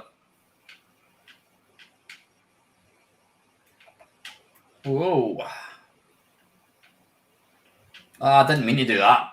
Damn it. Retro Genius is saying Outrun needs a small update. Yeah, it'd be interesting to see. I think you mentioned that in your on your video, the driving video, that it could have been, you know, they could probably do a fairly decent version of Outrun. You know, if you look at what they did with like Super Cycle, you know, fantastic. Yeah, but with Outrun there, it's the licensing, isn't it? I mean, I've got Outrun 2 Coast to Coast on the PC, and I end up having to download a copy of it because I couldn't see it on eBay, and they can't sell it anymore because Sega no longer have the Ferrari license. So that's right. Yeah. What do you do? And it's the same with it's the same with what you call. I think I mentioned that Outrun 2 on the Xbox 360. Well, you can't buy it anymore, but the good thing is at least I can still play it because I bought it, which is yeah. I mean, I've got it on the PS3 as well. And it's like the DS version of Outrun's really nice, but it's not a Ferrari anymore. It's some other weird red car because it looks like the arcade version, all apart from the car sprite. Did you see the Nintendo DS? Yeah, I'm sure it's DS. Is it? I didn't even know that was a thing. Might even be 3DS, mate. It's some Sega pack.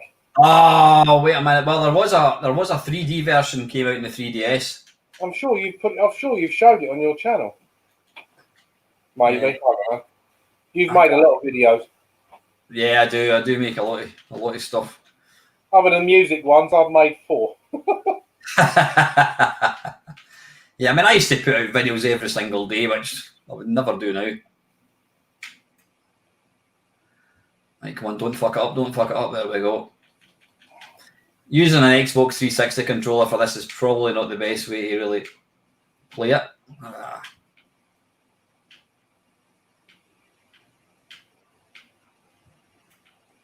Yeah, that's the furthest you've got.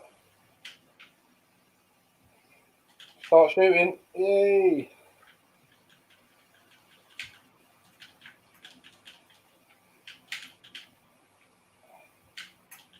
What a bloody hell are them things supposed to be? What are they supposed to be? I'm assuming they're some kind of like ghoul type thing. They look like kind of... They look like spear chucking sausage rolls. They look... they do. They look a bit like Jaws as well. Whatever they're called out of Star Wars. Yeah, Jaws. Without legs. Piss off. Right, listen, I think we've got 15 minutes before Mr. Liddon's joining us. So I think, shall we, do you want to stick on another, well, I'll put on a tune, yeah, I'll maybe do it this side, eh? Yeah, do you want me to put on Myth by Jerome Tell? What's it called again? Deep Side. That's the wrong thing. Right, let's have a look. What's it called? Myth. M-Y-T-H. M-Y-T-H. H. Oh, myth. Ah, right. Okay. I'll just do something that's like about 6 or 7 minutes long. Give us a chance to have a break. Yeah, let's have a look. Jerome Tell TTT. Because I think, am I right in thinking pretty much from 7 o'clock, is that right through to the end? I think it is, eh? Yeah. Right, so Jerome Tell, did you say myth, is it called? Yeah. Oh, there we go. Right. Right, hang on, I'll just share it. I'll just stop it for a second. Right, I can close that down. And we shall unshare it. I've already done that. Share screen, and it's going to be Chrome tab, and it's going to be Deep Sid, like so. Can you see that okay, Mark? Yeah, because Yep. Yeah, smashing. Right, we'll get playing this. And I'll just come and take us out the stream. Right, chaps, we will be back in about 10, 12 minutes, something like that. See you shortly.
Welcome to Myth.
Hey! Hello, you've grown a hat. Just shut this thing up. It's just playing something else. You be quiet.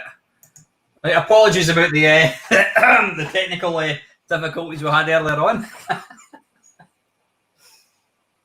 With the wacky sound. Yeah, that's the only annoying thing with this StreamYard thing when you add in a whatever it is, you know, you linked an application or a game, you've got to share audio and it's not enabled. You'd think it would be enabled by default, wouldn't you?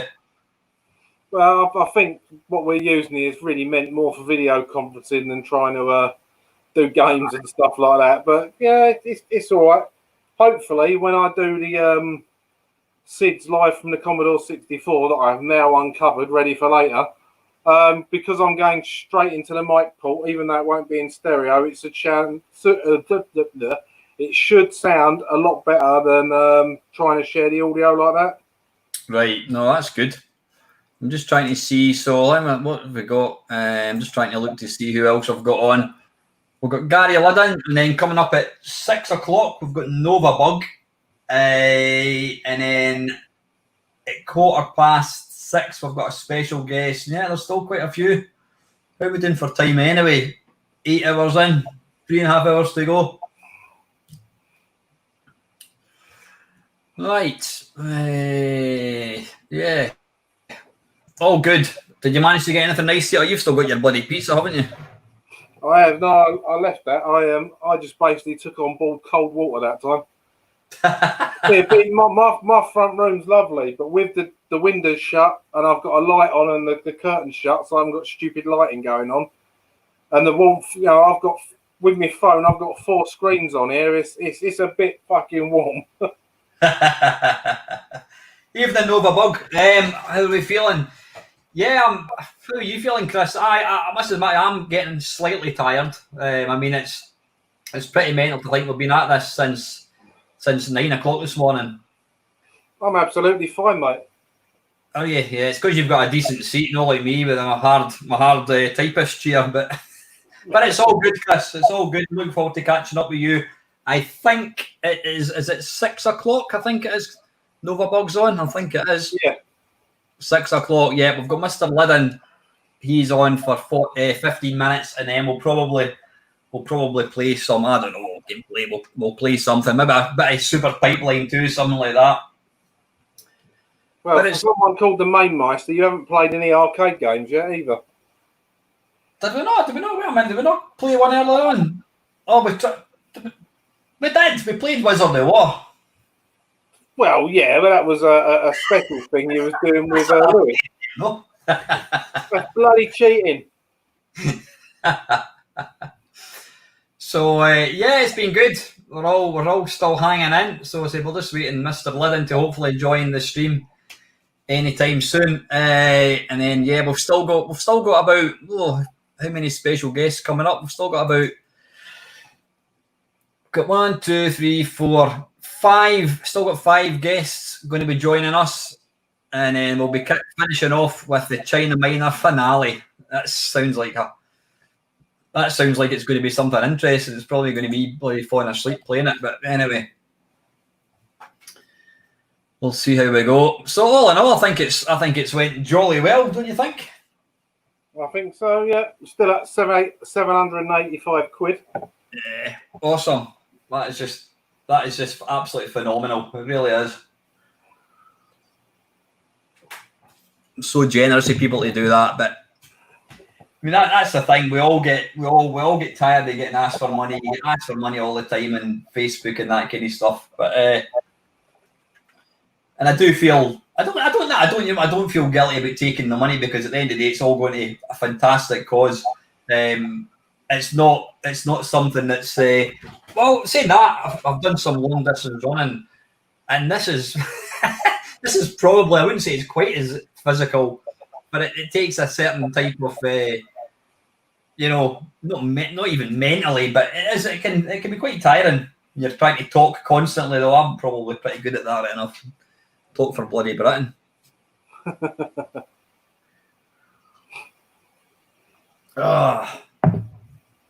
So yeah, the only reason I spotted the sound was off is I just happened to go into the messenger thing, and I saw Mr. L saying that they I hadn't enabled it, so I just quickly came out, closed it down, went back in again. We're all good. We're all good.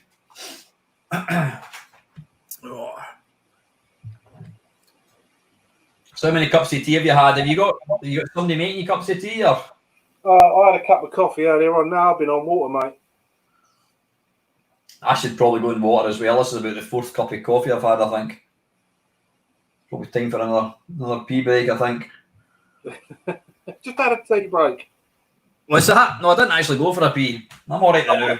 Oh, pee. I thought you said tea. Hey? Oh, I thought you said pee, not tea. I thought you said tea, not... Well, which way around it was, I didn't hear you properly. So I had to do the first moderation click I've had to do in hours. Joking? Yeah, only Oxen, he's just give us the fecking money bit. Who's that? Who was that? Oh, was it Oxen that? Yeah. Oh, right, yeah, that's good. So we've not actually, that's quite unusual. We've not actually had any trolls on at all so far. Yeah, don't spoil it. Yeah, that's pretty good. Well, I suppose this is about the time when people start kind of watching YouTube. Yeah. Normally 7 o'clock, and you normally do a stream, didn't you? So after 7 it's probably going to happen. Aye. Well, you're ready on that kick button anyway. Out of curiosity, how many of you guys have been in since the very beginning? I think most of the guys that I can see here at the moment, I think you've all been in pretty much since it kicked off.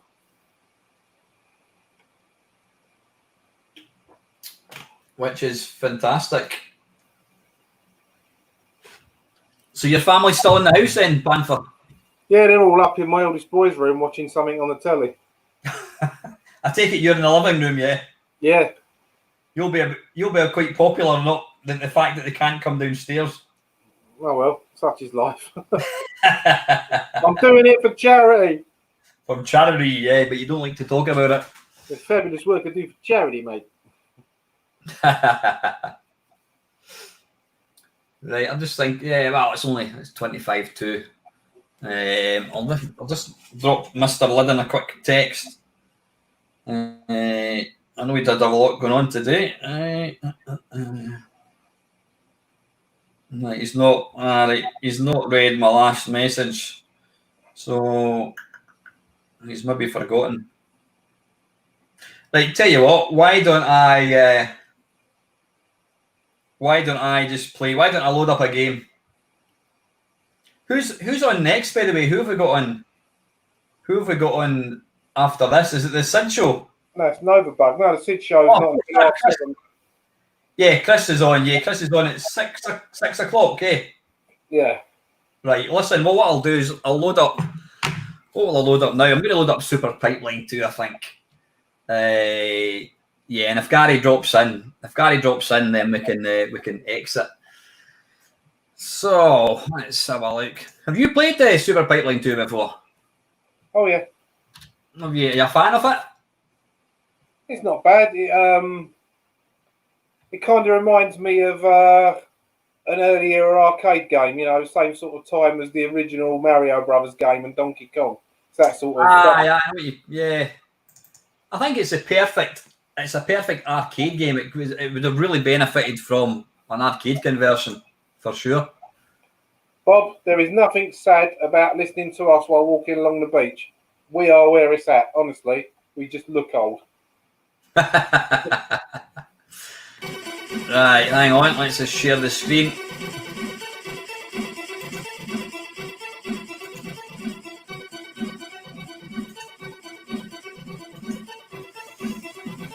Okay.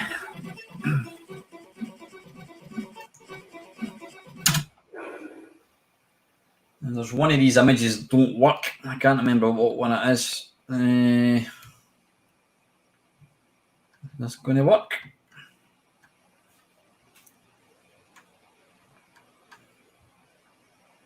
Maybe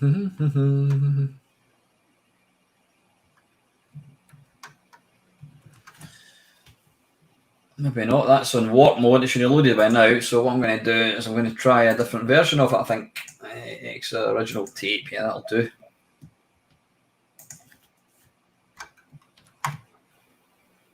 Need to share the screen again, won't I? Share screen, and it's C64. There we go.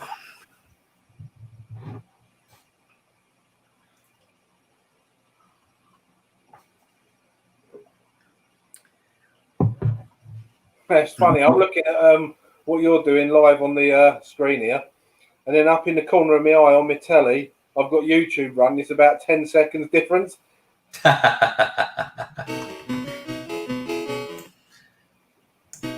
Right, here we go. Welcome, Bob. Not a problem, mate. They're free for everybody. Hang on. So I'm talking to Bob. Right, okay. Yes, the idea with them, I don't know if you saw in the last Zzap album, I wrote a thing about the Sid FX card and how I got around to recording it. I wanted to listen to some Sid music while I was walking to work when I got back into the 64 and that again. And even though I love the Sid out of speakers, I don't like mono through headphones. Don't know why. I just don't like it. And I tried pouncing around with Sid Play, recording as waves, which weren't too bad. And then I got some money from my boys for Father's Day, and I thought, I've read about this Sid FX thing. I had a spare Sid chip. Thought I'm going to get one, and I recorded these tunes in stereo, and they sounded so good. I sent one to Chris that runs C64audio.com, and he was like, "Yeah, that sounds really crisp." And I was like, if you ever want any Sids recorded, or if you don't mind if I record an album or whatever, I said I'd be quite happy to put it out. I don't want anything for it because I'm going to be recording them anyway. So he said, "Yeah, I'll do that. Can you do me a favour and record everything by Rob Hubbard?" I mean, all right, there's a bit more to it than that, but that's what I did. So all the Sids that were recorded in Dual Sid for the Project Hubbard Kickstarter stuff, I recorded all of that over a couple of months in the evenings after work. So that's why I chuck it all out for free, because I was going to record it anyway, and all I'm doing is recording other people's stuff, and I'm not a greedy bastard that's motivated by money, so they're free for everyone to listen to. So are you the only person that actually does this then, would you say? Well, no, I mean, other people do. I mean, Jason Page actually converts 3-channel Sids into stereo the long way around. Like, he does it instrument by instrument and does it all with panning and does it properly. Whereas some sound really good, some still sound mono. It's just bit hit or miss for me, but I really enjoy doing it and hearing them come out. Like some of the stuff that's got really good drum beats and that nice filtery bass, I record them to sound good in Dolby surround sound, so that has the benefit of them working nice through headphones as well. Mm-hmm. So, see the Sid. What was that thing that your sons bought you? The Sid Effects. What was it called again? Sid FX. And what exactly is that? Well, that's where I got this. If you notice the name there, it's SIDFX, and I call my album Sid Effects. That's what the pun is there. What it is, it's a board that plugs into the SID chip socket on a C64 motherboard, and it's got 2 SID sockets on it, so you can put you can put the 581s, 2 8580s, or do what I do, and I've got one of each. And what it does is it automatically adjusts the voltages because they run at different volts. It automatically adjusts the voltages so it knows which chip's which. And you've got loads of settings. So, of course, whereas like if you play a game like International Karate Plus or IK Plus on a C64C, a lot of the sound effects, which are samples, are really quiet. Well, with the Sid Effects board as well, it's got a digi boost on it, which means you can turn all that back on again for the 8580, so you don't lose all the sound effects. Got you. Yeah, fantastic. This game just loses it. It's not a shit game, but it needs the sound. It absolutely needs. Can you not hum it? I'll play and you hum. I don't really know the tune. I'll do that bit.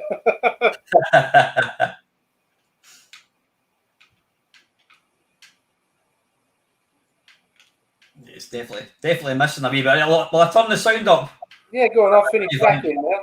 Sorry? I've finished jacking now. Right, I'll turn the sound up. I can't really. No, you piss off. What the hell? Right, I'll kill him. Right, I'll turn the sound up a wee bit. You got a hole in your pipe, by the way, mate. Oh, that was close.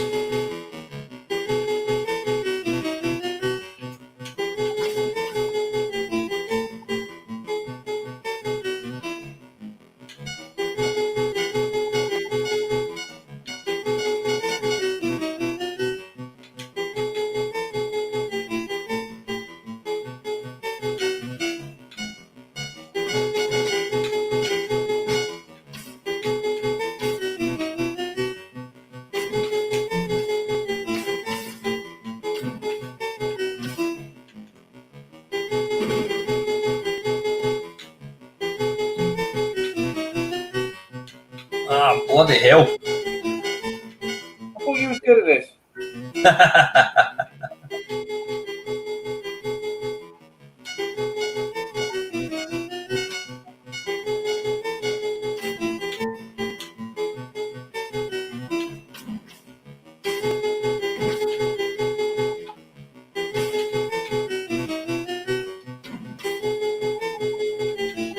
Our Del Boy's asking, you got any highlights? You seemed happy and vocal during the guys from the Ted Dabney experience.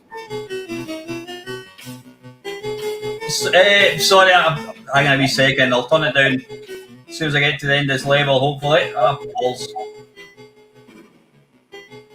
You should be able to fill that with what's in the pipe. Hey. There we go. So what was Del saying? He was saying, have you got any highlights? I think he means from the day so far. Said you seem very happy and vocal during the guys from the Ted Dabney experience. Nah, you know what? I've enjoyed it. I think it's been brilliant talking to everybody. I really mean that sincerely. It's been superb. Yeah, I agree. It was nice talking to Gary Bracey as well because obviously he's someone who was behind a lot of the games that I played back when I was a teenager. So it's interesting to speak to him. And even though he said his memory's shot on that, he remembers more than he lets on just by what he was saying to us and that. Well, for me personally, I mean, he mentioned that he doesn't. I'm too busy looking at my bloody phone there. For me personally, he mentioned that he doesn't do these things. And the last person he spoke to was when he spoke to me about 2 years ago. So the fact that he's taking time to come onto that, I think it's fantastic. I'm really, really, really grateful for Gary and for everybody in that. But I think that's awesome. Yeah. Yeah, this game really needs sound. Yeah, I've got to be honest, mate. It's not every day that you can you can say within the space of an hour you spoke to Gary Bracey and Jim Bagley. You know what I mean? No, I know. Right, good stuff. Listen, I'm just wondering if Novabug is around, we could maybe bring Chris on a wee bit earlier. Chris, if you're in the stream and you want to come in a wee bit earlier, then just add you in. Oh, there we go. Excellent. Fantastic, Chris. Thank you. Do you want to join us just now, Chris? If you want to leave it till 6, that's absolutely fine. But if you want to join us just now, then not a problem. Yeah, and if Gary does remember and turn up, he'll just have to talk to an extra bot. I did send Gary a few messages yesterday, and he's not actually been online since Saturday at 6 o'clock. So I know he had some. Sorry, I've just seen a message from Lukozer. It says, if Mr. Liddon is a no-show, I can be a Z-rate replacement. I have Elite Dangerous minimised. And then he's put, oh, fuck, scratch that, not during Super Pipeline 2. You can come back on as well, Chris. You know you're welcome. All through You would never be a Z-lister, mate. Not at all. Super Pipeline's off now, mate, if you want to come back in as well. What's that, mate? Well, you've turned off Super Pipeline now, so if Chris wants to come back on as well, might as well. Not a problem. It's all good. Right, well, Chris is just going to... Sorry, Novabug Chris is just going to grab a coffee and he'll be right there. Oh, Lukozer, you've got to come on. 3 Chris's. We'll come on. Christ. Gadget, do you want to come on as well, mate? I've just spotted the little live bits, probably not the best. The little live stream is right across Mr. China Miner's eyes. It's not on YouTube. Oh, is it not? Ah, right.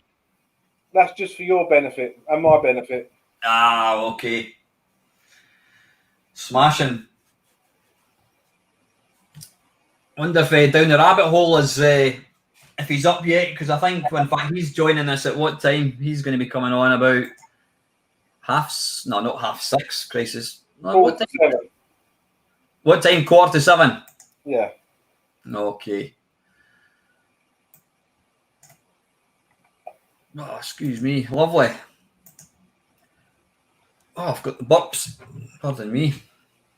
How's the weather down where you are, Chris? Is it? I don't know, mate. I haven't opened the curtains all day. It actually looks really nice. Looks a nice sunny day. It's warm, so. Now I should. Well, not warn you. I should. Have you watched Novabug? He's a massively into his Amstrad. He's. I've watched one video of. I'll be honest. I've watched one video of his. It was when I got the Amstrad given to me, and I thought I need to watch some Amstrad stuff. And I watched one video where someone gave him. I'm sure they gave him an Amstrad, or he got an Amstrad really cheap, and it was in really good condition. He was just talking about what to look out for, and my Amstrad, I kind of cleaned it up and refurbished it so it looks brand new, and then I kind of put it away because I don't think it's as good as a Commodore 64. You know, I don't mean that to be funny. It's just not what I prefer, but I'd never get rid of it now. You know, if I ever get a house where I've got a room where I can set all these things up, I would have them set up and use them all. But while I've got to choose, I'm into recording the music from the 64, so that's the one. That's the one that's set up. You know, I've got my Spectrum. I'd have that set up if I had the room. Aye, no, that's fair enough. I know. I mean, I've got quite a number of systems set up, but I've got like power packs and RGB cables all plugged into the back of the TV. So it's just a question of taking the machine out of the cupboard, plugging it in, and away I go. The only problem with my Amstrad, I did get an Amstrad colour with the big screen quite cheap. I got it for £60 about 2 years ago.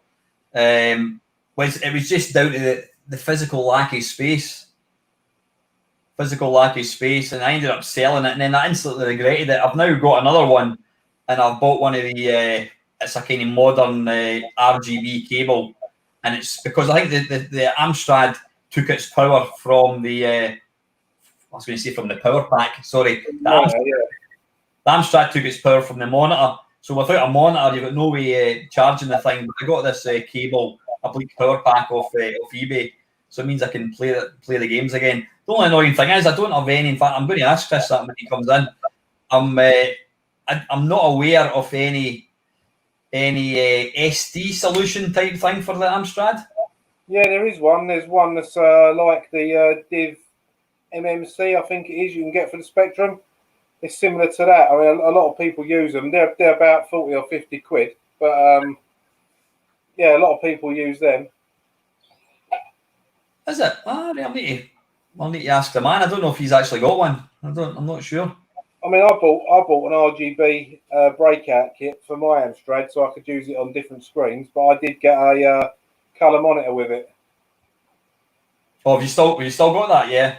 Yeah. That's wrapped in plastic with dust cover on it on top of my wardrobe. Because I've got nowhere to put it. It was set up on the dining room table for a while. I got given. Did I get it? I think I bought it for £5. I bought an Amstrad colour screen. I'm talking about maybe 6 months ago, and I set it up, switched it on, came on, thought brilliant. Went upstairs, went back downstairs, and I thought, oh, it's gone off, and then I could smell the phosphorus burning. It just blew up. I think my one does need a bit of looking at because it's the brightness on it is fine, but I did notice when I was cleaning it and sorting out the brightness is almost on maximum, so there's probably a cap on its way out in there somewhere. Right. But yeah, again, that was one. A woman I work with. Her dad passed away a couple of years ago, and she was cleaning some of his stuff out. And she goes, "I've got an old Amstrad PC I want to get rid of." She goes, "You might have to clean it off. It's got pictures of us on the desktop." So I thought, it's probably an old Amstrad 1512 or whatever they were. But I think she got two computers mixed up because when she opened the boot of her car up, there's a CPC 464 sitting there with a monitor, and I was like, "Yeah, I'll have that." And yeah, I had to clean it up. You know, it was a bit tar stained from. I think her dad was a smoker, and it was a bit dusty where it had been on the, just left on out in the side or whatever.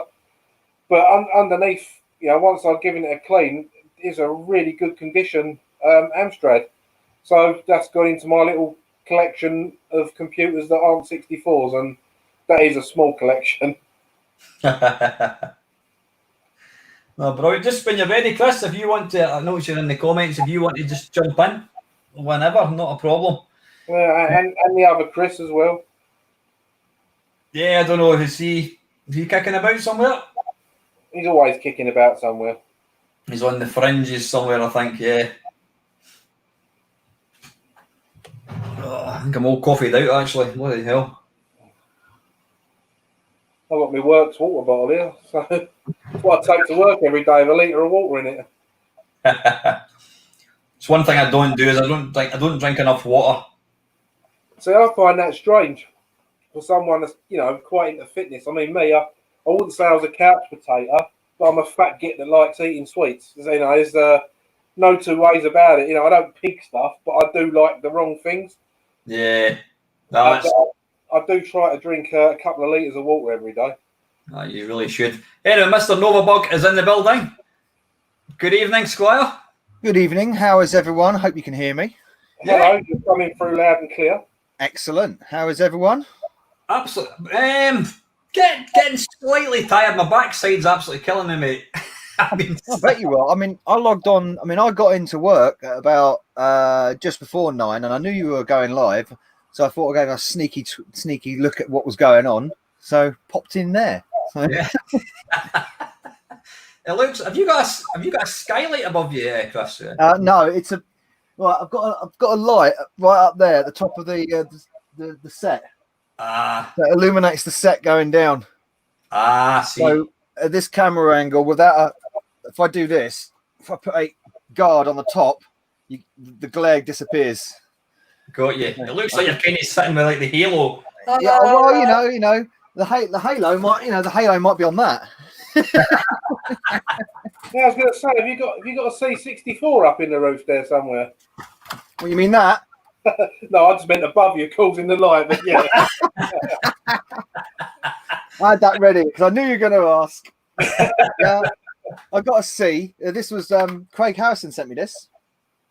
But I need I think, were you talking about it earlier, Chris, about a Topino? I need one of those for it. Yeah. You can get them off of eBay, but they range from sort of like 30 quid for a board that just plugs in to 75 quid for one that looks like a little C2N and is pretty funky with a screen on it and that. The one that just plugs in with the LCD display is fine for me. Yeah, they're all over eBay. I don't know if the Future's 8-bit does them. I know that's what they do, the SD to AC little SD card readers as well. And that'll just read the tap files downloaded from Lemon 64 or something, will it? Yeah, the Tapuino reads tap files. The SD to AC reads D64 files. Ah, right. Okay. Yeah. Good stuff. So yeah, I was mentioning that we were talking about the SD card solution thing. Is there such a thing then, Chris? Can you play? Is there such a kind of storage solution for Amstrad? Lots. There's plenty. The first one will be the version of the Topino, which is that. All right. So that's a TZX Junio, and that will that you can do a jack output to that and put your CDT files on that. So CDT is basically the tap equivalent for the Amstrad. Yeah. So you can use that if you modify an Amstrad, which I've done. This one I've modified by putting jacks on the side, and then jacks go into its audio feed in and out its ear, and then you connect that and it loads digital games. So have you got to modify your machine though, because that kind of rules me out. You don't have to. What you can do is you can also use the cassette adapters you used to get for your cars. Yeah. You can use one of those, and that works just as well. The only thing that won't work is if you're using a game that uses the pause function during load. Yeah.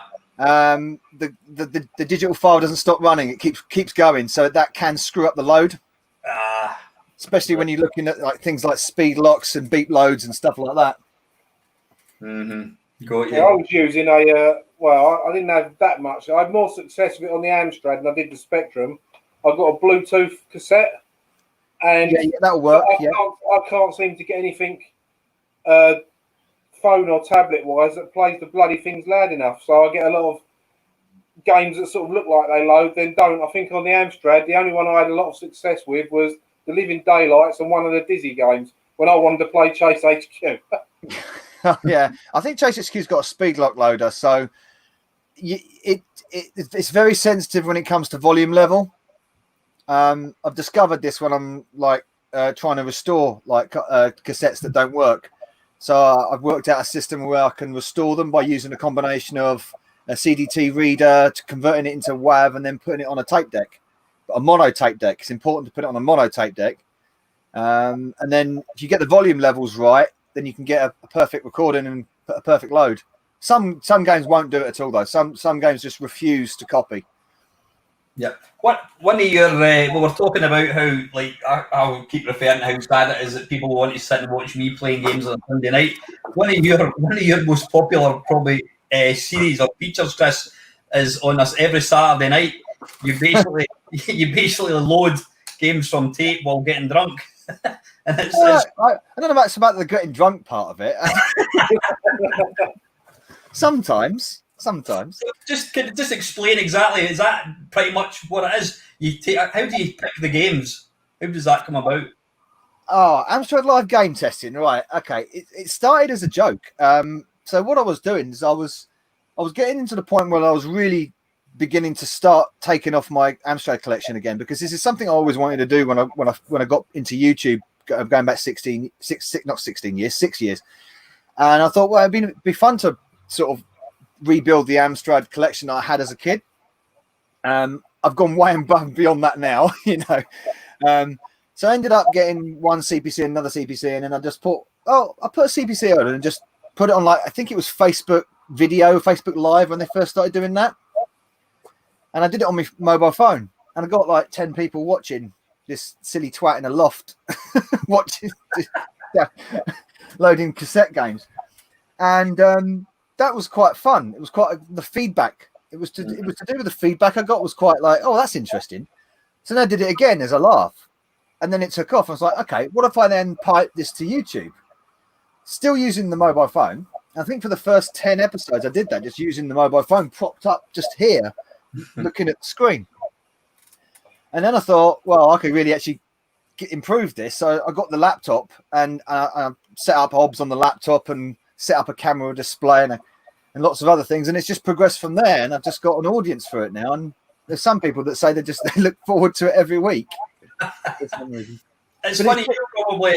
I mean, I've kind of got my Friday waffle, obviously, which doesn't usually come out on a Friday anymore. But anyway, I do a live stream every Sunday night, and I think people look forward to it. And you're the same. You've got your sort of set nights that you do that. You know, people enjoy it. They look forward to it. I suppose it's a bit like somebody who watches a soap every week. Think, oh, it's Saturday night, 6 o'clock, EastEnders is coming on, whatever. And it's exactly the same, because at the end of the day, YouTube it's a forum of media. It's a forum of people watching people doing stuff. It's like I've developed. It's sort of like we've caught like a niche of Amstrad fans. There are Spectrum and Commodore fans that come into there as well, because obviously we're all cross-interested in the 8-bit era, and Amiga and ST as well. But the bulk of it is Amstrad fans, and a lot of them have sort of like become like they dubbed it the AMS weekend. Because you have Zypho on the Friday night, who does his 4 or 5 hour stream with whatever topic is going on, all focused on Amstrad. Then I do mine one on the Saturday, and then Yellow Belly does his on the Sunday. So you have these 3 streams all to do with Amstrad over the weekend. So it's become sort of like a club thing where we've got all 3 of these streams. This is fun, and it's all good stuff. We get involved in everything. Yeah.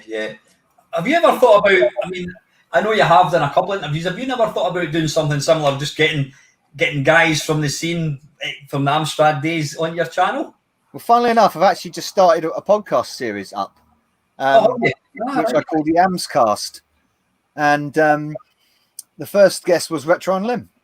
So, nice. And the next guest is a rather large YouTuber. I'm not going to spoil it for you, but he's a big YouTuber. He's been around for many years. Everyone knows him. Is this physically or sort of globally? Well, physically used to be. I'll give you that as a clue. Yeah, I know who you're talking about then. Yeah. So I'm hopefully recording that this week, and that will be coming out in August. That episode. So that's a new show I've sort of started up. So I just want to get back to you. You were talking about like retro mods, like modern mods for the Amstrad. I want to show you a few more because I've basically got them all. So you got this little thing, which I don't know if you can see that. Is that the one that looks like? Is that no? I was going to say that looks like the one for the GX4000, but it's not, is it? No, I've got that one as well. There's this one. If you notice there on the side of it, it's got a Wi-Fi transceiver there. So this is called an M4 card. Basically, this puts your Amstrad online. Which is incredible, really, when you think about it.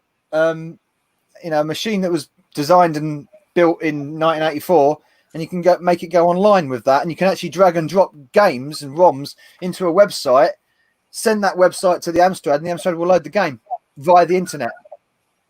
Oh, that's insane. Can you do any browsing with it at all, Chris, or is it not? You can to a limited degree. You can like see the world time clock and things like that on the screen. Obviously, the display doesn't have the ability to do web pages or anything, but and then you've got another one, which is one of the first ones I got. Now this is a disc emulator. So as the first one was a cassette emulator, this one's a disc emulator, and that's that. Whoops, my stick's falling out of it. There we go. That's called a DDI3. So what that does is you plug that into the back of a 464, and it emulates a disk drive. So you can play all the disk files in disk format through the through this 464, and that works on a USB that you just stick in the top like that. Superb. So there's so many of these little devices that you can get. And then the final one, you've already mentioned it, Al, is obviously the C4 CPC, which is that. Yeah. So it looks like a GX4000 cartridge. Did you get it? You got it printed, 3D printed? I got the 3D printed cartridge, yeah, that's right. So you stick an SD card in the top and you put your CPR files on it, which is the cartridge-based format for the Amstrad. Put that on there. And yeah, you can run all the GX4000 games through the GX4000, all the Plus machines on that. Fantastic. So, is it Phantom? Is it Phantom that does all the conversions of the games? Phantoms, yeah, he does the conversions, most of the conversions. A few others do. It was Gerald that came up with that idea because it was the hurdle was basically getting past the security precautions on the original cartridges because they had a chip called the acid chip, which was like a security protocol. So it was a case of reverse engineering that chip and getting past it, and eventually someone did, and Bob's your uncle. Amazing stuff. So there's plenty of solutions for the old Ammy. There really is. So, see, if you're going to play a game, I mean, presumably, Chris, you play what? Do you play old games? Just, I mean, you obviously play games for your channel. Would you go upstairs into your bug loft and just play a game just for fun, or are you pretty much kind of modern games? I do. Well, I play a bit of everything, but I do that. Yeah, I do exactly that. When I just have an inkling, or normally when I've bought a game or been donated a game that is interesting, and I thought I haven't played that ever or never, I'll save it for the testing stream because it will spoil the surprise. If I use it, if I load it before the stream, then the live reaction of me and everything else just goes to pot. So I don't load it. But once I've done it through the stream, then oh yeah, I'll come up here and play. I mean, what was the other day? Well, Pinball Dreams. I've been playing that loads. Because Pinball Dreams, the version on the Amstrad is just incredible. It is, yeah. To be fair, it is. Probably, I'd say the best game ever made for it. And I like to come up here and play some of the classics like Chase HQ, Commando, Grisor. You know, all the games that I have that work and stuff. And we've got a lovely copy of a big box copy of Afterburner to test. That was nice with the full poster and everything. So how many games have you still got to be tested? How many more episodes? Oh, I'm always picking them up and collecting. I've got, I think, 98 or 97 actually. Probably 97 sitting in the 2 test tote, which is here. I've got another 30 games on the way, which I struck a deal with CPC Game Reviews. So he's sending me, and a few of them are good ones. And one of them is actually probably one of the worst games on the Amstrad, but it's actually one of them strange things where it's terrible, but it's actually worth quite a bit because it's so notoriously bad. So, what was that game you were playing? You were playing. It was on a retro limb, maybe about a couple of months ago, and it's a bit like, you remember? Do you ever play Sleepwalker on the Amiga? You've basically got to, this wee guy's walking along a path, and you've got to kind of make sure that there's no gaps. Oh, the infamous Bridget. That's the one. Yeah. It's an infamous game, Bridget. But funny enough, even though it is a terrible game, it's not actually as terrible as a fair few other games. This is the thing. Yeah. Count Duckula 2 is probably the worst game on the entire system. Home Runner, unplayable totally. So, and when you talk about disappointments, Outrun is probably the biggest disappointment because it looks great, but then when it moves, you don't think it's moving. That's how bad it is. What would you think, open to yourself as well, Panther? What's the best home version of Outrun? I know they're all pretty shit, but, you know, excluding like the PC Engine. For me, I'd say that's the Mindscape US version of Outrun on the 64. It's ugly as fuck, but it moves along fast. It's got the feel of the game. Yeah. I think the C64 version is good because it moves well. It does move well. I think saying good's been a bit too kind, but yeah, it's probably the least pish I think out of all of them. Yeah, they're all Outrun just did not fare well on the home ports at all. It's one of those games.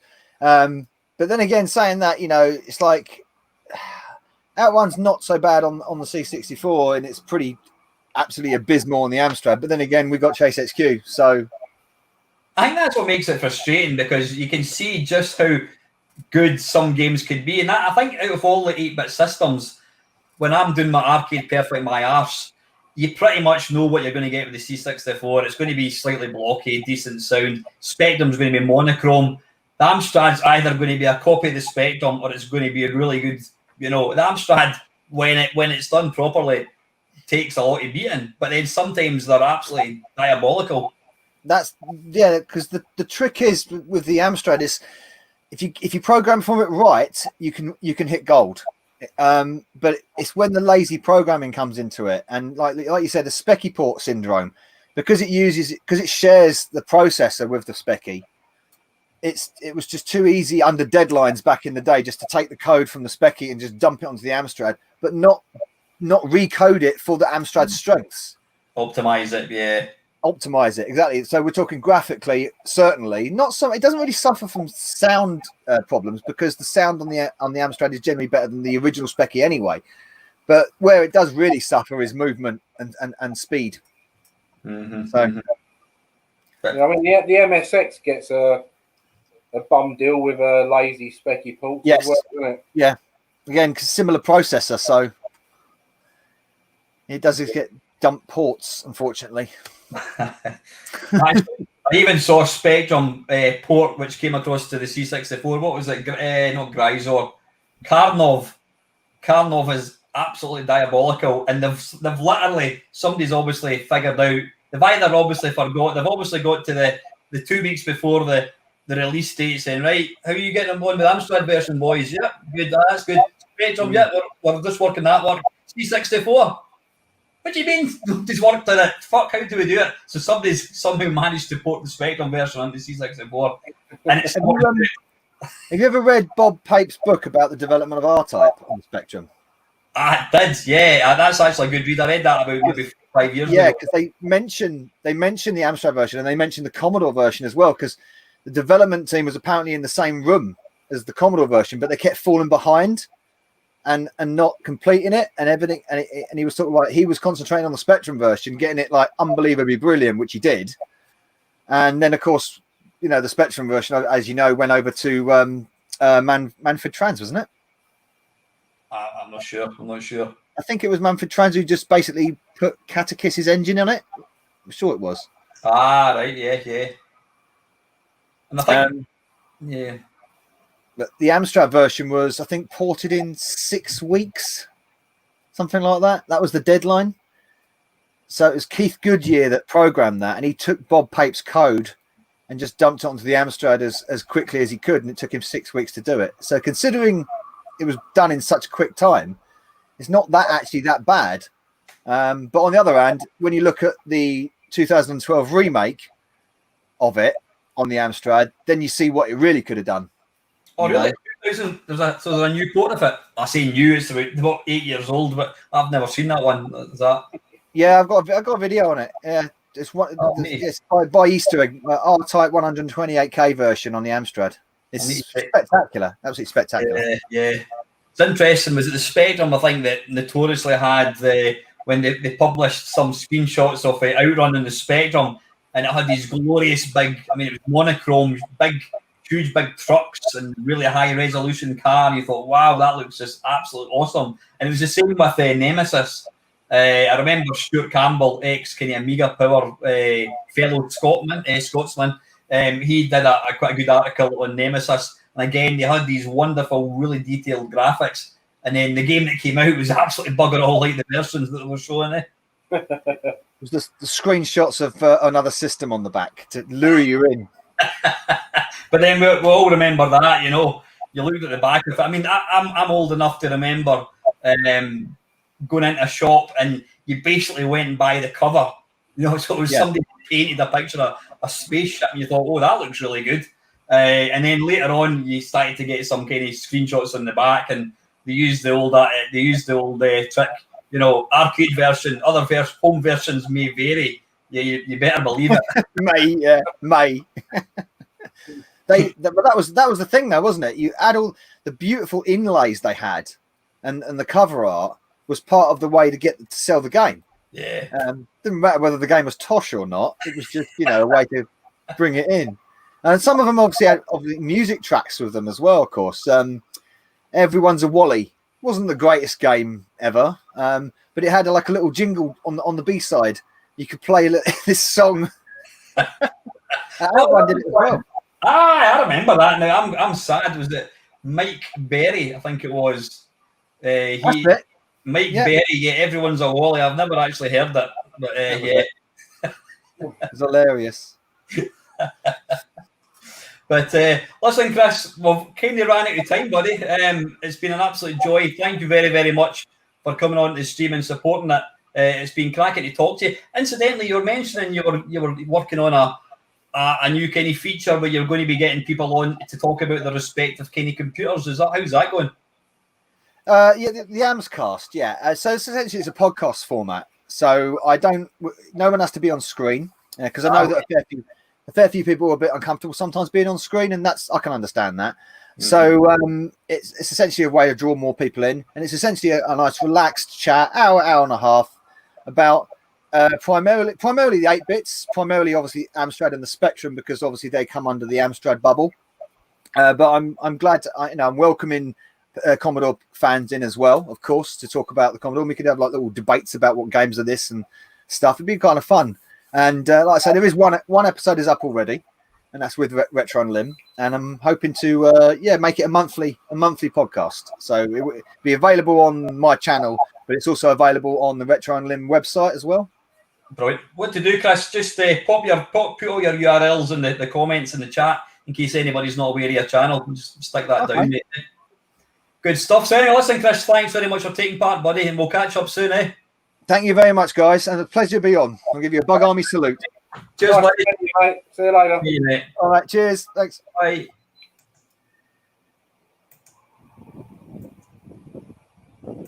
Excellent. Good stuff.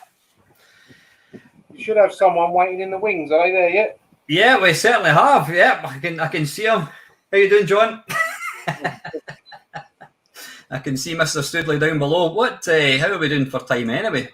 It's coming up for 6:20. I'll just put a fan on because this room's baking. Right, John was due. I thought John was early. We're actually running a wee bit late. Yeah. Right. Listen, we better batter straight on, so we'll bring John into the stream. Hello, everyone. Evening, mister. How are you? Hello. Not too bad, Alf. How are you doing? I'm not too bad, mate. You're not going to stand for the whole thing, are you? I don't know. I'm actually in the games room, but I'm using the phone at the same time as well, so I'm just trying to get a decent enough picture.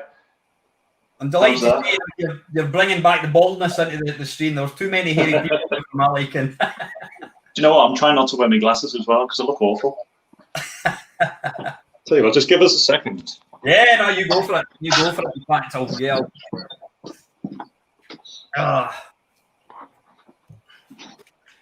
Sounds like fan's not coming out on the stream, is it? Al? What's that, mate? So can you hear the fan going out in here? No, it's absolutely fine. How's that? Is that better? That's better. You look like you're in a pub as well, John.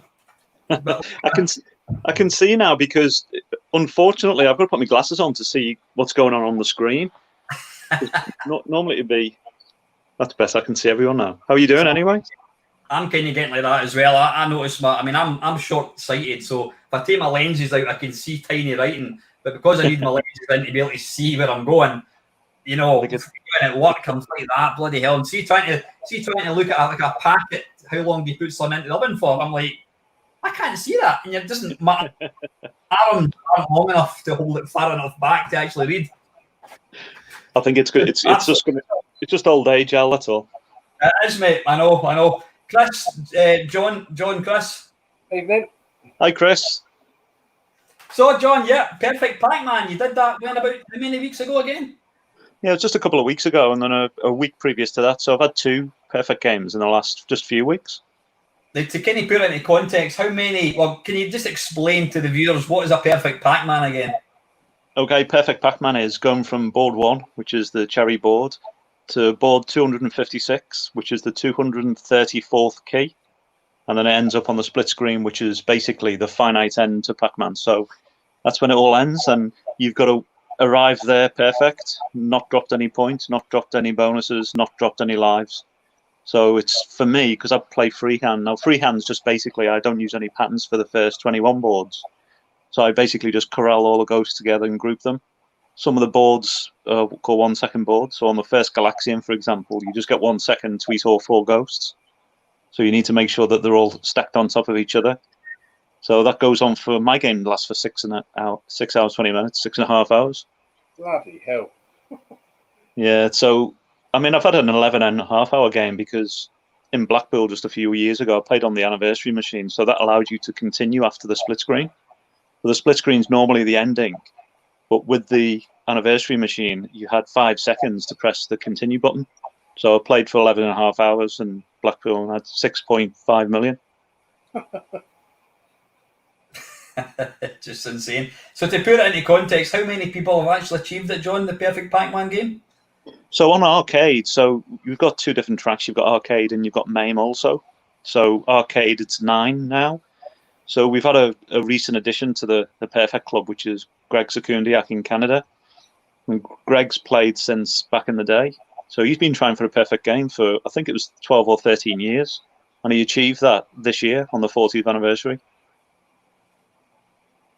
Awesome. How long did it take? I mean, you got your first perfect Pac-Man, what, a couple of years ago, 2-3 years ago, was it? 2015 was the first one in Margate, yeah, play Margate in the Expo. That's incredible. And you were playing Pac-Man pretty much from when? I first started playing it in late 81. So it was, I was probably a late bloomer for Pac-Man. It wasn't really my game at first. And then as soon as I started playing it with my brother, I just found out that I had this, skill to play it. So I carried on from there. Not just Pac-Man, by the way. Every time I'm surprised your ears don't burn when I'm doing it and play Blackpool, and I think I've got a decent score at the high jump, and there's Mr. Stoodley, like 7.2 seconds for the 100 metres at track and field. Yeah, it's just because of Pac-Man, especially recently because of going for a perfect game, because it took basically the best part of 4 years to go from beating the old high score, which was June 83, I had 3.221 million. So when I was 14, I was an unofficial world record holder on Pac-Man. So the first hurdle was to beat the old score, which I did live at Fun Spot in 2011. And then basically from then on, Tony Temple, who you know well, he pushed me to go on for, well, he didn't really push me, he challenged me. He said, well, do you think you're good enough to get a perfect game? Because the only guys who'd had a perfect game were North Americans. So it was whether or not a British guy, or European as people sort of refer to now, could get into that elite perfect club. So that was the challenge. And are you the only British person to have done it? Yeah, it's only British or only European to have done it, yeah. Fantastic. Have you still got the cab? I have at the moment. I've loaned it from Arcade Club. So I've been playing it whilst I've been on furlough. So that's allowed me to just concentrate a bit more. So that's the reason why recently I've had 2 perfect games as well, both on Twitch, live on Twitch. So see when you got it the first time, was it that was your own cab, was it not, Johnny? Yeah. I'm still. This is the same machine that I got the first perfect game on as well. Arcade, you've given them a loan of it. Yeah. No, they've had the machine since I got the first perfect game, because it's quite a long story. You're probably aware of the way it went. The machine was restored by me, so I bought it on eBay for £120 from a guy in London. Didn't work. I knew exactly what I was getting into. It was rotted completely. So I got it completely restored. A lot of the parts I got from some of the guys in America, some of the contacts that I'd made. So I even got basically a new home use only monitor, a 13-inch monitor from one of the guys in America. And he shipped that over for me. And then I completely restored the machine, got the perfect game on that. And then it sits in Arcade Club for everybody else to play now. Nice. So that was the whole the dream was to get this cab. I even remember when I was coming back with the machine in the van, I could see it in the mirror as I was driving, thinking, I was smiling to myself, thinking, I know exactly what's going to happen with this. I want to beat the old score, and then obviously just push on, and it's going to end up in an arcade, and that's exactly what's happened. And it's a dream come true. It's fantastic. I love looking back. Yeah. And when I restored the machine, it was a photographic restoration, so it's still on. It's still on some of the forums as well, so people can check out the restoration. Amazing. Are you going to? I mean, presumably you own that machine. Are you going to get it back at some point, or is Sal quite happy for it to remain where it is? No, they own the machine now. It's part of their furniture now. But like I said, it was Andy at Arcade Club. He was kind enough to loan me it so I could use it while I was on furlough. So I've done all the jobs that I promised the wife to do. As long you can only play Pac-Man if you do all the jobs. So, presumably, well, you've not got the machine at the moment. Would you load up? Well, how do you find like MAME Pac-Man as opposed to the arcade? I know, like talking to like Charlie Farr, who's Galaxian World Champion. He's like yourself. He's just insanely good at games. He'll see the time in the Galaxian slightly out and whatever. Yeah, I can tell there's a couple of slight differences with MAME. It's 99.99% accurate, so you can run patterns. But I can see, especially when you're going for a perfect score, because on the 1 second boards, like I said, the timing needs to be 100%. So I can see tiny differences, and it's unbelievable as well because people say that once you've learnt the patterns and that's it. It always throws up something different when you go for a huge score. Something always changes, and I don't think any one game is the same. I struggle with Pac-Man on my main machine, not because of its main, but because I've got a fixed 8-way joystick, and I know for a fact you need a 4-way for Pac-Man. Yeah, it's even the because I played on cabs before where it's been an 8-way when you can convert it to a 4-way. It doesn't feel right, and it's one of the questions I get asked often. Is the only interaction you've got with the machine is obviously the joystick. Now the joystick on Pac-Man is crucial. It's got to be absolutely perfect when you're going for huge scores, and especially for a perfect score. The interaction between you, the joystick, and the machine has to be one. It's got to be seamless, absolutely seamless. And even when I've been on different machines, which have got leaf spring joysticks, I've always got to tweak the joystick to suit me because everyone else has their way. But yet, when you're going for that type of score, because one mistake is the end of the game, you see, so it has to be that crucial.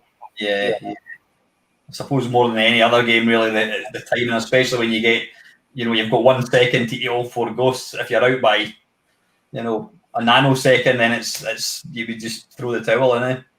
Well, the thing is, Al, it's one of the main reasons there's been thousands and thousands of fantastic Pac-Man players have gone for a perfect game, but the game normally falls down when you go for the 1 second boards. And there's another reason also is that after board 21, when the ghosts don't change and you generally run a pattern then for 234 consecutive boards, it's keeping your concentration for them boards, because some people look at that and think, well, hang on, that's the same thing over and over again. That's straightforward. I would probably say, and most of the other perfect players say themselves, that is probably the most difficult part of the game, because when you run a pattern on the 9th key onwards, it has to be what's called corner perfect. If one of them corners are a slight hesitation, the pattern that you are trying to execute, the computer basically sees that as a different pattern if you hesitate just for a split second. And then that manifests itself later on in the pattern. You can see a ghost is in a different place. So lots of guys have gone for that, and they've gone 2 million points, and the pattern breaks down, and the ghost quickly catch you then because they're so much quicker than you on the 9th key onwards. So yeah, it's 100% concentration for the first 21 boards, 100% concentration for 234 boards to the split screen, and then 100% concentration on the split screen to get a perfect game. Straightforward. And the split screen itself, John, I mean, presumably that was because nobody ever, when Namco first made Pac-Man, they never thought that anybody would get to, like, how many screens? 240 something, is it? It's 255 before the split screen, so it's 256. So Yeah. I don't know the mathematics behind why it happens, but it's a multiple of an 8-bit processor. So 255, and then it doesn't multiply, and it tries to throw 255 boards up at the same time. It tries to draw them at the same time.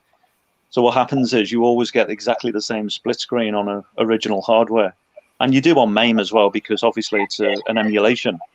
But yeah, so going back to what you were saying before about the amount of guys who have had a perfect game, so it's 9 now because Bill's been reinstated as well. But there are several guys who've completed it on MAME as well. So they're just tracked differently, you see, because arcade hardware obviously is original hardware. Obviously, I've seen you've done a lot of these, shows down at Blackpool, and I remember hearing somebody saying, "Oh, look at him." You think they made some comment about, because you're all like, you had a wee kind of barrier around it to stop you getting to people. But then I can imagine, have you ever been playing it and somebody like me comes up, "All right, John, how's it going?" And you're like, "Oh, fuck's sake." Have you had that happen at all? If I could speak for an hour about all the failures I've had on Pac-Man. I'll tell you about a couple of funny ones. I was playing live at 2011 on Twitch, and I was downstairs in the lounge and playing on my cabaret, and I was point perfect. I was going for a perfect game, and the dog at the time, he was only a little puppy, and the wife had gone up to bed by this time because I'd been going for hours. And I was stood there playing a pattern, and you can't be disrupted because the pattern will break down. And all of a sudden, I could feel something wet on my feet, and I looked down, and the puppy had peed on the floor. And it was a massive pool of wee, and I couldn't do anything. I had to just stand there and wait till the end. I parked Pac-Man up at the beginning of the next board, and I had to take my socks off and mop the floor and everything before I continued. Another time, I was at Fun Spot, and I went to Fun Spot every year when I was going to beat my old score. And I think I was on about 2 million points, and the cab recess, the Pac-Man cab just recessed in mid-game, and I was going for my high score then as well. Apparently it was just static electricity had built up because they've got a carpet and so many machines.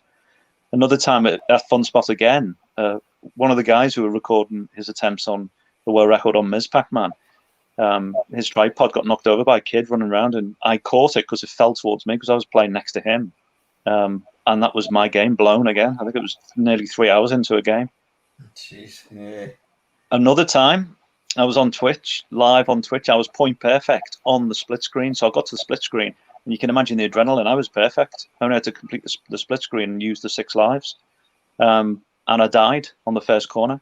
So I went into the garbled part of the maze, didn't pull the joystick down to go into the correct position, and I died. So that was 6 hours and 25 minutes down the pan. Literally that was it. Seconds from a third perfect. I'm happy if I can get on the screen 5. Well, no, Al, that was actually before I got the perfect game in Margate. Really? So that would have been how many years before that then, John? What when was that? It was 2011 that happened. But it's every single thing that's happened. When I watch guys practicing, there's one of the guys who I'm sort of giving tuition to at the moment. He's never played before. I'll plug his name. It's Mark Singleton. He's the world record holder on Gauntlet. So he's never played Pac-Man before. I've been giving him a bit of online tuition on Twitch, and he's been streaming. Now he's gone from not playing Pac-Man before to he's just cracked over 100,000 points, and that's in 3 weeks. Amazing, unbelievable. And we're talking about someone who's never played Pac-Man, novice, 1 or 2 boards, and that's it. So yeah, people have still got a love for the game as well, because I think it's still an icon now, isn't it? Absolutely. I know you were going to teach me to play Pac-Man, but I'm enjoying talking to you far more. I think this is far more than me seeing me complete. I must admit, I tend to, when I do go to these play events, I can kind of showboat. I can I'll wait till somebody's standing behind me, and I'll just park Pac-Man and that little bit you showed me, and I walk away a wee bit, and folk are like, "Oh, look at that guy, he's doing that. That's great," and I'm on like 1,000 points. I remember one time. Well, it was actually in Margate. It was because I got the perfect game on the Sunday. On the Saturday, I remember there was a couple behind me, and the girl said, "Wow, how can you do that?" And the guy said to her, "It's not real. That's a recording." I bet you're tempted just to die, just to show him, eh? Yeah. Bloody hell! What? And I can't remember if I've asked this before, John. Pac-Man 2, Ms. Pac-Man, and all the other incarnations, Junior Pac-Man. Are you a fan of any of them at all? No, not at all.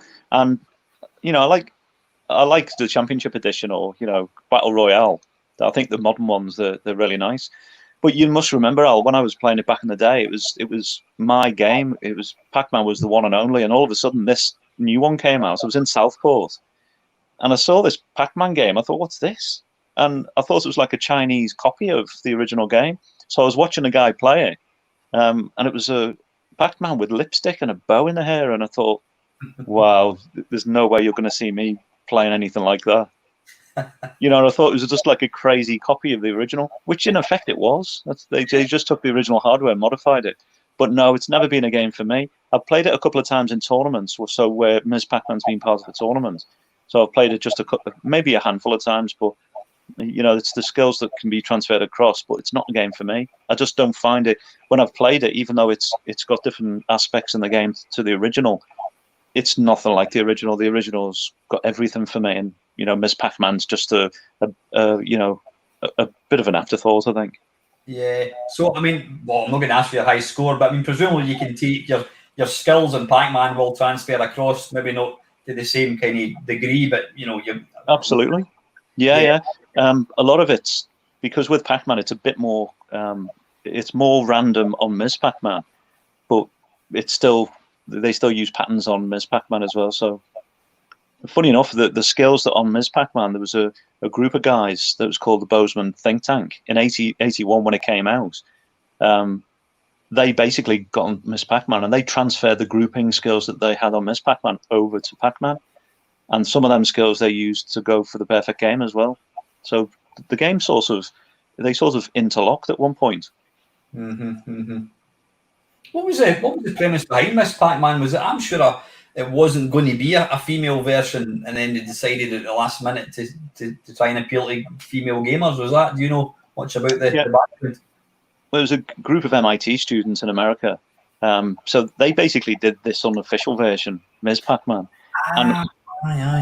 When Midway, because I think they sort of unofficially launched it as Ms. Pac-Man. And there was a bit of an argument because, the rights to say Pac-Man. So I can't remember exactly how they got around it because it's a trademark.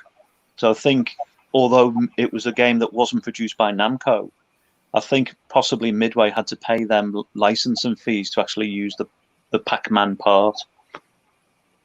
So it was actually nothing to do with Namco. So at the end of the day, it was the MIT students, and I don't know how much money they got, but they sold the game or the intellectual rights, I think, to Midway, who produced it in America.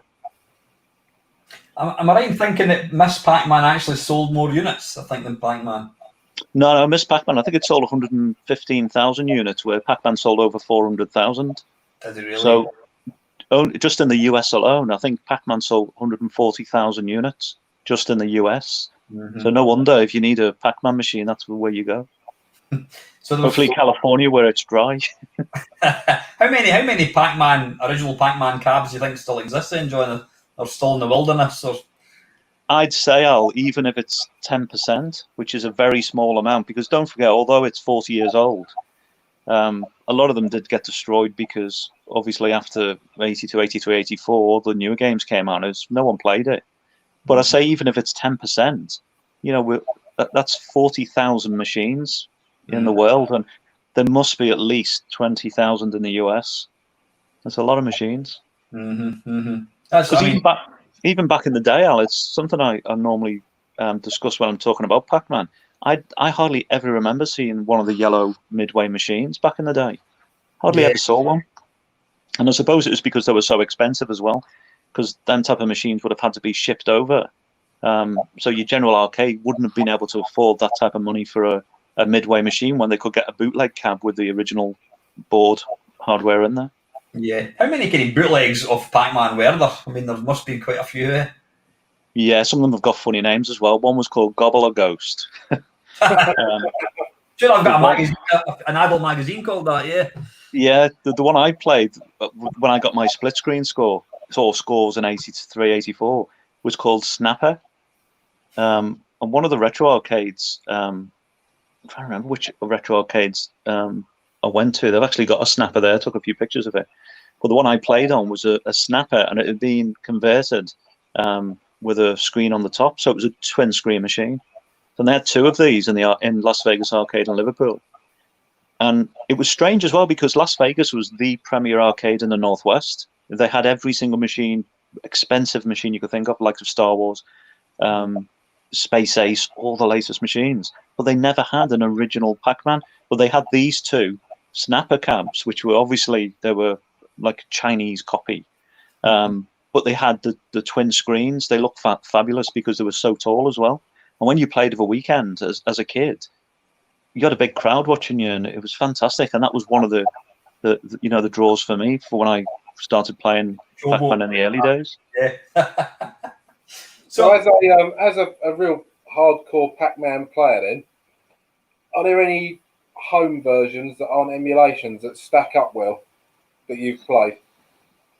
I've not, Chris. I've not really played anything other than the original. I mean, I played the Atari 2600 because of my age at the time. That was the one that came out. I remember I was really excited when it came out, and it was one of them Atari games, a bit like E.T. when it came out. It was such a massive disappointment because instead of you thinking there's going to be 4 ghosts running around, it was basically a mirror image of 2 ghosts going around. It was horrible.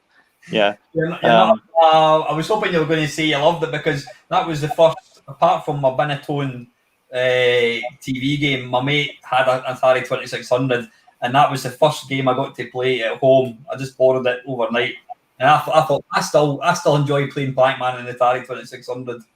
Yeah, it was one of them games as well where the skills that you had on the arcade game, they were genuinely transferable, because I remember I could play it forever, but it was so boring because it looked really bad, and it just wasn't like when you were good at the original game. It just paled into insignificance when you played it. And I think that's the difference now with him and Mame. You know, I still play a lot of like old games and conversions and that, and you think to yourself, well, why am I doing that? You know, I can play the arcade one in Mame, but there's something quite nostalgic about playing a good version. So just very quickly, John, I'm just kind of conscious of time. Obviously, I know for a fact that you're an absolute ninja at quite a lot of games. Berserk, 1942, Track and Field. There's probably loads of other ones. What skills have you got that have made? I mean, you've obviously got you're able to transfer the skills across to Pac-Man. I mean, Pac-Man to me is nothing like. Well, maybe it is similar to Berserk. It's up, down, left, and right. 1942, whatever. What would you say? What skills have you got that enable you to basically get scores that the rest of us could just look at and think that's impossible? Probably because I bunked off school so often and went to the arcade of a weekend. No, in all honesty, Al, I think it's all down to, especially in the arcades. When you went to the arcade, you had to take limited amount of money with you. So when you went there and you met your friends, you had to make the money last for as long as possible. So sometimes I'd walk home and spend my bus fare. So the last 2 10-pence pieces, you think, is this going to be the big game?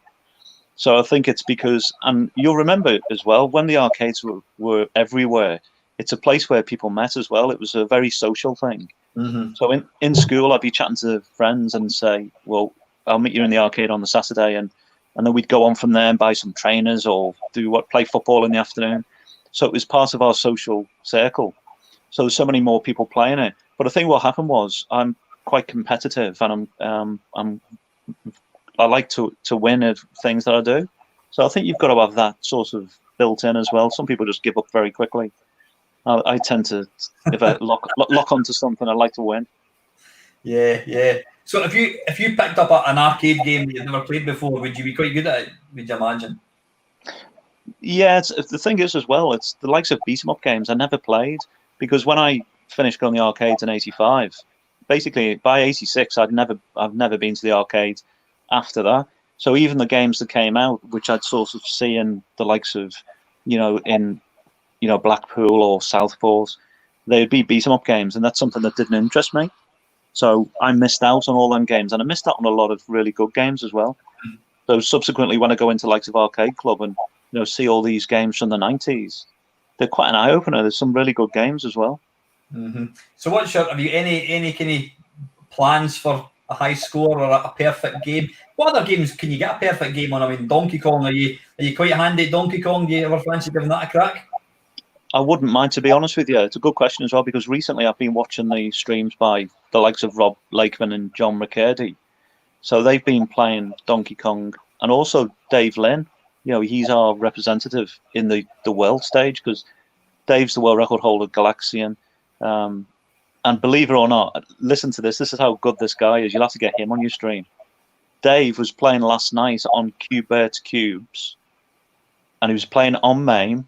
He's not played it for long, and he beat Don Hayes' world record MAME score on practice. That was practicing yesterday. Bloody hell. The guy's a machine. So, yeah. He's in this stream at the moment. I've not seen him. I saw him comment a few minutes ago. Yeah, just absolutely mind-blowing. Did you know is there not a game that you quite fancy having a crack at, John? Did you not say, was it Berserk you fancied? Yeah, Berserk. The thing is, because I play on original hardware and I like to play on the original machine, so it'd be a case of getting hold of a machine and then playing on the original machine. 1942, that's another one, and also track and field, one round on track and field, because obviously I can just play forever. But to get one round on track and field, that's the one to go for. So Hector's got the world record, and I wouldn't mind going for that. So hopefully in the future. The thing is with Perfect Pac-Man as well, each time I've played live or played on an event, every time I play is an attempt for a perfect game, because there's nothing else to go for. But now it's become like a personal challenge. So I've had 3. You look at other guys who've had more than 3, and I think, maybe I can top what they've had.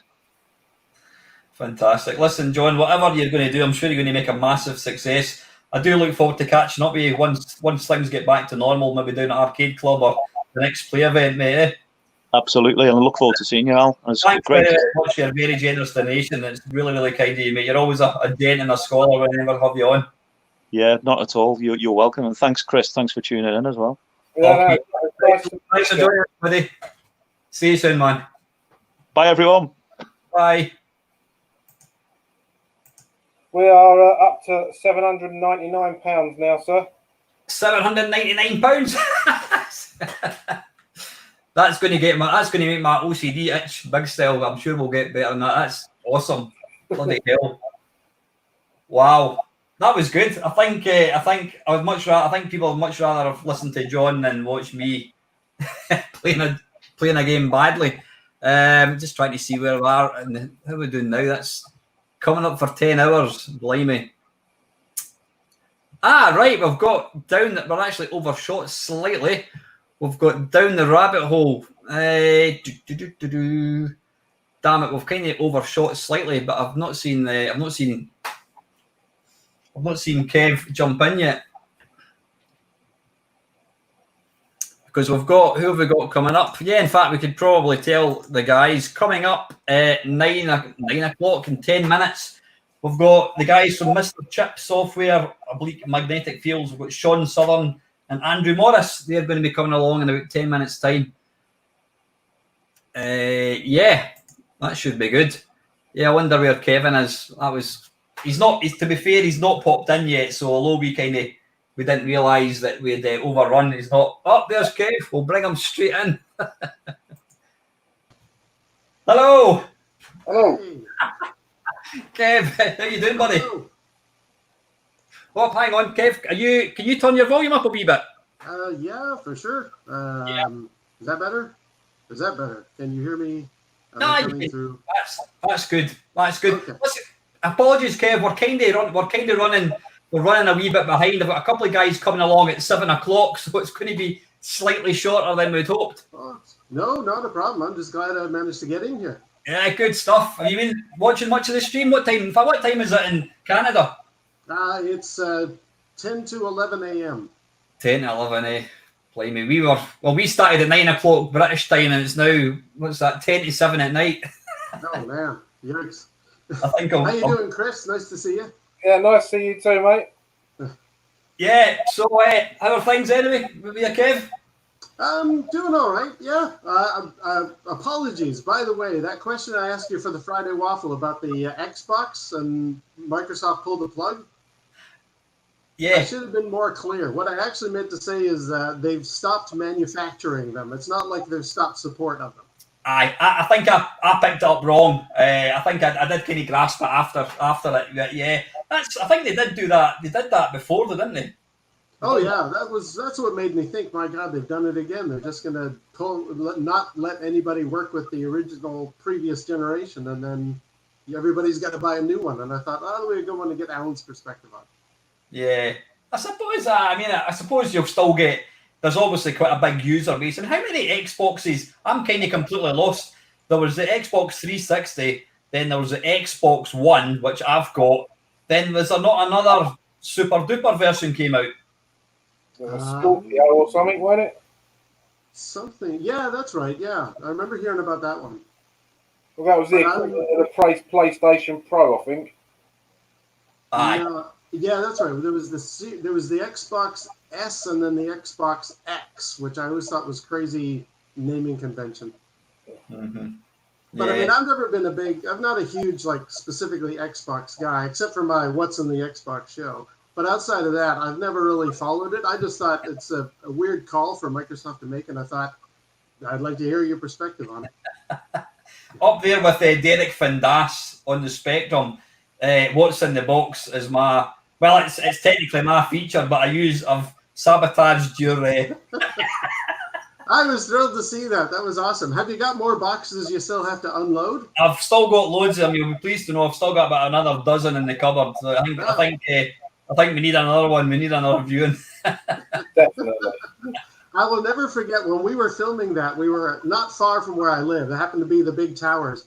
And we got out on public road, and there was a farmyard right behind us. And as we were doing all the bits, this farmer pulled up in this tractor, and he just sat and he was like, "What are you doing?" And then we pulled off and we ran away. And of course, you were at the, what's the name of that forest? For Return of the Jedi? Star Wars, yeah. Yeah, it was Cheatham Owen Grove. A weird name. Where about is that? Is that in Canada? No, it's down in the north part of California. They were, I think they were thinking, okay, we've done desert, we've done snow, where's another place we can do? And somebody had said, Northern California's got these huge big trees. So we thought, well, let's go and check that out. Because we had just done Death Valley the summer before, or 2 summers before. And we thought, well, the only other place we can afford is Northern California. So it was a lot of fun. Yeah, I was in the States in 1982 with my family, and we went to like the giant, is it Yosemite? They've got the giant sequoia trees. Is that kind of the same sort of area? I think, yeah, Yosemite, isn't that like in the middle of California or something? I couldn't tell you, mate. Very well. Yeah. Yeah, but you actually, and am I right in thinking you actually were able to pick out the log? Yeah. Oh, yeah. Actually, one thing I have noticed from doing these little trips, the film crew don't like to go much farther than the parking lot. They'll basically pull up, they'll get their cameras out and go, that'll work. We'll film that. And then they get back in the cars and they go home. If you ever manage to go there or Death Valley, you really don't have to go far from wherever you park your cars to get the shot from the film. Awesome. I'm actually surprised that somebody's not tried to steal that tree, because technically that's part of Star Wars folklore, isn't it?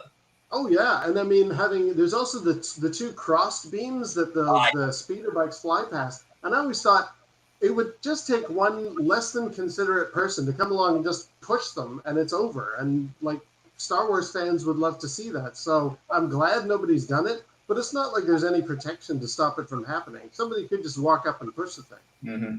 How did you know where to go? Is it one of the worst kept secrets in Google or something? Is it? No, it was. I had researched a lot about where did they film any of this stuff, and unfortunately, a lot that was in in Return of the Jedi was going to be. It was sort of zoned for logging. They were going to be tearing all those trees down.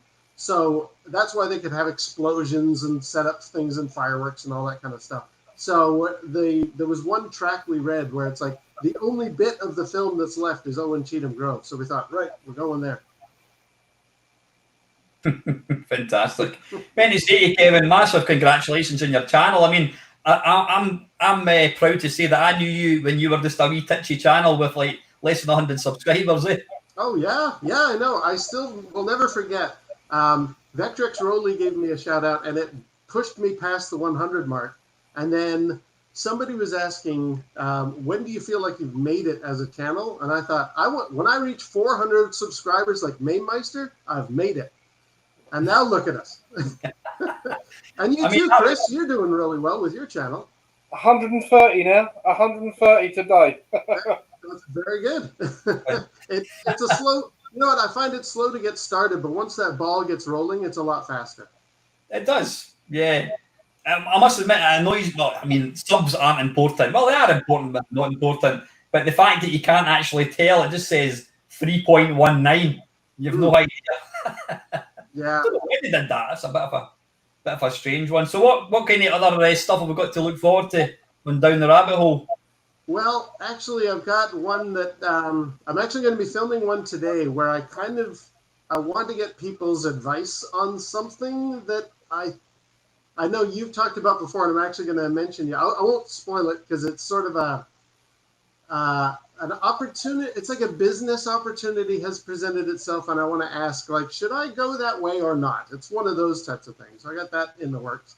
And then I just posted before I got in here one of my role-playing game things, and I've got what the heck else have I got on the runs? Oh, there's another little mobile game that I'm playing, and then every once in a while I'm noticing I'm getting these galactic transmissions from this guy from Tatooine who's got this tech advice. I don't know what that's all about. I quite enjoy that channel, actually. Yeah. Well, the thing with that, okay, people have asked, like my sister was like, why are you doing that? And I had to tell her, I work in IT and I get these questions all the time. And I want to turn a negative, frustrating thing into a positive. And I thought, how can I do this in a way that is fun and light and entertaining? And it lets me vent the frustration of people asking me things like, well, what's a browser? I don't even know what you're talking about. I'm just like, oh, God. So, and I've toned it with like the sort of thing, you know, I'm using pictures of ladies of elderly years from the Star Wars universe in that because I want it to be the kind of thing. If you've got, somebody's always got an aunt or a granny who doesn't know any of this stuff. If you forward her the video, she'll go, yeah, she's just like me. She doesn't know the question either. So unfortunately, the problem is I'm running out of people from Star Wars who are old ladies. I'm kind of like digging the bottom depths of like, what else did George Lucas do that has a little old lady in it? There's not a lot left. Go and tell us very quickly. I'm just conscious of time there, sure. Kev. You've got a what's the name of the machine you've got? Not space. Computer space. Computer space. Yeah. I mean, how did you come about getting that? There was actually, there still is a big pinball repair shop in Vancouver. And a buddy of mine had a pinball machine, and they would always need like little parts, little ramps or springs or whatever. So we'd go in there, and the guy had that sitting at the back of the shop, and he wanted a lot of money for it. And I was just like, okay, no, that's ridiculous. But it was one of those things that I just always kept thinking about because I had played the first game I'd ever played, which was Space Invaders. I had a little Pong machine. And the problem with computer space, there's no way to like emulate that on MAME or anything because there's no memory in it. It's all just circuits that are little diodes that make it all work. And this thing kept haunting me. I'm like, he's got it there. It's a bit of money, but it's just sitting there collecting dust.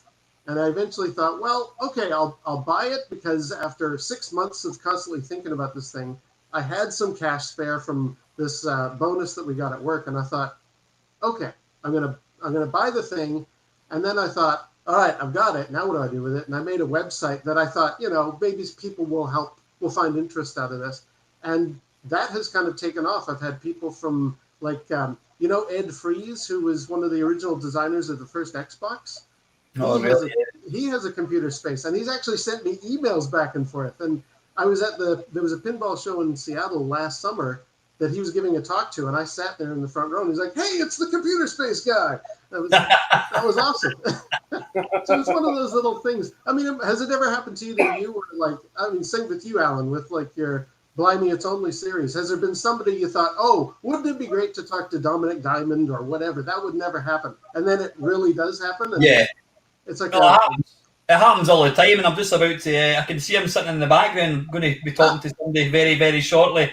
Yeah, it's just. I mean, I've said that before. The internet's an amazing thing. I've made a lot of friendships with various people over the years. It's a fantastic thing. If it wasn't for that, we wouldn't be sitting here doing what we're doing just now, Kev. You know what I mean? And obviously we've met in real life as well. You know, and so give me a shout next time you're coming across again. For sure, absolutely. So listen, Kev, it's been an absolute pleasure as always. Sorry for well, to be fair, I didn't. You came in late, so all good. It's all good. I'm sure the backsides are suffering by now, both of you. So you've done both an incredible job. Thank you, Kev. Lovely to meet you, Kev. See you, man. See you. Bye.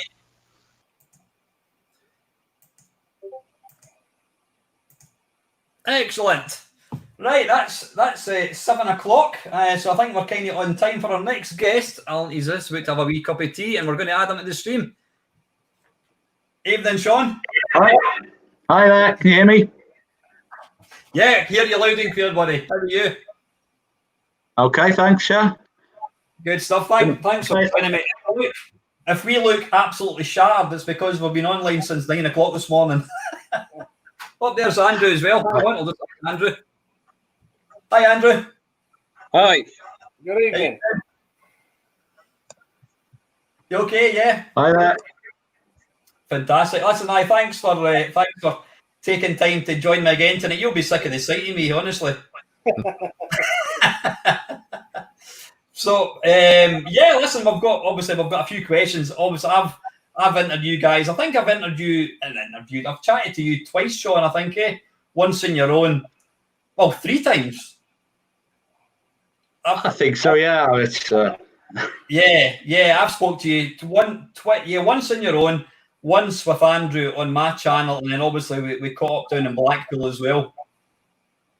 So good stuff. So listen, we've got a few questions. So Chris, have you got? This is Chris, by the way. That way. Hi, Chris. That way. Yeah. Chris, I'll let you. Obviously, you can kind of kick off because I've talked to these guys at quite great length before, but I've got a few that I've not asked you. So yeah, you can. I've got to try and remember everything I had in my brain now from earlier. You have to excuse my language, but obviously you two are quite renowned for the Lotus series on the Amiga. Why the fuck did you not do Outrun?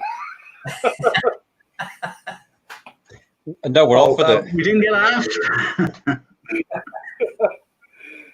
Because you're the driving engine in Lotus is so smooth. It's so good.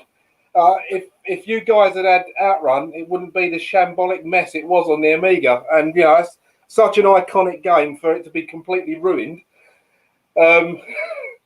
I suppose Lotus 2 was the official Outrun, wasn't it?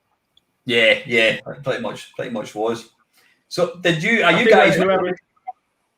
Whoever did Outrun probably had code to convert it from, and they didn't have the need to go and try and make it really, really fast on the Amiga. So because we were starting from nothing, we could do whatever we liked. Really, I think that's probably one difference. Yeah. Mm-hmm. Am I right in thinking that Outrun came out? Was it Probe Software? I think it was. I think that came out before Lotus came out. Chris, do you think was that the case? Oh, I can't remember, mate. I think Outrun did come out first. Yeah. I think it would have. I mean, I mentioned that to you before when I was playing Lotus 2 just a couple of weeks ago, and how you guys managed to get a game to run as well. I mean, it was like the game that Sega never released, just phenomenal. And you really, before Lotus came along, it was shit like Crazy Cars 2. It was just diabolical. Outrun, the racing games on the Amiga were absolutely shit, and then suddenly Lotus came along, and folk were like, "How can this machine do it?" And you just went one stage better. I mean, it was just phenomenal, absolutely phenomenal. Thanks for the praise.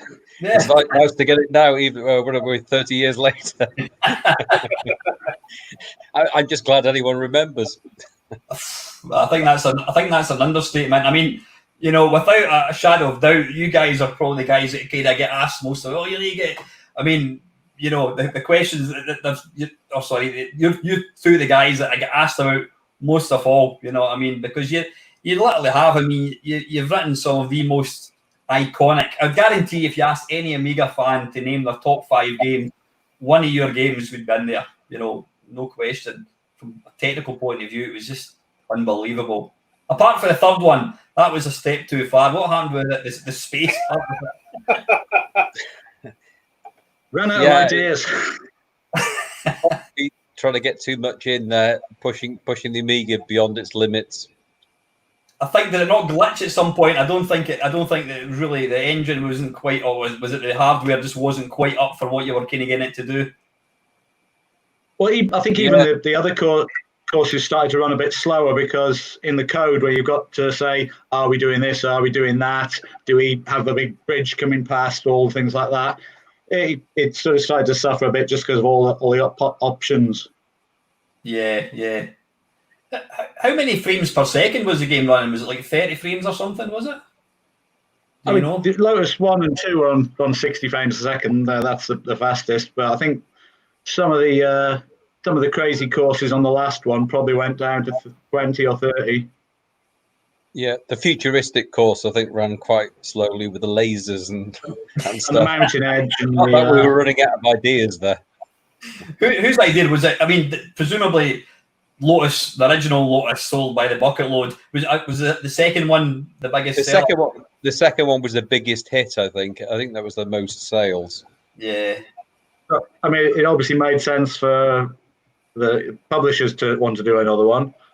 So you guys were signed up for a third one, and was there any like demand for a fourth one, or what happened there? I think we couldn't really. I'm sure we talked about it, but we couldn't think of anything else to do. So I think, it felt like we'd reached the limit of what you could do with the idea on that platform. Mm-hmm. What was quite funny was how, you know, in fact, I think it was yourself, Andrew, that mentioned that was it Core? I think it was brought out the Jaguar XJ220. Yeah. They were trying to kind of tout like the music system and that is something that they came up with, whereas you had done that a year ago. Yeah, well that was on Lotus 3 because we didn't put it into Lotus 2 for some reason. I think it was just space issues, and we brought it back for Lotus 3, and then a review for Lotus 3 said we've ripped off the music dashboard stereo idea from Jaguar, which they'd obviously taken from the original Lotus 1, so it was slightly annoying. I mean, reviews were always like that. They never knew what the hell they were talking about. Quite often they were playing the game for an hour and then reviewing it, and they hadn't seen anything else. So I always took the reviews with a pinch of salt. Mm-hmm. Yeah, and of course Titus did the same thing after the shambolic Crazy Cars 1 and Crazy Cars 2. They went and came out with a bloody good game. It was an American Lamborghini Challenge or something it was called, and they basically just used your engine. Did that annoy you when you saw kind of games coming out after your games, which quite clearly was using your kind People probably worked out how we did things, or if they asked me, I probably told them. But it's very, you know, there's so many copies of games we've done I've seen, and I'm not saying they were, you know, some of them might have had some good bits to them, but as long as you're in there first, it's all right. Yeah. I suppose it's not even. I mean, even Lotus was obviously an evolution of other ideas. It's just that we first did it properly on the Amiga, and it took a big jump from anything before and introduced lots of new ideas. So it was that constant moving forward. But we made a big jump, and we were the first to do it, I suppose, on the Amiga. So that's what makes it notable. But it was an evolution of other things that had gone before. Yeah, I suppose it's a bit like somebody doing the, you know, Roger Bannister doing the 4-minute mile. Within 2 weeks, apparently 6 people had gone quicker. So when you know, you set the bar low, you think, well, that's the maximum it can be, and suddenly you came out with this kick-ass game, and folk thought, bloody hell, that's possible. And so it makes it a bit easier for people to kind of play catch up. I mean, I'm terrible remembering names and dates and things like that, but there was a game called Pit Stop 2. Was that before or after ours? That was on the Commodore 64. Yeah, that was definitely one of the inspirations. I loved that on the Commodore 64. So that would have been one of the inspirations for Lotus. That would have been dead flat, wouldn't it? No hills or anything. No, yeah, that was. I don't think there was. No. Yeah, Chris, you did a video of Pit Stop 2 recently, didn't you? Yeah, I did a video of a lot of people say that the Commodore 64 couldn't do racing games. So I obviously disagreed with that, being a bit of a 64 fanboy. And I found 10 that could do it, and Pit Stop 2 and Super Cycle were on there. And then I got loads and loads of comments saying, oh, you didn't put this game in, you didn't put that game in. And one of the games that I put in the second video was Lotus on the C64. Did you two do that one as well? Was that code? No. Gremlin got to convert that. Yeah, we gave them our code and everything, but the Commodore 64 wasn't quite suited for the way the code worked, really. Oh, right. I remember what it happened was they used the scrolling lines on the road because they could change those every 60th of a second, so it looked like it was smooth, but then the road shape only changed whenever it could keep up with it. So it looked a bit funny if you're driving along. That was a good go. There was even no one ever asked me to do it. I don't think I'd have wanted to. Sorry, Andrew, what were you going to say on it? There was even a Spectrum version, if I remember rightly.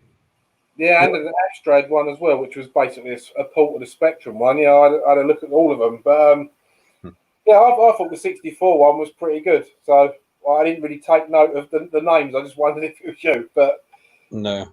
So I don't think I even got any royalties out of that. I don't know where the money went. Some guys came up to the office and or we went down to Sheffield or something. And I probably went to Sheffield, and I remember showing them the code and giving them equations for how things worked and how to do it. But it wasn't suitable the same on the C64. But I think they worked out how to make it look the same ish. Yeah, but I mean, all the like the title screens and the music was direct, almost exactly the same as the Amiga stuff. So, they had a good staff. I'll give them that. I barely remember them. I'm not sure I even looked at some of them. You might not have gone down there. I don't know. No, I didn't look at the completed games. Right. I was just thinking another Commodore 64 game. You did Formula One Simulator, Shaun. Do you remember that? With the Rob Hubbard music. That was the same sort of routine as Lotus for scrolling around, but it didn't go up and down either. So yeah, that was just another sort of Pit Stop 2 game, wasn't it? Obviously, you guys were you absolutely nailed the kind of scrolling. I mean, Trailblazer, is it Cosmic Causeway as well? I think, Andrew, you did the graphics for that, didn't you? For these? Yeah, Cosmic Causeway I did, yeah. What Maybe did Sprite-based. yeah. What software did you use, Andrew? Apologies if I already asked, although it's probably relevant in this stream. What software did you use, like on the C64, and then later on the Amiga? It was always the Koala pad, and then usually there'd be some to try out the graphics. They'd have to be saved and then imported into something to animate them. So it was always slightly distanced. You would draw it, and then you'd have to imagine what it would look like later. There was always a process from drawing it to actually seeing it in the game. I remember that so Koala pad on Commodore 64 and a D-Paint on the Amiga. That they were basically I'm sure everyone used them on those two platforms. I don't know whether there was anything else. Did you have like a sort of what did you use for like the mouse? Was it just the mouse with the Lux Paint, presumably? Yeah, with D-Paint, just the mouse, and obviously with Koala Paint, you had the little pad with the pencil thing. Mm-hmm. So, did you guys work in any other versions of the Lotus games at all? What about the Atari ST? Because I wasn't even aware there was a version for the ST. Was that after Did we just port it across? Yeah, I mean it's different. You couldn't do the same things because you didn't have the chips that the Amiga had, but it was all the same graphics reduced to 16 colors and things. And then we had for each of the positions of the sprites, you know, you had all the sizes as you do it, but you had to sort of have them shifted across to be able to put them on the screen really quickly. I think I remember working on the graphics when the graphics were downgraded, and I had to fix them a little bit because the colors disappeared, or it didn't have as many colors. So I remember doing something to graphics to fix them. Yeah. Brilliant. Obviously, we can't mention we can't do this stream without mentioning Doug Bracey, who was the founder of Mr. Chip Software. Was that correct? Yeah. Doug died recently, but in the last year, I think. Yeah. He set up Mr. Chip Software. Shaun and I, we joined from school, pretty much, didn't we? Yeah, I think I was still at school, wasn't I? Yeah, I mean, I was unemployed for a few months, and then I joined Mr. Chip Software, and then we later became Magnetic Fields. Right. So you guys set up Magnetic Fields, didn't you? That was your. It was primarily me, Shaun, and Doug, and there were some other people involved, but from the 16-bit era, it was just me and Shaun, really. Everyone else fell by the wayside. There used to be there must have been over a dozen people or more. Although we did go back to that in the later days with the rally games, we started to build up a team again. So with our last game, the last rally game we did around 99, 2000, we must have had about 20 or 30 people at that point. So yeah, it went from a biggish team to just me and Shaun, and then back to a big team again at the end. Yeah. I must admit, I mean, when I first interviewed you guys, and I always imagined that like the Lotus games were made by like 20 people, and when I realised it was just the two of you guys working on it, you know, I couldn't believe that. I mean, because that was like a real AAA title, and nowadays when you think about, I mean, you know, the budget for a game. In fact, we're talking earlier on about, is it The Last of Us on the PlayStation 4? It's a £150 million budget. And you know, the last rally game we did, I think, cost about £1 million, which was a huge amount and more than the previous two games. But we always worked, I think, because we were both very motivated. We always did an awful lot. People always assumed the team was bigger. I think with Kid Chaos was probably the best example of that. When we showed it to Ocean, I remember them asking how big the team was that did it, and I said it's just me and Shaun. And they were amazed that we had this huge game that was just the two of us. And another comment that was made when we did the demo there was that they thought it was a CD32 version, and they asked whether it would suffer much when we downgraded it for a normal Amiga, and they were looking at the normal Amiga version. Everything about it was I think we were very motivated and very focused on what we did. It wasn't just working for a company. We really, you know, it was our lives, I suppose. Then we really believed in it. Mm-hmm. Yeah. What inspired Kickstart apart from, was it the TV program? Well, yeah. I mean, I've ripped the music off the TV program, and obviously I couldn't. You couldn't do the graphics in 3D or anything to match the sort of obstacles you'd have on there. So, and of course the Commodore 64 could scroll. So putting all those together, we got what we ended up with, and then moved on to the better graphics on the second one. Yeah, obviously it's all little controls, isn't it? Slight movements, left, go faster, hold fire button and everything. That's pretty much all you could do. Speed the bike up, slow the bike down, jump at the same time. It's like I always likened it to it was some Tarzan arcade game where you have to run up a hill and jump over logs and duck under things and then wait for things to go past. I remember that. Yeah. Sorry, Chris, you were talking there. What were you saying? I was going to say, whenever me and you have been on live streams together, and like, you know, we're discussing that, whenever we talk about budget games, we always say that the best budget game ever on the C64 was Kickstart 2. Because, you know, once you'd played it through, you had the course designer.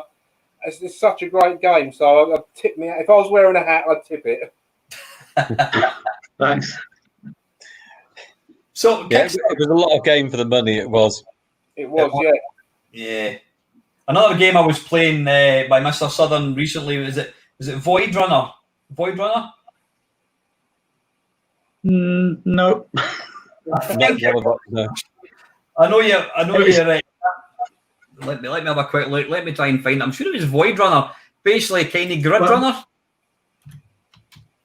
Nope. It was funny because when we were at that show in Blackpool, I went up to one of the stalls and someone said, "Oh, is it Shaun? Is it right? Oh, I've so wanted to meet you. You wrote that game," and I can't remember what he said. And I go, "No, I didn't. And he said, "I think you'll find you did." I did. I think people read Moby Games and believe everything they read. So, but I did a game called Pod, which is a bit like Grid Runner. What was it called? Oh, so I'm told. Ah, yeah. Oh. Proof of the I'd never seen Grid Runner. I'd never seen Grid Runner, honestly, until afterwards, and I thought I better look at it. Oh, right. Pod was Centipede, really, with a grid that broke. I was actually playing that a few weeks ago. It's pretty mind blowing. Though it's a particularly fiendish making the little bullets quite kind of invisible, but it's a fantastic game. Yeah, Pod was in Lotus as the hidden game. Was it? Yeah. Each of the Lotus games had a hidden game. I can't remember what it was in the other two. Rocks in the first one, just basically a load of asteroids coming at you faster and faster. Pod was the one. Right, because some would have been in the Supercars games as well. There was duck shooting, one of them, or Crazy Quacks as they called it. What a name! And yeah, Pod. So I don't know. The three of them were in some of them somewhere. Yeah. So what kind of, obviously you had Lotus, and I think we've already spoke about that game. You had Lotus. What inspired you to go from like a 3D realistic driving game to then a top down? Was that kind of inspired by, was it Sprint, I think it was called, in the arcades, the old Atari, the big four joysticks? Yeah, that was a big part of it. Yeah, I mean, there was only so many genres and things you could do, so it was interesting to move around, which is why we did a platform game later. But it was just like another way of doing a racing game, with a different sort of racing game. I don't think when we started it, we planned to have all the bullets and the bombs in it. We were just trying to do Super Sprint, sort of, with some really nice graphics and sort of have our own go at it. I don't know where all the extra screens came from and where they just sort of evolved in there, Andrew, do you think? Well, I had the ideas for the inspiration for the I always like Ghostbusters. That had lots of add-ons and attachments, so that's partly where the idea for all the extras and the cars. And I also like the Cineworld games with the character that had lots of cut screens, and I like that. And I wanted to make it. What I thought with Super Sprint was it was a very small world. It was just the track, and I wanted to make it feel like a much bigger world. And it got bigger still with the sequel, and I wanted to open it up into like a whole world. I suppose a little bit like what Grand Theft Auto became. I wanted to make it bigger and have more, just make more missions, more things to do, and make it feel like it was more than just the driving around bit. Thinking of future licensing deals, then, yeah. Yeah, so there's still plenty of potential for sequels if anyone's interested. Well, I've actually that before. It just needs you two guys to get together and bring out Lotus 4. Would you contemplate that? I mean, obviously, it wouldn't necessarily have to be on the Amiga. It could be Lotus. If you release Lotus 4 on the PlayStation 4, it would sell by the bucket load. Would you ever? I mean, Andrew, I know you're not really into programming anymore, are you? I don't work in computer games. I haven't for about 20 years now. And could anything coax you to come back out and do that? It would only be in some sort of executive producer or loose designer role. But we do talk to people about doing sequels. It's probably possible with Supercars. Lotus has got the complication that we'd have to get the license renewed or do a variation of the game without the license. What about yourself, Shaun? I mean, you're still involved in the industry. Would you ever contemplate something? Yeah, I mean, at the moment I've got a job I enjoy, so it'd have to be a good deal to actually sort of leave it and take a risk again. Once you start getting a salary, it's quite easy to have to allocate it in places, if you know what I mean. But going back to the years when I was 16 and one game would not make anything, it'd be, oh well, we'll try another one. But yeah, I mean, if we had a good deal and a good thing, it might definitely be something we're interested in. I mean, there's obviously crowdfunding. That would be the way to go, I would imagine, if you were going to think about something like that. It's been mentioned a few times. We did. Someone put Lotus on an iPhone, and we were talking about releasing that and how we'd go about it.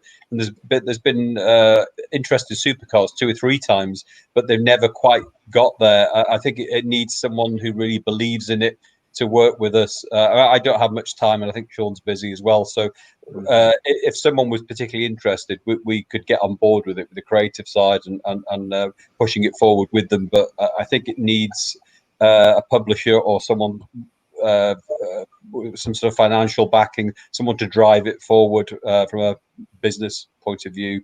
But I wouldn't rule it out. It's always possible. Mm-hmm. Alan, I need to drop out now. I set up for the next bit, but before I do, you're up to 839 quid now for the stream, mate. Bloody hell! Awesome. Apparently, Gary Liddon just lobbed 40 quid in.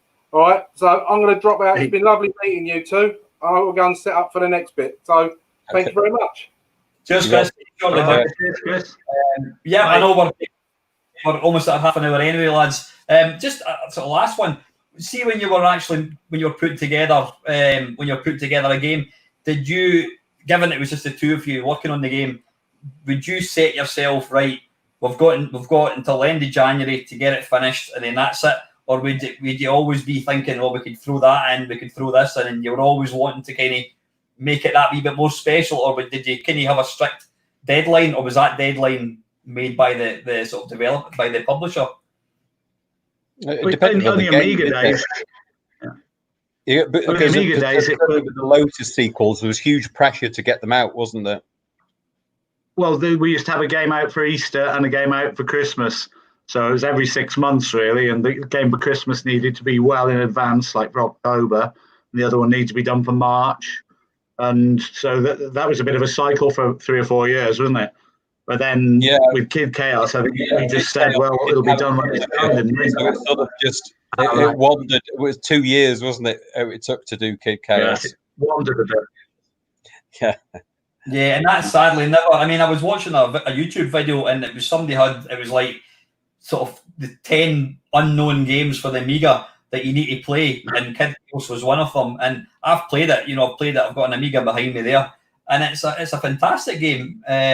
And sadly, why do you think that failed? What was the reason behind it? Kid Chaos. It was just too late. The Amiga was pretty much dead by then. It was just too late. We were too slow releasing it, and I remember the day after it was released, it was pirated everywhere. So there was basically that was the end. Yeah.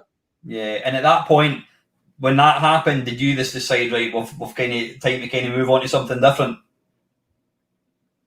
Yeah, I think so. I thought about leaving the industry after that, but I eventually came back again and we went on to the rally games, which were sort of all the early work that we put in a Lotus, which never, even though that was a success, it never made us much money. So it paid dividends really with rally. So all the early investment with the car games that never made a lot of money on the Amiga, they did make us a reasonable amount of money on the PC rally games. So that was like the payoff for the earlier years of investment. Basically, because people said, "Oh, we need someone to write a rally game." Oh, what about these? They've got a really good reputation. Yeah, but when we worked with the Europress, I remember the producer that they gave us said he couldn't believe he got the people who did Lotus to do their rally game. They were so excited that the Lotus team were doing their rally game. So yeah, and obviously the first rally game was a huge hit. I think Europress got a bit carried away after we did their figures. They gave us figures for what they thought the rally game would sell, and it was something like sold 10 times as much. And then with obviously 2 sequels that we did. but I think they got a little bit carried away with the success, and they thought they'd build all sorts of things. I think, if I remember rightly, I think they went bankrupt 2 or 3 years later. And the last game was actually published by a different publisher because of how things went for them. I think they just got sort of delusions of grandeur based on the sales of the first rally game. It sold more than every other thing that they put out that year. That one title, more than every other piece of software that they put out. Again, that was the only thing I remember about the sort of the figures was that it was in the top 20 of the PC charts for a whole year non-stop. And I think that's something that Bat Out of Hell, this album by Meatloaf, did. So, us and Meatloaf. The last one, I can't not mention it. The C16, Shaun. I think you were pretty much. I mean, if you looked at the charts, you were like the take that off the charts. You know, I think you had something like 5 or 6 of the top 10 C16 games at any one time. I think at one point I have some cuttings somewhere with all the top 10 or whatever. But I did do probably more C16 games than anyone else. And you managed to make it sing as well. Just incidentally, have you ever seen Green Beret on the C16? No. I don't remember the arcade. Was it an arcade game or was it a Commodore 64 game? It's an arcade game. It is the probably single worst video game you will ever see. And it's an absolute it's a car crash. And then when you see what you were able to make it do, it's just it's astonishing that a company would release a game that bad, you know. But I'll have to have a look. I remember more than once the entire top 10 C16 games were Mr. Chip games, and probably 6 or 7 of them would have been Shaun's. And that happened more than once, where the whole chart was our games. Yeah, I'll be honest. Back in the 8-bit days, when it was a Mr. Chip game and it had Shaun's name in it, it was like, right, I'm going to buy that because I knew I'd bought that many. I mean, Olympic Skier was one of my early favourite games, and I know you did the graphics for that, Andrew. I think you also did the C16 one. That was before my time, about a year or two before I joined the company. Do you not do the C16 version graphics? I may have. I was doing lots of little bits of graphics for lots of games before I sort of co-authored with Shaun. So I would often just do lots of either character sets or loading screens or little missing sprites and bits and pieces to help out the programmers. Yeah. So like Shaun, you probably got credits stuff you never worked on, and vice versa. I was looking on. For some reason, I got invited to some Facebook group, and they said, "Say hello, say you are." And I was recounting that I started off selling my own games from home, and I put an advert in Popular Computing Weekly, and I found back copies of it online, and I found my original advert. like 3 Olympic skier, 3 downhill things in the back of a magazine. That's the first ever money I got from computer games, was selling those by tape, sending them off to people. Because I think it was a £4 for one game, 7 for 2, and 3 for 10. That's a bargain. Yes, for an old game, it still stands up. I still do play it. It's still a bloody brilliant arcade game. And it's got again, it's another, probably got that off TV, BBC as well. Listen, guys, Ski Sunday and the music, of course. Yeah, it's been absolutely fantastic. As always, it's always an absolute pleasure to talk to you lads, and I do appreciate you taking time to kind of join me tonight, especially in this thing. We've raised quite a bit of money, which is fantastic. If it wasn't for having you guys on it, we wouldn't have got anywhere near the same exposure. So thank you very, very much. That's a pleasure, as always. Okay, till the next time, Take care. All right, take care now. Okay, bye. Bye.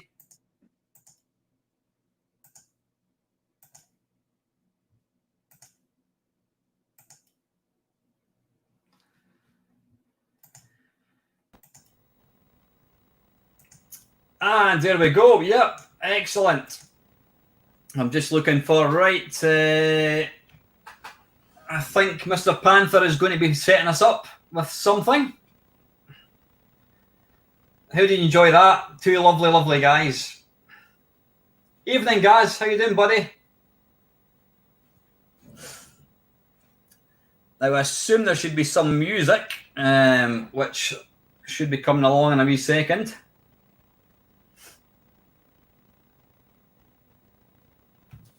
This has been a little it's a sort of a Sid special that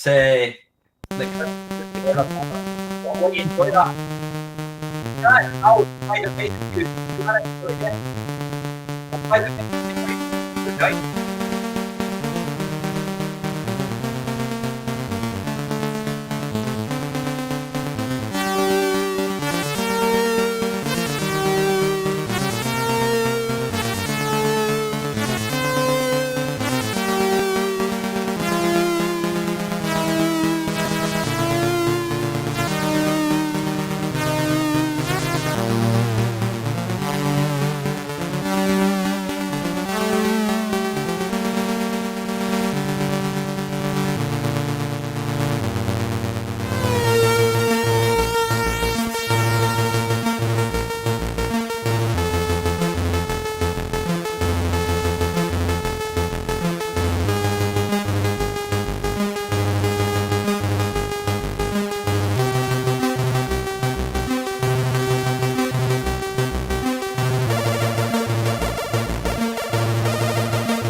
How are you, mate? Hello.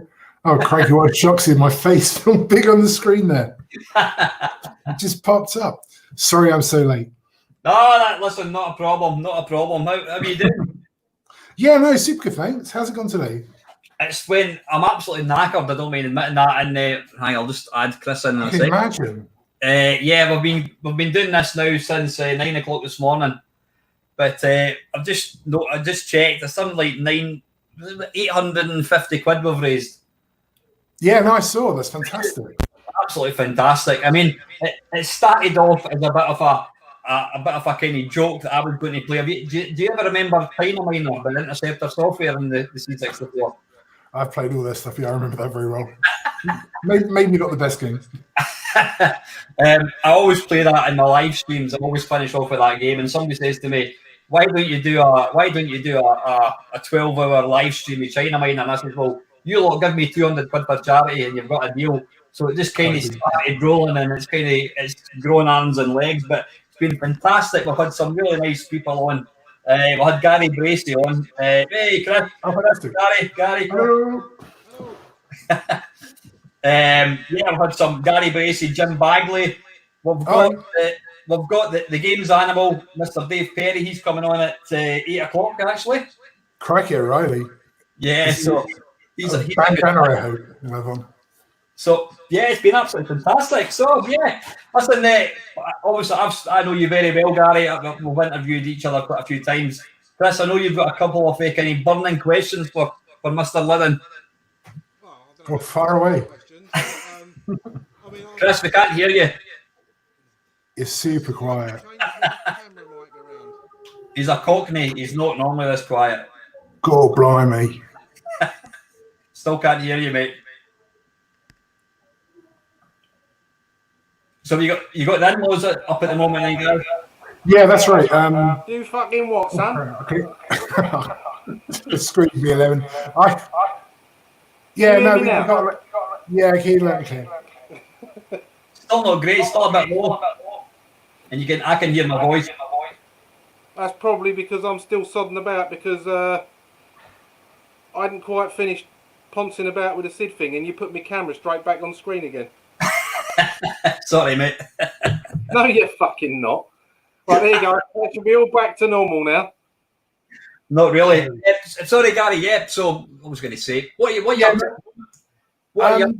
Sorry, just bits and pieces. We moved in recently to a new house, so this is the first time we've had people out to visit. Now it's sort of semi-safe. Of course. Yeah, so that's been a bit of an upheaval, but yeah, same as ever. Still working at Ruffian, doing stuff. Some of our games have just been released. We worked on the PC version of the various versions of Halo that are coming out now, and we're doing some work for Rockstar at the moment. It's all quite exciting. Nice. I was telling Chris. I mean, one of my favorite arcade games, one of my favorite 360 games, top 3 has got to be Crackdown. I just think that's an absolutely awesome game. Oh yeah, that was great. I mean, we weren't the core writers on that, but I supplied a lot of staff to work on it. So we did a lot of the key technology, some of the product management. You know, Gareth Corruptor, he did I was working with him at the time. He did like a bunch of the project management. It's a great game. It's really good. It still stands up, I think. When they did the slightly up-res version for emulation for Xbox One, it was really nice. Really, really good fun. Yeah, it's a game I keep meaning to go back to. And I think it probably, I mean, maybe I'm talking bollocks because I don't know anything about technology, but maybe graphically it wasn't, as impressive as some other games that came out. But it was the fact that you could look at a skyscraper 2 miles away and you could walk to the skyscraper and climb up it. Yeah, that was one of the core design tenets of the game. The idea was that if you could see it, you could go and do something with it. But no, it's a great game. Really enjoyed working on that. We did Crackdown 2, which tomorrow's wasn't quite so well received, but we didn't have much time to do that. And actually, we did do a little bit of work on Crackdown 3, helped out on that as well when we was working with Microsoft. Crackdown 3? I didn't realise there was a third one, was there? Oh, right. Yeah, no, it's not great, but we helped out some bits and pieces. The core developer was Suma, I think, and it just been going on for a long time. Just need a little bit of help to get over the finish line, really. Sorry, Chris, I'll stop taking over the conversation. I know you've got a couple of questions. It's your channel, mate. Well, he's already answered one because I was going to ask him what he's up to now. Well, I was going to ask you, I mean, obviously, we've never met each other, and I know your name best from Zzap 64, being a 64 kid. I just wondered what's one of your best memories from working on Zzap, like with your technical bit in the middle and stuff like that? Oh man, it's really hard to pick out. It's a really exciting time. It was so enjoyable. And the thing that was great for me was I was a huge Newsfield fan before. I'd read Crash, and Zzap had been up to about issue 5 by the time I joined, and so I was just loved it. It was just fantastic. I just was really jammy and managed to get a job on it, which I have no idea how that happened. I wasn't actually employed to work on Zzap originally. I started on Amtix because they started a CPC magazine that was edited by Jeremy Spencer. So I was brought on board for that, but I wasn't overly keen, and ended up gravitating towards Zzap and ended up being one of the faces on that, which is quite nice. But did you not kind of blag your way into getting the job? I think you did, didn't you? Sorry? I think you kind of blagged your way into getting the job, did you not? Yeah, no, a little bit. I'd actually gone for an interview. I'd actually applied for Crash about a year earlier, and I'd gone up and done an interview, but didn't quite make the grade. And then after that, I worked on a magazine called Big K for a while, which I completely blacked. Sorry, Tony Tyler, sadly dead now, actually. Went on to he was originally he was one of the editors at, I think it might have been Sounds magazine. I think he gave Judy Birchall her first job, so it's his fault. Sorry, guys. But so I worked on that magazine, and it was closed down, and I got a job at Domark, just helping. There's only 3 people work there at the time, so I got a job there, and I was doing technical assistance, helping master games and stuff like that, because they used external devs to do everything. And then Jeremy Spencer, who was the editor of Antics, he came down, and we had to show him A View to a Kill. So I showed him that and got chatting, and then he offered me a job to go work up at Newsfield. It's a bit cheeky, really, going to see a publisher and then stealing one of the members of staff. I'm really glad he did it. So but actually up there, it's just great. It's a bit weird in that it's a bunch of youngish kids who've never been away from home before, and it's full of dramas and lots of turmoil going on and people falling out and being mates and not being mates and stuff like that. But it was just really awesome to be able to meet a whole bunch of people who'd made games for the Commodore 64. Particularly Jeff Minter was a biggie for me. And actually even meeting other people that worked on the magazine, Andrew Braybrook, Chris Butler, Steve Evans, all those guys. Because I'd always been interested in programming. So it was really, really handy because I could just go, how do you do that? And how does this work? It must have been really annoying. And then after useful after Zzap actually co-founded Thalamus with Andrew Wright, that was funded by Newsfield, and that sort of helped me more into the game side and actually working on games. What made you? I mean, you obviously enjoyed working in Zzap. Was it quite a bit? What made you want to leave the publishing side and go and work as a sort of developer? Oh, I'm an appalling person. I get really bored very easily. Yeah. So it kind of, and I'm not a particularly good writer at all. I find it very hard. It's you have to work harder. I don't like that either very much, to be quite honest. So it wasn't something that came naturally. I mean, I really wanted to be in games and work in games. Always had done, and working on magazines was more of a stepping stone towards that. Mm-hmm. Did you obviously? Is it Stavros? How do you pronounce his second name? Fasoulas. Fasoulas, is it? He was. He wrote the majority. Well, he wrote the majority of games. Did you actually have any sort of technical input into any of the Thalamus games? Yeah, no, we had quite a lot of input, and Stavros really hated it. So we actually on the creative front, we commissioned Rob Hubbard to do the music, and we asked him specifically for stuff that we wanted. Both me and Andrew, who run the company as well, were very specific about the type of music we liked as well. So that was actually something Stavros really hated. He hated all the music we got Rob to do for both Delta and Sanction. Just couldn't stand it. Really? So, yeah, there's a lot of arguments about that. But I actually did a little bit of programming on both those games. So on Sanction, when it loads, it's got like a loading sequence of scrolling. I did all of that stuff, so it all interleaves quite nicely. And then on Delta, I wrote the Mixie Loader, where you could like remix music as you loaded the game. It's actually from an idea for a friend of mine called Nick Penning, Orlando, who did Frack on BBC. Yeah, so I kind of ripped off his idea and put it on the front of the game, so you could like remix as you loaded. So that's kind of nice. And then also asking Stav a lot about how he did stuff. I mean, Stav was amazing. He like drew the graphics, wrote the game, just did about everything. Just really, really, really good, really talented individual.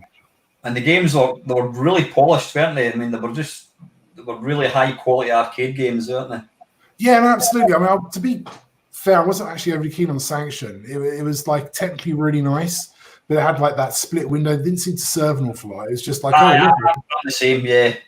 Yeah, but actually, Delta I loved. I mean, I know it's not everybody's cup of tea, but I really, really liked it. I liked the fact that if you played a perfect game, you'd be totally in time with the music during the game. The music in the game I absolutely love.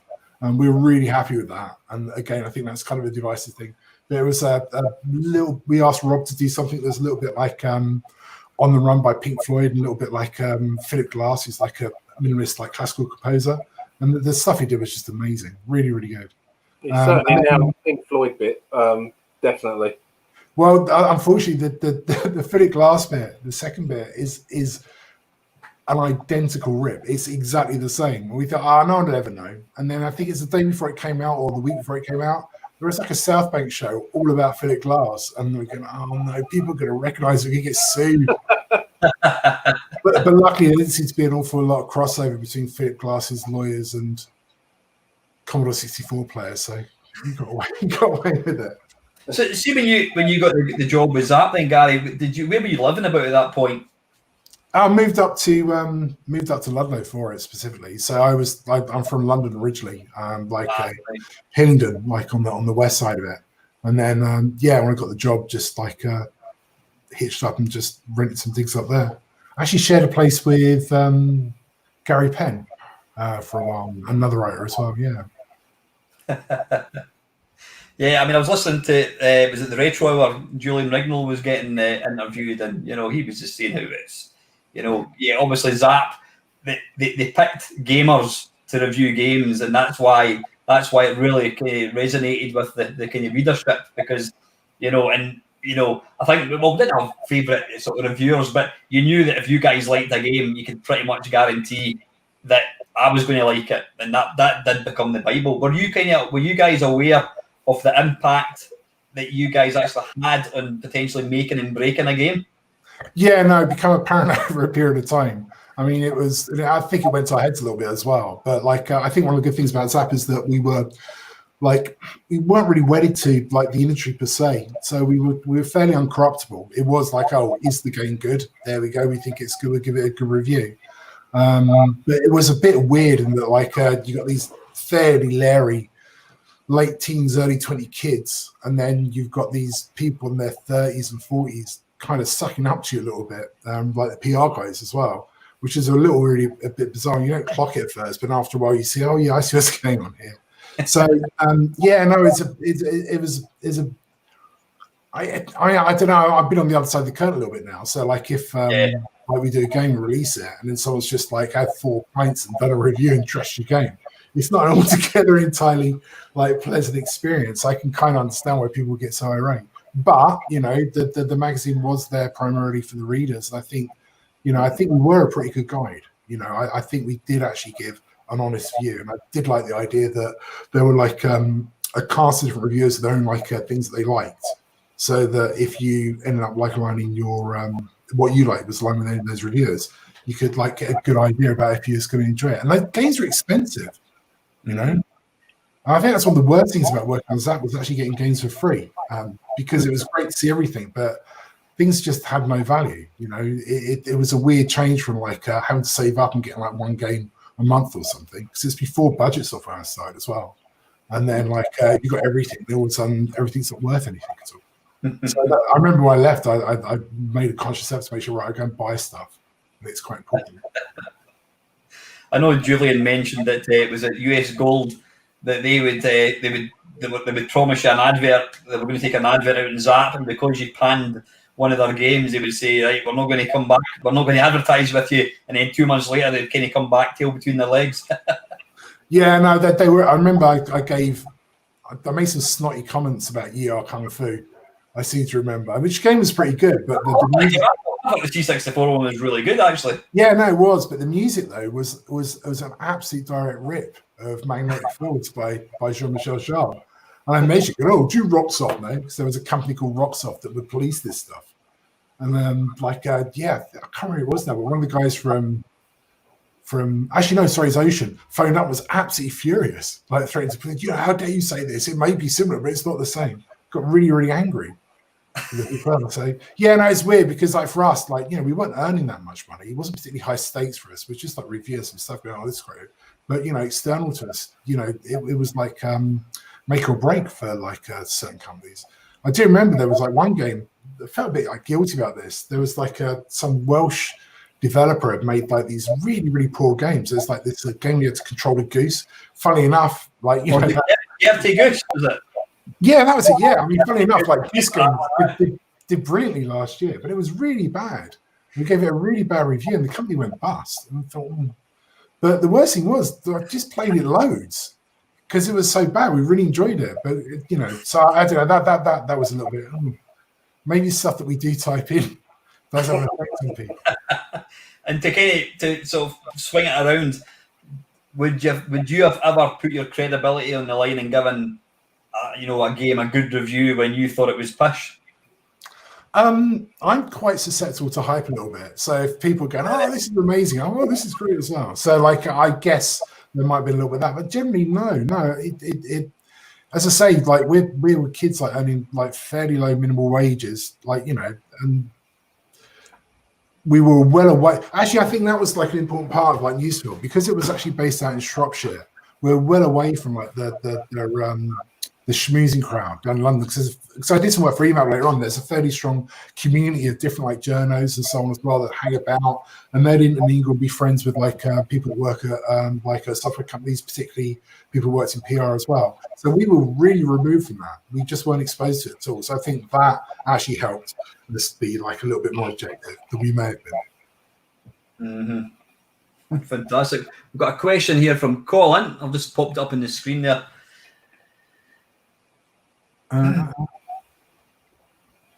Is that is that stamped in this envelope he's talking about? That's what he is. I have no idea. I don't. And is that Jules? Is that Julian Rignall? I'm assuming it must be. Yeah. He was never that ranty. I don't remember him being that ranty. I don't remember issues. This sounds like it's a reference to something that I should know about that I don't know anything about. Right. Was Mr. Penn the kind of most grumpy one out of the three of you, would you say? I think we all have our moments, but he definitely is now. But yeah, no, he's a little bit curmudgeonly, I'd say at times. What is that? Could Colin explain a little bit more? Yeah, Colin, if you could just kind of explain what you're actually referring to. He said he sent some tips on the self-addressed envelope and got panned. What? Oh, for the tips to be sent back or something? What? Why did you send it? I'm panning you now. Why did you send a self-addressed envelope? I'm assuming he drew a map or something and he wanted it back, possibly. I'm not quite sure. Oh, right, okay. Well, no, we stole your map, I think, probably. Hold on. Guys, if you've still got it there, send it to me and I'll send it back to him. Oh, look, Mr. Bracey there. Hi, Gary. Mr. Ox, there's one for you guys. There we go. He doesn't say all you copies. And so got a repeat mag that is still lots to stay. Thrown away in a skip. Probably. I remember actually, like when I first started reviewing, I was doing reviews for Big K. One of the reasons I started was that I first I remember going up to like Big K and saying, "Oh, Mister, we got these games here. They're like they're imports basically from the States, so pirates basically, and say, oh, you should review them in your magazine." And they're going, "Oh yeah, well, what do you want?" I said, "Well, give us some of the games you had in for review, and then you could have these." And they go, "Okay." And I remember PCG, they took some of the games as well. And then what I do is I take the tapes back to Boots and go, "Oh, it doesn't work. My nan bought it for me. I got a call of 64. This is Spectrum. I need my money back." And they go, "Oh no, we can't give you your money back." I go, "I understand. My statutory rights say that it's not fit for you. You have to actually refund me." Go away. There you go. And then I did that up at like Big K, and it's actually Tony Tyler. He goes, "Yeah, all right. Why don't you write the review?" I go, "What?" He goes, "Yeah, you write it, and we'll print it, and I'll pay you for that instead." I go, "Okay." And then that's how I started doing games reviews, really. But the office was just a mess, an absolute mess. It was just old stuff, and then once a year it just get all thrown away. So unfortunately, it's in landfill, all of that stuff. What was a kind of an average day in Zzap? What time were you guys in the office, or did you never leave, or was it? Yeah, no, it depended, because like you had a monthly cycle. So like at the beginning of the month, you'd be like playing a lot of games, sorting out who's going to do what, and then just working out like what happens and so on as well. And then those at the start of the month, I'd end up like working fairly late as well, because it's quite fun playing games and so on as well. And then the middle would be like more down to just writing the stuff, and it will be like edited, and you have to make changes, and then a lot of art layout goes through that, and then you'd have a week at the end which is like dossing about a bit, basically having to think about any features or someone could do for the next one. So it just very much ebb and flow. I mean, I really like that pattern, which was great. It was really good having a monthly deadline. There's like no way you can miss it. The magazine has to come out. So that part was quick. And there was always like a drama in the middle as well, where like a game was expected to get would drop out, or a feature couldn't get done, or there weren't as many ad pages as we expected, or there's too many and there's a bunch of adjustments to be made. So it very much depends. But generally the day would start with a hangover from the previous day. And also non-stop drinking is really bad. And also a lot of lunchtime drinking as well. Like 2-3 pints. It's just insane. You come back and do your job after having 3 pints of like Stella. It usually like a latest start and a latest end, I'd say. And again, like what would be going, which is vary through the month depending on where the magazine was at. Yeah, brilliant. I've just seen Mr. Bracey, Gary Bracey, saying hi, guys. Good seeing you in here. Awesome stuff. Who else you had on now? So you had Gary Bracey on. I saw the magnetic fields guy. That's really awesome. Yeah, Shaun Southern had Jim Bagley on. Says we've got the game's animal coming up in about 5 minutes. Yeah, also we had on. It's been non-stop. I'm absolutely knackered. I'm going for a lie down in an hour. Jon Stoodley was on, the Pac-Man man. Jon Stoodley.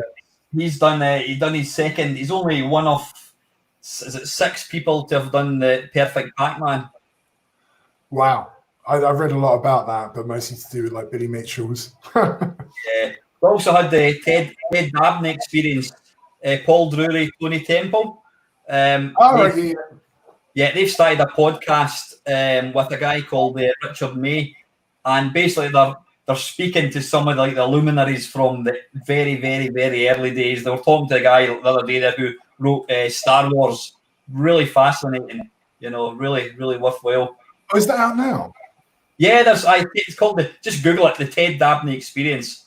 They've got a YouTube channel. They actually came on my channel about 3 weeks ago, just to kind of talk about it. But really worthwhile listening to. Really professional. They've got 5 episodes now. It's really interesting. Yeah, no, I used to read Tony Temple's blog. It's really good. He's awesome.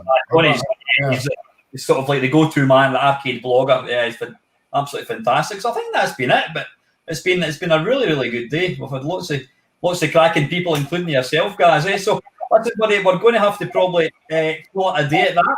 I'll let you get back. I'm getting bumped for Dave Perry. What's that? I'm getting bumped for Dave Perry. It's an animal after all. But anyway. Listen, guys, thank you very, very much for... I'm so sorry I wasn't on time. I'm late, but No, no problem. Thanks very, very much for your kind donation, and thanks even more for taking time to join me today. We will catch up again soon, buddy, even if it's going out for a 10k run or something. Incidentally, how's your running going? Are you back running? Yeah, no, I am, but I'm really, really slow. So I did my first 10k run for ages, but it just Such an old man and creaky knees. It's not good. Me and you both, mate. Anyway, listen, guys. Thanks again, buddy. Take care. Guys. Okay, cool. Cheers, meet yourself. Thanks very much. Bye. Cheers, buddy. Bye. Hey, excellent. Excellent. We're on the home straight now, I think, eh? You need to get rid of that question now. What's that? We just missed that one. Not a problem. I did say to Dave, we're running a wee bit behind, so we'll probably be along in a few minutes, so I can get rid of that question there. So what we're going to do now? Replay the Sid show and do China Minor at 9 o'clock till 1:30. No, they're getting 15 minutes of China Minor. If that, I've got to play it. I've obviously got to play it, but yeah, dear. How are you feeling? How are you holding up? I'm all right, mate. I'm just a bit warm. I'm going to jump in the shower after we've had our wind down chat afterwards. Cheers, Gary. Thanks, buddy. Oh, by the way, we are up to £880. That's just absolutely mental, isn't it? Yeah. What's that a piece? About 200 just shy of 300, isn't it? 292 or something like that. I don't know. All right, I'm not that tired. My brain ain't going to do maths now. Aye. No, just awesome. Absolutely awesome. So listen, before we kind of crack on with Mr. Perry, I just want to say thank you very, very much to everybody that's been sticking with us from the. I know some of you have been in the stream virtually right through. You know, that's just awesome. I mean, it's obviously got to say thanks to yourself as well, Panther, for keeping me going. I mean, I think I would have struggled to do this myself for such a long time. Nah, you're all right, mate. You're welcome. I'm just glad that I didn't decide to do China Minor for 12 hours. Like Lukozer said, playing any glut of shit games for 12 hours, you would have gone crackers after about an hour and a half. I think so. I know.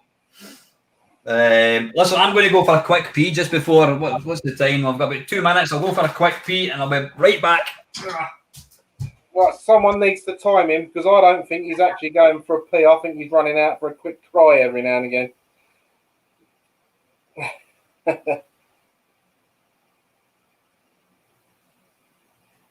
The search for more cash. Yeah, no, it's at 880 now, so that's amazing. That's just shy of 300 each for the charities.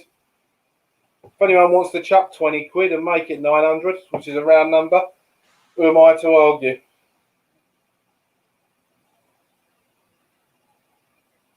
Welcome back, Mark.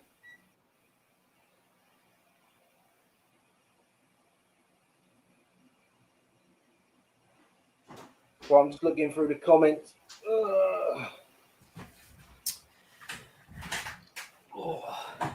Milfy Swimbuckle wants his money back because no China Minor for 12 hours. Question for Panther: will you guys consider doing another one of these in the near future? Not the very near future. Another 12-hour stream. I think it's surprisingly, when I agreed to do it, when I decided to do it, I didn't realise just how I wouldn't say it's tough, but it's to be sitting on your backside for 12 hours. I'm a master at that, mate. Yeah, but no, I would absolutely do it all over again. Not for a while, and if I did do it again, it certainly wouldn't be for charity because I don't, once is enough. I mean, you guys have hit it out of the park. I'm so proud of each and every one of you for what you've done. It's just awesome.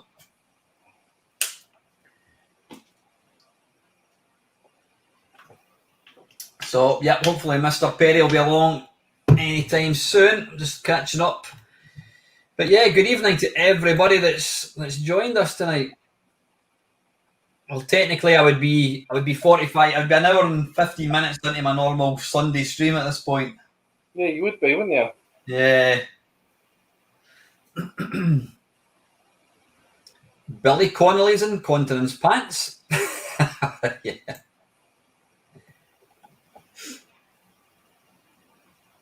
So is that the first time you've spoke to Gary before then, Chris? Yeah, apart from you and Lukozer, that's the first time I've spoke to everybody, I think. Yeah, it's been awesome having all the other guys on the stream as well. I know we talk about the special guests, just having everybody on. It's been really, really good fun. Yeah, Yaldi Gamer Steve says 24 hours next time. Yeah, on your bike, son. We'll pass that on to somebody else, I think. Yeah. Yeah, no, it was good that Gaz could come on. I mean, I know it meant halving the Sid show, but yeah, he did just chuck 40 quid at it, so it's fair enough. What's that? I said he did just chuck 40 quid in the bin, so it's fair enough. Absolutely. No, it's been good. It's been good. Wonder, I hope Michael's all right. Is it Michael Davis? I think it is. Michael's I haven't had a chance to check the Discord. My phone's got about 1 million notifications on it, but I'll worry about them later. I should really know. I think I've had enough cups of tea to last me a lifetime. Yeah, it's gone past quick though, isn't it? I mean, we're into the last. We're down to single figures of minutes. Aye, yeah. Has it gone in quick? I suppose it has. It's still been. I certainly feel like I've been sitting on my backside for quite a long time. But yeah, it's just been. I mean, there's not been any real kind of gaps in between. No, and if there has been, we've been doing stuff. And I've actually played very few games. Yeah, there's not many at all. Not to worry. I think we can all watch me playing bad games any time of the week. It's not every day you get some of the awesome guests that we've had on. You know what I mean? Yeah, definitely. Oh.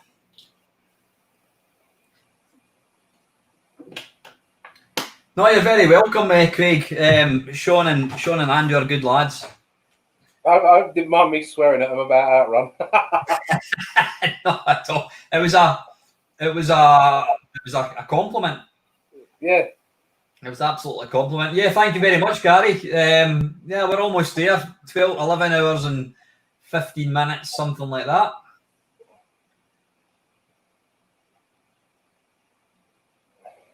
That's the trick, having the content to fill 12 hours. Yeah, like I said, if it was just me playing games, I think we'd all have got bored very, very quickly. Yeah, no, it's been good, mate. So what are you going to do after this? Head to bed or quick bath, did you say? I'm going to probably finish my pizza that turned up earlier, tidy up my front room and de-studioise it. And yeah, then I'm going to jump in the shower. And then tell the family they can come downstairs now. And then when your kids come in, you're like, what time is this? Get to bloody bed, it's 9 o'clock at night. Wow, Yieldy Gamer Steve just says £900. Excellent. Bloody hell. That is just incredible. £300 per charity. I mean, I would have bitten anybody's right arm off to get £200 for everybody, but to get £900 that is mental. That is so awesome. It really is. Yeah, that's brilliant.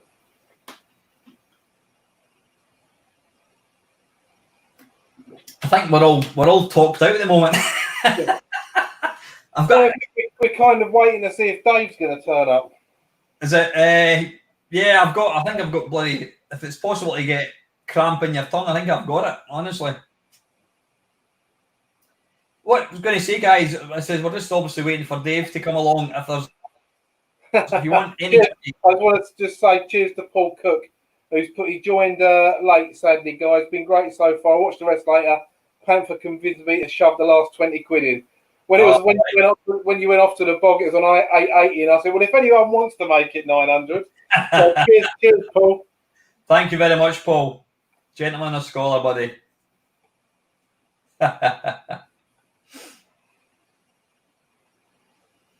have another charity stream and get a comfy chair for Al.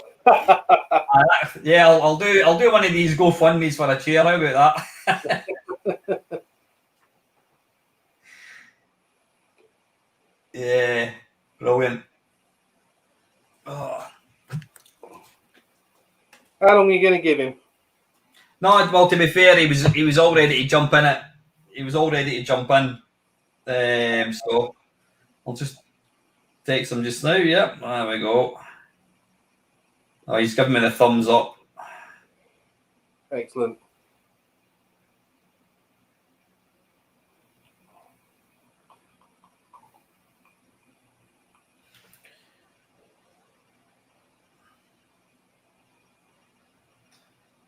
The wonders of technology. Indeed.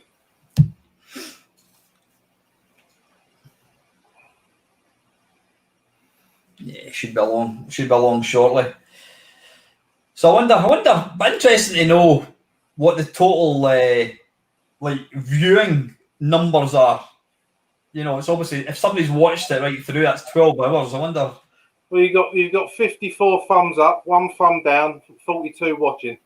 We've got a thumbs down, yeah. Yeah, you're always going to get a thumbs down, then you. Obviously, they must hate ghouls. I can just put that. It must just be put down to that, I think.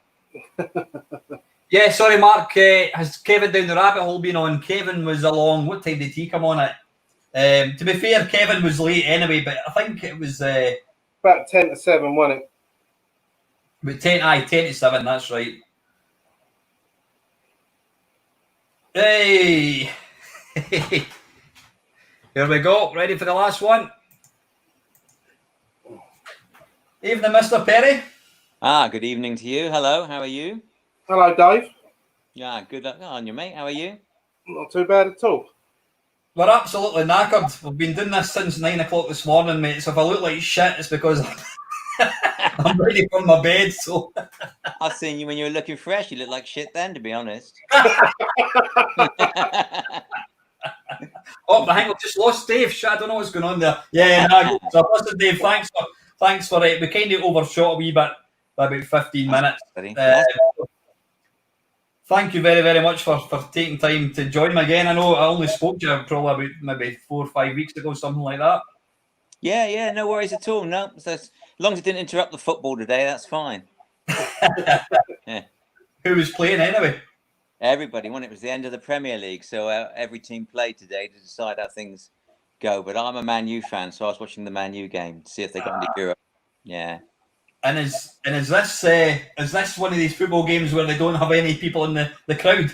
That's right. Nobody in the crowd at all. Just lots of fake noise. So is that getting broadcast for the players, or is it only for the TV? No, I think it's only for the TV, because I imagine the tannoy in a football games at a football arena stadium is probably going to be pretty poor quality, isn't it? It would sound terrible. Probably sound like a headache. Yeah. Because you can obviously hear like the oohs and ahs of the crowd, but then you can also hear the guy going, Davey, square. I love that. I love that training ground sort of nature of it all, where you can hear them shrieking at each other.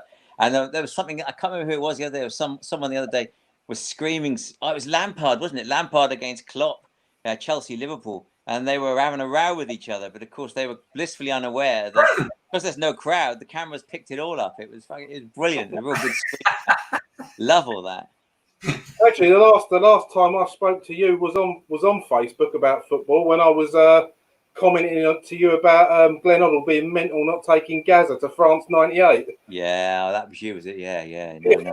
I remember that completely. I tell you what, I remember I was living in Hawley at the time, up in London, and working for THQ, and I was actually playing at the time for Leatherhead Town in the Isthmian League, and I remember driving along in the car on my way to Epsom, which was where THQ were based, and I remember hearing the Glenn Hoddle selection on the radio as I was driving in, and I just couldn't believe we didn't take Gaza to that one, because, you know, even if the guy was past it and a bit nuts at the time, you know, he's still coming on. He's still, teams were frightened of him, and coming off the bench, he still could have offered something, you know. And I just not taking him was madness, really. It was for Alan's benefit. This is international football, where your national team goes across to another country to play in a tournament?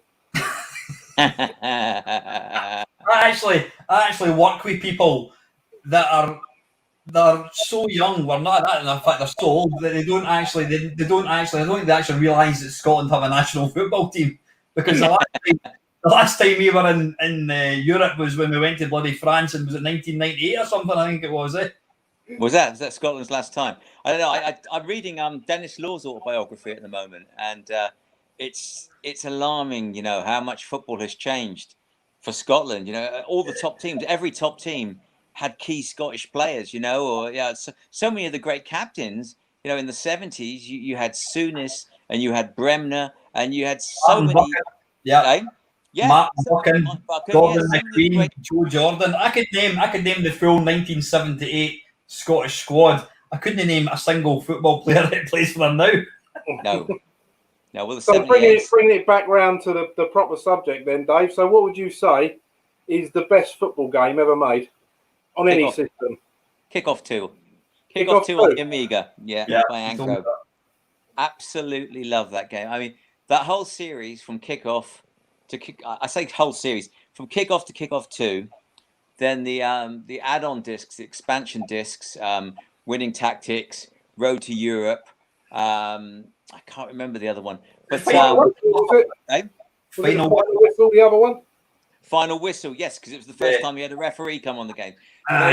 Those were great games. And then the Player Manager game that came out was just a lovely football management game, because you could play it. It was totally made up. You didn't have to be set in the real world, and also you only had like 20 games a season, so it didn't take over your life, and you could play within your own team. You know, within the game. They were wonderful games. Then when we learned that we could take our Player Manager teams that we'd spent, you know, months and months building, and then we could take them into the expansion packs and kickoffs. You could give them different kits and make them play against your friend's Player Manager team and everything, so that his team that he'd created could play your team that you created in any stadium in the world.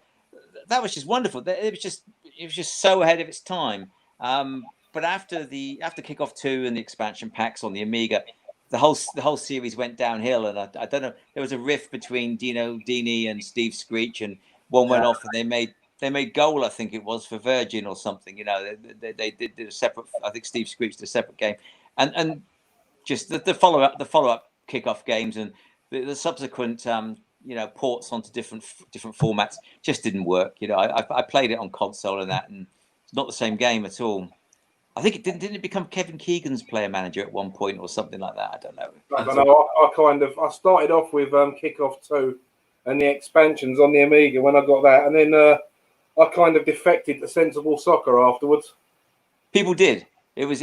See, what people now, when I talk to people now, they don't quite get. You know, the new generation of gamers. By new, I mean, you know, in their early 20s now, is, you know, everybody tends to have 2, 3, 4 systems at home. You know, everybody's got a new system comes out, you go out and buy it.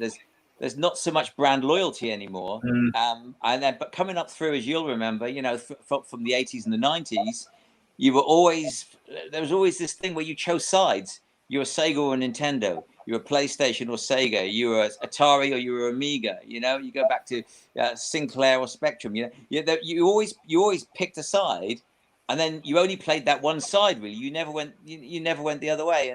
And people don't quite get that now, because everybody has multiple systems. So you chose your games and you chose your system and you fought for it, and you truly believed nothing else was better than what you had.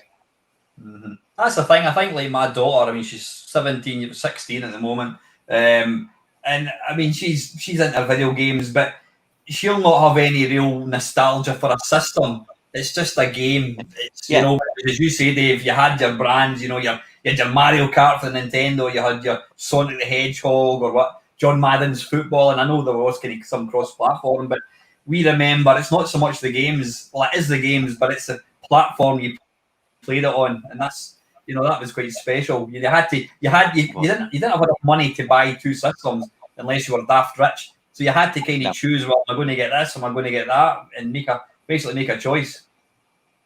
That's it. And you'd basically have the arguments. You know, you'd have the Amiga guys talking about the graphics and the the 500k add-on and all this sort of thing, and you'd have the Atari guys going, "Oh, but it's got MIDI, and Amiga hasn't got MIDI," and and everybody would have their reasons for why they had the systems they had, and to a large extent, the same games were available on both systems because you didn't.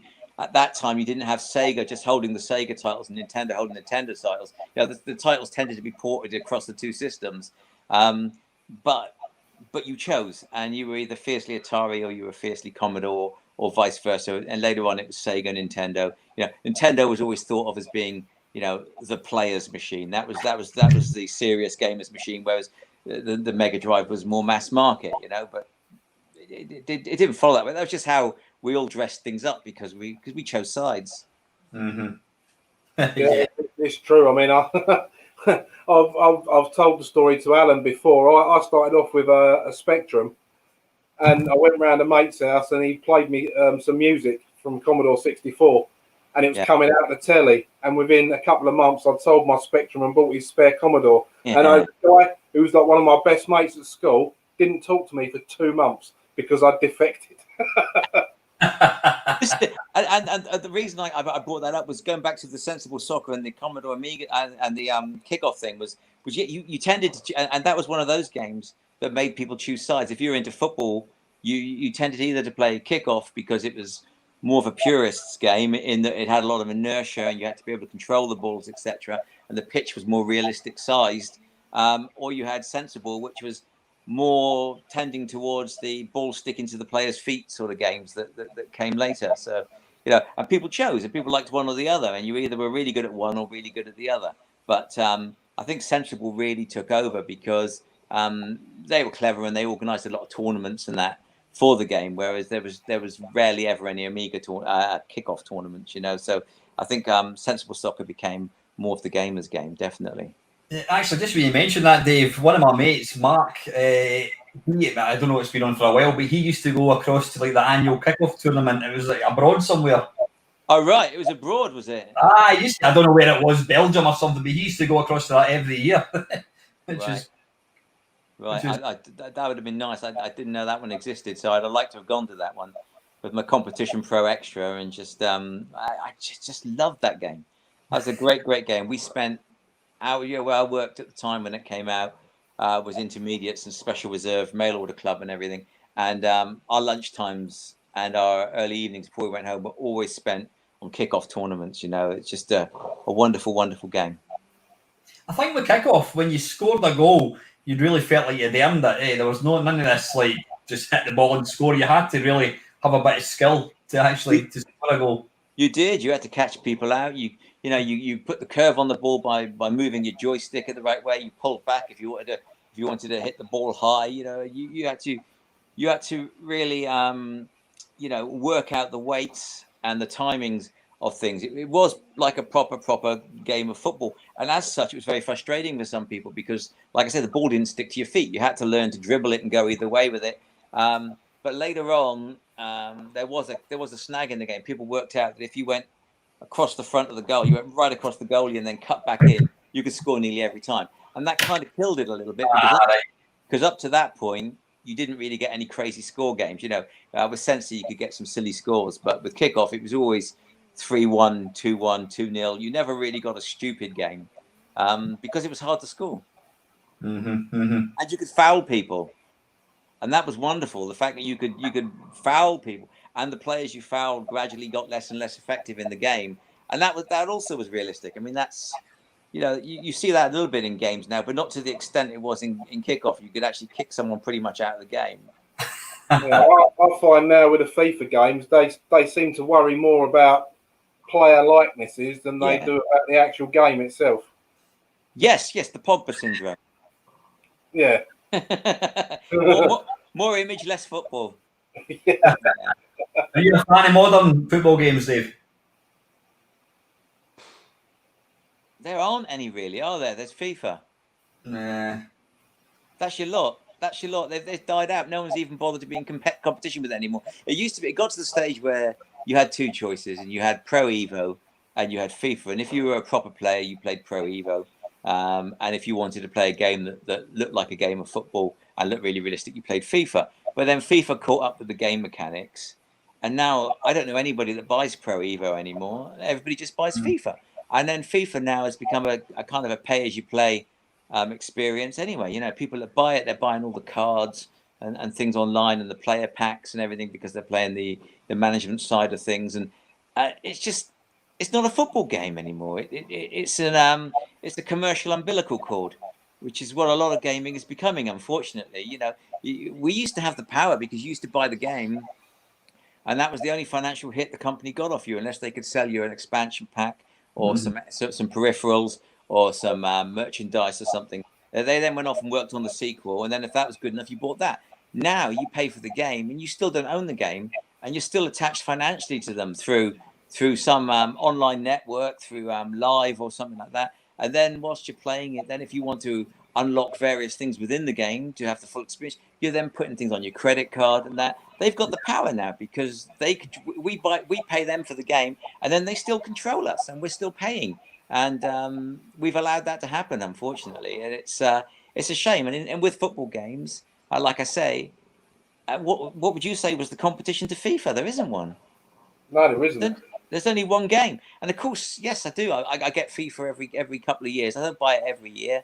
I get it every couple of years because people come around the house and they're good at it and they play it, and I like football, so we play FIFA. But I don't buy it because I love it or I think it's a great game. I just buy it because it's the only football game to play. Yeah. Do you buy it brand new, or do you just wait? If you wait a year, you get it for like £1.50 out of CX. Well, with a lot of games now, a lot of the modern games, I wait and I buy them cheaper. I get them pre-owned. Yeah. Because I don't have that urgency all the time to play a brand new game anymore, really. As soon as it comes out, I'm not that fussed. You know, if it's a good game, I'll play it eventually. It'll still be a good game a year from now. Do you know what I mean? I don't feel the need to be right on it. You know, I'm a retro guy, so I don't need to do that. Yeah, usually I wait a little bit. I just at the moment, in this lockdown, I got totally hooked on Witcher 3, and that's obviously that's quite a few years old now. What's that, about 4 or 5 years old? But still a great game, you know. And I got hooked on that one. But the FIFA games, the trouble with those is if you leave it too late, the players are all out of date, aren't they? You put Man United on, and half the players are playing for Arsenal now or whatever, you know. So it ruins it a little bit. Yeah. I get a lot of work with. It was her son's birthday, and I was asking her what she got, and she said, "Oh, you got like £50 off like currency for FIFA." And that just to me, as an old guy, I just think I just can't get my head around that. You've already bought the game, and you're just paying £50 to effectively unlock better football players. I mean, you even hear of like people hacking into accounts and stealing. Who was it? There was somebody, I can't remember who it was. Somebody that I spoke to, they'd spent an absolute fortune on their sort of FIFA team, whatever it was, and then apparently their account got hacked, and they said, "Oh, I've lost like £300 worth of like players." I'm like, that's just crazy, absolutely crazy. I think of the hours and hours and years of fun I've had off Kickoff 2 and off Sensible Soccer to a degree, and they probably cost me something like $24.99 at the time or something like that, and you know, and now people are playing FIFA, and if you actually looked at how much some of these people have put into that game to get the level of enjoyment they want out of that game for 1 year before they buy the next version. I mean, if you walked into the store, if you walked into Game, or if you logged onto Amazon or whatever, and it said FIFA 2021, £450, you wouldn't buy it. But you are buying it. You just don't know you're buying it. Sooner or later, that game is going to be a £450 game. You've paid £450 for a game, but if you turn off the internet, you don't have a £450 game. All you have is a disc, and only half of it will work anyway. It's madness. I just can't believe people are just crazy. People are just, I don't know. It's just people are just too well off these days. I think they don't even question what they're being charged for things anymore. And the gaming's not better. It's not better. When things get too realistic, sometimes you lose the game. Yeah. You know, when does a game become a simulation?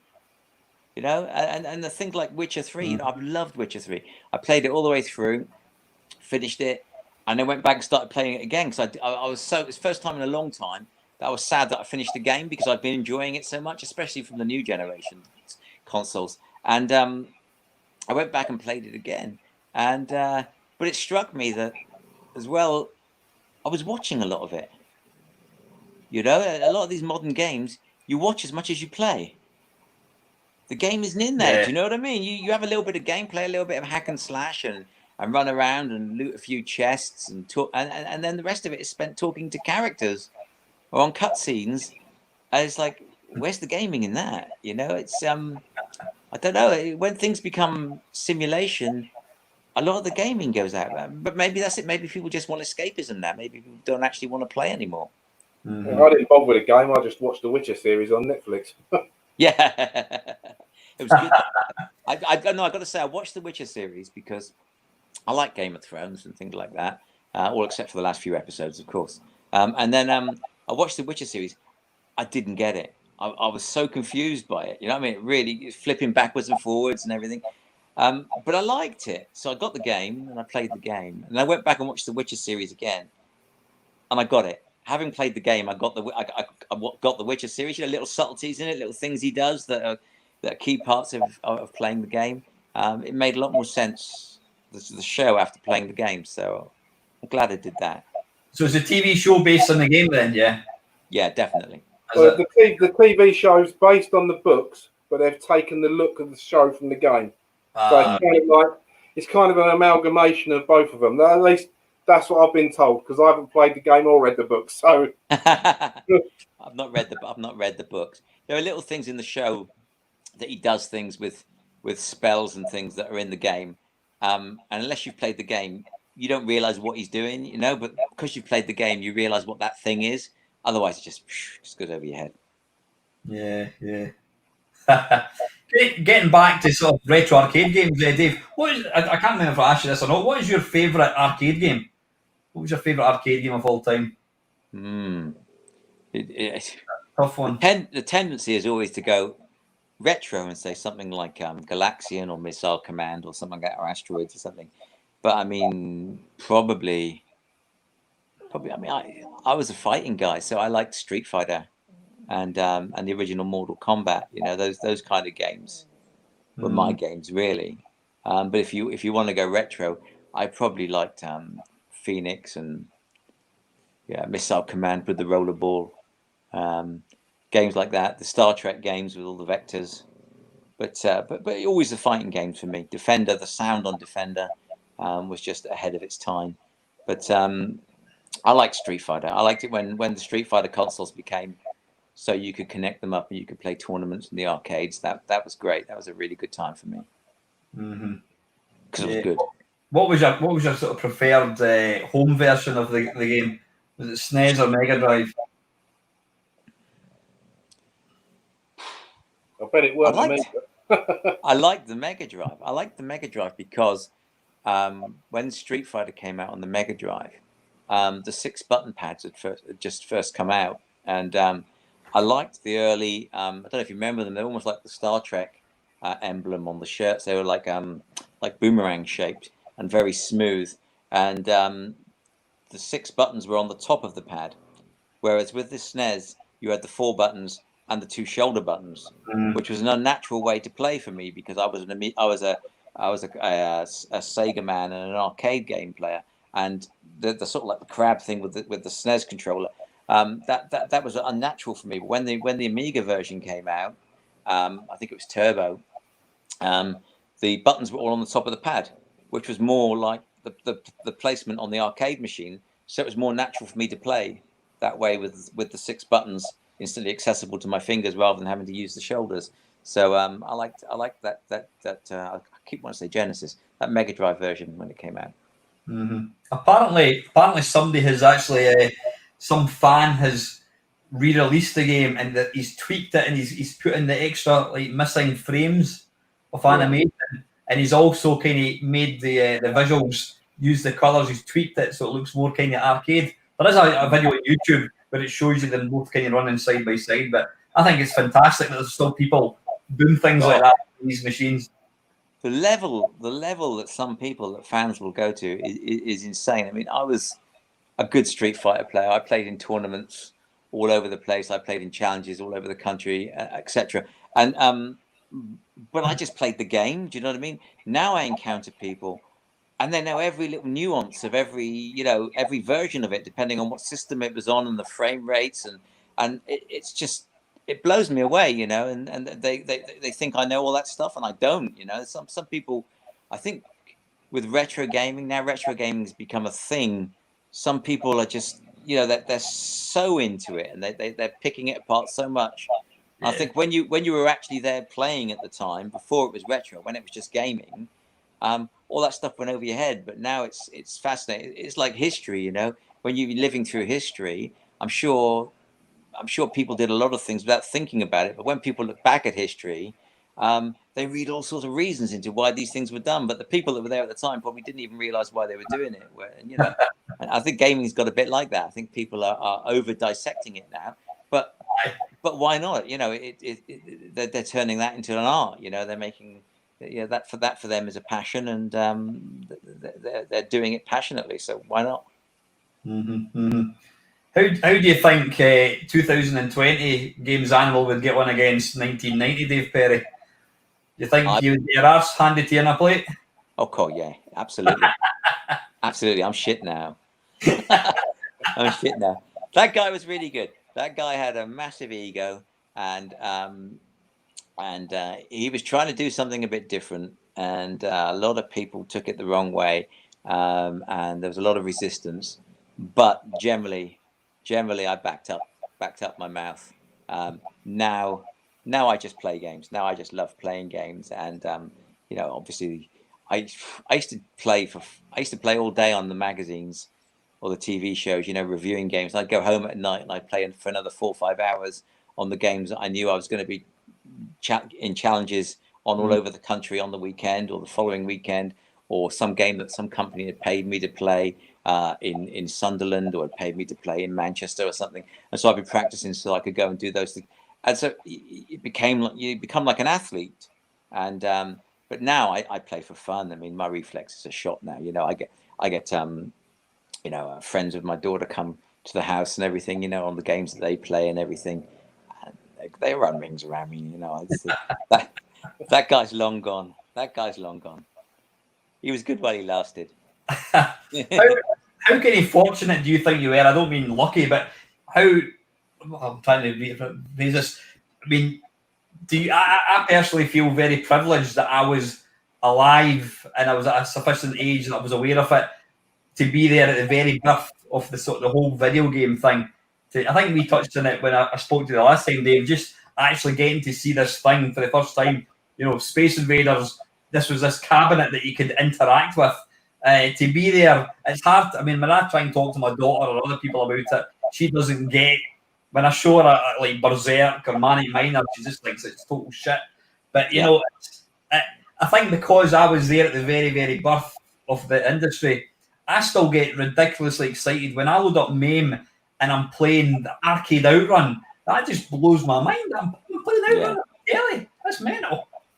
It is a weird thing. I think there's a lot of rose tinted in there, but I think that I think some of the games, to be fair, are shit now when you go back to them.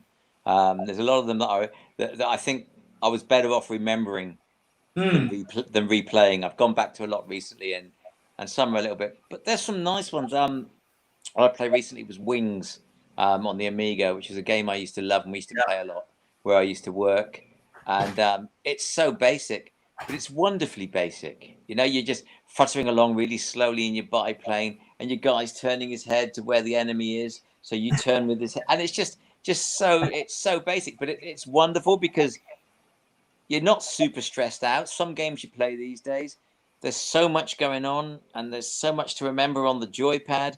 You got the new PS4 joypad, and you've got the touchpad in the middle, and you've got a D-pad, and you've got your 2 analog sticks, and you've got your 2 shoulder buttons. And it's stressful playing those games, man. There's so much to remember. You're actually, half the time you're not enjoying the game because you're trying to remember everything and manipulate everything.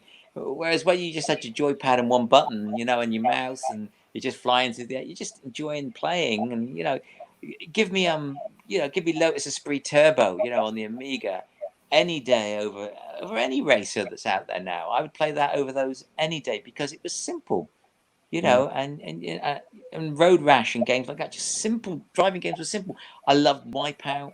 My favorite racing game of all time is still the original Ridge Racer when the PlayStation first came out, because it was just a simple game, you know, and I think that's why I like the more basic fighters like Street Fighter and Mortal Kombat and that.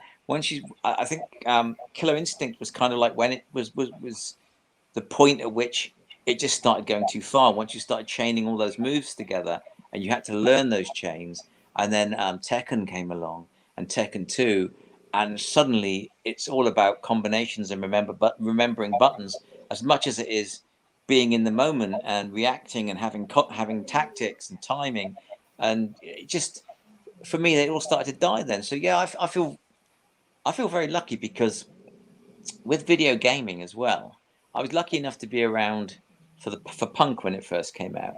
I was a bit too young to be going to the big gigs and everything, but I was aware of it.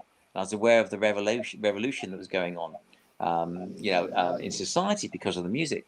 And with video gaming, I always tell people, because people don't realize now, because now it's the norm.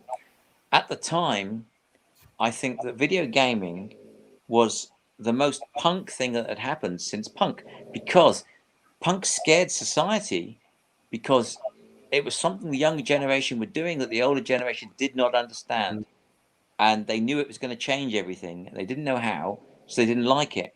And nothing really happened after that. You had the yuppies and everything, and you had the property boom, and you had new romantics and that in the 80s. But then come the end of the 80s and the early 90s, suddenly kids were in their bedrooms and they were programming and they were playing video games and they were telling mum not to come in because they were downloading a tape for 20 minutes. And the parents didn't have a clue what had a hold of their kids. And we were these electronic punks. We were doing something. And while one society saw us as nerds, we actually were very punk, because we were changing everything, and we were a part of something that was only ours. Only our generation got it. The older generation were gone. They were alienated to it. So it was very fortunate to be a part of something that was a cultural revolution. There's always one exception, though, Dave. The first person that I know personally that completed Tomb Raider on the first PlayStation was my dad. Yeah, but that's probably because he was trying to put in the code for Lara Croft's clothes to come off. He actually completed the first two fair and square, because he come round my house and I had Tomb Raider, and he was like, "What is that?" And he had a go of it. He goes, "I've got to get one of them." And he went out that next Saturday and bought a PlayStation and Tomb Raider. Good lad. Good lad. And I think that's why that's one of the reasons as well why I'm always so amazed that we have no TV shows anymore for video games, because it's a cultural revolution. I mean, every house has 2-3 consoles. All the kids are playing games on their phones, on their iPads, on their consoles, on their computers. It's a part of everyday life, as much as cooking or gardening or any of these other things they saturate us with on television, that nobody has a video game show. And they say it's because of the internet, because the internet can put everything up so quickly, and news is a 30-second thing now. It's there, it's gone, it's there, it's gone.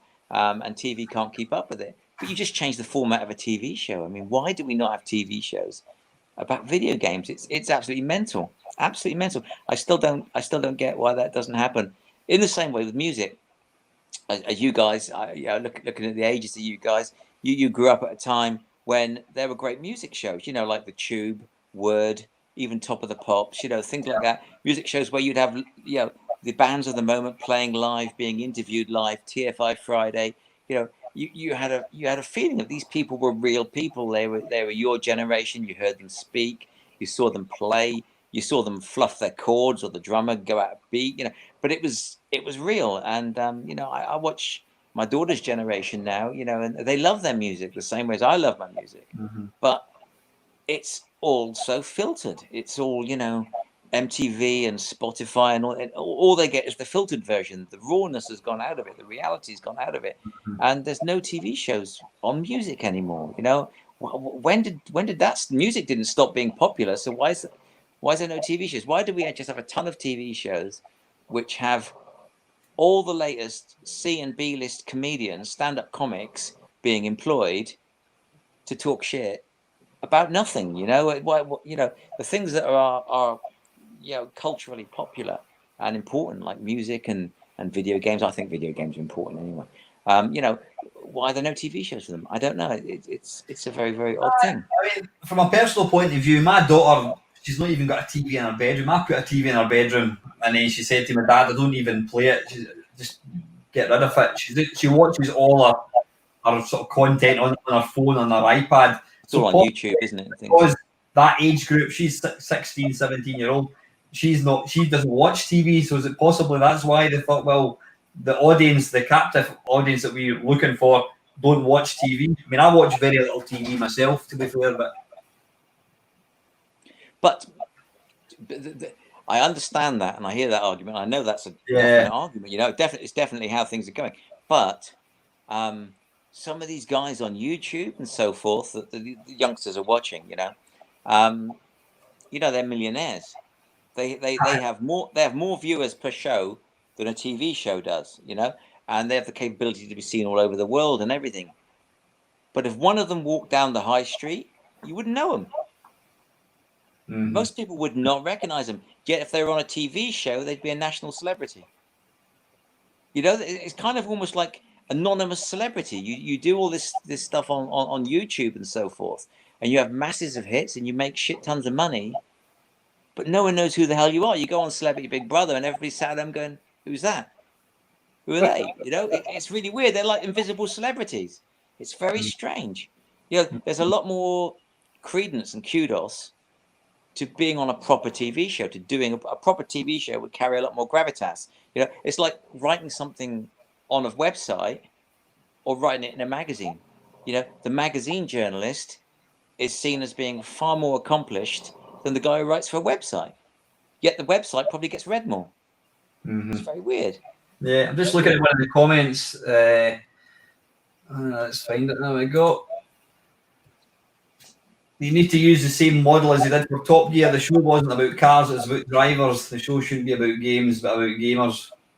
Absolutely agree with that. Absolutely, what Jeremy Clarkson did for Top Gear, because Top Gear was an absolute failure until he came along. It was dying, I think it only had one season left or something, and he came up with all these great ideas, and people became interested in the three guys. They created that great chemistry between the three of them, and you turned on just to watch to see what they were getting up with, and there'd be cars in there, and they'd be pushing cars. You'd be getting good car knowledge off of them. But the show was entertaining. Yeah, and I agree. Something like Top Gear for gaming would be absolutely amazing, but not stupid. Do you know what I mean? Not stupid. I mean, I don't know. Some of these YouTube shows, I watch them, and it just seems to be there's a lot of gurning and making crazy faces and dropping beans on your head and things like that, just to get attention and to be wacky and to